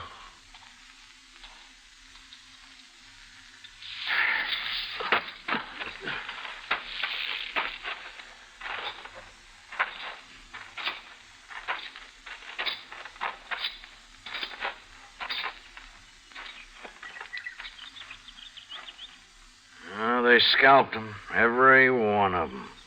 Even that little girl. They even scalped her. At least they didn't torture them. Did they torture the other families, Captain? No, they didn't, Marshal. They shot them just like this and scalped them.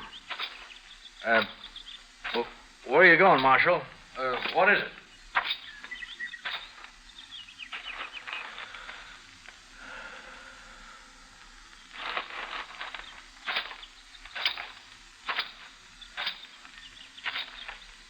Captain Starr, last night you told me this is your first tour of duty in Indian country. That's right, Marshal. I'll take a good look around here, Captain. Well, I have. All right. All three of these settler families were killed in the open, outside their cabins. Does that mean anything to you? Those Pawnees are pretty tricky. I guess they really surprised them. Yeah, they sure did. There are not many arrows around. If these people had had a chance to put up a fight, there'd be a lot of arrows. They were shot, Marshal, with rifles. Pawnees don't usually waste ammunition, Captain. There's a reason for it here, though. Well, what reason? Look at the ground. There are no tracks. Every sign of tracks have been dragged out with a blanket. Say, you're right. I hadn't noticed that. Well, there's another thing you haven't noticed, or maybe you didn't know about. Oh, what's that? That boy there. How old would you say he was? Oh, about the same age as the boys at the last place. Maybe 12, 13. Oh, Captain, that's old enough to be a brave in a couple of years if he was a Pawnee. What do you mean, if he was a Pawnee? They usually keep a boy that age. They don't kill him. They take him and try to make a brave out of him. Oh, well, I didn't know that. I know what he's driving at, Captain. You don't think it was Pawnees that done this. Ain't that right, Mr. Dillon? Yeah, that's right. But the Pawnees are the only tribe around here we know of, Marshal. Captain, it's them tracks. Pawnees wouldn't hide their tracks. No, they wouldn't. What? A man wearing moccasins doesn't care about his tracks, Captain. He's got nothing to hide. I'm afraid I don't understand. It wasn't Pawnees that did this. It wasn't Indians at all. It was white men. Marshal Dillon, it's impossible for me to believe white men could have done this. Is it, Captain? No white man would shoot that little girl over there and then scalp her. Did you ever hear what Chivington did to the Cheyennes at Sand Creek? Kill and scalp them all, he said, big and little. Nits make lights. Congress has repudiated that whole affair, Marshal. Well, it still happened. And it was still white men that did it.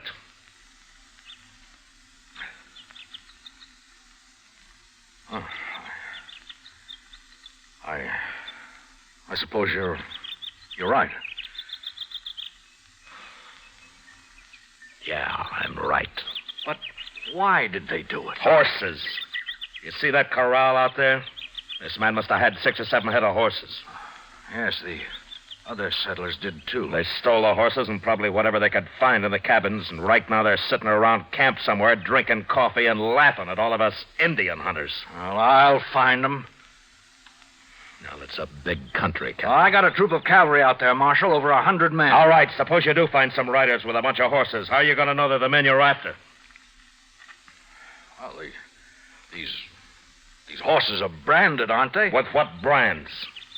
I don't know, but they must be registered somewhere. Maybe. But while you're out finding out all that, some other family's going to be slaughtered. There isn't time, Captain. I didn't realize how new I am at this game, Marshal. Oh, what would you suggest? Well,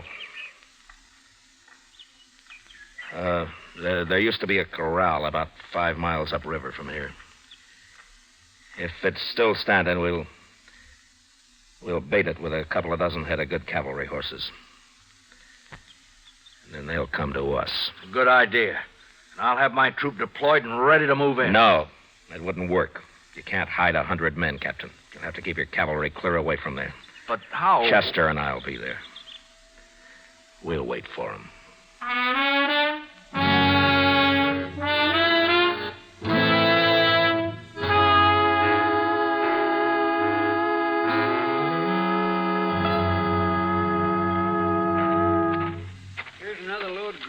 Mr. Dillon. I'll throw them on the fire, Chester. Let's have some more smoke, huh? Yes, sir.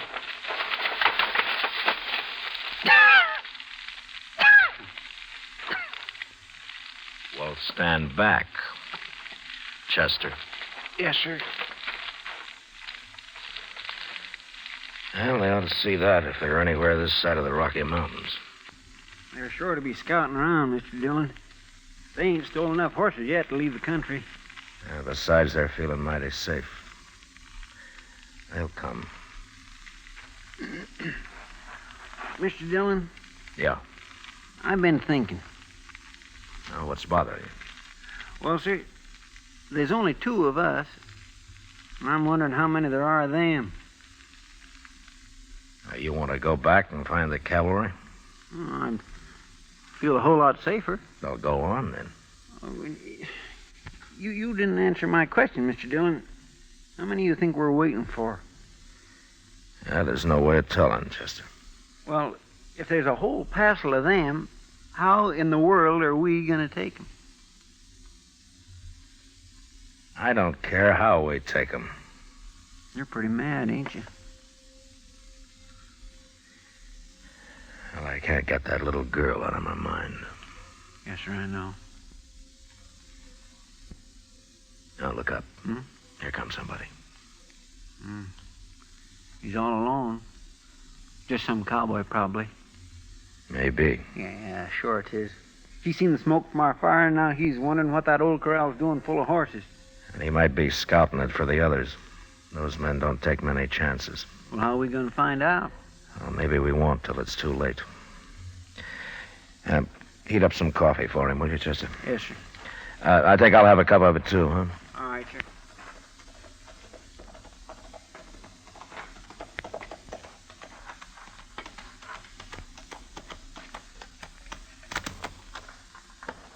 Morning. Oh, get on, stranger. We'll have some hot coffee up in a minute. Well, let's tie my horse here. Whew. Sure used some coffee. Had to make dry camp last night. Oh? Well, you couldn't have been very far away. Why didn't you ride on down to the river here? Tell you why, mister, I was lost. I rode till after dark, and I got lost. Well, your horse could have found it for you. Maybe my horse ain't smart as yours. No offense. Sit down. Chester's bringing the coffee now. I've been sitting all morning. Here you are, mister. Oh. We ain't got no sugar. You men are traveling pretty light, ain't you? What do you mean? Here's your coffee. Oh, thanks, Chester. I mean all them horses. Mighty big remote and no wagon. Not much grub I can see. We're driving those horses to Cheyenne. There's only two of us. We couldn't handle a wagon and the herd both. Only two of you. Yeah, that's right. Well, mister, look, I'm drifting. Maybe you could use another hand. It may be. Where are you from? Dakota Territory. Name of Lee Stapp. I sure would like to see Cheyenne. I ain't never been there. Well, why don't you ride up there alone? It'd be chasing a herd of horses all the way. Well, I'm broke, mister. Wouldn't have much of a party in Cheyenne broke, would I? No, I don't guess you would. I'm a good hand. I work cheap. How about it? You're a good hand, huh? Of course I am. Did you take a look at those horses we got? Yeah, I sure did. I ain't never seen none better. Well, they're good horses, and we take good care of them. Well, okay. What's that got to do with hiring me? Mister, I wouldn't hire you to herd sheep. What? You said you made dry camp last night. How come you tie your horse up without watering him while you stand here slopping up coffee? Well, it's my horse, ain't it? Sure. How's the coffee? Coffee? Is it any good? Well, yeah, sure it is. Well, then have some more of it. Hey, what's that? Chester. Yes, sir. Here, catch his gun. Got it. All right, now go get some rope. We'll tie him up while he's still out. Yeah, but Mr. Dillon, you sure he ain't just a cowboy like he said? I was pretty sure, Chester, but this made me real sure. It was sticking out of his pocket. Oh, my. I'll get the rope, and we ought to hang him with it.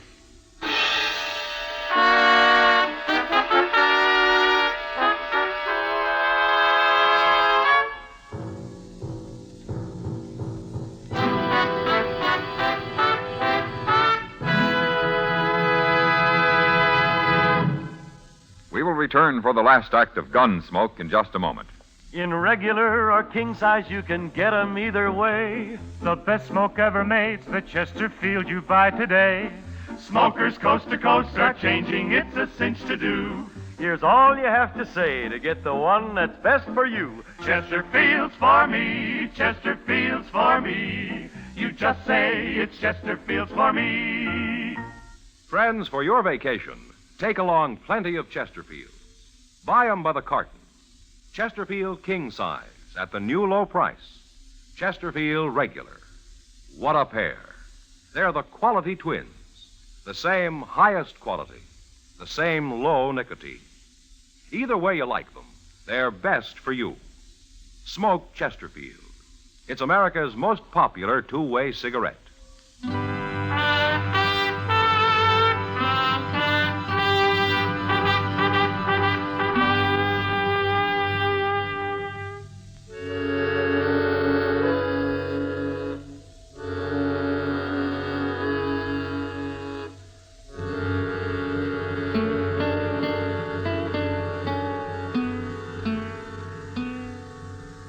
See anything yet, Chester? Yes, sir. There's some dust about a mile away, Mr. Dillon. Is it moving? Right this way. I'd guess maybe a half dozen riders. Now, your friends don't take many chances, do they, Stan? They ain't friends of mine. Well, I'll tell them that when they get here. You better turn me loose, or else you ain't gonna tell nobody nothing. You mean they won't like it, you're being all tied up that way? You ain't got a chance, Marshal. By golly, he's about right, Mr. Dillon. How are we going to fight 6 men? You know, I've been thinking, Chester, we could use Stapp here as a hostage. No, Marshal, don't do that. I don't aim to, Stapp. They wouldn't care whether you die or not. Men like you don't have that kind of friends. But we can't stand up to 6 men, Mr. Dillon. We wouldn't have a chance. No, we wouldn't, Chester. I'm going to do something I never did before in my life. What? You'll see. But first, get a bandana and fix Stapp up so he can't talk. That won't do you no good. Shut up and get on your feet. Here's a bandana. Here, I'll do it. All right, on your feet. Stand you. Now turn around.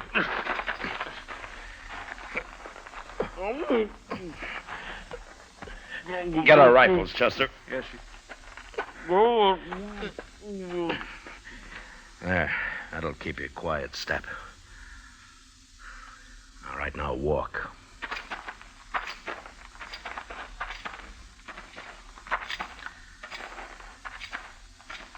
Here's yours, Mr. Dillon. Oh, thanks. You get on behind that log over there, Chester. Yes, sir. I'll keep Stapp here with me. All right, lie down, Stapp. And if you make any noise, I'll split your skull. Now, go on. Lie down.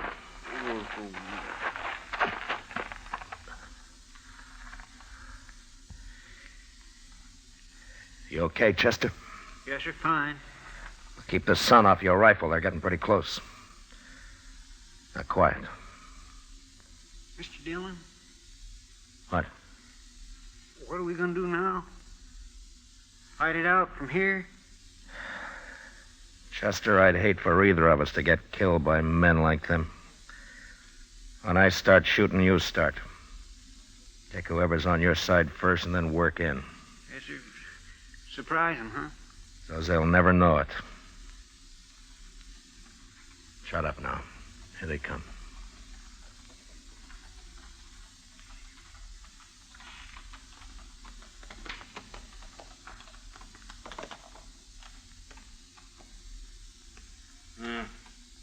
They must be over the river. We'll get down and wait here for them. Maybe Stapp's done killed them already. We didn't hear no shooting, did we? I don't like this, Jake.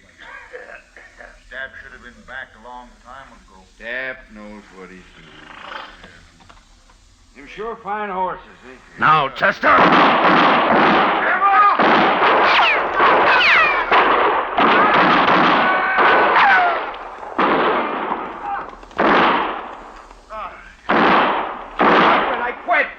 I give up. Don't shoot no more. All right, throw away your guns. Now turn around and get your hands up in the air. Chester, come over here. We killed 4 of them, Mr. Dillon. 4 of them. Prod Stapp up and bring him up to the fire. I'll handle these 2.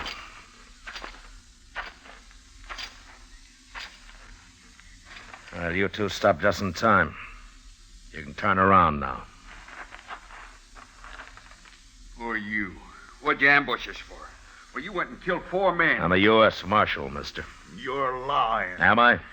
What kind of marshal would ambush a bunch of men like that? My kind. I untied his bandana, Mr. Dillon. No reason he shouldn't talk now. That was murder. That's what that was. That was plain murder. Sure was. Even if he is a marshal, he'll hang for this. He never give us a chance. You're right, mister. I didn't give you a chance. There were too many of you. Besides, I never knew any man that deserved a chance less than you. What are you talking about? We ain't done nothing. You haven't, huh? Well, I found this on your friend Stapp, mister. Here. Take a good look at it. Well, what's this? This ain't nothing, just a little yellow ribbon. I burned the rest of it. You blasted fool, Stapp. I didn't get nothing else. It was just kind of a souvenir. I told you to get rid of everything. Stapp, I'm sorry you came in alone. I wish you'd been with the others. But I'll see you hanged. All three of you. And it's that little girl's yellow hair ribbon that's gonna hang you.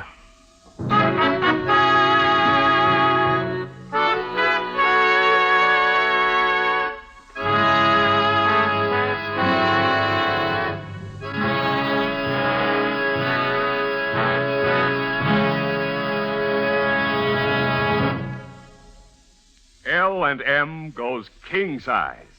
Yes, L&M goes king size. Now, L&M is king size as well as regular. Both have the same low price. Both have the miracle tip for the effective filtration you need. Yes, it's the filter that counts, and L&M has the best.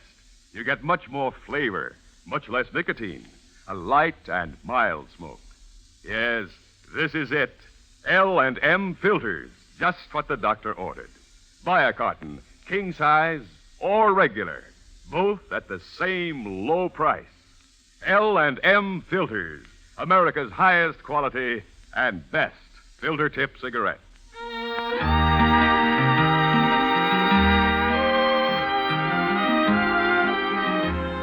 Gunsmoke, produced and directed by Norman McDonald, stars William Conrad as Matt Dillon, U.S. Marshal.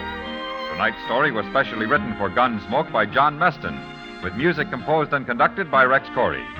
Featured in the cast were Lawrence Dobkin, Joseph Kearns, and Harry Bartell.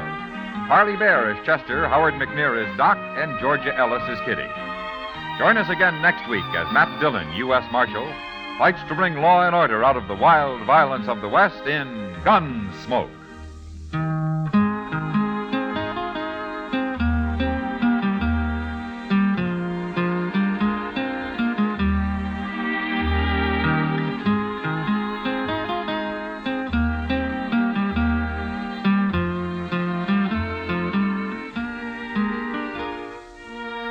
Although the physical danger of war is over for your friend in the service, his morale is threatened now more than ever. He worries about being the forgotten man. And when there's no mail from home, that's when loneliness really settles in. And it's tough to be lonesome. The USO knows there's nothing like a letter to make a fellow feel better. Why don't you let your friend in the service know you're thinking of him? If you're a cousin, neighbor, schoolmate, or a member of his church, club, or union, write to him today. Remember, it's tough to be left out at mail call. And remember, too, next week at this same time, Chesterfield will bring you another transcribed story of the Western frontier on Gunsmoke. This is the CBS Radio Network.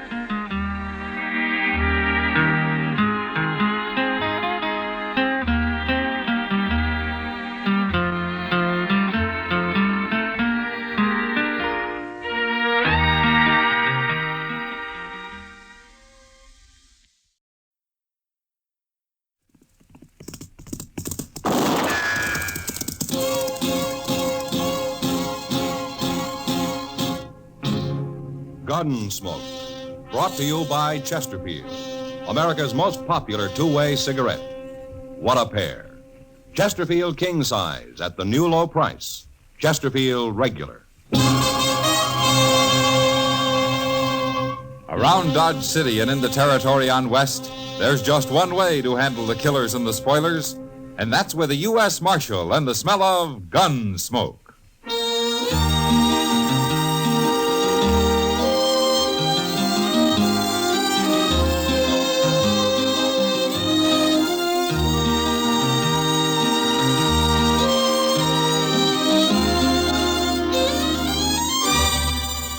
Gunsmoke, starring William Conrad, the transcribed story of the violence that moved west with young America, and the story of a man who moved with it. I'm that man, Matt Dillon, United States Marshal. The first man they look for and the last they want to meet. It's a chancy job, and it makes a man watchful and a little lonely.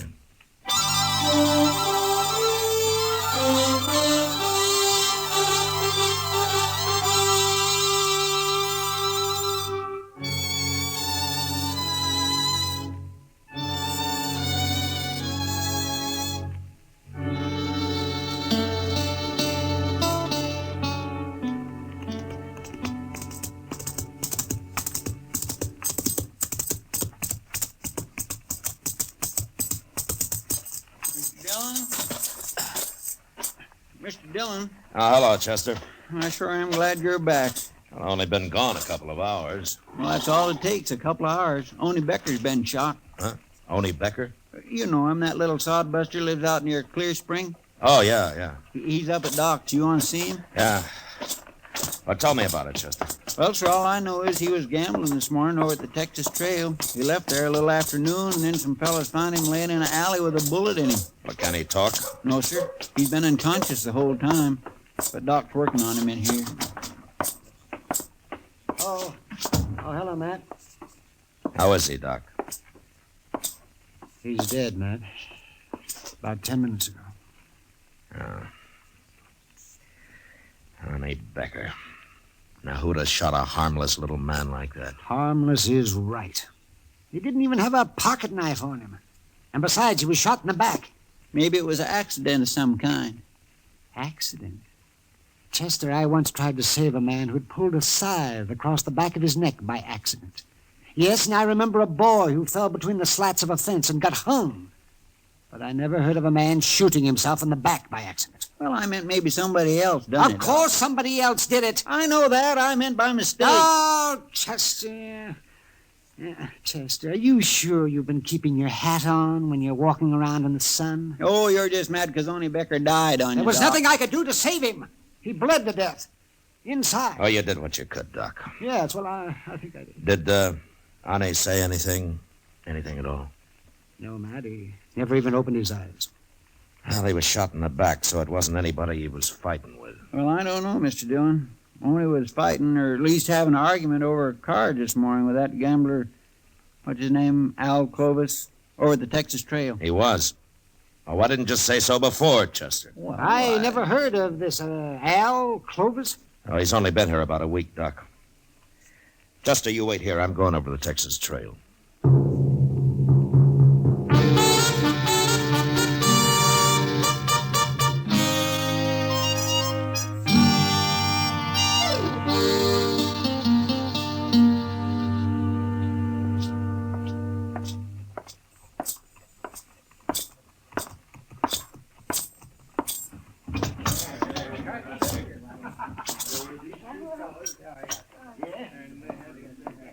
Oh, is that you? Oh, hello, Marshal.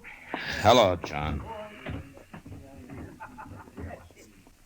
Looking for somebody, Matt? Oh, hiya, Kitty. Is Al Clovis here? I was wondering when you'd get around to him. What do you mean? I heard about Oni Becker, and Al Clovis threatened him this noon just before Oni went out and got shot. Huh? Almost seemed like Al was trying to start a fight with him, Matt. Where was Clovis when it happened, Kitty? He wasn't in here. Yeah. Kitty, you know Al Clovis better than I do. Would you say he's the kind of a man who would murder Oli Becker because of an argument over cards, shoot him in the back? I don't know him that well, Matt. Yeah, well, maybe he had another reason to kill him. If he did it. Shooting little Oni Becker's like shooting a pet deer. Makes about as much sense. Yeah. But usually when a man gets murdered, there's a reason of some kind for it. You mean it'd take more than plain anger to follow a man down an alley and shoot him in the back? Well, ordinarily it would. Al Clovis must have wanted Oni dead for some special reason, Matt. Maybe Oni had something on him. Yeah, maybe. He was in here a while ago, but he left. Well, I'll find him. He might be at the depot, Matt. At the depot? He said something about going to St. Louis now everything's been taken care of here. I didn't know what he meant at the time, but he said it loud, and I know the train leaves at 4:30. 4:30? That's about that now, isn't it? Well, maybe he said it just to throw you off his trail. Yeah, well, I'll find out. I'll see you later, Kitty. Better hurry, Matt.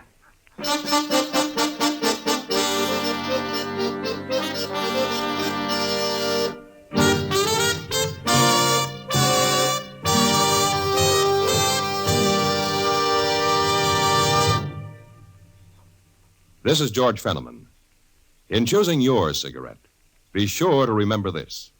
You will like Chesterfield best because only Chesterfield has the right combination of the world's best tobaccos.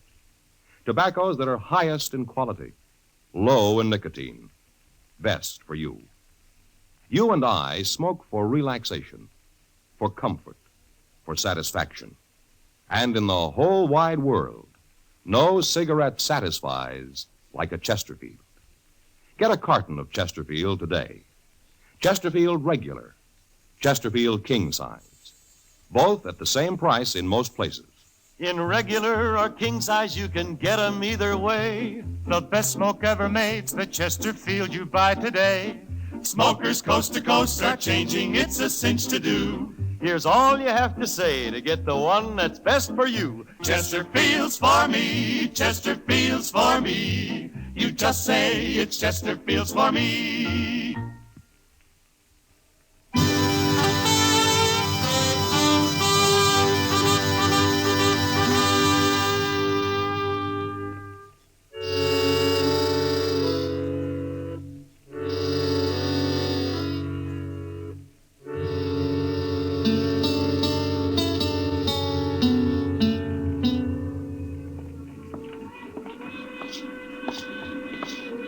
One more car to go, Mr. Dillon. Pal Clovis ain't in there. He ain't on this train. Well, he might have fooled us after all, Chester.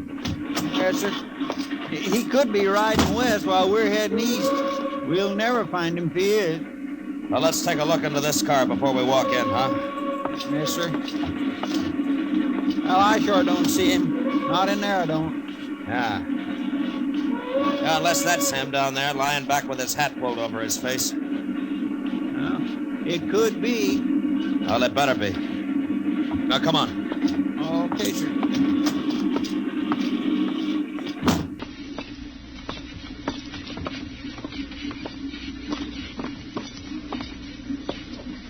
Hey, wake up, mister. Come on, wake up. Quit bothering me. What do you want here? Marshal Dillon. What are you doing here? Keep your hands on your knees, Clovis. Tight. Well, what's this all about, Marshal? You carrying a gun? Why should I carry a gun? Stand up, Clovis. Come on, stand up. Okay. What for? All right, search him, Chester. Yes, sir. No, keep to one side of him, out of my way. Don't you try nothing, Clovis. Why should I? I told you I wasn't armed. No, ain't nothing on him. All right. Okay, you can sit down, Clovis. I don't understand this, Marshal. What are you looking for? I'm looking for the man who murdered Oney Becker this afternoon. You mean you followed me and got on this train because you thought I killed Oney? It's about 100 miles to Great Bend, Clovis. We'll get off there and take tomorrow's train back to Dodge. Oh, you're making a big mistake, Marshal. While you were riding up and down on this railroad, whoever did kill Oney Becker's leaving the country for good. You'll never catch him now. What you're trying to say is that you don't admit killing him yourself, isn't it? I'm not a murderer, Marshal. No, we'll see. Oh, I know what you're thinking. You heard Oney and I had a little argument this morning. Didn't you? Sure. That doesn't prove anything. I argue with lots of men. You threatened to kill him. Ah, that was just to scare him. He was being kind of stubborn about it all. You know what those farmers are like. But I suppose it takes a stubborn man to grow potatoes. Well, if you're so innocent, why did you announce everything had been taken care of and that you were going to St. Louis? Did I say that, Marshal? You know, Clovis, I can always kick you in the head and take you back to Dodge in a sack. Now, why did you run? I'm not running. There's no reason why I should. That's the truth, Marshal. Where were you when Oney Becker was killed? I was wondering when you'd ask me that. I suppose you got an alibi. You know Mr. Botkin, don't you, Marshal? I ought to. Botkin's run the Dodge Bank ever since it was an old whiskey barrel. Well, I was with him in his office at the bank, Marshal. I suppose you'll take his word for it. Yeah, sure I will. Well, we were discussing the money I placed in the bank when I arrived in Dodge a week ago. $5,000, Marshal. Mr. Botkin is going to transfer it to St. Louis for me. Chester. Yes, sir? Go up and tell the engineer to stop the train at Jane's Crossing. Stop the train? There's a ranch about a mile from there where we can borrow some horses. Well, I thought you said we were spending the night at Great Bend, Marshal. I changed my mind, Clovis. Your story doesn't make much sense, and I want to get back to Dodge and find out why.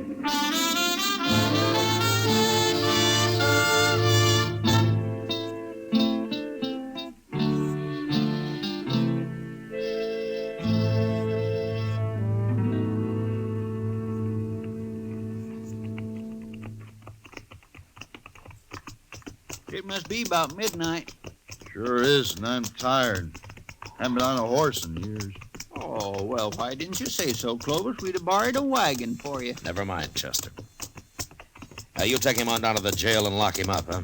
I'm going to stop here at Mr. Botkin's house. His light's still on. Want me to go in with you, Marshal? I'll let you know what he has to say, Clovis. I'll be along in a little while, Chester. All right, sir.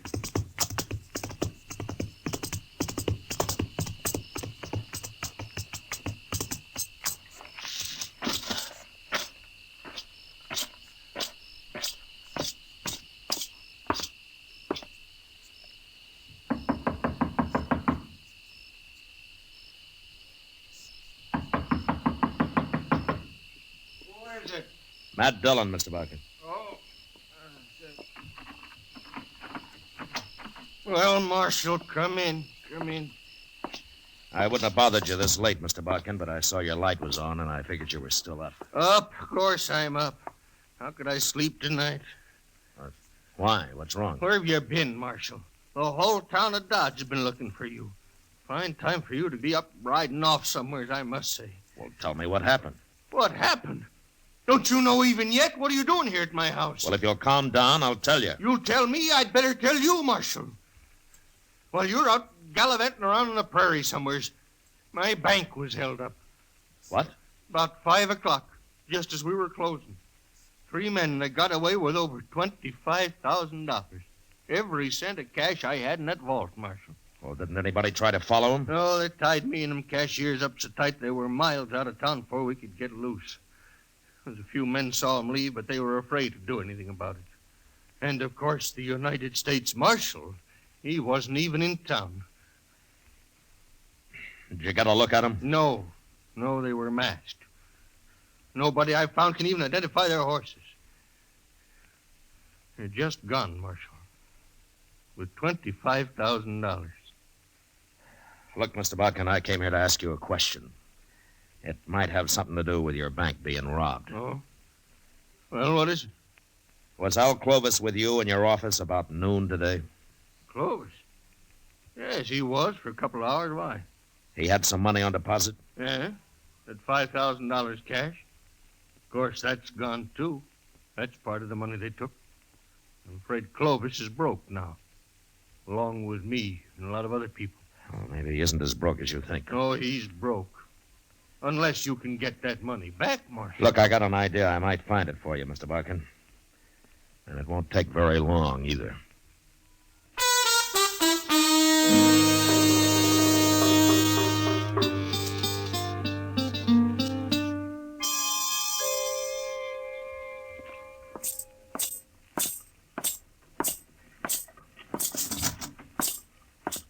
Well, I got Clovis all locked up, Mr. Dillon. He won't be taking no more trains for a while. Good.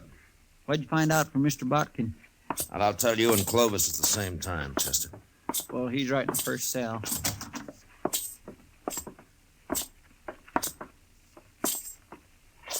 Well, Marshal, come to turn me loose. Mr. Botkin says your alibi's good, Clovis. If you'd have believed me in the first place, you'd have saved us all a lot of trouble. Yeah. Well, let me out. I don't want to spend the night here. You better get used to it, Clovis. You're going to be spending a lot of nights in here. What?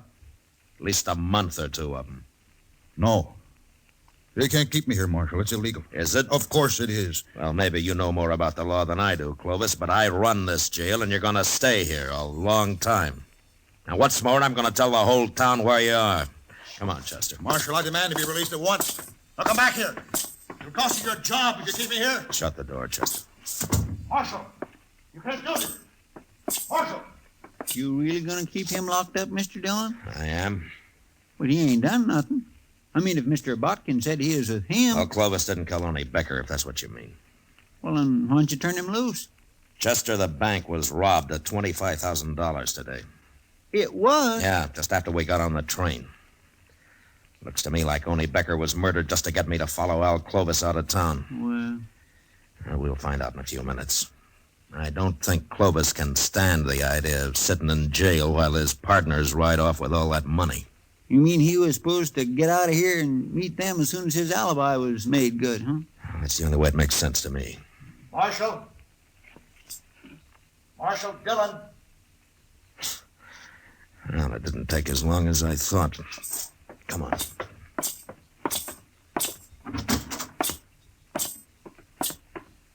Marshal, I got to talk to you. All right, go ahead. You really gonna keep me in jail here? You mean that? That's all you wanted. Don't bother me again. No, don't go, Marshal. What do you want, then? It's late, Clovis. I want to get to bed. Marshal, I'll make you a deal. About what? If I help you get back whatever was stolen from the bank today, can I keep my $5,000 out of it? How did you know the bank was robbed, Clovis? You're smart, Marshal. I can tell you got this all figured, holding me in jail and all. But I'm smart, too. Are you? Smart enough to know you need me as much as I need you. You'll never find those men without me, Marshal. But I can take you to where they are, and I'll identify them for you. Why? All I want out of it is my $5,000. Now, that's mine. You can do what you like with the rest. The court will have to decide about your $5,000, not me. Will you think there's a chance I might get it? Well, I don't know. But you're a gambler, aren't you? It'll help my showing you where they are, won't it? Yeah, it'll help. Okay. I'm supposed to meet them tonight or early tomorrow, Marshal. They won't wait longer than that. All right, who are they, Clovis? They're not friends of mine, Marshal. I never saw them before 2 weeks ago in St. Louis. And they're all hiding behind summer names. How far's away the meeting place? It's an old cabin, about 20 miles from here. They there now? Nobody stopped them here, did they? No. Thanks to you. But I'm helping you now, Marshal. If I find your partners, you are. Chester, go get our horses. We going out there tonight, Mr. Dillon? Would you rather try it in broad daylight, Chester? No, sir.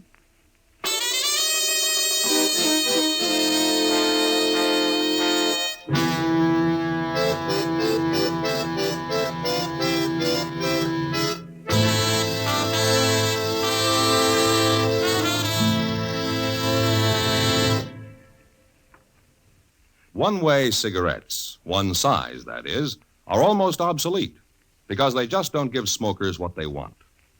Either way, you'll like Chesterfield best. It's America's most popular two-way cigarette because only Chesterfield gives you the right combination of the world's best tobaccos.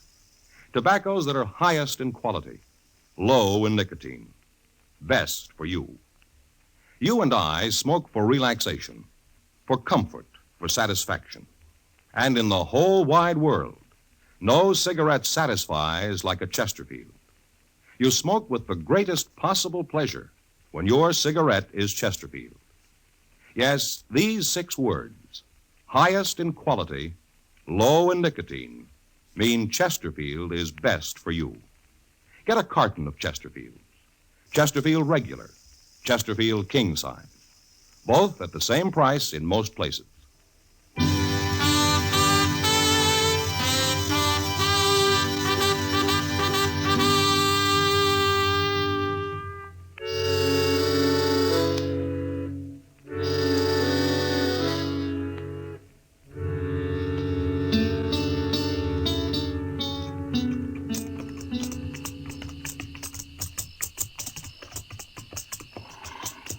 You sure you can find this cabin, Clovis?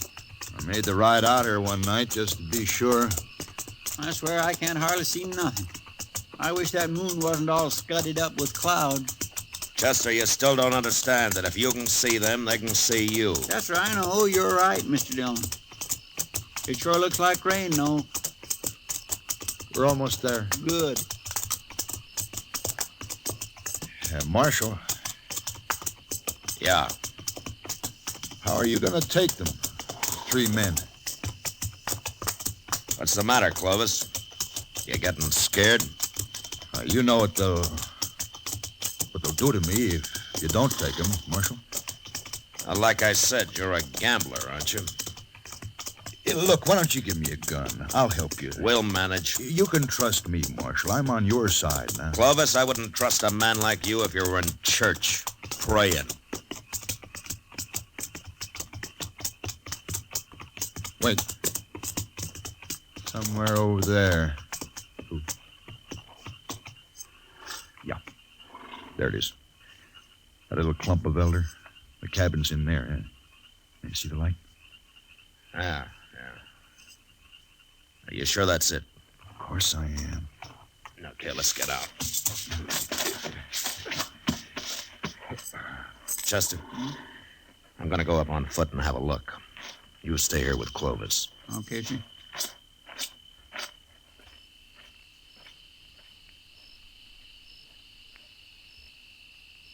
What if they hear him and come out and shoot him? Mr. Dillon ain't exactly green at this game, Clovis. They wouldn't kill me. They'd burn me or something first. Can't blame them much. Wish I'd stayed in jail. Wished I'd let him keep the money. Something's sure to go wrong here. Unless maybe I outsmart him. You ain't gonna outsmart nobody, Clovis, so forget about it. Okay. I declare I never seen a darker night than this is. No. Neither did I. Here, get off. Get off. What's the matter? It's my horse. He's standing on my foot. We'll push him off. I can't. Now help me, Chester. No, for pity's sake. Come on. Ow. Move him. That's all you gotta do. Back. Here, what are you doing? Clovis? I got your gun, Chester. Now shut up. Don't move. You give Shut me up, that I said. gun. That's better. Hey, what's that? Thunder, Clovis. You'll be hearing a different kind when Mr. Dillon gets back here. He's not coming back here. We're going to him. And if he shoots anybody, it'll be you, because you're going to be right in front of me. Like this. All right. Start walking, Chester. Go on.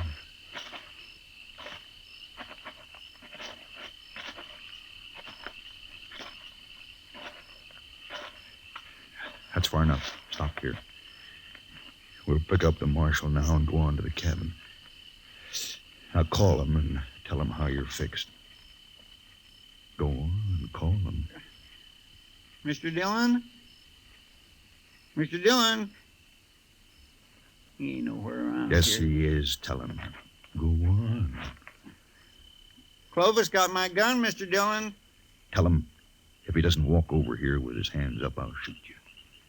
He's gonna take us both to the cabin, Mr. Dillon. He says he'll shoot me. You heard him, Marshal. And I'll kill him sure if you try anything. He ain't close enough. I tell you, he's probably clear up there at the cabin. Okay, start walking, Chester. Just straight ahead. Once I get you inside the cabin, he'll have to give up. Unless he wants you dead.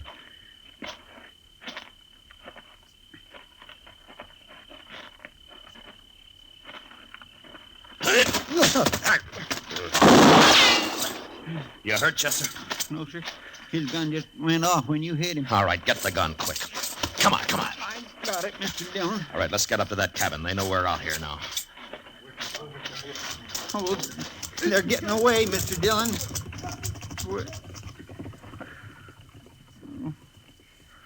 They're gone. Yeah. Oh, my goodness. I just don't know what to say. Then don't say anything. Let's try to find our horses. We'll get Clovis later. We'll never find them horses in the dark this way. Rain. Well, that's it. There won't be a track left now. Well, there go 3 killers and $25,000. Mr. Dillon, I just feel awful about this. How'd he get your gun away from you anyway? Well, see, he said his horse was standing on his foot, so So you walked up and let him pull your gun right out of the holster, huh? Yes, sir, that's about the way it happened. Mr. Dillon, you should have let him take me into that cabin. They'd have killed me, but you could have caught them. They wouldn't have got away like they did. Yeah, I know. I was close enough to hear what Clovis said. Well, then why'd you save me? Everything would have been okay. if Oh, you hadn't- yeah. Everything would have been okay. Oh, most everything, Chester. Well, let's just don't stand here in the rain talking about it. Come on.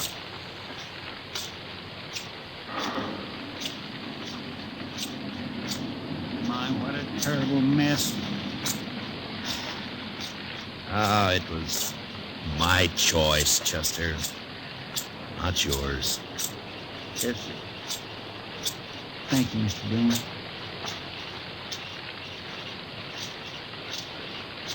Mr. Dillon? Would you like a whorehound drop?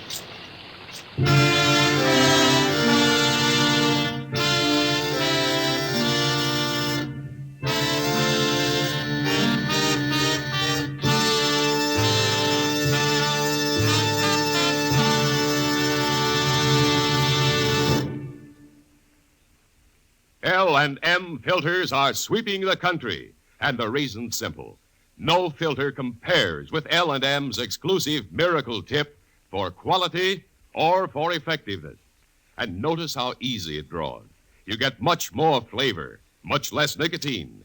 Yes, only L&M gives you effective filtration, and no other cigarette has it. Our statement of quality goes unchallenged. L&M is America's highest quality and best filter tip cigarette. Buy L&M's, now king size or regular, both at the same low price.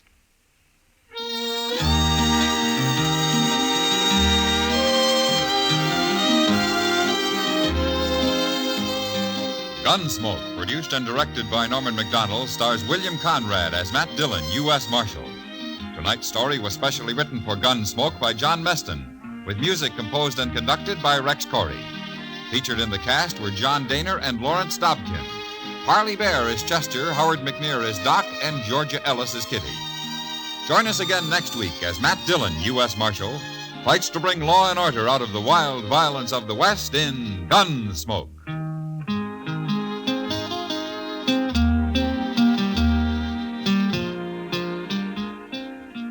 Remember, next week at this same time, Chesterfield will bring you another transcribed story of the Western frontier on Gunsmoke. This is the CBS Radio Network.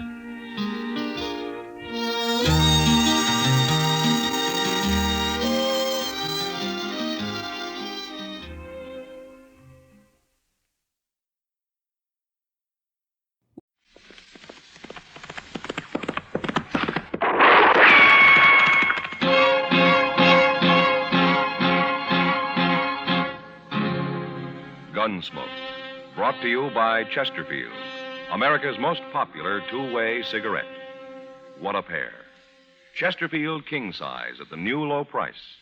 Chesterfield regular.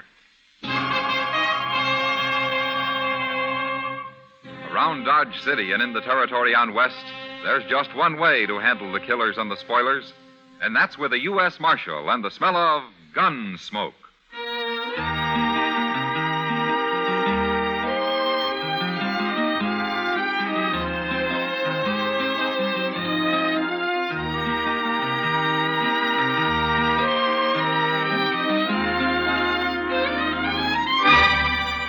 Gunsmoke, starring William Conrad, the transcribed story of the violence that moved west with young America, and the story of a man who moved with it. I'm that man, Matt Dillon, United States Marshal. The first man they look for and the last they want to meet. It's a chancy job, and it makes a man watchful and a little lonely.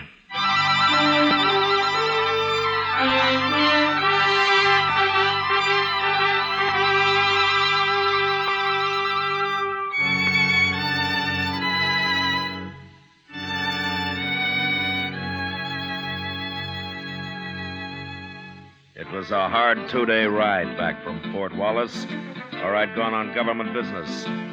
And I was pretty saddle-weary when I reached Dodge late the second night.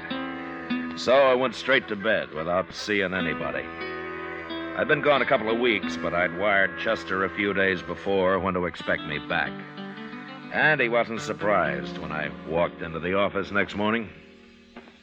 I figured you'd rode in last night sometime, Mr. Dillon, but I didn't want to bother you. Oh, bother me? Why? Was there trouble last night, Chester? Well, no, sir, but everybody was sort of expecting you. Oh. Where was you yesterday, anyway? I mean, where'd you ride from? Pawnee Creek. I camped at Rocky Bend up there. Oh, Rocky Bend's a good camp. I remember it. Oh, I meant to tell you, Mr. Dillon, they hung up a new sign at the Texas Trail across the street there. Come on over here to the window and you can see it. Well, I'll look later, Chester. I'd like to go through my mail now. Yes, sir. Well, now who's that? What? About 4 men just pulled up in a wagon right out in front there. They're getting down. Hey, they're heading this way. I don't believe I know any of them. Well, let them in anyway, huh, Chester?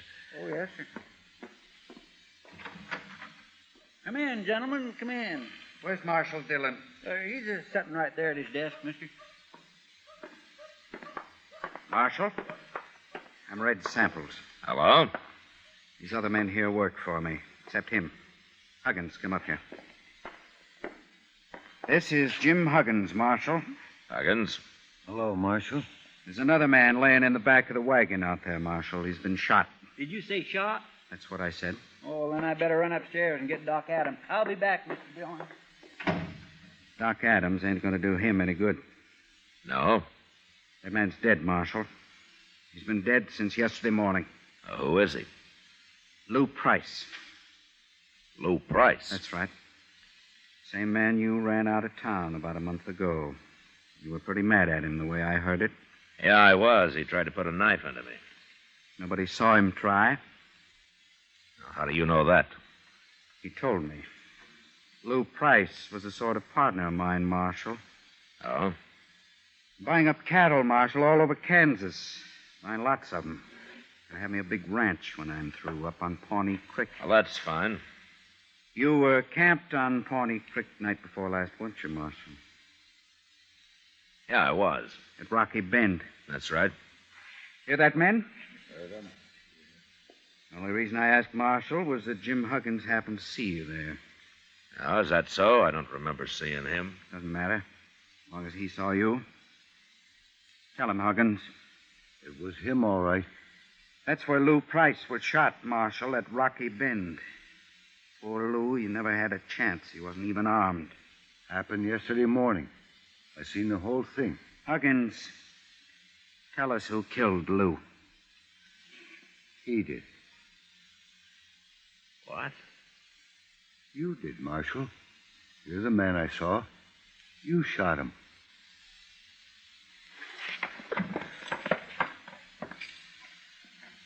All right, what's your game, Samples? I've got no game. My partner was murdered. You had a grudge against him. You just admitted before witnesses you were at Rocky Bend. Jim Huggins has identified you as the man he saw kill Lou. It's good enough evidence for any court of law. You'll hang for it, Marshal. You got it all figured, haven't you? We're going down right now and swear it out legal on paper. Then I'm going to send it to the governor. Don't you try to get away, Marshal. We'll run you down, sure. Yeah, I expect you would, Samples. Your men look like professional gunmen. Except for Huggins there. I never saw Huggins till he run into us yesterday. I don't bear you no grudge, Marshal. I'm only trying to do what's right. Sure. Sure you are. All right, let's get going, men. The sooner I get this to the governor, the sooner we'll see justice done. Remember what I said, Marshal. Don't you try to run.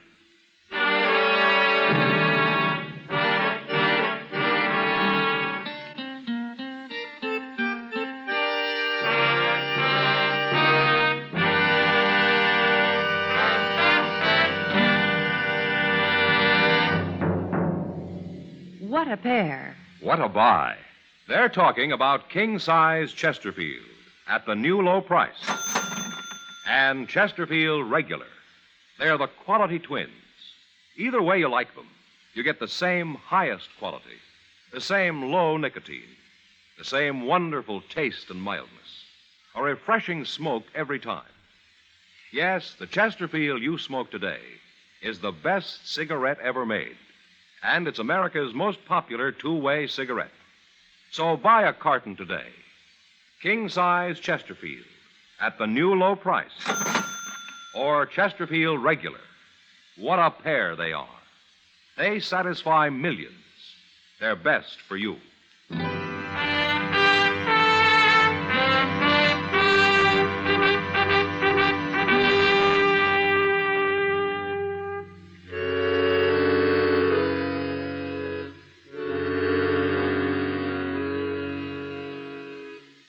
I'll say one thing for Red Samples. He had about as good a case against me as I'd ever heard of against any man. And there was nothing I could do about it but wait and see what happened next. Meantime, he spread the word around Dodge, and people began looking at me like I was a white buffalo. I guess it wasn't often they had a U.S. Marshal walking around with a murder charge against him. But finally, one night, a couple of weeks later, something did happen. I was sitting with Kitty watching the crowd at the Texas Trail. I'll fetch you a drink, Matt. No thanks, Kitty. You're expecting trouble of some kind, aren't you? Seems to me I got enough trouble already. I know. Matt, I hate to say it, but I think half the people in Dodge believe you're guilty. Sure. And the other half just doesn't care one way or the other. Well, I don't think you are. Don't you? Of course I don't. Then why don't we talk about something else? You're edgy. Sure, I'm edgy. I stay that way to keep from falling asleep all the Now, time. don't get all riled up. I didn't mean anything. I'm sorry, Kitty. I guess this business is getting on my nerves after all. Well, I should think it would.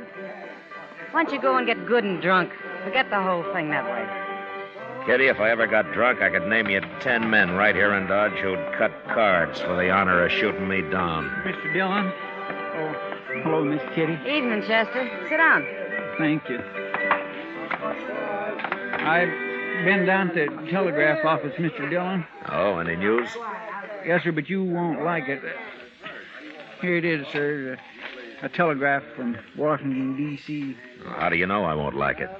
Well, you see, I was standing there when he was writing it out, and I couldn't help watching him work and all that. I don't want to read it, Chester. You tell me what it says, huh?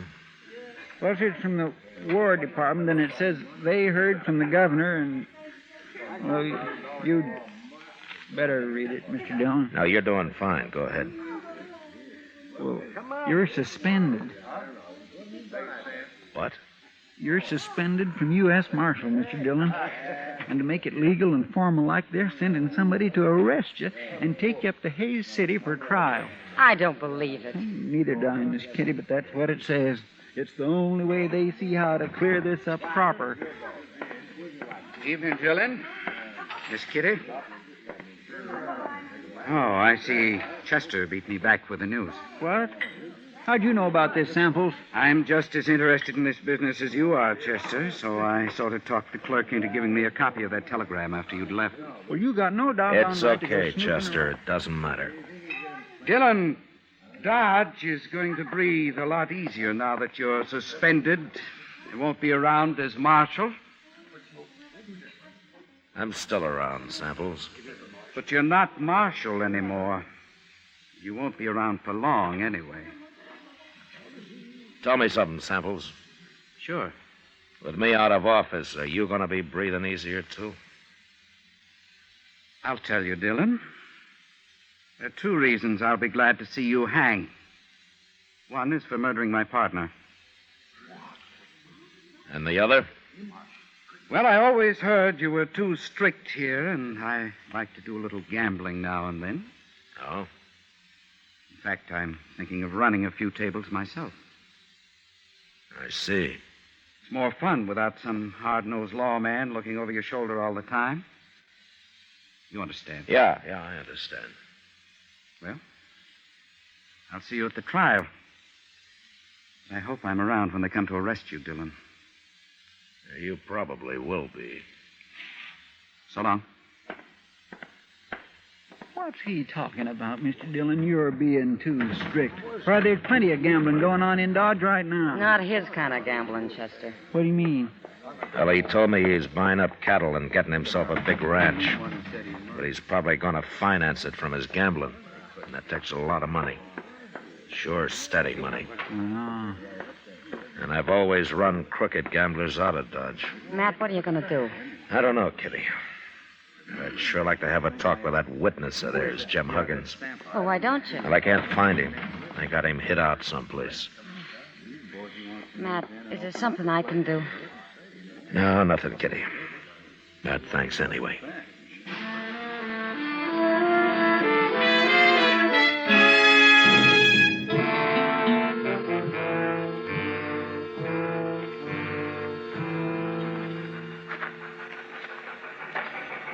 Well, there she comes, Mr. Dillon, right on time. There are not many people at the depot this morning, are there? No, sir, but anyway, I'm glad I talked you into walking down here with me. There is just nothing pleasures me more than watching a train come in. At least it doesn't cost anything. My, I'd like to drive one of them. Wouldn't you, Mr. Dillon? No, they're too noisy for me, Chester. Hello, Marshal. Hello, John. Maybe if I talked to the Santa Fe people, they'd let me try it sometime, you think? Hey, wait a minute. What? Over there, just getting off. The man with the long hair. Well, I'll be... It's Wild Bill Hickok. It sure is. Hey, Bill! Hey, Bill! Hello, Matt. How are you, Bill? How are you, Chester? Fine, Mr. Hickok, just fine. Hey, that's quite a surprise. Why didn't you let me know you were coming? I didn't know myself till just before I left Abilene. Huh? Well, how is Abilene these days? Well, I'm still sheriff there. Guess I will be till somebody gets around to shooting me. Oh, nobody's going to shoot you, Mr. Hickok. They keep trying, Chester. They keep missing, too, don't they, Bill? Well, so far. Maybe that's just because nobody's tried to shoot me in the back yet. Yeah, you've always worried about that, haven't you? I'll tell you something, Matt. What? I don't think I'd mind so much if I was to be shot by a man like you. By me? You might take it in mind to try it. I never could tell which way he was going to jump next. Like right now. Wait a minute. Yeah? You came here to arrest me, didn't you? That's what I come for. Yeah, sure. I might have known they wouldn't send a tin horn. Guess they figured you might not take easy, Matt. I tried to tell them they could lose a good lawman this way. We're a pretty fair match, you and me. Yeah?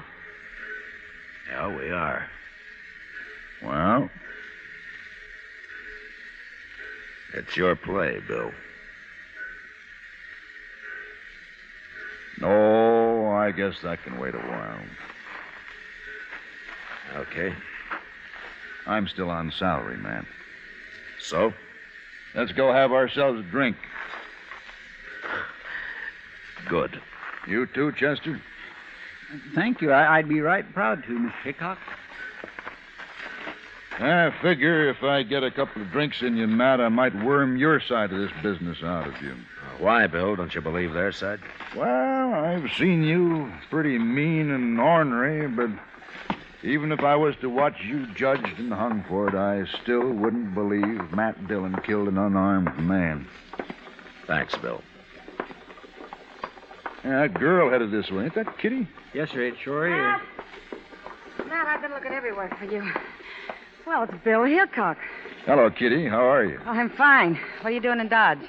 Well, I sort of come on business. You said you were looking for me, Kitty? Matt, I know where he is. Where who is? The witness they've been hiding, Jim Huggins. Huh? Well, where is he? Red Samples was in the Texas Trail drinking last night, and the bartender heard him tell one of his gunmen to take some food out to the loft at the OK stable. Bill. Yeah? While you're buying me a drink, I think I'd kind of like to buy Kitty one.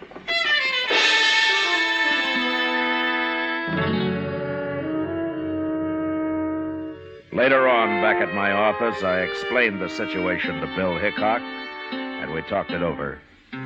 And then we sat around the rest of the day talking about old times and people and horses and guns. And along about evening, we went up and laid out our plan to Doc Adams. As soon as it got dark, we went over to the OK stable and took Jim Huggins out of the loft and got him across the street and up to Doc's office before he was real sure what was happening. Put him on the couch there, gentlemen. We want him to be comfortable. What are you doing with me? Move, Huggins. Do what Doc says. That's it. Just over here. Yeah, that's fine, Huggins. Now then, you just relax. When's Chester going to get here? He'll be along, Bill. Bill, huh? Who are you? I never seen you before. Mister, you're going to see me double before the night's out. What? Hey, never mind, Huggins. You'll find out. Now then, now you tell me. Have you ever had any heart trouble? Heart trouble? Yes. You ever have dizzy spells, faint, and have to lie down suddenly, anything like that? Well, a horse kicked me in the head once. Made me awful dizzy. I'm asking about your heart, not your brains. I don't want anybody to die here.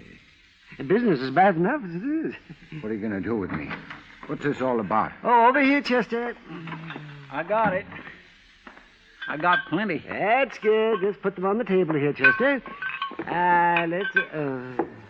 3 quarts? Well, this is a man we're working on, not an elephant, Chester. Well, I wanted to be sure there was enough, Doc. Open one up in Chester. There's a glass there. Yes, sir.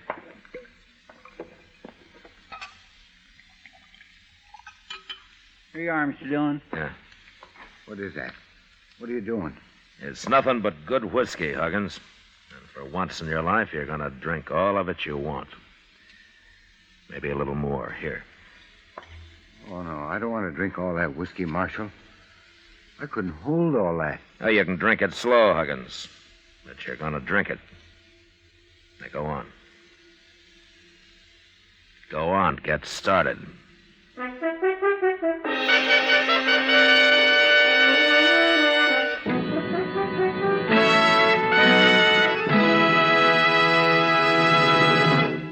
We will return for the last act of Gunsmoke in just a moment. They've got the taste and they've got mildness, millions all agree. They're low in nicotine and they're the highest quality. 30 years research went into this great cigarette. So here is all you say to get the finest smoking yet. Chesterfield's for me, Chesterfield's for me. You just say it's Chesterfield's for me. Remember, friends, Chesterfield is tested and approved by 30 years of scientific tobacco research. For the taste and mildness you want, next time say Chesterfield's for me. Buy a carton of king-size Chesterfield at the new low price, or Chesterfield Regular. What a pair they are. They're best for you.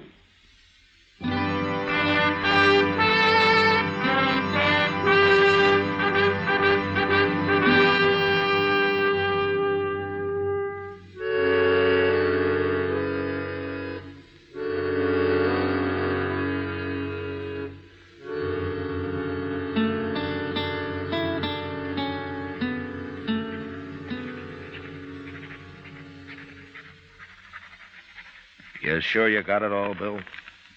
Just about, Matt.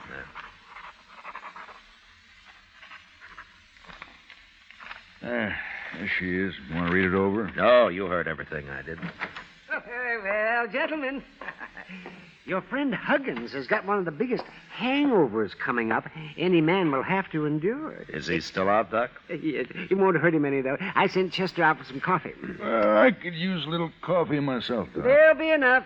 Oh, say, wasn't it something how that Huggins talked once he got started? I told you, you get enough whiskey in the man and he'd start bragging. Well, you were sure right, Doc. He's not going to feel so big and smart when he wakes up. I don't know. The man was awful drunk. He may not even remember what he said. He'll remember when we tell him we even know where he hid the money Red Samples paid him. Yeah, that's Samples. Imagine him shooting his own partner. Well, he's smart, Doc. You shoot your partner, you get his half, don't you? That's a fine way for a lawman to be talking. You mean an ex-lawman, don't you? You know, Bill, I'm just starting to get mad about all this. Come on, let's get going. Oh, Matt, you calm down a spell. We got to get Huggins to sign all I got wrote down here first. Doc, how long it'll be before he'll know what he's doing? Oh, maybe 5, 6 hours. Look, Bill, you do what you like, but I'm going after Samples before he finds out his witness is missing. It don't seem quite legal till we get Huggins' signature. Maybe not, but my arresting Samples isn't going to be quite legal anyway. I'll arrest him. No, you won't, Bill. He's mine.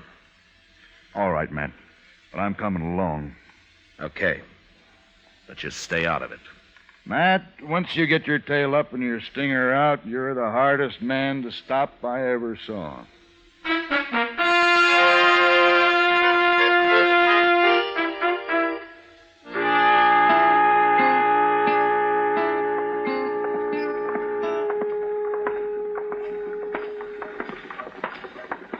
Matt, I've been thinking.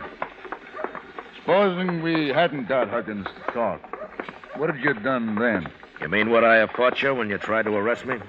It's been on my mind some. I wouldn't have fought you. Because we're a good match for each other? I'll fight any man alive if I think I'm in the right. Of course. I don't know you ever been afraid of anything. I've been afraid lots of times, Bill. And so have you. Well, maybe. I guess I've worked on the side of the law too long to go against it just because I'm the one that's caught. Well, here's the Olifraganza. They'll be in here.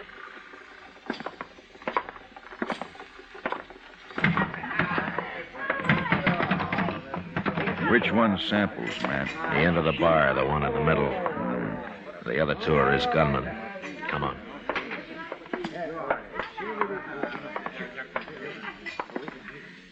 Samples? Samples, I'm taking you to jail. You gone crazy, Dillon? You're the one that's going to jail. It's no use, Samples. Jim Huggins has confessed the whole deal. What? You killed Lou Price, and you paid Huggins to testify that I did it. You paid him $500 and promised him another $500 after the trial. He's lying. Who's going to believe that? I believe it.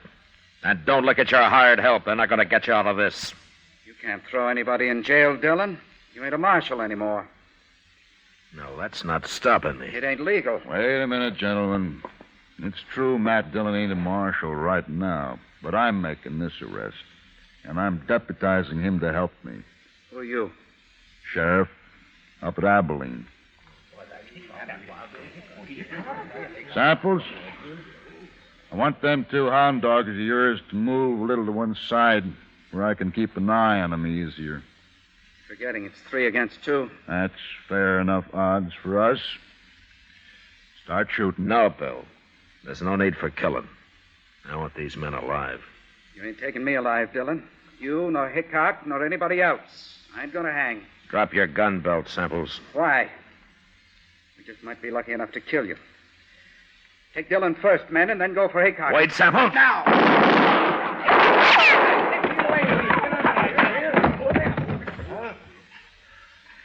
All right. What about you two?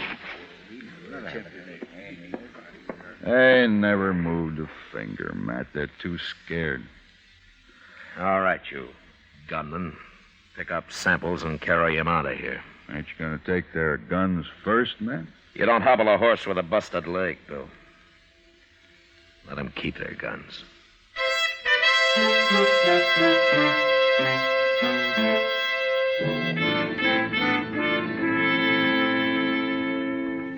Later, Hickok and I decided to run Jim Huggins and Samples' 2 gunmen out of town.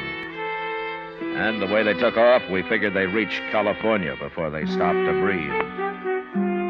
The next day, Bill went back to Abilene and took Huggins' confession with him. And a week later, I had a wire of apology from the governor. Washington took a little longer. They just sent me my regular paycheck with the time of my suspension carefully deducted, which left me almost enough money to pay for the liquor I'd poured into Jim Huggins.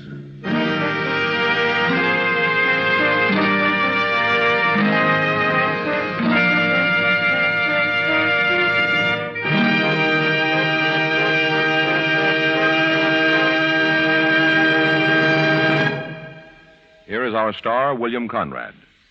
I'd just like to repeat what George Fenneman told you earlier. The Chesterfield you smoke today is the best cigarette ever made. I hope you'll try 'em. Regular or king size, I'm sure you'll find Chesterfield is best for you.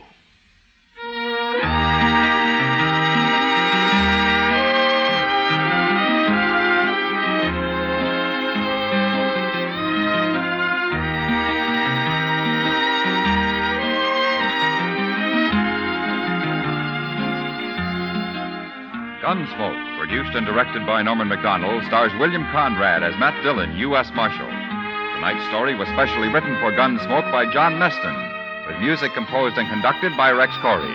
Featured in the cast were John Daner, Vic Perrin, and James Nusser. Parley Bear as Chester, Howard McNear as Doc, and Georgia Ellis as Kitty. Join us again next week as Matt Dillon, U.S. Marshal, fights to bring law and order out of the wild violence of the West in Gunsmoke.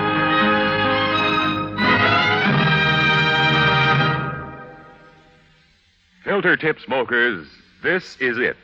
L&M Filters. At last, a filter tip cigarette with much more flavor, much less nicotine. L&M's Miracle Tip contains alpha cellulose for effective filtration. It's the filter that counts, and L&M has the best. Yes, this is it. As Patricia Morrison puts it, L&M filters are just what the doctor ordered. Buy L&M Filters. The light and mild smoke.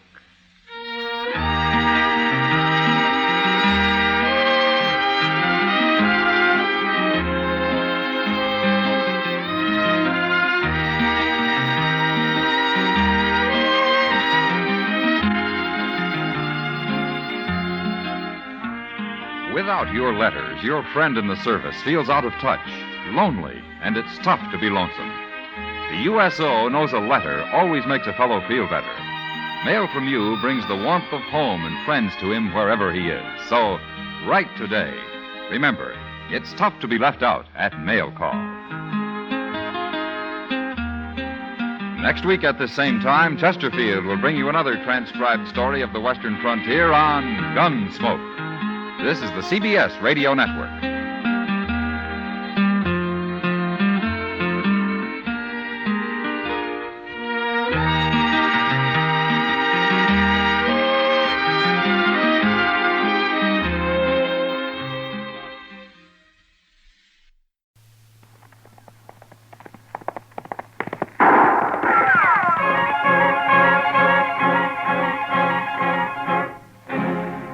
Around Dodge City and in the territory on West, there's just one way to handle the killers and the spoilers, and that's with a U.S. Marshal and the smell of Gunsmoke.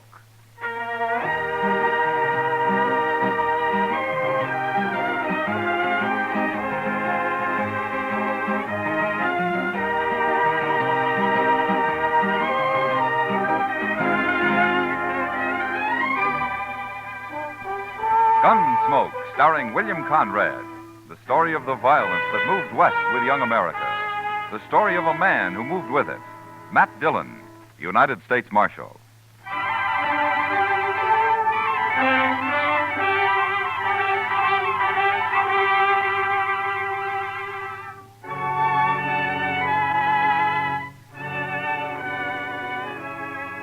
Trouble could start any time in Dodge, but usually it was at night that the men made their play along Front Street.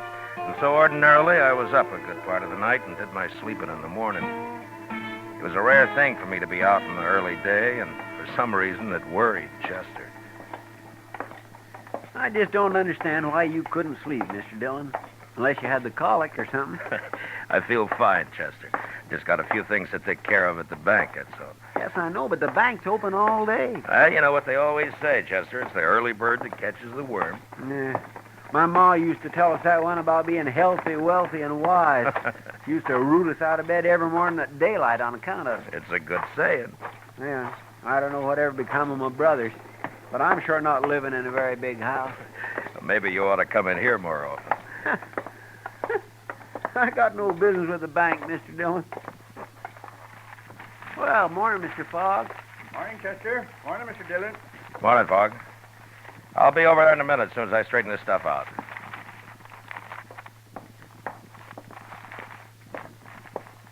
Morning, Marshal. Good morning, Mr. Pap. You taking money out, Marshal, or putting it in? Neither, Mr. Pap. This is government business. Oh, I see. Who are those men, Marshal? What? I say, who are those men?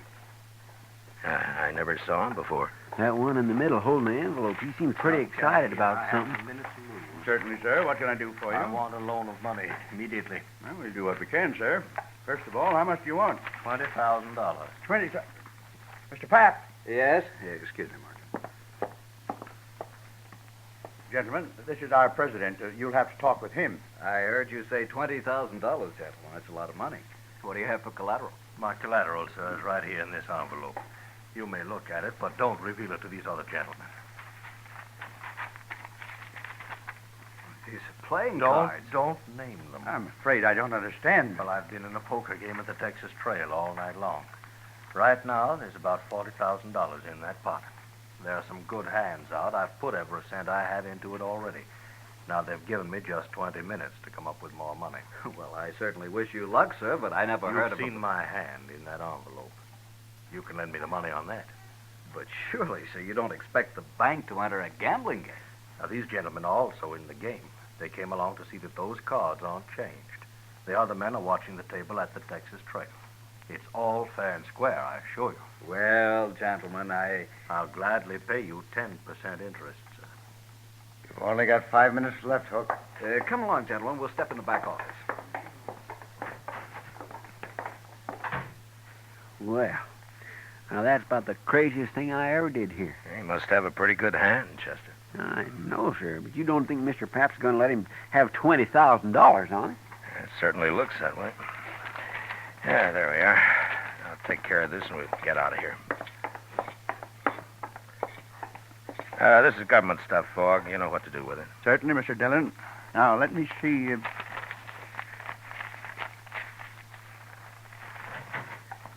Marshal, I want you to come with me. What? These gentlemen, there's a poker game, and I've got the money here. I think you'd better come along just to be safe. You mean you gave him his $20,000, Mr. Pap? Yes, of course. Now, come over here, Marshal, I'll tell you. All right. Marshal, that man Hook there has 4 aces and a 10 in his hand. It's a sure thing. Why, the bank stands to make $2,000 on this loan, and it won't take but a few minutes. Well, you run the bank, Mr. Pap, but are you sure you ought to take a gamble with other people's money this way? I can't lose. There's not a chance in a million. But I want you to protect this money till I get it back here. Well, all right. I'll see nobody takes it at the point of a gun if you think that'll help. Good. Now, you come along, then. Hook's only got a few minutes to get back in the game.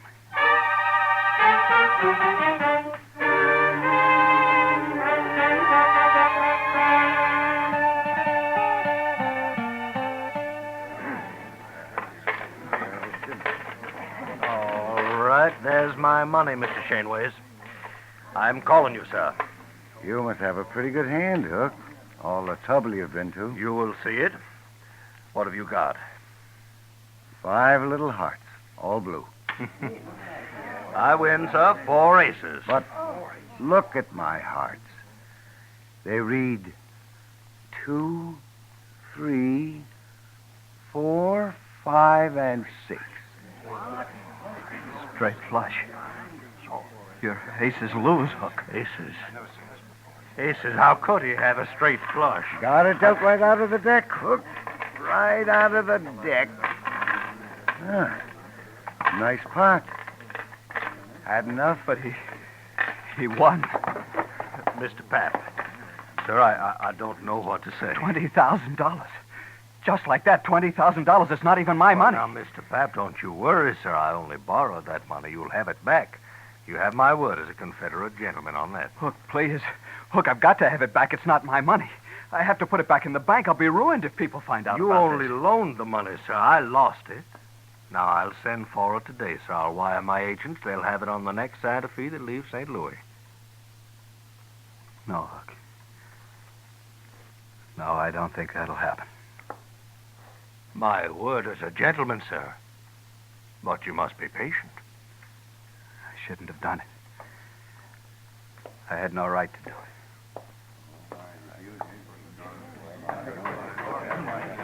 Chester. Yes, sir. Go tell Doc I want to see him.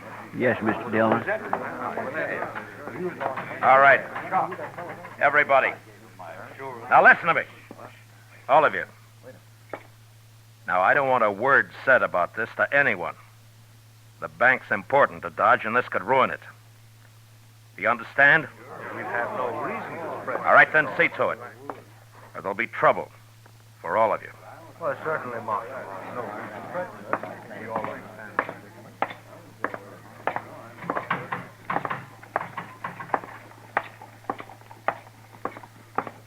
Mr. Pap, hold up a minute, will you?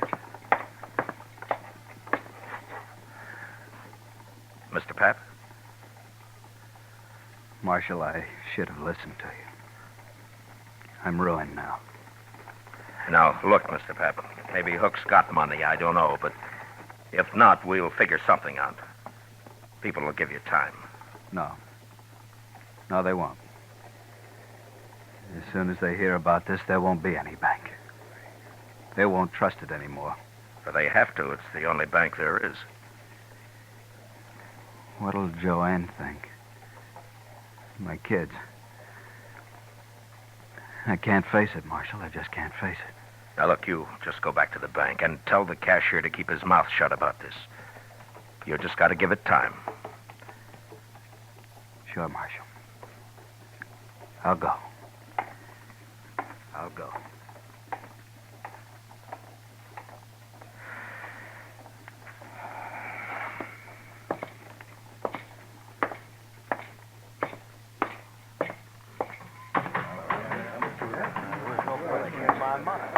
Oh, Marshal. Marshal, sir. I am sorry for that man, but he has no reason to worry. I'll send for the money at once. Yeah, you do that, Mr. Hook. Send for the money. Gentlemen, what are your names? My name's Shaneways, Marshal. Now, I'm sorry for that banker, but it's nothing to do with me. I won this money fair, and I'm keeping it. Sure, Mr. Shaneways, of course you are. Who are you, mister? Varden. And I agree with Shaneways. Gambling money's fair money. Nobody's arguing that, Mr. Varden. But remember, gentlemen, what I said. Don't talk about this. Oh, well, hey, Matt. Chester said you wanted me. What's happened? Didn't hear any shooting. Everything's all right, Doc. Oh, well, that's... Oh, you look familiar. Don't you? I haven't had the pleasure, sir. Oh, well, maybe not. No, I guess not. My mistake. Never mind, Doc. Come on. Yeah. Chester said he'd wait at the office, Matt. Look, Doc, I want you to go over to the bank. Mr. Pap is pretty upset. See what you can do for him, huh? Give him a bromide or something. Sure, Matt. What's wrong with him, anyway? He just lost $20,000 in a poker game. He lost 20... And he wasn't playing. He lent the money on the strength of what looked like a good hand. That man Hook came into the bank for it with the other two. Oh. He brought his cards along and raised the loan that way, huh? What? How did you know? Oh, I heard of it once, Matt. It was down in New Orleans. Oh, that was years ago. Well, what happened? Well, the same thing. Fella got the money and he lost it. That's all. You mean it was fixed between him and the others? Oh, sure, it was fixed all right. Well, how did they find out? Well, the fella that borrowed the money got drunk and he talked and they put him in jail, but the others got away clean. Look, Doc, that gray-haired man you thought you recognized, his name's Hook. Are you sure you never saw him before? Oh, a lot of people look familiar at first glance, man. You know how it is. Look, in New Orleans, you didn't know the men who pulled the trick on the bank, did you? Well, people said that they'd come down on the riverboat. I was doctor on the Tennessee Belle then, but I never met them, not to my knowledge anyway. You recall hearing their names? Well, that was a long time ago, Matt. Look, Doc, those three back there may have just pulled the same thing now. Hook looked familiar to you. Maybe he remembers you, too. Well, he just said he'd never met Doc, me, Matt. he could be lying. Oh, sure, but I can't place him. I probably never saw him before. Well, go see what you can do for Pap. He's in pretty bad shape. Oh, sure, Matt. Gamblers were always drifting in and out of Dodge. Some of them were crooked, and some, it had been said, were honest. Ordinarily, it didn't matter much one way or the other. Most men could take care of themselves. But now the bank was involved, and the citizens of Dodge had their faith in that bank as well as her money. I gave it a lot of thought the next hour or so, and finally I had an idea that seemed like a start anyway. I explained it to Chester, and together we went back to the Texas Trail. Shaneways and Varden were idly cutting cars, and Hook was at the bar talking to Kitty. Hello, Matt. Kitty? Hi, Miss Kitty. Do you know Mr. Hook? This is Marshall Dillon. We met earlier. Why, Kitty. yes, indeed. This morning? I must have smelled trouble, Kitty. I got up early. You're always smelling trouble, Matt. Yeah. Leave your beer, Hook, and come with me. What for? Just do it. Whatever you say, Marshal. Miss Kitty, I'll be back. Yeah, sure. All right, Varden, Shaneways, get up and follow Chester. What? Is this an arrest? Now, what would I be arresting you for, Mr. Shaneways? What? Nothing. You've no reason. That's right. All right, come on, let's go.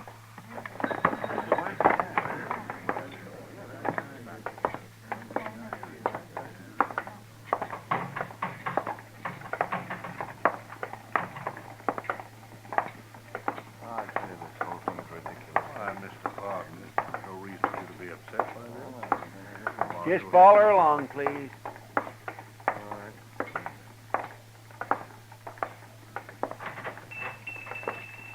What is the idea of bringing us in here, Marshal? Good morning, gentlemen. What can I... Oh, hello, Marshal. Chester. Hello, Lum. Lum, these men want their pictures taken. Oh, no, not me. I don't. I've got plenty of pictures. Can you do it right away, Lum? Oh, certainly can, Marshal. And, gentlemen, you'll be the very first to stand before my new drop. The ancient temples of Greece. It'll lend you dignity, power. What's the idea of this, Marshal? Lum's just going to take your pictures, that's all. Oh, Lum, front and side views both, huh? Oh, certainly, Marshal, certainly. And then, gentlemen, if you leave Dodge, any of you, it'll make it a lot easier for the law to find you and bring you back. Wherever you go. This is outrageous. I won't stand for it. Varden, wait a minute. I agree the Marshal is being a little high-handed, but after all, he must protect himself in his job. But since we've done nothing wrong, we have nothing to fear. Sure. Hook's right, Wolf Varden. I'll go first. Are you ready, Lum? No, right this way, sir. Chester, you stay here and wait for the pictures. Bring them over when they're finished. Yes, sir, Mr. Dillon.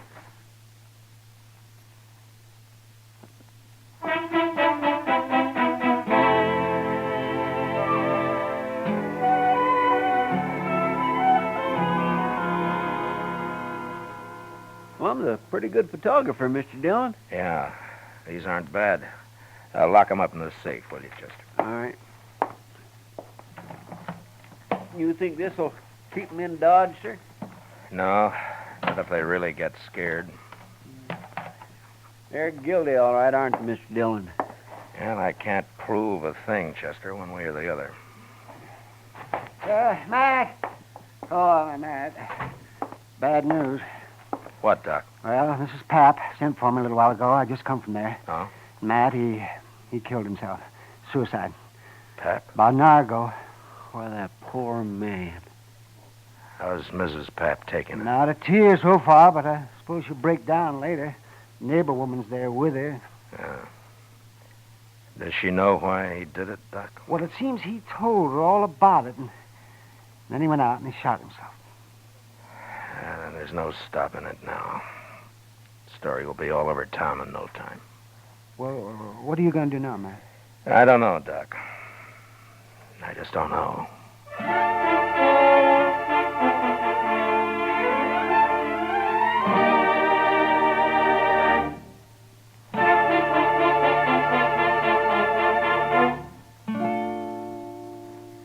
We will return with the second act of Gunsmoke in just a moment. But first, today's opportunity knocks twice for qualified women. For the younger woman, the career of nursing offers opportunity unlimited. Ask how you can enroll as a student nurse at any hospital at the nurse's registry desk. And for the older woman, there are many thousands of openings in practical nursing. Graduate nurses or practical nurses will find expanding career opportunities for years to come. Act immediately. Serve humanity and provide for your own secure future. Now the second act of Gunsmoke.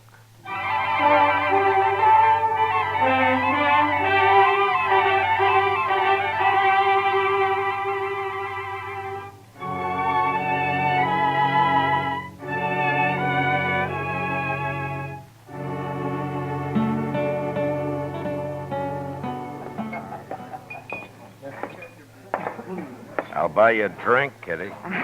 Gosh, I'd like it, Matt, but I just said I'd join Hook over at his table. Well, I'd like to talk to him, too. I'll just sit with you for a few minutes. That's fine with me. I don't know about him, though. I don't think he'll object. I just have time for a smoke, Mr. Hook. I didn't think you'd mind. Why, no, of course not. You're quite welcome, Marshal. May I buy you a drink? No, thank you.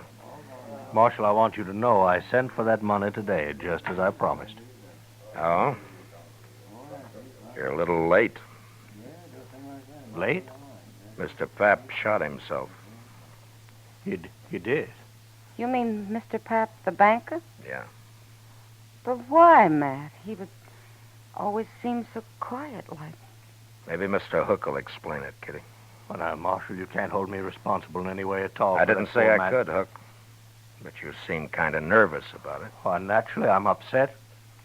After all, that man did me a great favor. Yeah, sure. But I don't think the people in Dodge are going to like it much when they find out. Tell me something, Mr. Hook. When were you in New Orleans last? New Orleans? Mm-hmm. Well, why do you ask that, Marshal? Just curious. Well, so I've never been in New Orleans. Does that answer your question? Yeah, it's good enough. For now. Goodbye, Kitty. I'll drop by later. Sure, Matt. And, Mr. Hook, it still goes about not leaving town. I like it here, Marshal. Yeah. Yeah, you should.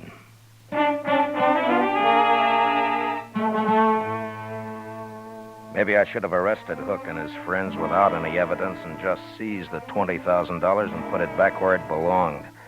That might have saved people's faith in the bank, but I figured my job was to give them faith in the law, and I couldn't do it that way. I'd made it plain to Hook what I suspected, and I hoped it'd scare him into making a mistake. And it did. But I didn't learn about it until next morning when I was having breakfast at the Dodge House. Mr. Dillon? What? I've been looking everywhere for you. At your room, Delmonico's, the Texas Trail, everywhere. This is the last place I hit. Well, what is it, Chester? Here. Look at here. Just you read that. Marshal, we're taking Doc along. If you follow us, we'll kill him. Where'd you get this, Chester? It was under the door when I opened up this morning. I ran up to Doc's right away, and sure enough, Mr. Dillon, he's gone. Come on. Go check the depot and the stage line, Chester. I'll cover the livery stables. All right, sir. It'll take me longer, so you get our horses ready. I'll meet you at the office, huh? Yes, sir.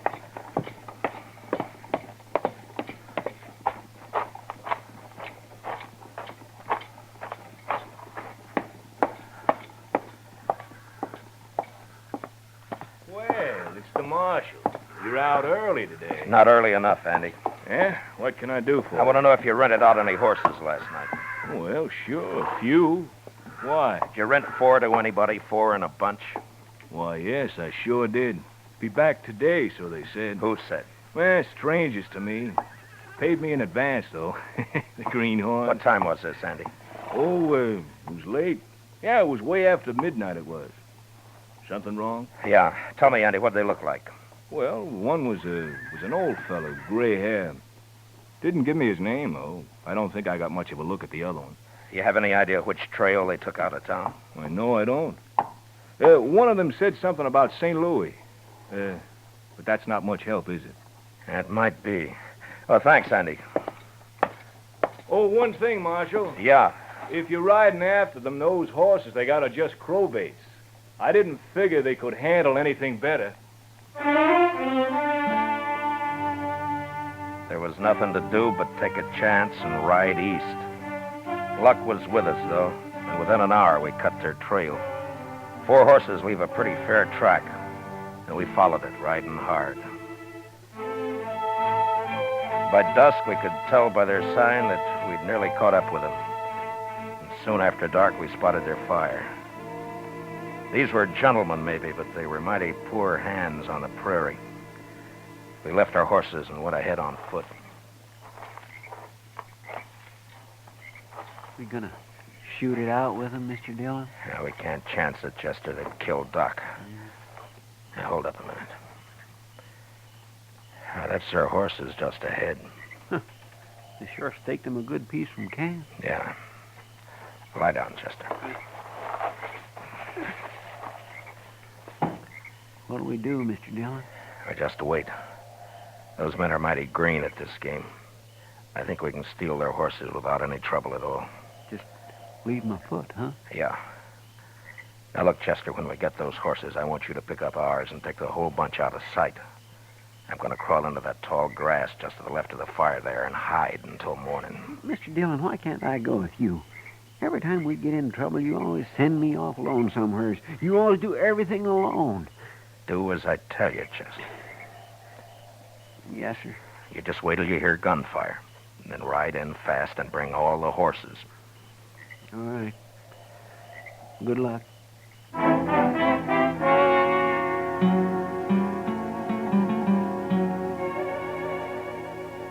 By dawn next morning, I was half burrowed into the ground and covered by blue-stem grass, not more than 30 feet from their camp.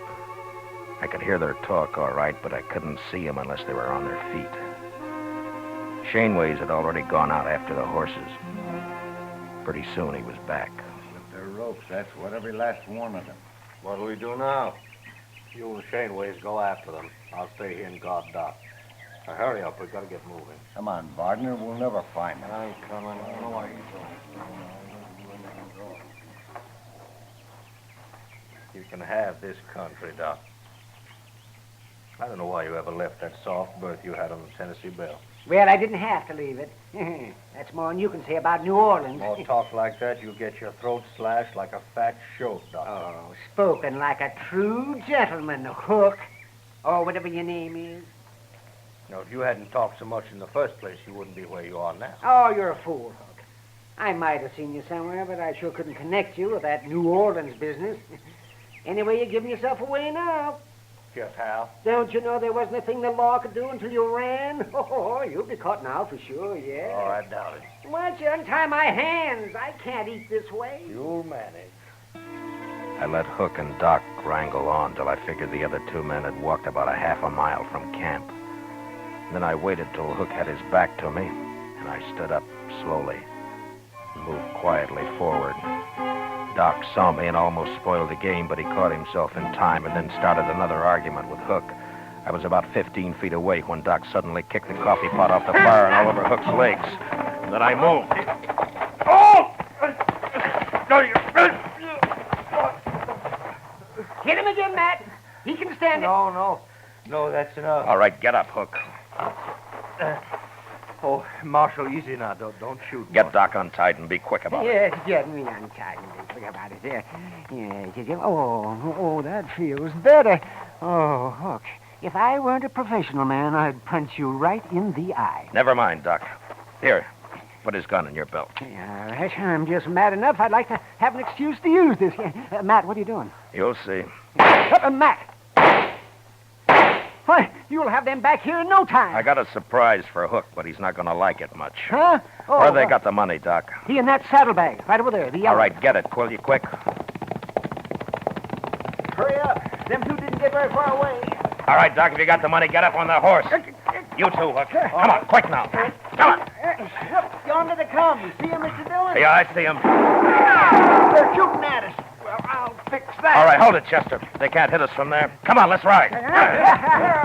You just gonna ride off and leave them, Matt?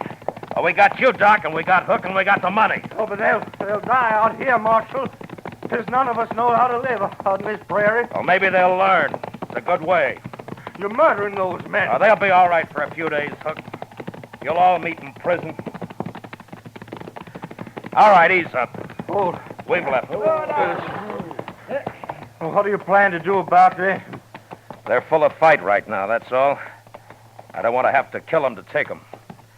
But in a few days, they'll be so hungry and scared we can walk right up to them. Nobody will get hurt that way, neither them or us. Mr. Dillon? Yeah, what is it, Chester?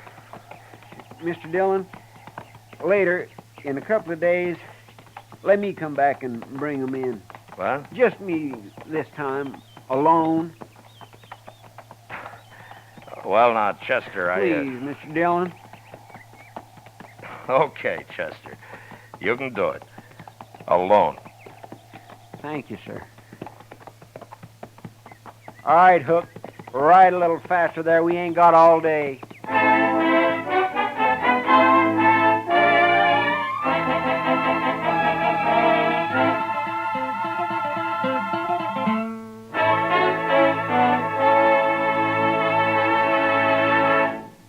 Gunsmoke, under the direction of Norman McDonald, stars William Conrad as Matt Dillon, U.S. Marshal. Tonight's story was especially written for Gunsmoke by John Meston, with music composed and conducted by Rex Corey. Featured in the cast were Lawrence Dobkin, Harry Bartell, Ralph Moody, James Nusser, Joe Cranston, Paul Dubov, and Peter Leeds. Parley Bear is Chester, Howard McNear is Doc, and Georgia Ellis is Kitty. Gunsmoke is heard by our troops overseas through the facilities of the Armed Forces Radio Service. Join us again next week as Matt Dillon, U.S. Marshal, fights to bring law and order out of the wild violence of the West in Gunsmoke.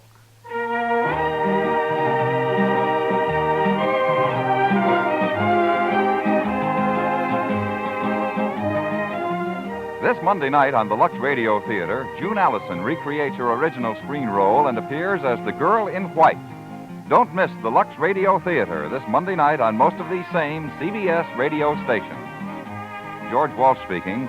America now wakes up to 3 million clock radios and listens most to the CBS Radio Network.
Tune in to nostalgia.